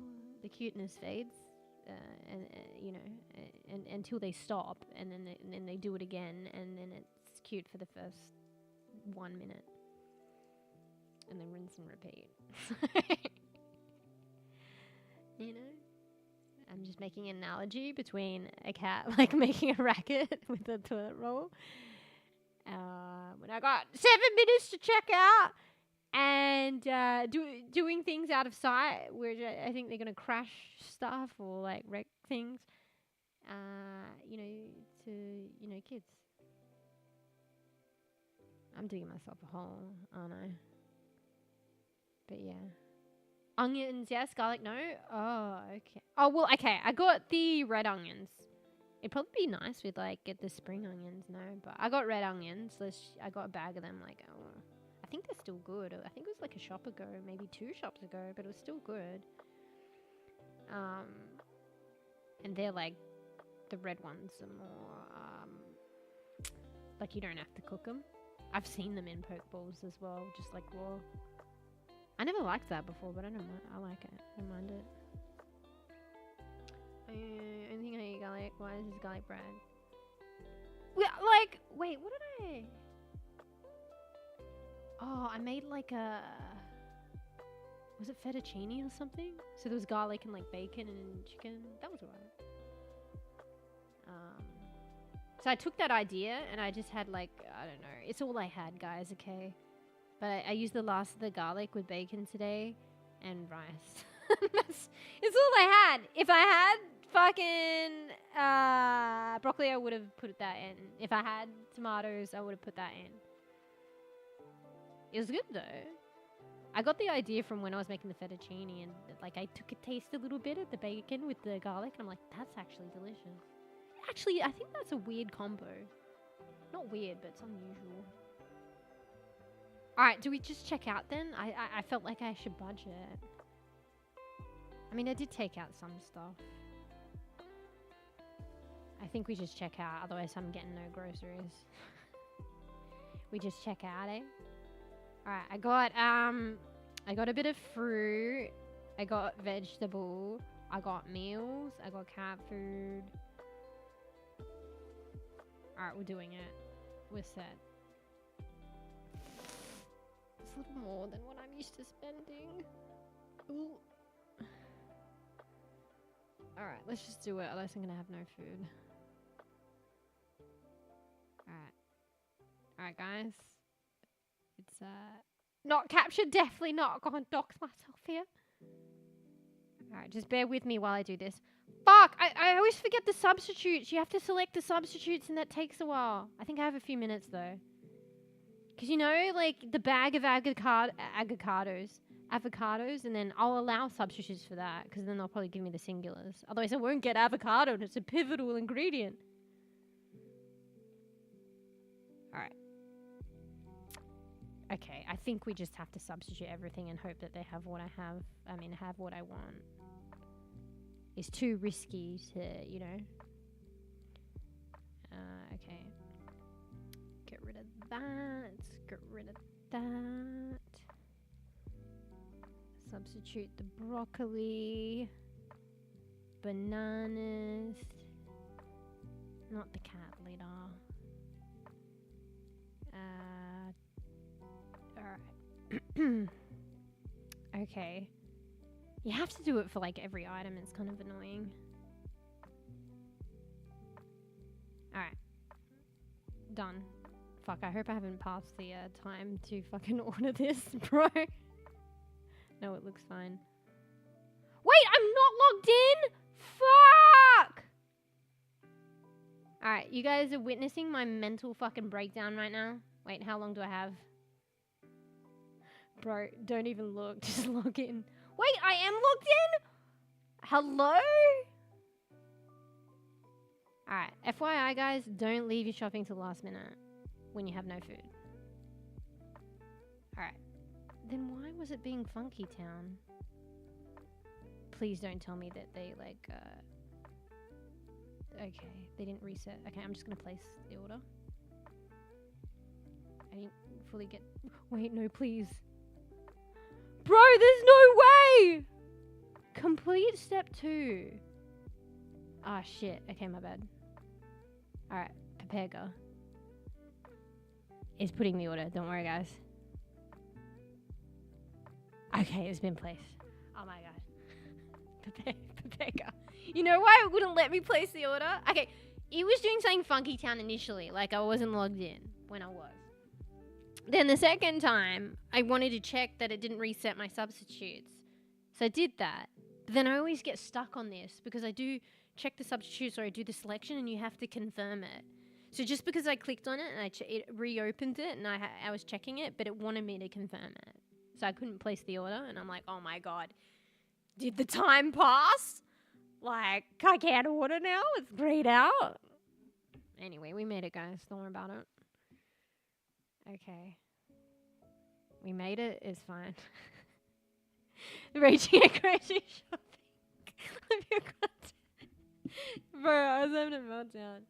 But it's just like, you know, all the good ideas and like I'm hungry and leaving it to the last minute. It was exhilarating. Adrenaline rush grocery shopping, guys. And I don't know, the generosity and stuff. So I was like, oh shit. I hope I can make it. Anyway, sorry. Let me go back and read. Might miss something in that fucking exhilarating adrenaline rush, rage-induced grocery shopping. Is definitely place, guys. Don't worry about it.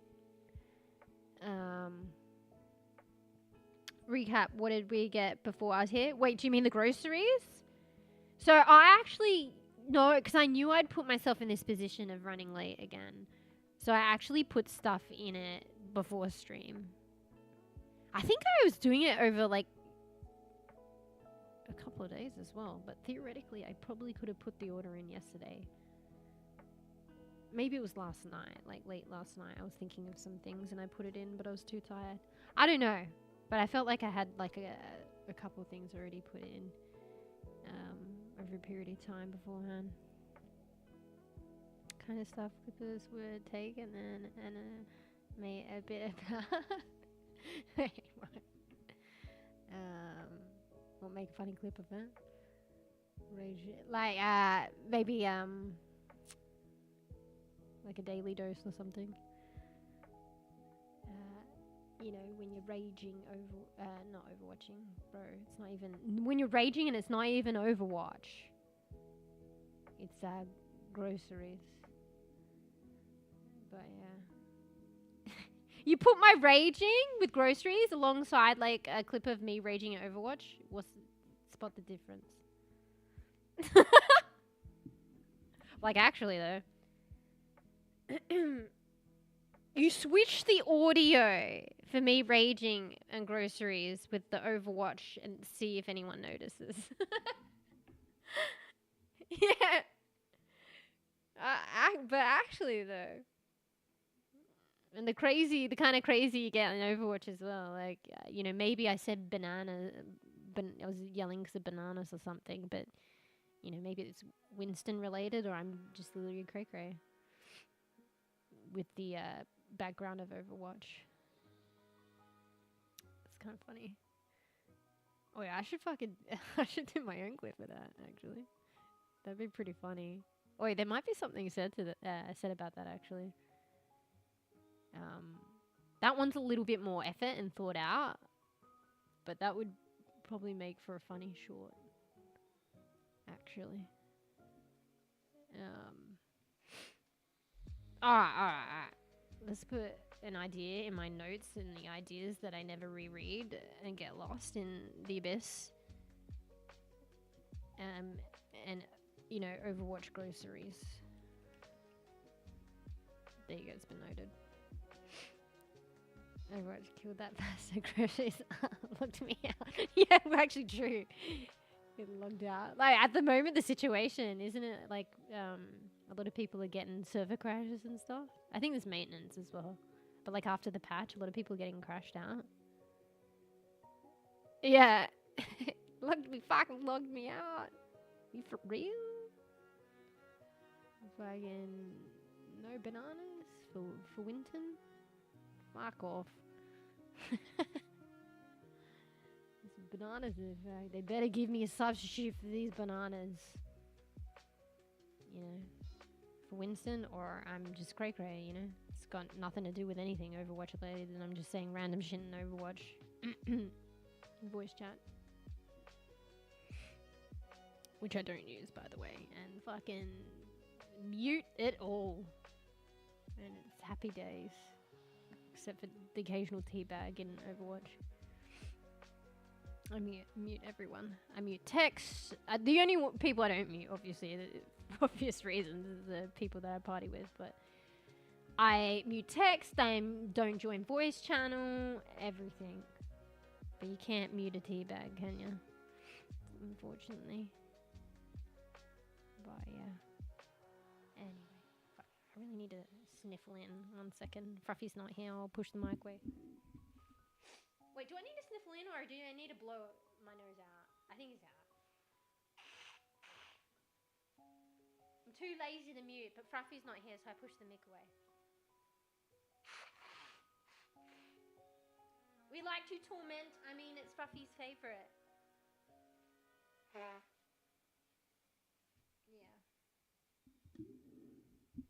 Oh, yeah. No worry. It's a vibe. Thanks for the help as well with the ideas. I'm kind of excited now.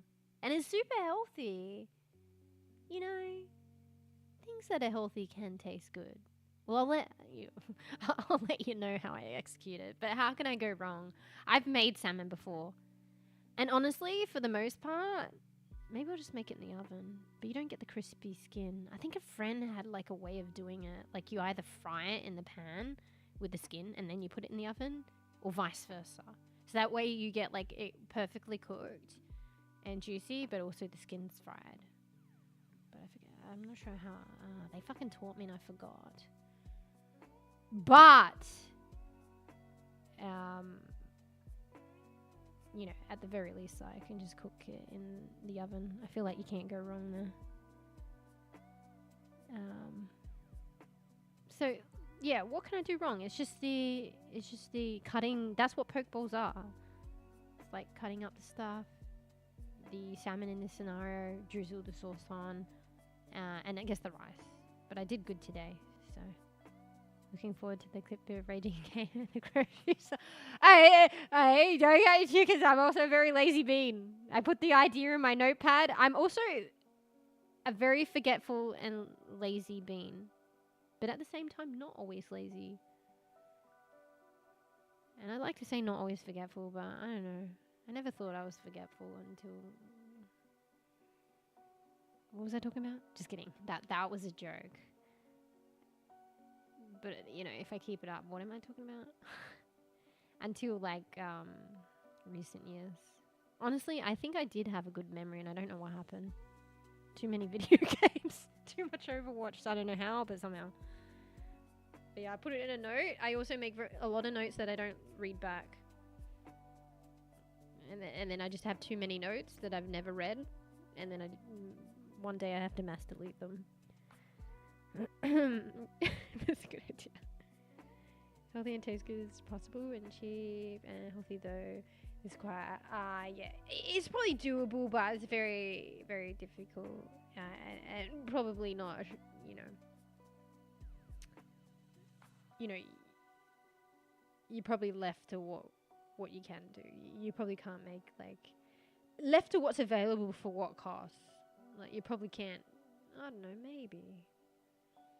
We'll start small, but it's probably difficult to get all your meals, like, cost effective and delicious. Like I fucking so tasty, I want to eat this. Like, it's not gonna be like fucking horrible, but yeah. Yeah, I'll cook the salmon. You could have it, but I think you need a special grade though. I'm too scared to do like raw stuff myself. Because sushi... Yeah, oh, that's what you're saying. Sorry, I haven't finished reading. Because sushi grade fish is separate from cooked. Yeah. I heard that. I'm too scared anyway. I'm really, like, particular with, like, foods.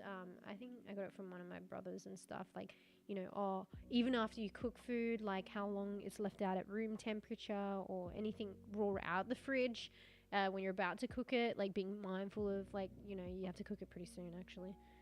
I'm pretty funny, like, about that, pedantic. I think it was one of my brothers that instilled it in me. But yeah, I have no clue about sushi, so I only buy it. But yeah, I've heard people, it's probably a good idea, and it's a lot cheaper than buying it, but still obviously maybe a bit of price. But I've heard people buy the sushi grade and prep it themselves. I'm too scared though. But I've heard of that. Yeah, can't just eat. Yeah. I used to work at a sushi joint, so... shit. That's kind of cool. Because you know how to, like, prep it. Good, just making sure. Yeah. Totally don't. Yeah, I totally recommend grilled salmon as a substitute. Yeah. I mean, maybe one day. I'm starting small, you see, bro. I don't even know what like I ate previous to you guys. It's relatively a new thing. Like where I'm like, let's make this a segment. I kind of needed to go shopping anyway, and maybe you guys can help me. I've only done it a couple of times on stream now. Bees witnessed the first installment. What the fuck was I eating before that? I swear to God, I don't know what I live on. I think I go through periods of time where I don't know how I survived, and then other periods where I do make like food and like recipes and stuff like that. But there's definitely, we call it the dark ages, the dark periods or something. They're definitely more prolonged, and I don't know how I survived. So yeah, I'm on the, I think they had a similar term in history like that or something. The period of, the opposite of the dark ages. What is it called? Probably, I mean, it's not this. There was a name for it, but the light period, the period of light or some shit. That's me right now, so. Bit by bit, one day I work my way up to fucking making my own sushi. Although I don't know, I feel like I'd want to be like trained in the arts, and unless you like you worked at somewhere like that. I mean, there's always you. I mean, is YouTube reliable though? Sometimes. This is what I was talking about, like critiquing the shit that you see on the internet and stuff. But anyway, sure there's a YouTube video on it. Yeah. Without input, what does the average down under civilian food taste consists of? Lighten period. I'm probably not a good representative, but then what is like stereotypical and representative of Australian noms? But even then, like, do I even represent that? Yeah. During the time of the Renaissance.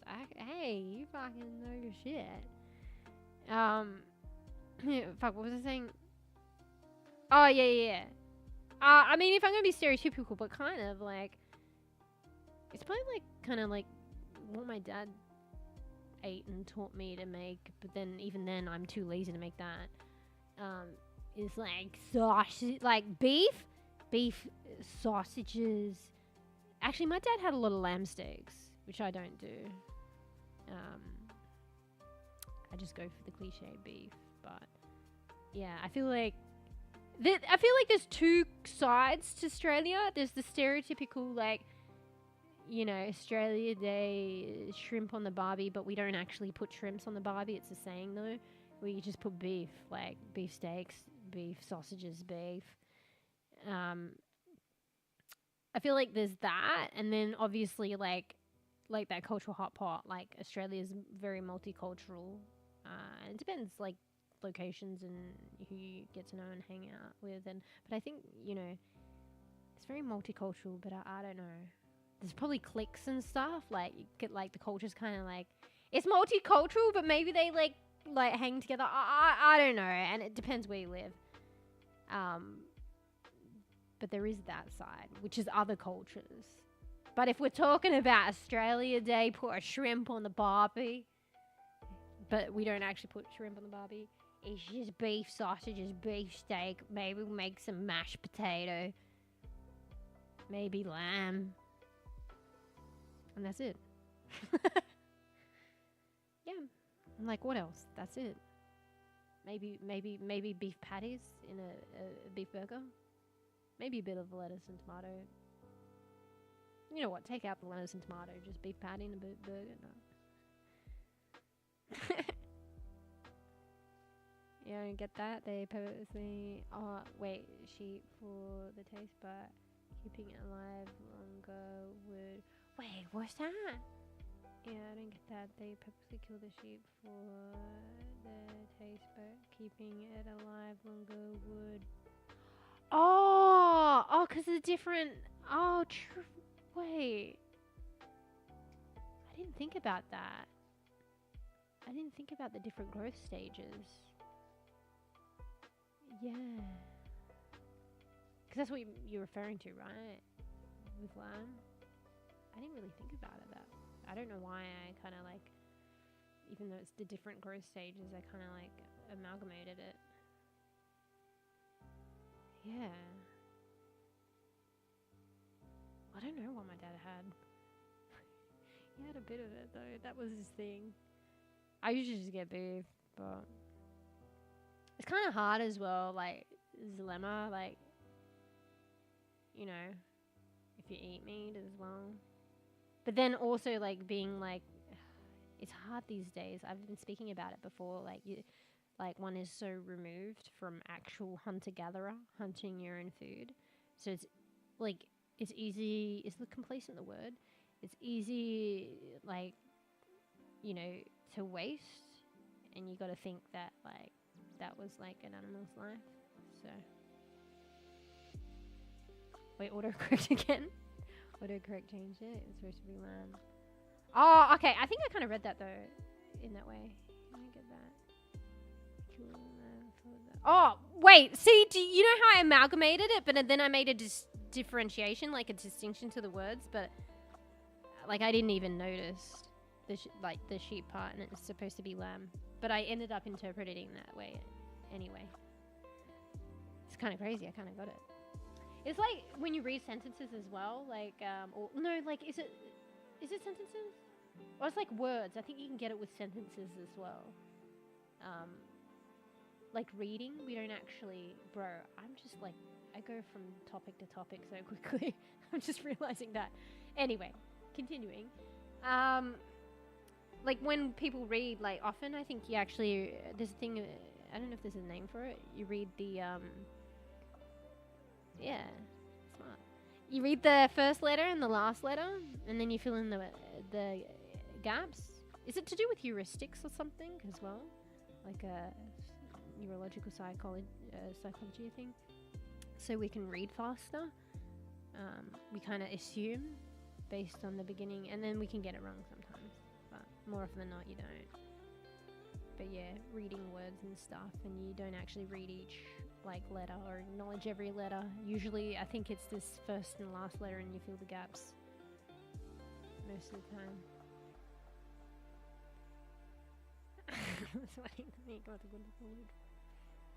Well, actually, I went to university, but not like you know, peeps. There's different kinds of like smartness and what people gauge as success, I think, in life. But there is a mainstream, and there's stuff that's overlooked, I think. So I feel like the people might equate smart, and I think that's I'm pretty sure that's how IQ is gauged as well, like IQ tests. It's like, I feel like it's like, it's kind of like the smartness associated with like education and learning in educational institutions, or the straight and narrow path of like education and mathematics and university or whatever. But there's different kinds of intellect, I feel, and smartness that is not. I think now maybe more and more people are starting to like appreciate it.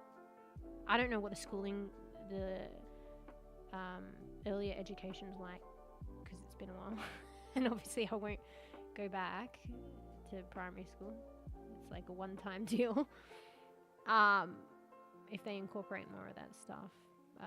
But yeah, there's like good examples like artistic, like creativity, like that is a kind of smart, you know, and like street smarts and stuff like that. There's different kinds of like smartness that aren't evaluated by like IQ tests, and yeah, educational institutions. Hopefully that's changing though. Yeah, I think that's why some people struggle as well, like in schools and stuff, because they don't fit that mold, but they're still very clever, you know. Anyway. If anything, maybe exceptional sometimes. Anyway, I'm fucking rambling. How am I going on this? Anyway. Okay, we've been good bean. Bro, I thought I was going to play Parley today. What do I do? I wanted to stream tomorrow, but then if I don't stream tomorrow, like... There's no... Wait. What's the day? Where am I? Where am I?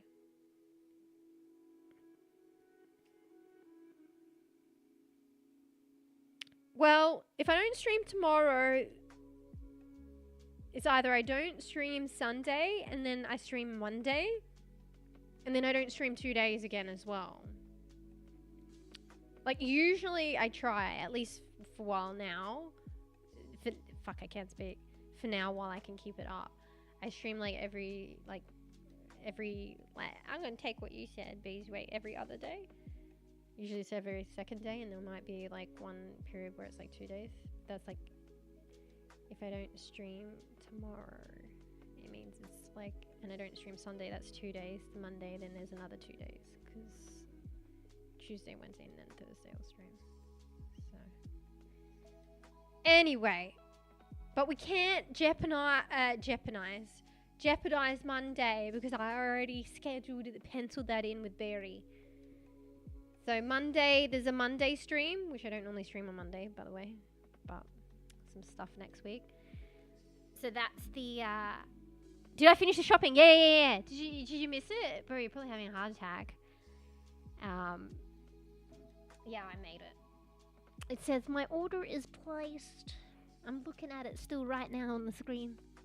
Hello, yeah. And thank you. But, mind you, like, it wouldn't put it past me that I forgot about it, and I'm like, shit. But, Cyberpunk Edge Runner, fuck, I gotta organize that. I think it's because my schedule's out of whack this weekend and it's too short a notice. I like to give people, I can do it like a week ahead or at least a couple of days ahead to organize watch parties and stuff. Like Edge Runner, Cyberpunk Edge Runner. Sounds like, was Fruff interested in that? No. I mean, Fruff will probably be interested in that, but Fruff was like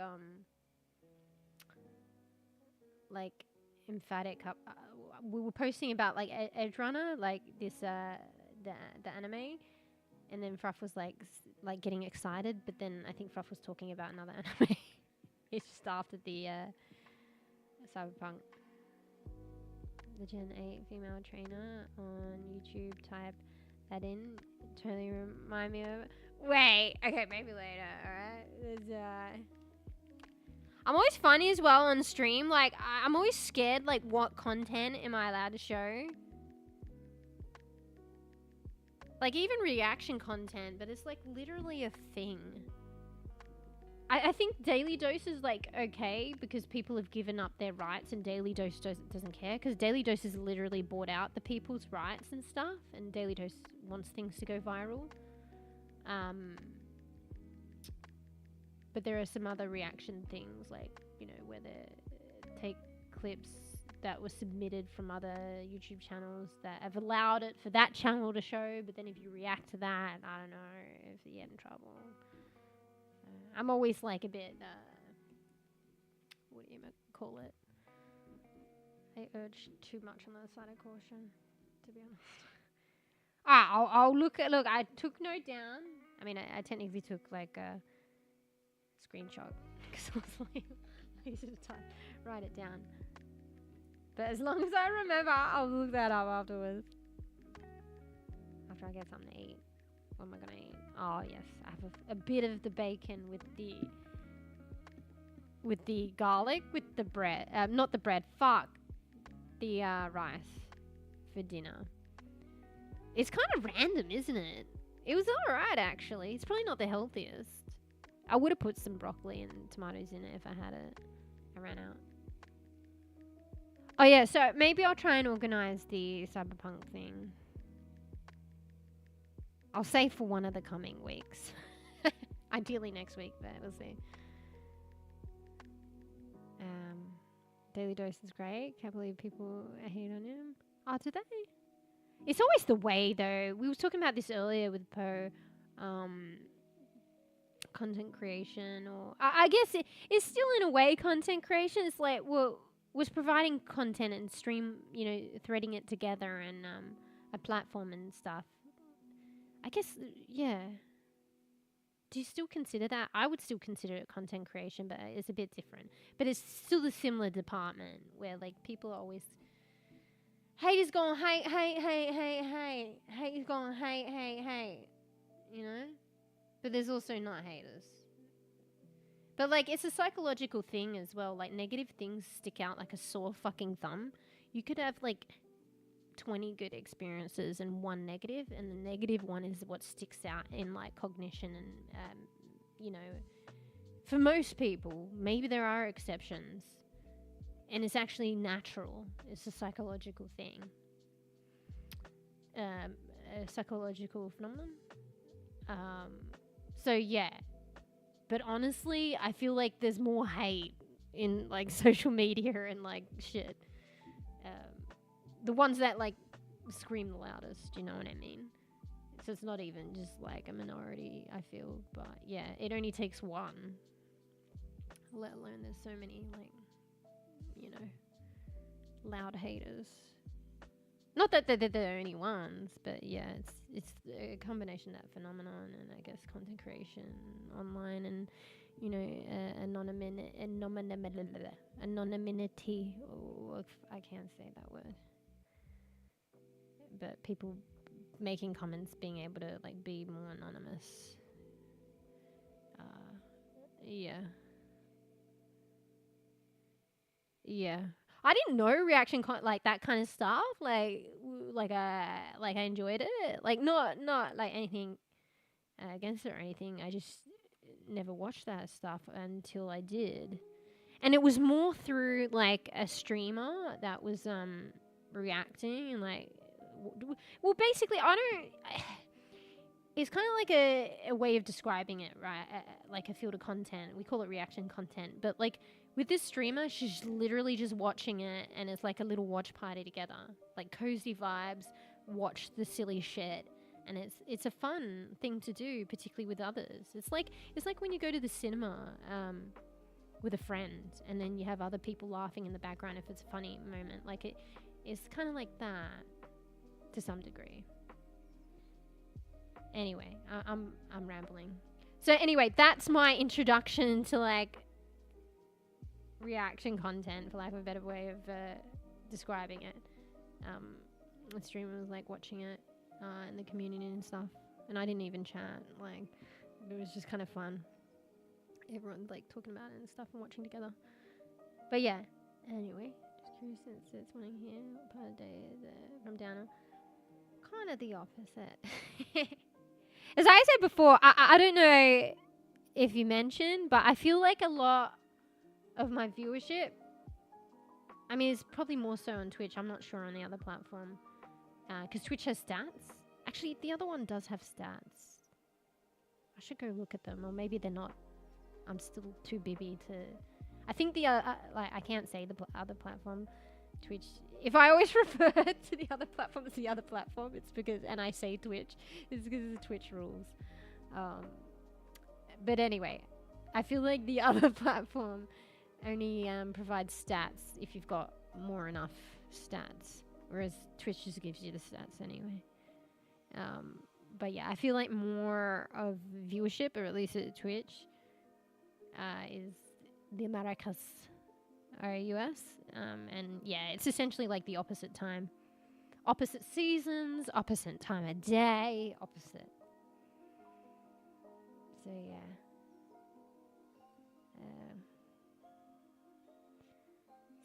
please come to my TED Talk, bro. TED Talks are actually fascinating. I haven't watched one recently.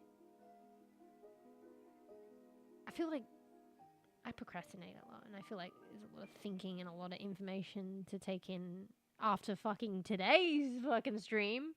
I can talk. But maybe that's why I haven't really like watched a lot of TED Talks recently, but the ones that I've watched have been pretty fascinating. Is it still a thing? I should say.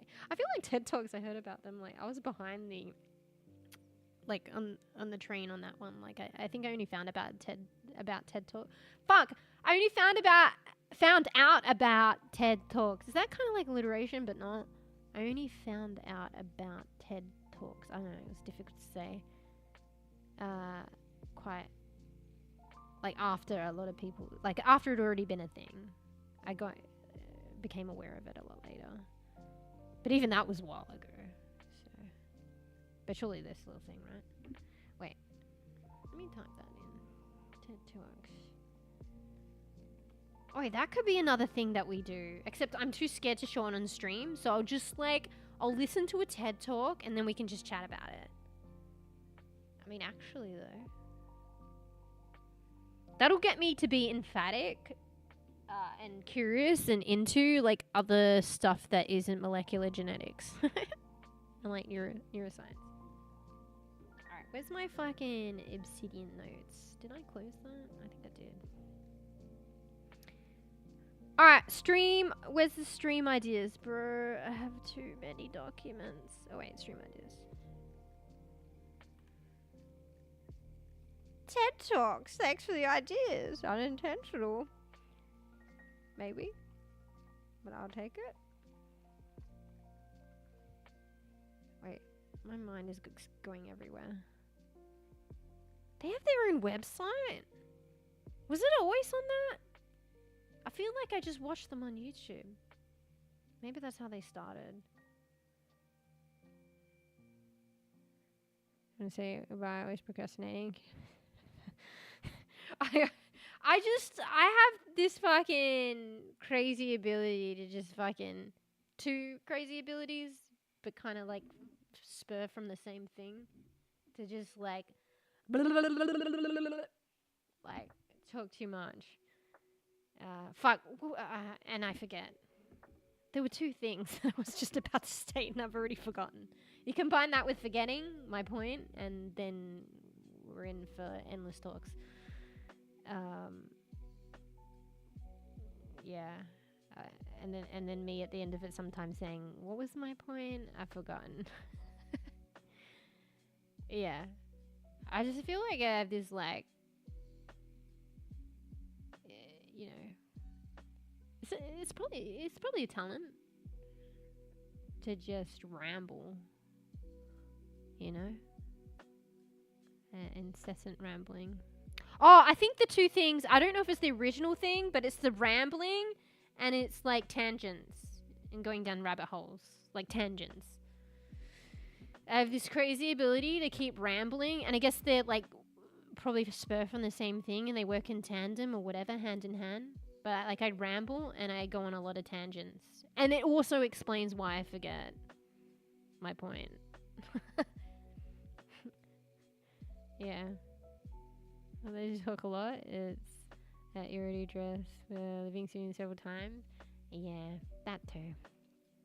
Oh, it's actually a thing though. Bees is on Twitch. You can testify, right? This is actually normal for me to end stream. Said end stream. Like, obviously I only end stream once, but to said end stream like 10 times. Yeah. Your phone's about to die? Wow. I mean, lucky or not lucky for you? It's the end of stream, right? Right? You're not missing out on anything, right? Alright, fine. This is where we actually end stream. Oh lord. Like, I didn't even expect to stream this long. I didn't even play a game. I didn't even play one game. Head pads toggle. Actually, I want to do one of those. I don't know how to work it out. Like, I don't know how it works on the other platform. I'm very much used to, like, Twitch, and integrations there. And I've seen, like, I don't know if you've been on Twitch much, the integrations with the streamers and, like, the head pats and stuff like that. I think one day I could work out how to figure that out, but, one thing at a time, because, like, the most recent thing, and thank you for the support, I'm working on some emotes, so it's been 3 years of streaming, and, like, I did get emotes. Like, Dawny had already done artwork, and I asked if Dawny, if I could use them as emotes. I'm so thankful. So I have had Dawny's, like, emotes for the past maybe year and a half. But I haven't actually commissioned emotes for the channel. So that's a new thing. And then maybe after that, I'll do, like, a stream starting and a stream chatting screen, like a pixelated one or something, with a lot of stuff moving and plants and stuff. It'd be cute, and cats, and then maybe alerts and stuff.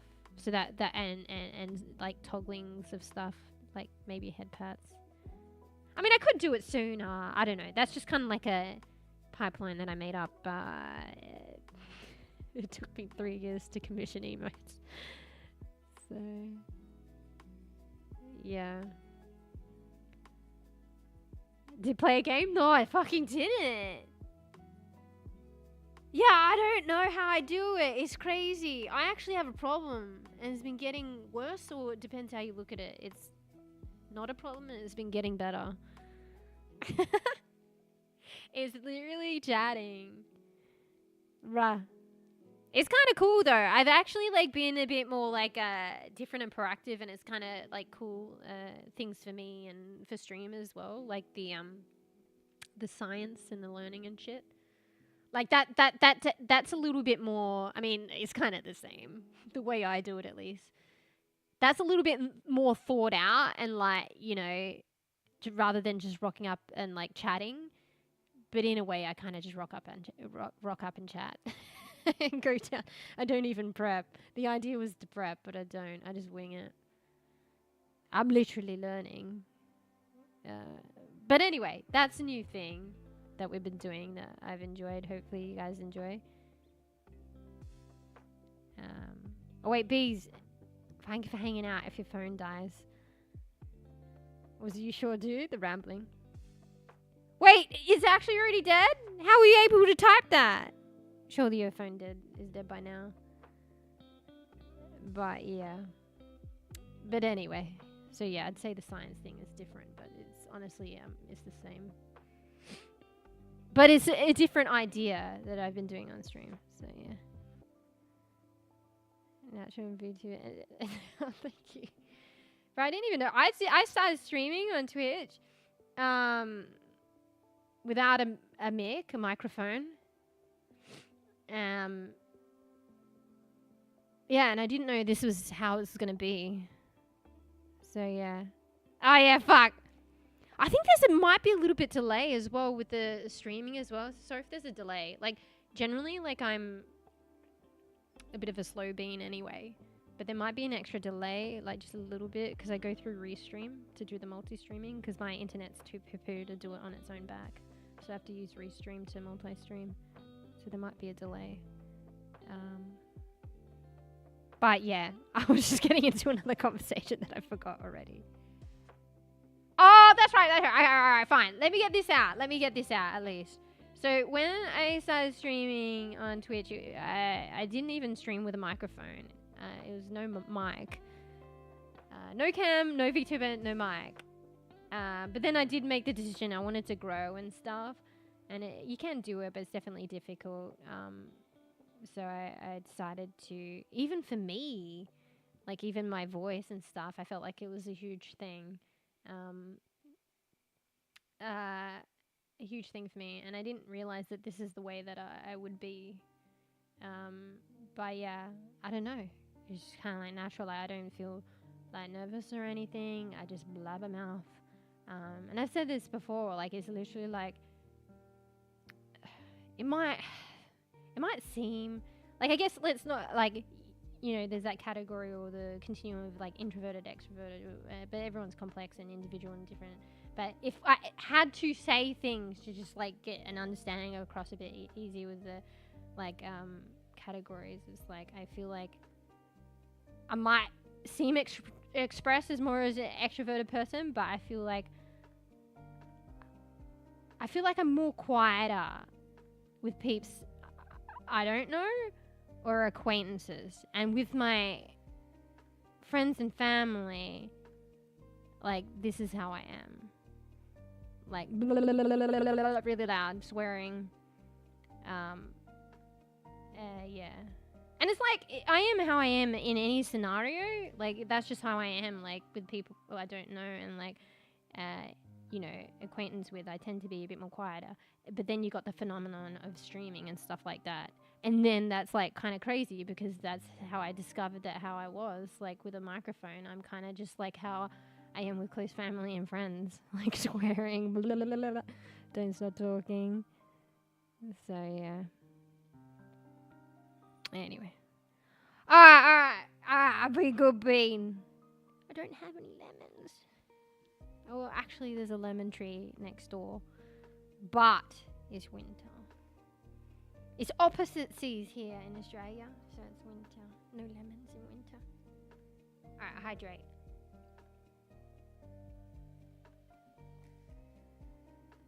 Yeah, I don't know how to do it. There was one time I nearly, like, I've never really had my voice, like, cracked or strained or anything. And I think semi-recently, maybe I was kind of, like, feeling like maybe I was getting sick a bit. But after a long stream, I was like, oh, shit, my voice is going. But in 3 years and of many fucking rants, it's never, like, happened. But then it was, like, we spoke too soon because then it kind of happened.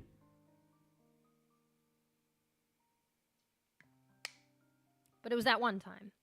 Anyway, okay. Alright. Being good bean. Okay. So, not to count the chickens, but if I wake up feeling good tomorrow, maybe stream tomorrow. Still learning to do shorter streams.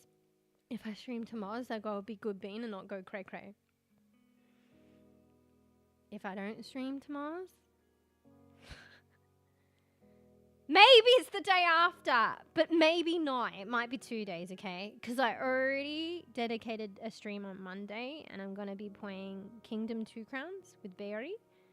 So I can't, like, I can't overdo and not show up then, you know, unless I'm, like, fully sick or something. You know, made a flack and I scheduled it in. So, yeah. So that's a pixelated side-scrolling game, which is pretty kind of unusual combination of hectic and chill.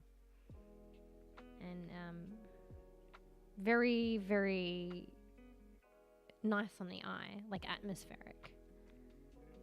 So yeah. Mew+2. Legendary Pokemon. Hey, wait. I think I said that too, right? In 2 days? Oh, I didn't say Mew, but I don't know. I just filled the blank there then. Isha, Mew in maybe 2 days.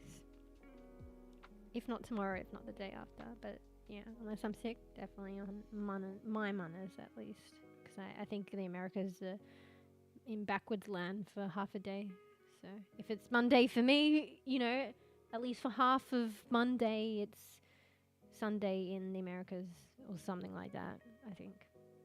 Anyway, Beast's phone's dead. Feels bad. I don't know if I acknowledged a fully fledged goodbye. I mean, aside from the buys, I guess, the vending stream multiple times. Yeah. Just realized you're actually named after a Pokemon name. Yeah, there is. There's like Mewtwo.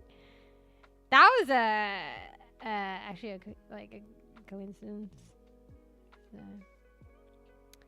Like, no, they copied me. No, just kidding.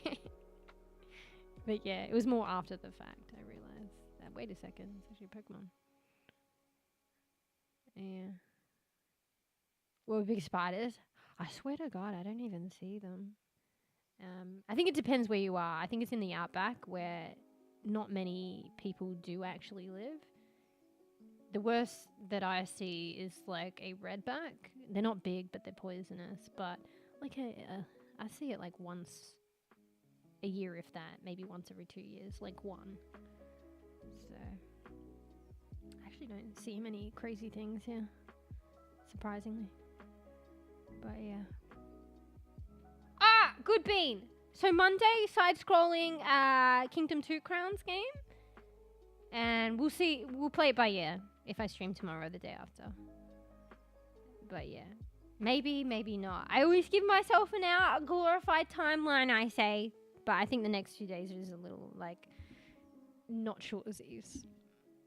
But Monday is, unless I'm fucking sick, is shorties. Because I'm playing with Betty. But yeah. Alright! Like a band-aid, being good bean, end stream. Thanks for hanging out. Thanks for watching, lurking, chatting. Thanks, Geek Time. Thanks, Bees. Poe earlier. Poisey a lot earlier. Must be inbred. Ain't no way Tux is here. Betty, Fuffy, Paper, Tails. Who else? MeewGeo for the follow, thank you. Holler in chat if you want to buy. Personal goodbye. Definitely not cheating. Scrolling back and redeems. Anybody I missed? Got bees. Fur. I feel like I've missed someone, not gonna lie. But it's alright. I have an all-encompassing bye, everyone. And you all had your opportunity, alright? For personal goodbye. Say now or forever hold your peace. Until next stream. How many hours until next stream? Unsure. But unless I'm sick, there should be, like, that's more of a sure thing, even on my regular streams. Because I always give myself an out, and I'm like, glorified timeline, I may or may not stream this day. Because I learned to give myself an out. Because I try to keep schedules, and 50% of the time I fail. Even with the best intentions. But Monday, I organised to play with Berry. Someone we call Berry here. Bear on stream. So it's a commitment penciled in. So unless something crazy happens and I get sick, I try and keep that. So yeah. So that'll be on my Monday. In Australia land. But who knows in the next. I give myself an out, but maybe in the next day or two there might be one, but that's very uncertain because I want to commit on Monday. Anyway, Generation 8 Pokemon Trainer. Wait, what's that? I only fucking know Pokemon and trainers. Special one. What is it? I guess the 8th generation. But yeah. Anyway. Be good bean. Like I like to say at the end of every stream. Make sure you get some rest, some chills, some noms, no particular order. Sweeps. Usually it's the reverses, so sweep for me at some point soon, but Peeps just woken up. In the morning, do something good on your to-do list, just one thing, tiny thing. And then, I don't know, working counts. And then treat yourself for being a good bean or something. You know, gaming, get a iced mocha. I mean, not every time, but... And something nice to treat yourself for being a good bean. And I'll try and do the same. But yeah. Alright, we know it's serious now. Be good bean. I've switched scenes. It has to be serious. This is the actual ending of stream. I have been known to chat on the screen for a bit though. I fucking... the chat can't escape me sometimes. But yeah. Anyway, be good bean! Bye, Geekson. Bye, bees. Phone's probably already died. And thanks... Oh, yeah, shit. That's what I meant. And Koofy! And that's what I meant, even though Koofy said Koofy was off. And that's why I almost forget. And how could I forget? Fuck. Thanks for the support today. So, yeah. Chatting, watching, lurking. The donors. Koofy was supporting on Patreon and stuff. So that's huge. It's kind of like a lot of support for me today. So I really appreciate it. Oh, fucking the emotes as well. So the emote gold as well. So thank you. Anyway. Yeah, be good, Bean. I'll go on. I'm going. Be good, Bean. Bye. Bye! And thanks for the meal ideas as well.